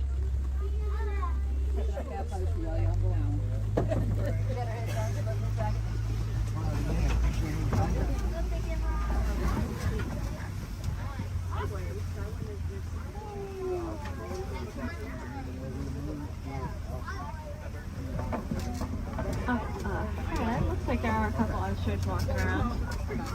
They are the largest and fastest birds in the world, but they cannot fly. They have really big wings to help them steer because they can run upwards of 40 miles an hour. Impressively, they have the largest eyes of any land animal. And they also have really large eggs. If you look down on the right here in the grass, you'll see a couple of those ostrich eggs. They can weigh up to 30 pounds each and are so strong that an adult human could stand on one without it breaking.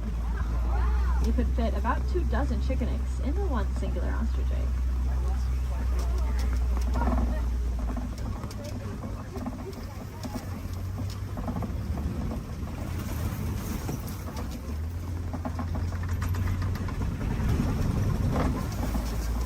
Up ahead is the warden's post. The warden takes care of all the animals out there on the reserve.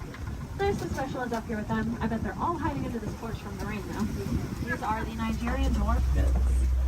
They look like cute little babies, but this is them full grown adults. They really do not like that rain. They have a very sweet and nutritious milk that is high value in Africa, so in return for that milk, we'll give them a nice place to live and some yummy food to eat. It just goes to show that we can peacefully coexist with a lot of amazing animals.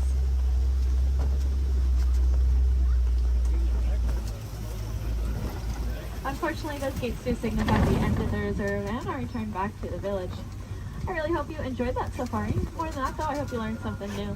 If you did, maybe you can tell your family and friends those fun facts that you'll learn when you get home.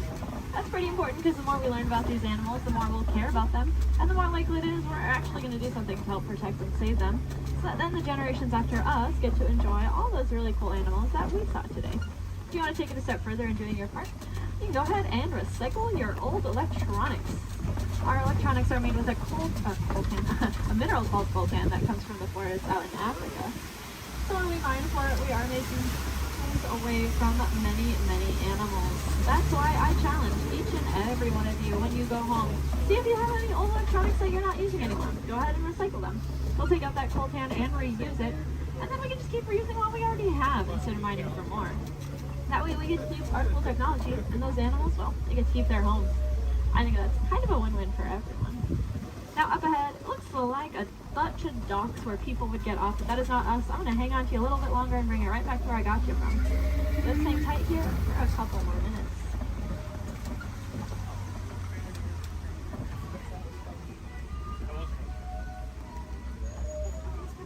He's people watching.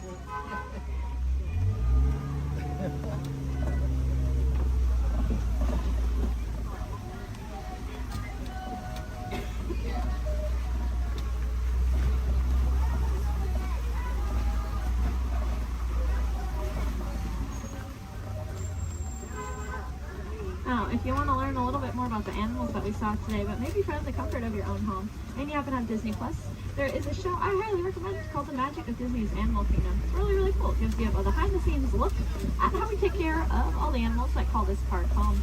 It is one of my favorite shows, but I am, of course, not biased at all. If you want to see some more animals while you're in the park today, I'd recommend heading over to the Gorilla Falls Exploration Trail. Lucky for us, it's going to be right where I drop you off. Once you get off my truck, you'll go down a ramp, and if you take a right, you'll just be exiting the area. If you take a left, though, you are magically already on that trail.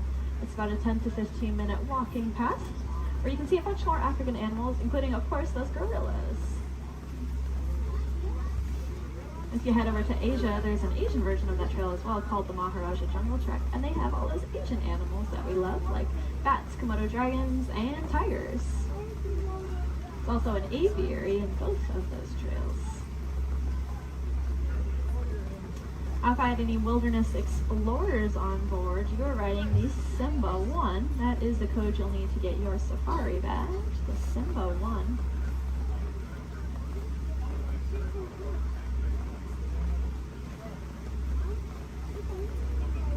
You might have also heard a train. That would be Rafiki's Planet Watch. That train is about 5 minutes long, and it takes you up to another little area. There's a petting zoo up there, so you can cuddle some of your favorite animals. There's also a drawing area where you can learn how to draw a Disney animal from a Disney animator. And there's a whole bunch of reptiles and amphibians up there as well to check out. The last train is going to leave at 4:30 though, so if that sounds like something you're interested in, I recommend making sure you are on that train before 4:30.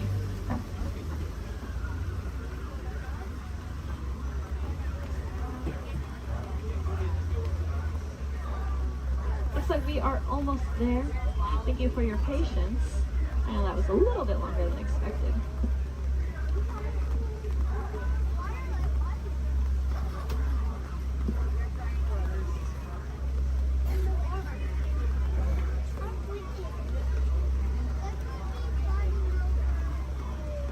Now's a great time to gather up any personal belongings that you might have. Make sure you have everything with you.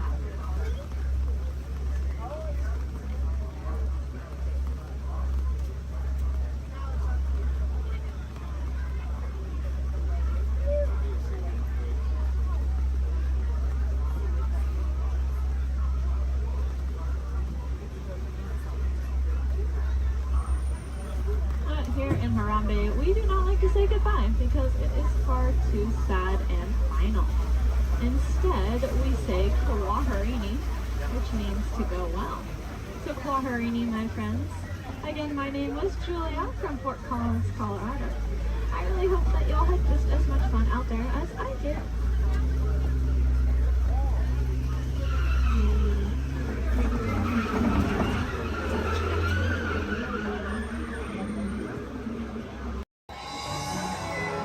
Oh gosh, it's great to have so many friends here.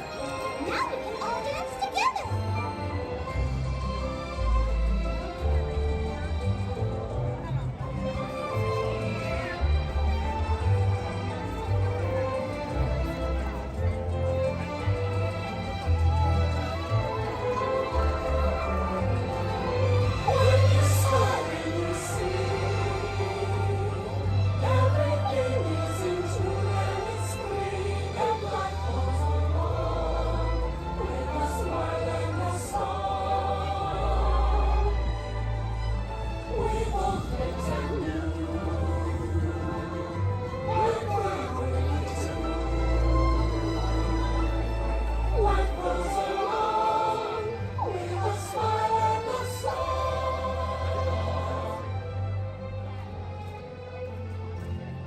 That was so much fun.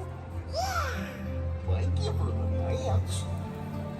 Oh, Nikki, this really has been the best day ever. Discovering new dreams. That's an adventure for sure. Uh-huh. Trying something new. And having a swinging good time. You bet. Finding the confidence to be true to yourself. That's right. Here's to all of us, old friends and new.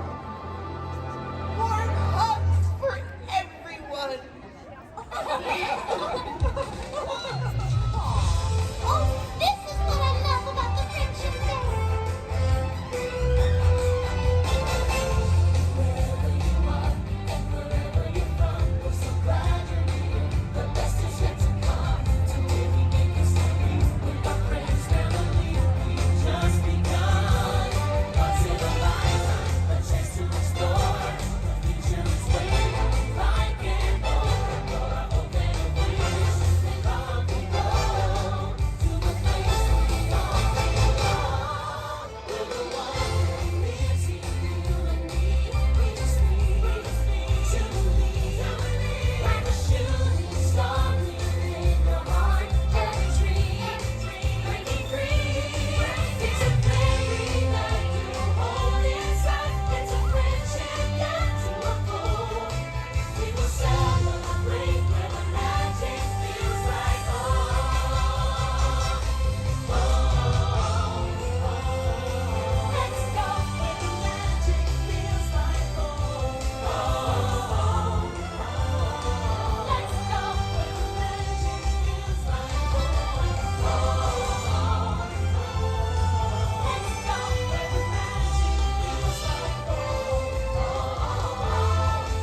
enjoy your Along the way, you can preview many of the exciting places you'll want to be sure to enjoy today while visiting this land of tomorrow.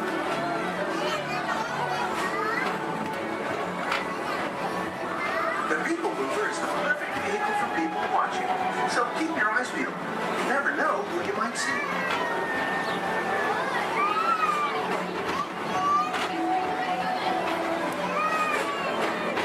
Coming up, Stitch's Great Escape, where you can report for duty as a security agent for the Galactic Federation.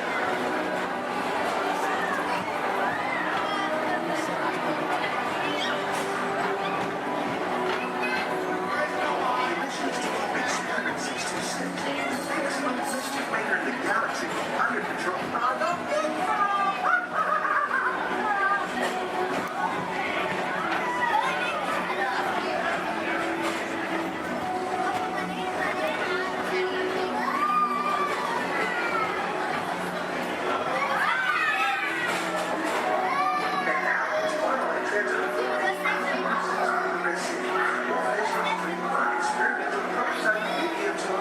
Progress seems the inspiration for Epcot, and many of its forward-thinking ideas have been utilized throughout Walt Disneyland.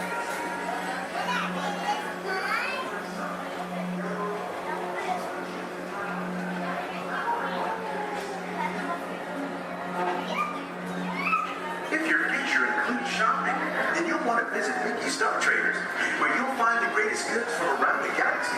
That's right! It's out this town!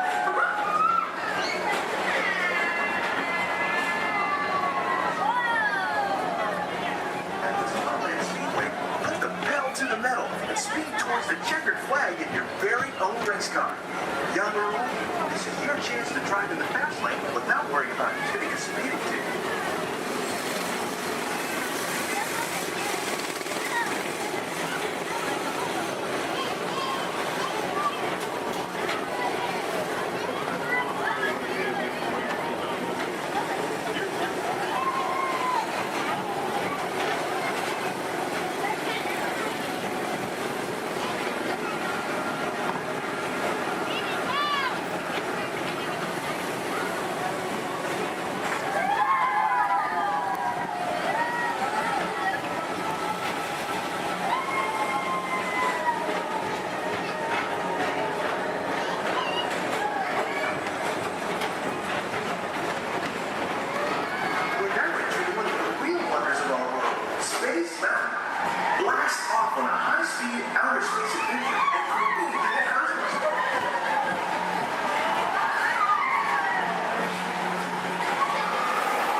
Johnson in the control tower to confirm flight to the moon.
spacecraft as you take a spin around the planet and ascend to otherworldly heights.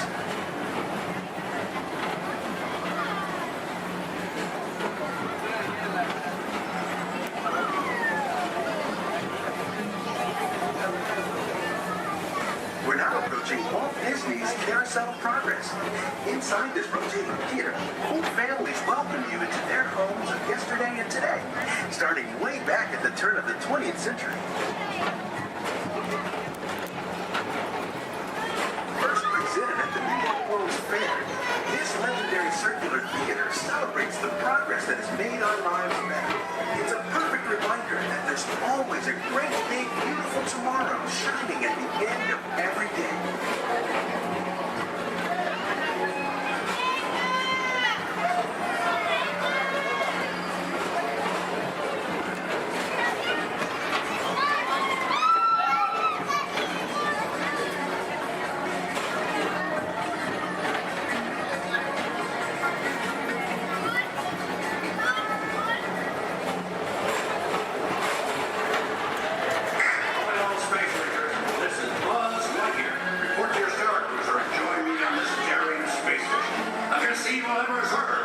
As an honorary space ranger, you'll use your own personal laser cannon to save the entire galaxy.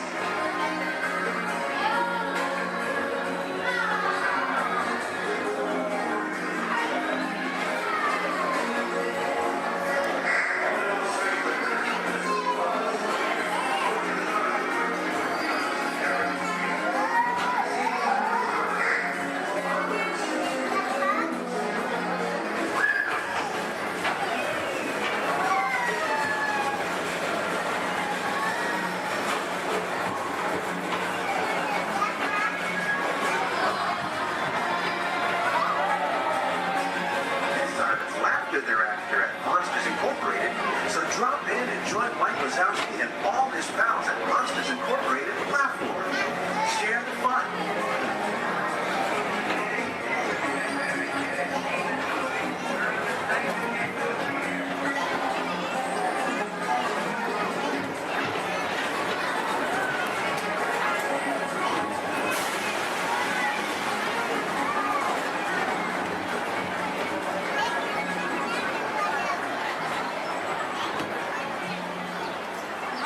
Thank you for joining us for tomorrow's It's been a pleasure to have you aboard. Enjoy the rest of your day and have a great, big, beautiful tomorrow.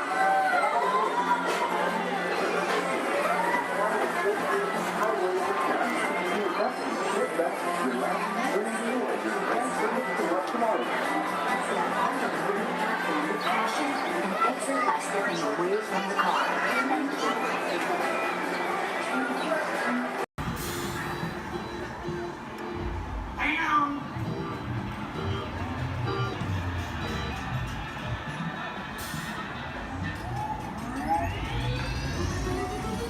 Here we go.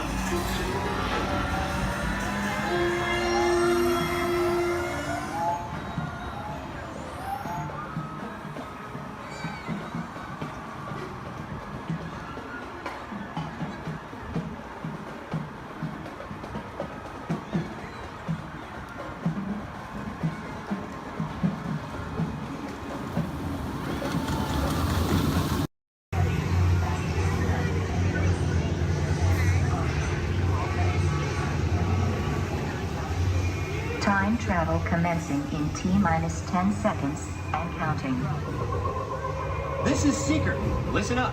We've got to get in, grab the Iguanodon, and get out before that asteroid hits. Let's roll!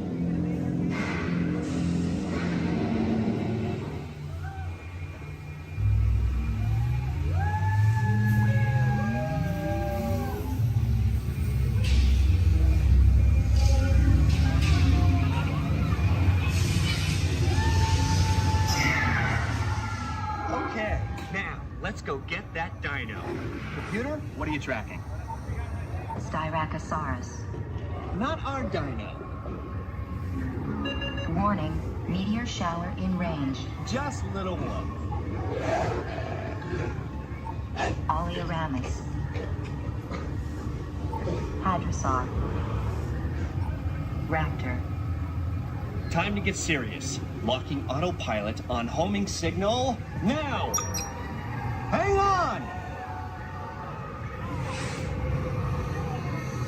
I'm tracking a big dino on the scope. Could be ours. Computer, full stop. Identified. Carnotaurus. Definitely not our dino. Go, go, go!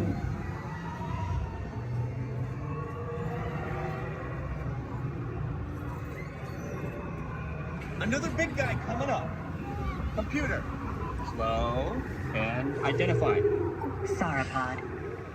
Still not our dino, but at least this one's a vegetarian.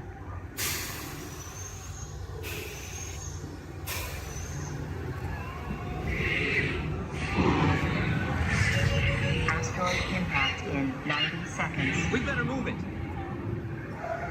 Pterodactyl. Incoming! Asteroid impact in 60 seconds. We can't stop now. Keep going, keep going. Compsognathus. Computer, what's happening? Loss of traction. Four-wheel drive, move it! Warning, meteor strike. Evasive maneuver! Left! Right! Left! Right! That was close. Computer, now what? Carnotaurus. That's it! Abort mission! Abort! Abort! Iguanodon. Forget it! Get them out now! Asteroid impact. Brace yourself! This is it! They're not gonna make it! They're not gonna make it!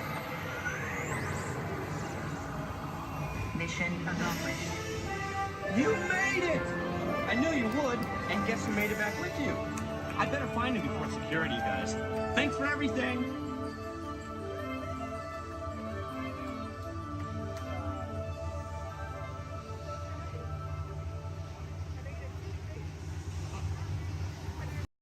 Positive to positive or negative to negative? No. Positive, it was negative positive. Absolutely positive. Hey, what are y'all staring at? Oh, me. Well, you got cameras. Why don't you take a picture? It'll last longer. Gee, a lot of families here today.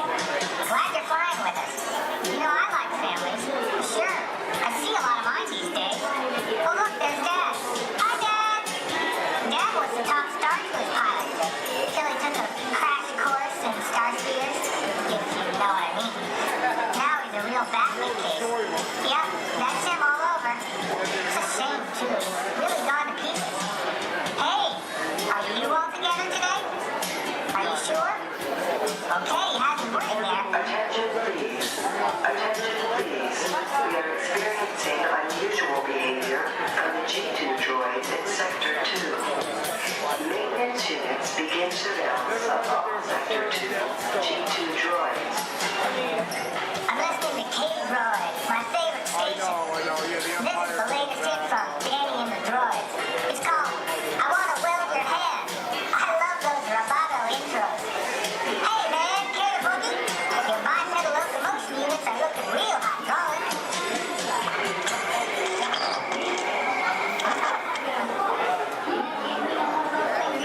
Welcome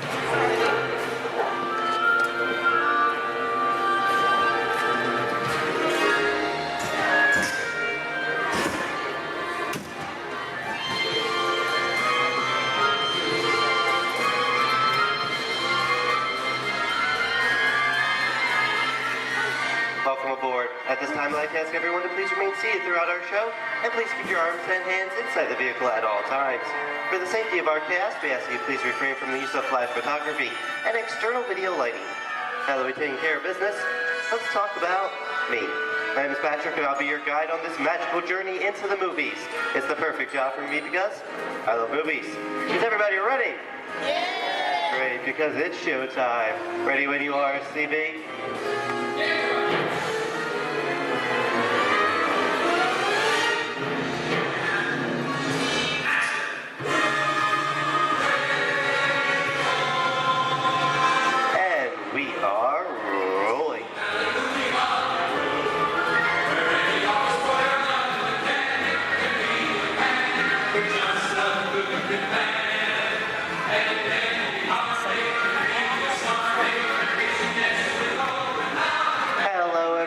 Welcome to the Great Movie Ride. Once again, my name is Patrick, and I'll be taking you from this Hollywood soundstage into some of the greatest movies of all time, all on one tour. But between you and me, this is no ordinary tour, because the Great Movie Ride brings these movies to life and puts you right in the middle of the action.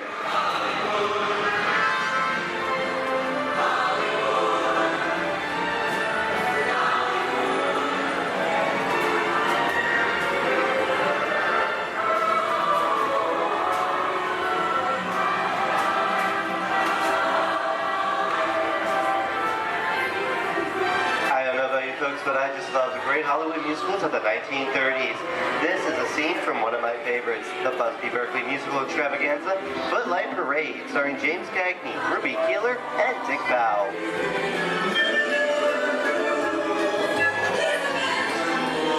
In 1952, Gene Kelly was Singing in the Rain with Debbie Reynolds and Donald O'Connor. Did you know that Gene Kelly co-directed this movie? Who can tell me what movie this is? That's right, it's Walt Disney's Academy Award-winning film from 1964, Mary Poppins, starring Julie Andrews and Dick Van Dyke. Julie Andrews won an Oscar for her portrayal of the nanny, who is practically perfect in every way.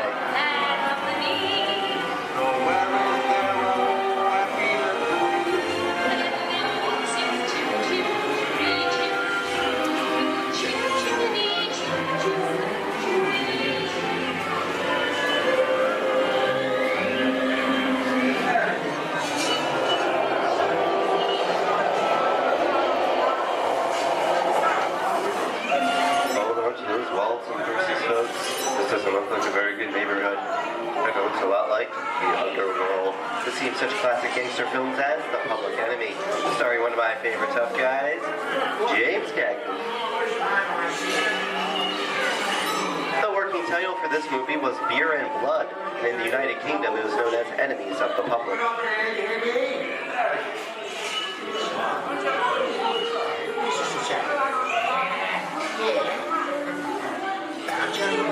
Very nice time.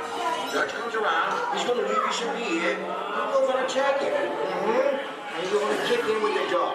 If you don't, somebody's going to drop by you and kick the cheek out one at a time. See me? I get you.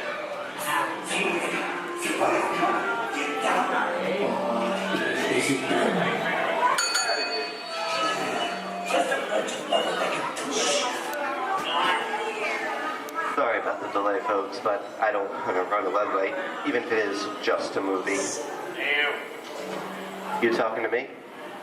You talking to me? That's okay, I'm talking to the demon who's putting enough over there. I'm talking to me. I'm not supposed to leave my vehicle. I say get away. Oh, okay, Moxie, whatever you say. Hey, how'd you know my name anyway? I've seen this movie before. Oh. It's unseen, fancy cats like thinking out of here some meetings. You make a mistake about this and swim out of here. You gotta get out of here. You can't down the middle of the movie. I'm reading, you son of a... Here they come, bud! Get out, you grinders!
What are you looking at?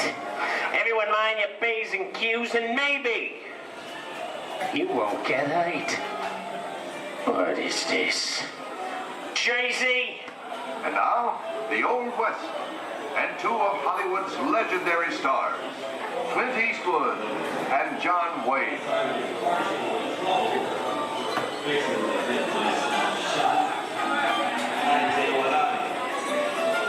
Go right ahead, that's what you're going to do. A long time ago, I made me a rule. Let people do what they want. Sleepy little bird. So, that's some mighty tough territory you're heading into, Pilgrim. I'd think about turning back if I was you.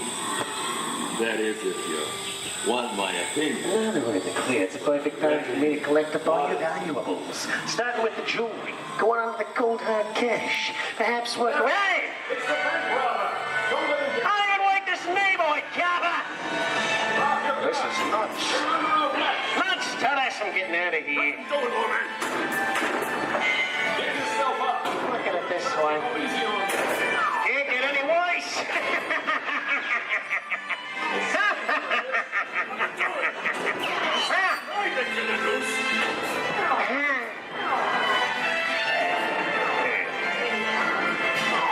Okay. It's worse.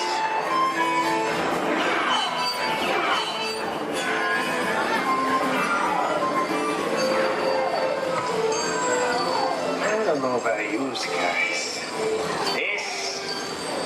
This is kind of creepy.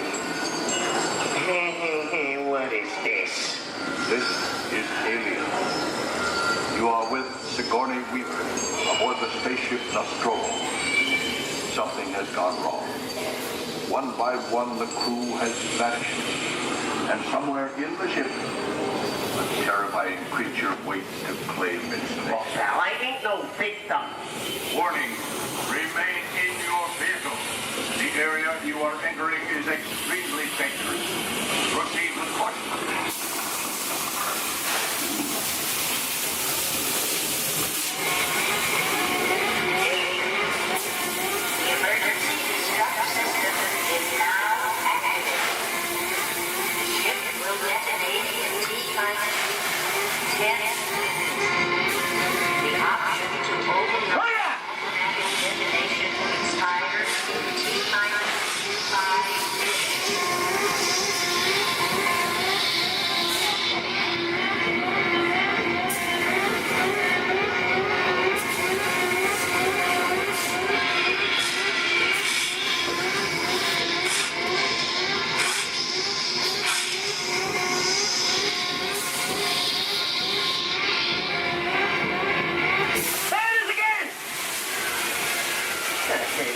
Creepy curly things for one day, huh?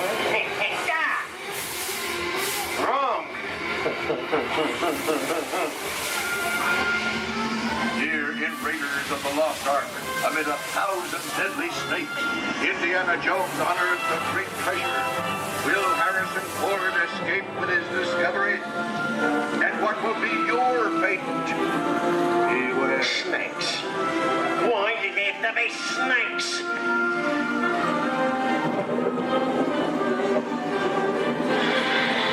The dust of 3,000 years lies undisturbed in this ancient burial chamber. And on the chest of the great stone goblet, a priceless Get a load of that chunk of ice. Time for me to get back to work. Don't nobody move while I go get the goods. I don't think they've noticed a few extra bodies around here. Know what I mean? But the jewel is guarded by a curse, and those who dare defy that curse must pay with their lives.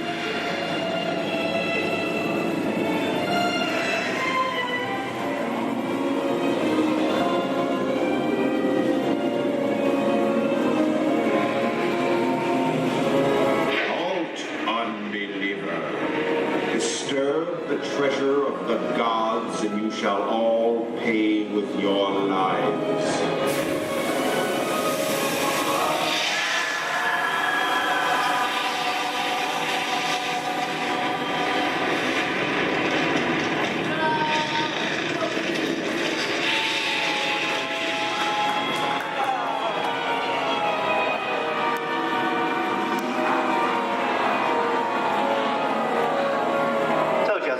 popcorn?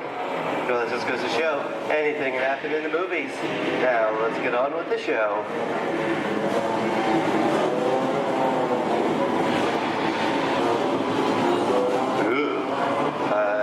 See dead people. The horror movie is my all-time favorite genre. Some of the best horror films were made back in the 1930s and 40s, but monsters, mutants, and maniacs are still audience favorite and continue to haunt us today. And that's what I call a wrap.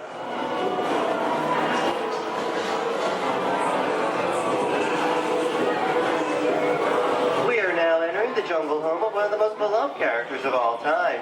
Now it's George of the Jungle. Actually, it's Tarzan, portrayed here by Johnny Weissmuller. Over here we have Maureen O'Sullivan as Jane, and the lovely and talented Cheetah as herself.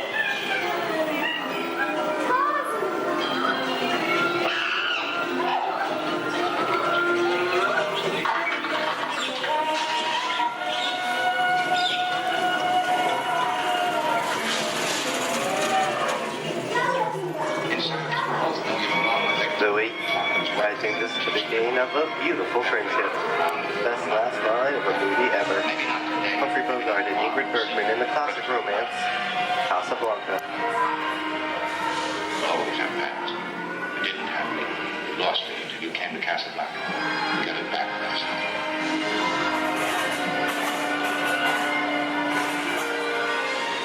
I've got a job to do too. Where I'm going, you can't follow. What I've got to do, you can't be any part of. Listen, I'm not good at being noble, but it doesn't take much to see that the problems of three little people don't amount to a hill of beans in this crazy world. Someday you'll understand that.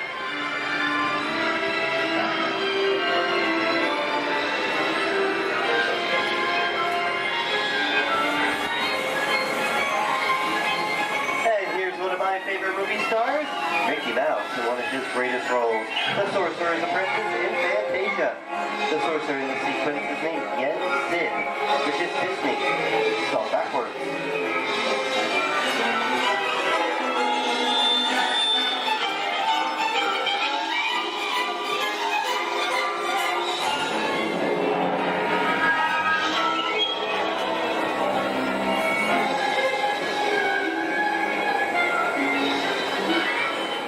Toto, I have a feeling we're not in Kansas anymore. How often do you get to say that? I'd say we are definitely somewhere over the rainbow in one of the most beloved movies of all time.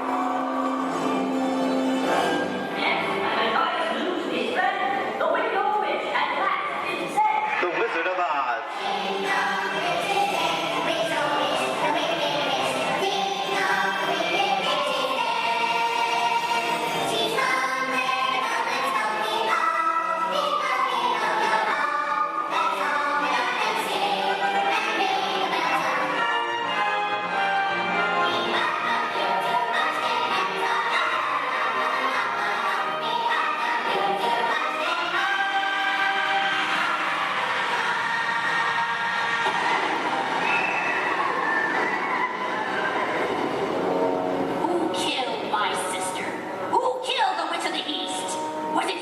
No, it was an accident. I didn't mean to kill anybody.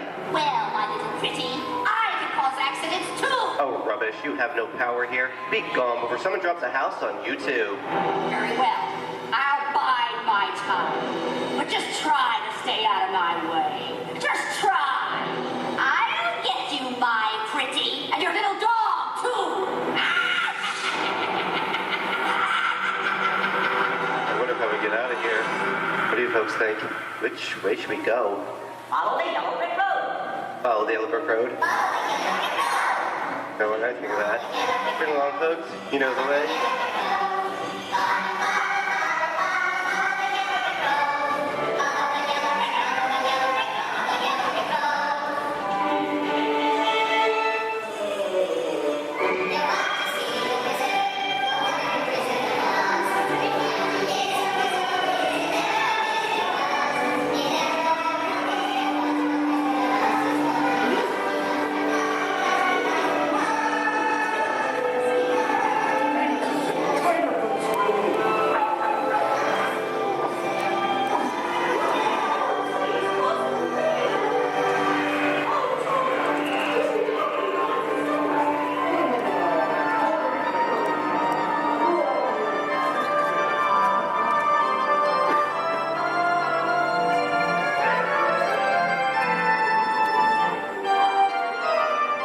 hope you enjoyed our tour of these great moments at the movies, but we've only scratched the surface of what Hollywood has to offer.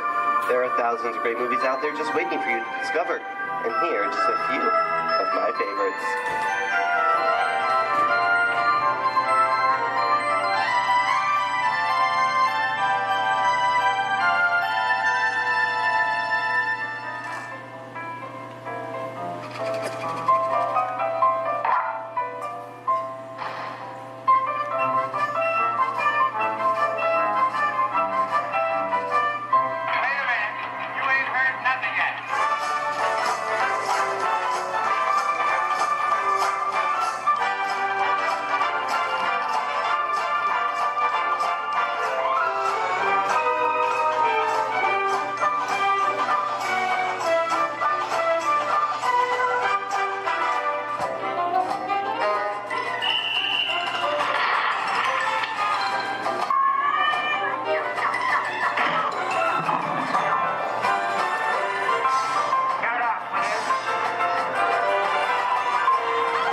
Disney's Hollywood Studios, I'd like to thank you for joining us on the Great Movie Ride. But before we wrap this production, there is still one more scene to do. It's called The Exit. The action begins with three main scenes until we come to a complete stop. Then gather all your personal belongings and take small children by the hand. When these doors open, rush dramatically to your feet and make a grand exit directly to the rear of your vehicle.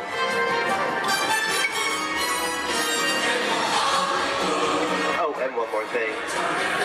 When I yell action, don't forget the thunderous applause for yours truly. All right, places, everybody, and action! Thank you, thank you. Have a wonderful day here at Disney Hollywood Studios, and we'll see you at the movies. The stuff movies are made of. Goodbye, everyone.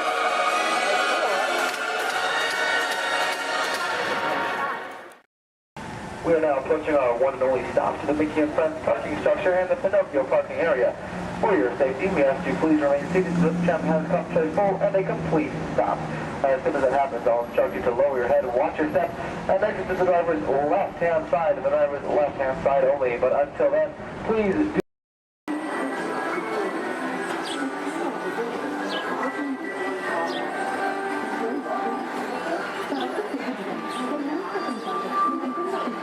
Thank you.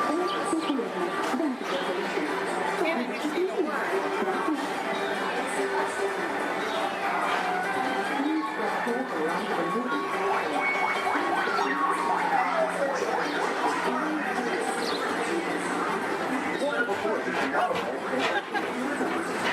the Chancery Highway of the South.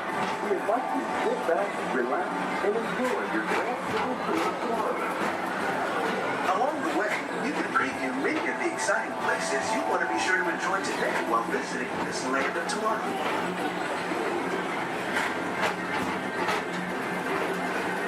The People Mover is the perfect vehicle for people watching, so keep your eyes peeled. You never know who you might see.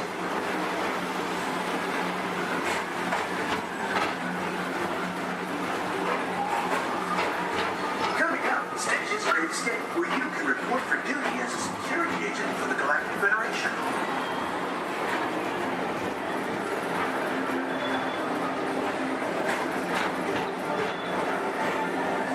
The mission is to keep Experiment 626, the biggest little mischief maker in the galaxy, under control.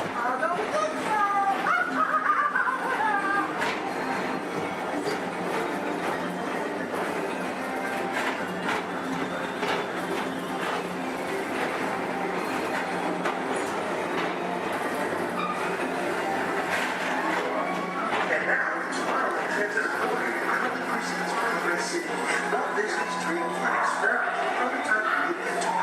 Progress City was the inspiration for Epcot, and many of its forward-thinking ideas have been utilized throughout Walt Disney World.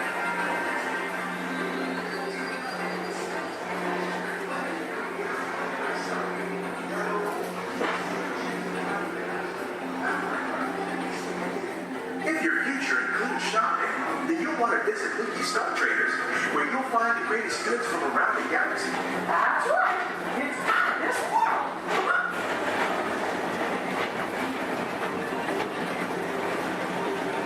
At the Disneyland Speedway, put the pedal to the metal and speed towards the checkered flag in your very own race car.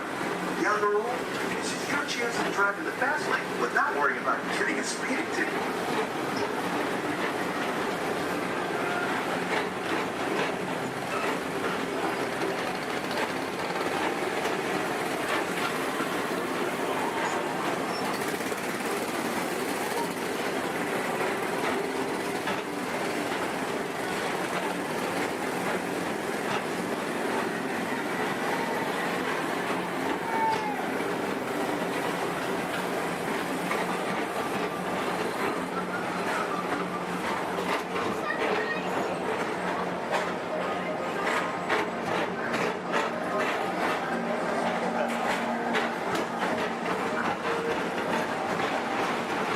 When they're entering one of the real wonders of our world, space nine, blast off on a high-speed outer space adventure and compete in the cosmos.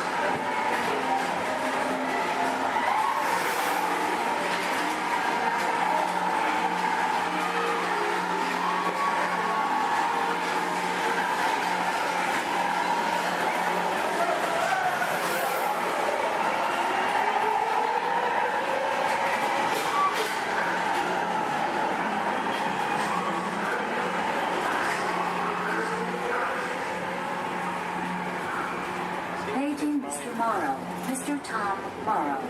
Please contact Mr. Johnson in the control tower to confirm your flight to the moon.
Space Mountain while you're here for an adventure that's out of this world.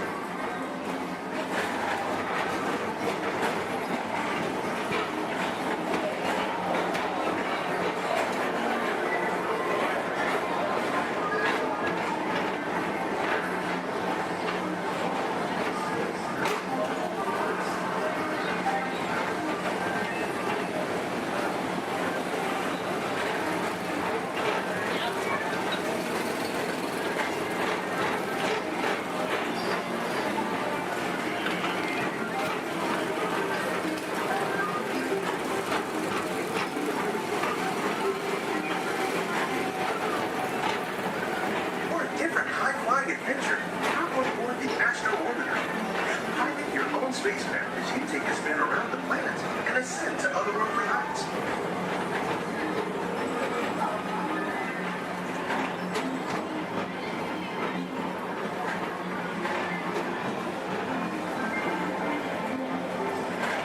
We're now approaching Walt Disney's Carousel of Progress.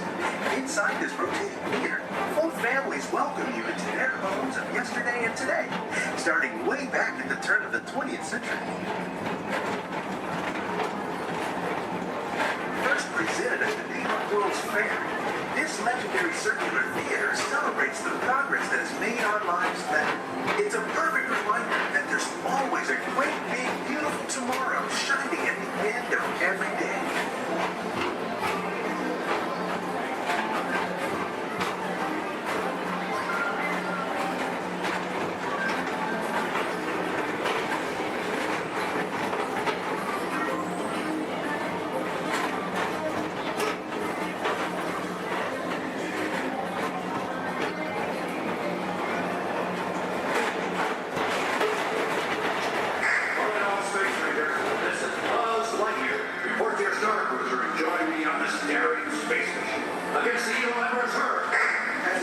Space Ranger, you'll use your own personal laser cannon to save the entire galaxy.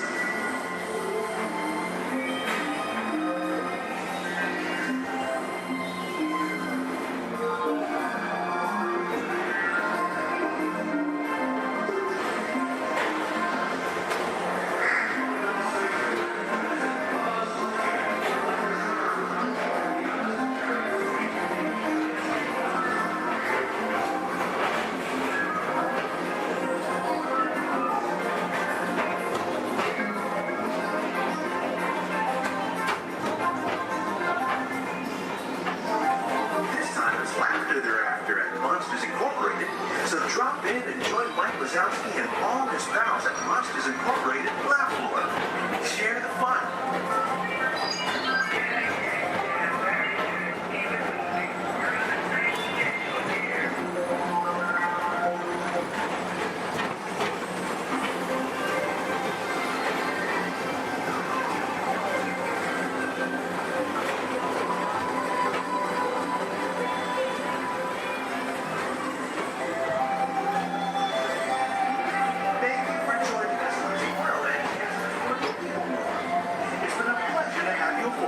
Enjoy the rest of your day and have a great, big, beautiful tomorrow.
Please remain fully seated, no lap sitting, and hold on to all loose items.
Is she my dog?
Every picture tells a story.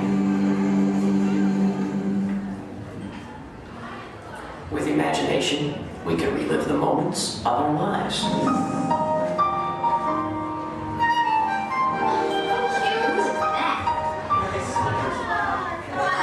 monster. Look, a snag-and-tooth tiger. Here's my little shortstop. She's got frog feet.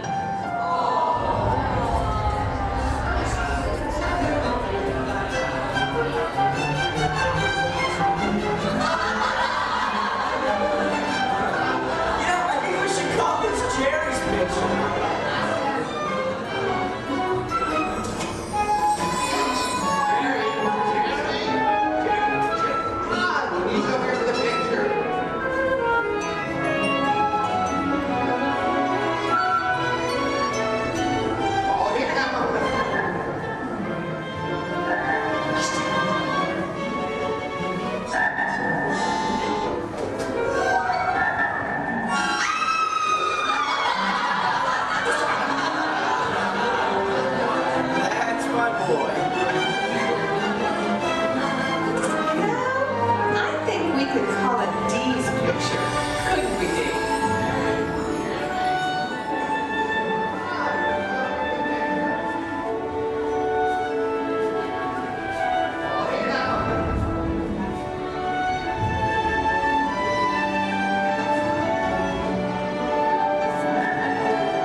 We can relive the moments of our lives. With imagination, anything is possible. I'm gonna be a fireman just like my dad. It's Billy Cartwright stepping up to the plate. Bases are rolling on with a man. One, two, three, fresh to air it back.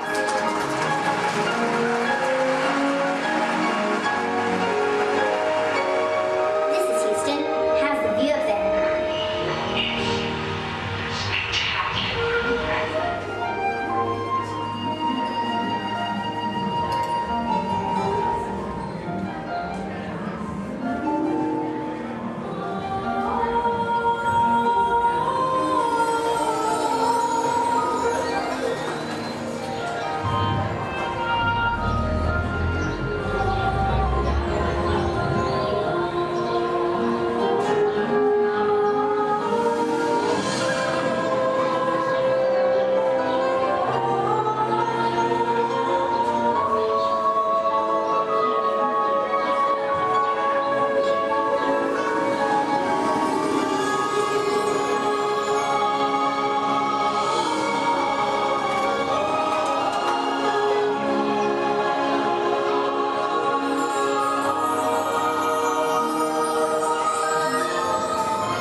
Imagine that.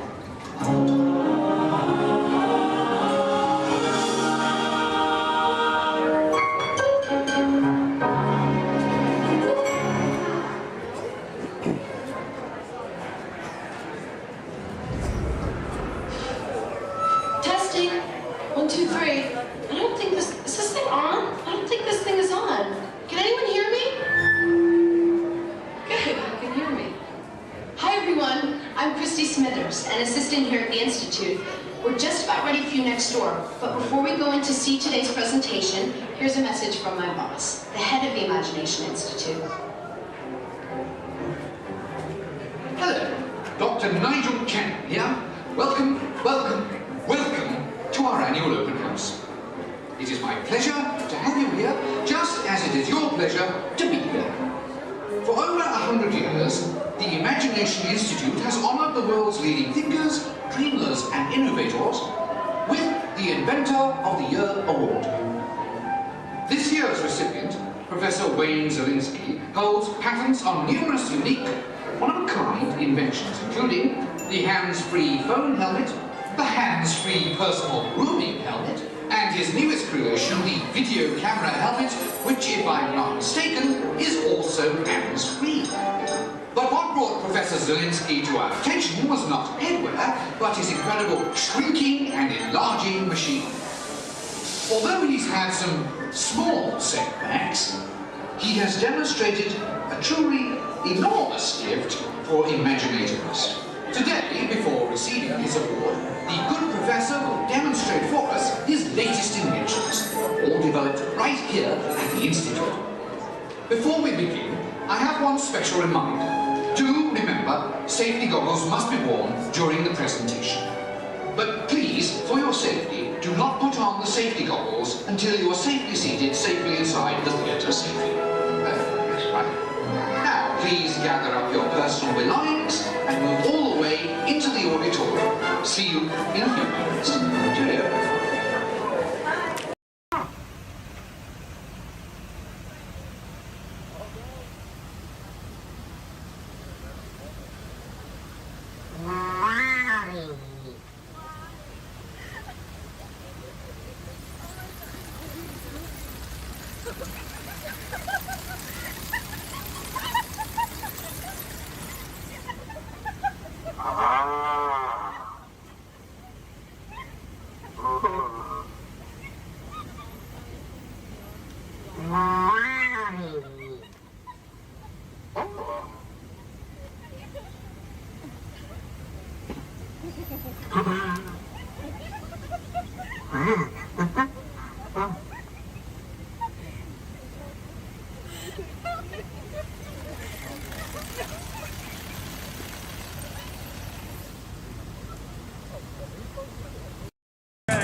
Some of your legs are warmed up. Let's warm up those voices. Repeat after me.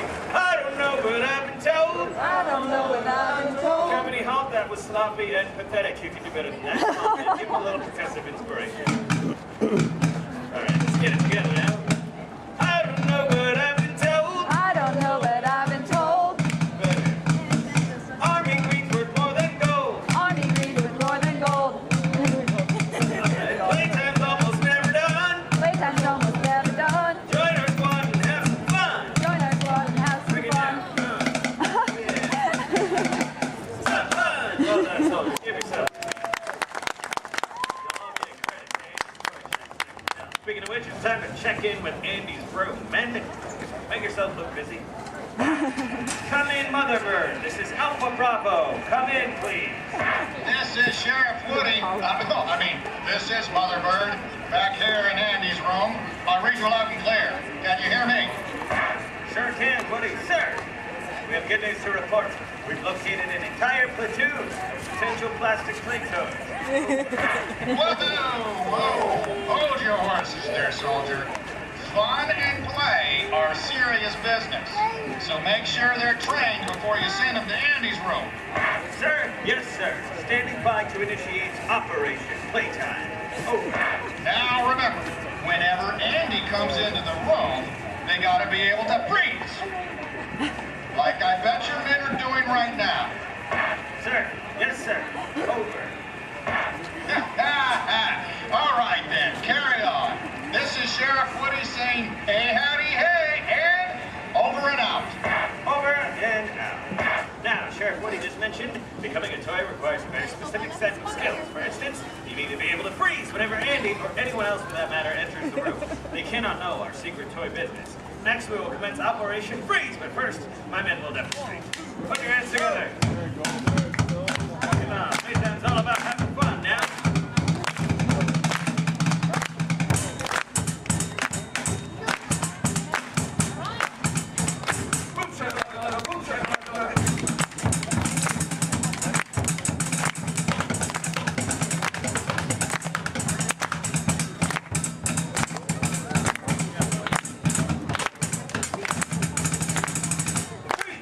Well done, give him a hand. Now, this operation, I need a front line of volunteers right on up here. Cross this way. Come on up. Don't be shy. Move it, move it, move it. Come on up. Front line, line up. We will train these volunteers to be checked. Battery equipment. Empty. All right, now, go ahead and line up with these soldiers here, shoulder to shoulder. One big straight line. Very good, very good. Now give me an about face. That means turn around. And then just demonstrate. We're going to march in a circle as they play a march, but as soon as they stop, as soon as you hear silence, no drumming, then I want you to freeze as if you're a toy and someone just entered the room. So first, let's set you up with a good toy pose. Let me think here, something maybe we all know. Let's make it simple. First, I want to see you pose like a big, mean teddy bear. When I yell freeze, show me a big bear pose. Ready? Freeze! Very good. Now, as I mentioned, while my men play, we will march in a circle, following me this way, and as soon as they stop, I want to see you frozen. Then take it away. Nice and play. Here we go. Okay. Get there, buddy. All right. Very good. It's a good marching line. I'll tell you that. Now, let's get that down. As soon as they stop. All right, that was pretty good. Let's try it again. This time, let me see you frozen like an action figure. Maybe your favorite action sports star. Think your favorite sport and then pose like you're playing it, right? Following me this way. Here we go.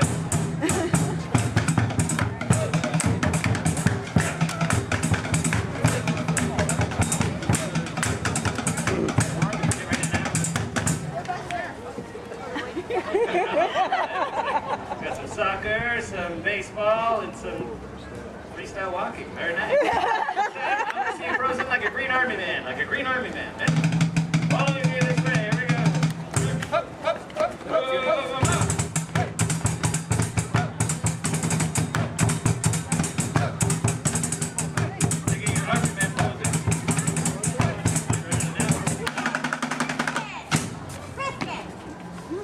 All right, pretty good. Give me a round of applause. Let's stay where we are for our next operation. We call Operation Bug Men Prepare. Now, what we're going to do is practice something that is very important to Green Army men and women everywhere, and that is target practice. You must have your aim home at all times. You never know when you're going to need it. So, for Operation Bug you will be presented with a target. This red barrel here is to filled with monkeys. They got out. It's a very sad day. So now we use ladybugs for our target practice. You'll each be armed with 1 round of ammunition, and in 3 rounds of firing, our goal will be to get 100% of the bugs back into the barrel. As I mentioned, in 3 rounds of firing, hopefully we can get better every single time. Like me, I get more skilled every day. All right, go ahead and hold up those bugs. Trees in arms. When I yell fire, let them fly. And 3, 2, 1, fire! That was pretty good for a first time, but I know we can do better. Go ahead and pick up those bugs. Recover those ammunition. Remember to observe the rules of playtime. Share, play well with others, and be safe. All right, now, freeze in arms. Let's try round 2. See if we can do any better. And 3, 2, 1, fire! That was a little better that time. We're getting closer to 100%. Let's try the 3rd and final round of firing. As I said, our goal is to get 100% of the bugs into the barrel. I have faith in you. Now, raise that arms, hold them up. And 3, 2, 1, fire! Wow, would you look at that? All 100% of the bugs made it into the barrel. Give him a big round of applause. Well done, men. Mission accomplished. You're dismissed. Go ahead and fall into formation as you were. Great work. You all make my plastic heart pump pride. All right, we have one final operation, which we call Operation Play 12 without the change for this operation. We will practice playing 12 with others. That's right. And I need 2 volunteers celebrating their birthday. I see one right over here with Debbie. Come on up. Come on forward, and you too. Come on up, Savannah.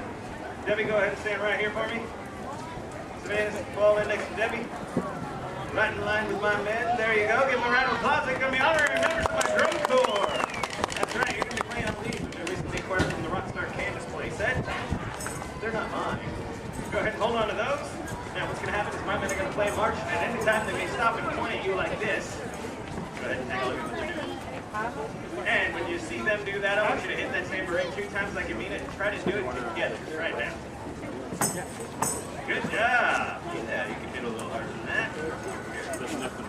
There you go. Perfect. Now, just take your cue from my man and 1, 2, 3, 4.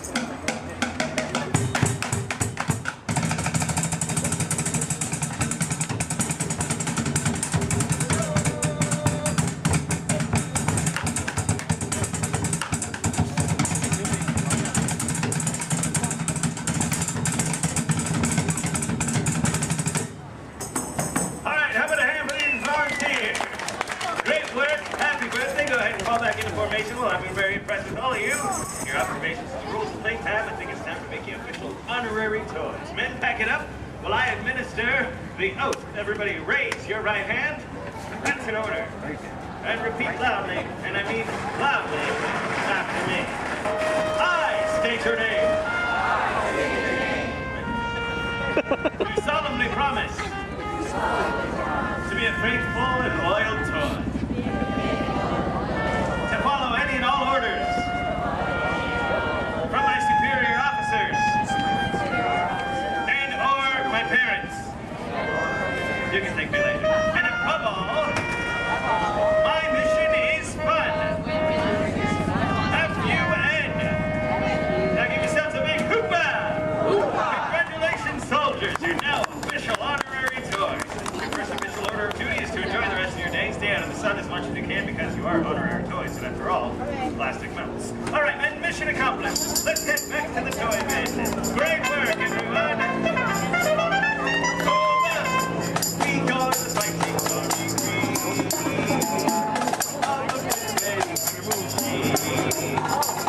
All of the men protect our room that's filled with toys, as you'd expect. No mission's ever been before.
those who just joined us, welcome aboard the Disneyland Railroad. To ensure a safe ride, remember to stay seated with your hands, arms, feet, and legs inside the train. And please, watch your kids. Para su seguridad, permanezca sentado y mantenga las manos, brazos, pies y piernas dentro del tren. Y cuide a los pequeños. Gracias. We're now entering Splash Mountain, where every day is a zippity-doo-dah day. If you look real hard, you might just find your lap in the place.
From existence. What have we done? I think we took a crack.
Blink your star blasters. We have no campaign, but no.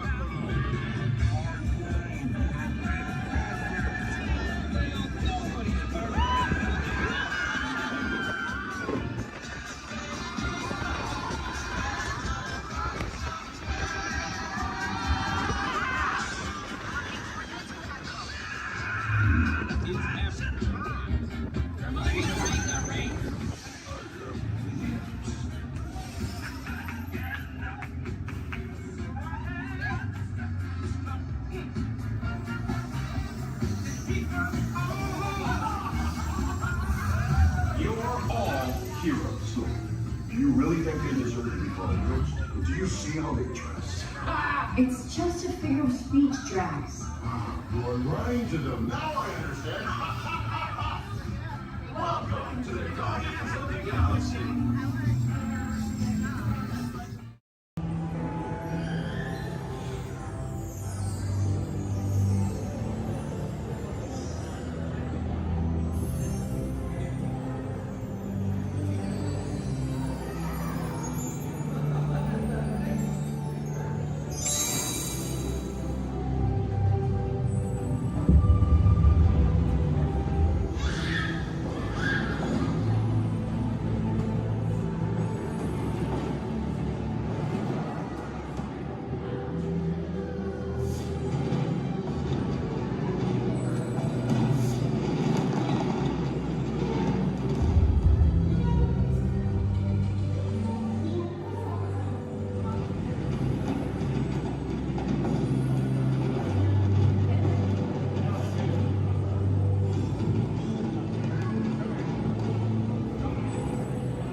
bounced around here somewhere. Mom! Have you seen my cowboy belt buckle? I can't find it. Never mind. Yeehaw! It's rodeo time. Well done, cowboy.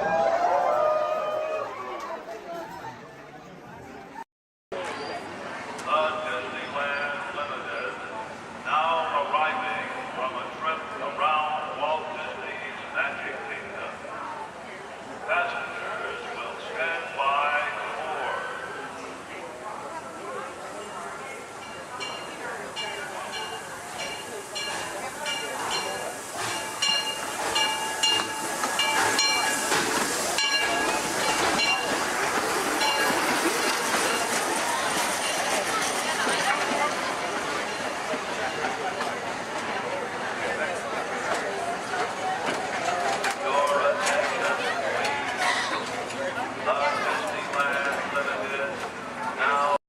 Living with the land. Por su seguridad, permanezca sentado con sus manos y brazos, pies y piernas dentro del barco y cuida a los pequeñitos. A manera de recordatorio, no tomar fotos con flash y luz de video antes de llegar al lugar entero.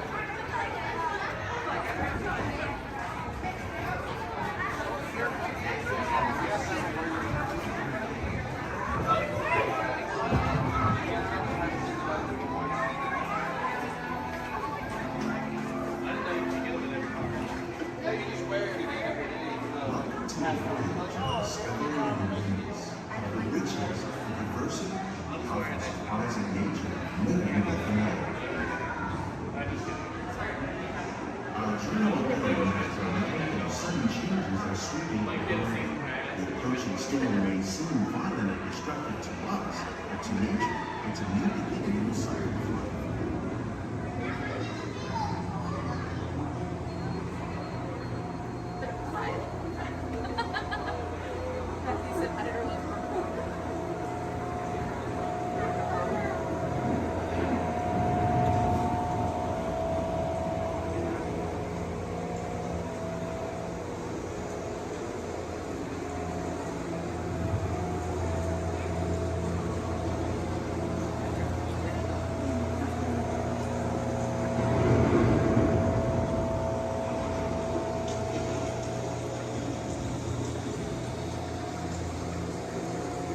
Beneath the surface of the lake, roots trap water from the flowing mud, extracting precious nutrients and minerals. These elements, when combined with sunlight, create the first living systems of our planet.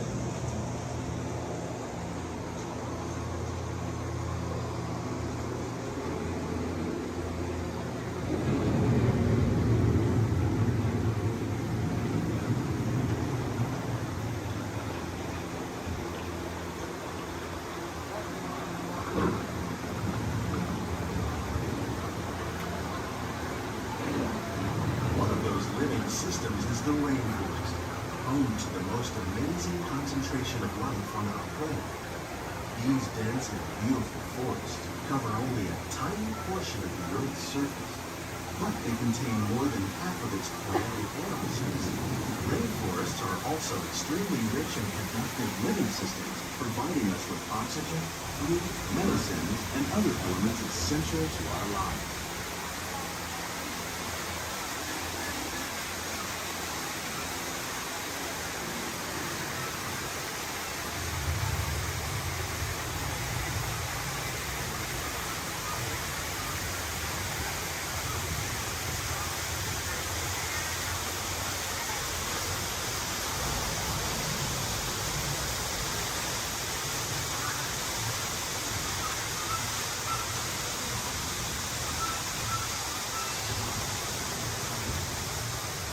In the desert, nature has created a very different, but no less beautiful living system.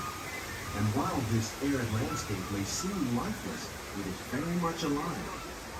The plants and animals that have learned to survive in these harsh conditions make use of what little water they can find and avoid the scorching rays of the relentless sun.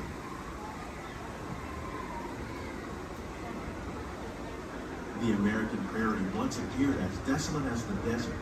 But over time, rainwater and nutrients gradually penetrated the hard surface of this land. Even the hooves of the mighty buffalo helped create the rich soil that one day become home to the American farm.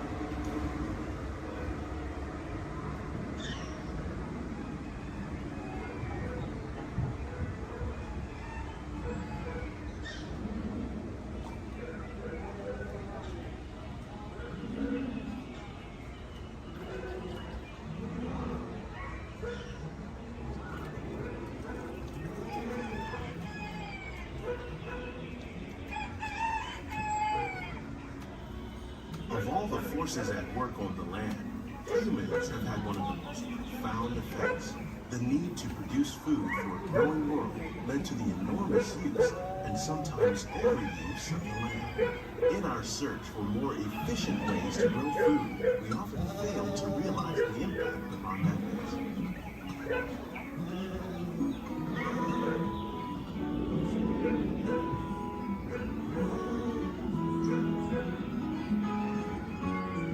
Today, we're learning to live with the land, discovering better ways to grow food that will assure both human and environmental well-being.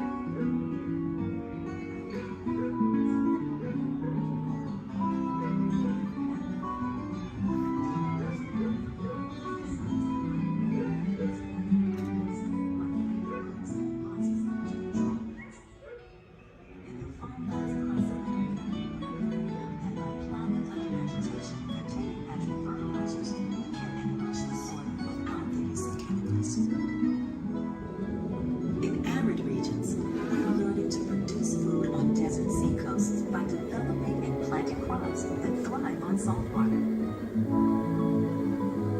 In Japan, we're learning that by mixing leaves and other living materials into our soil, we can make farmland more fertile without the need for chemicals. Here at Epcot, we're learning to reduce the need for chemical pesticides by breeding and using natural predators, like ladybugs and wasps, to control pests. How will we meet tomorrow's growing needs for food production, yet still respect the needs of the land? Some of the answers are being discovered just ahead. To help us maintain these carefully controlled ecosystems, and for your safety, please remain seated in your boat at all times.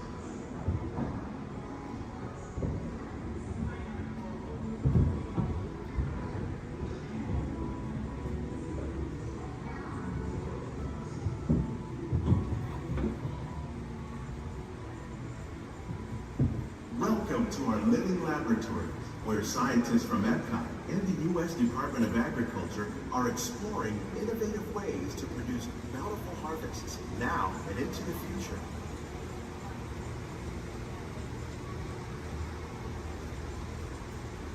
The tropics are home to the greatest diversity of plants on the planet. Many of these, like papaya, bananas, cacao, coffee, and rice, are well known around the world. These are just a few of the edible plants that have been an important source of nutrition for people living in the tropics. Many are rich in vitamins and minerals, while others are well adapted to growing in less than ideal conditions. Some, like the water lily, thrive in wet, swampy areas and waterways. All parts of this plant, even the flower petals, are edible. The starchy root of the plant has long been used to make flour for baking.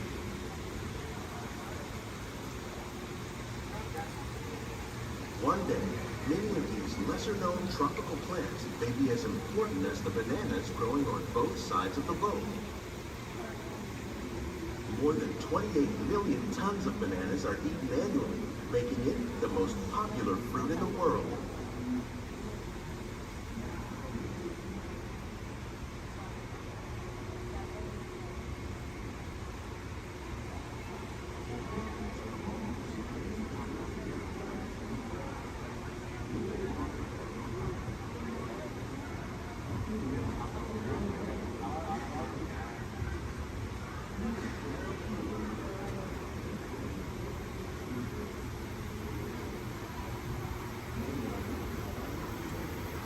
When we mention farming, you probably don't think of fish.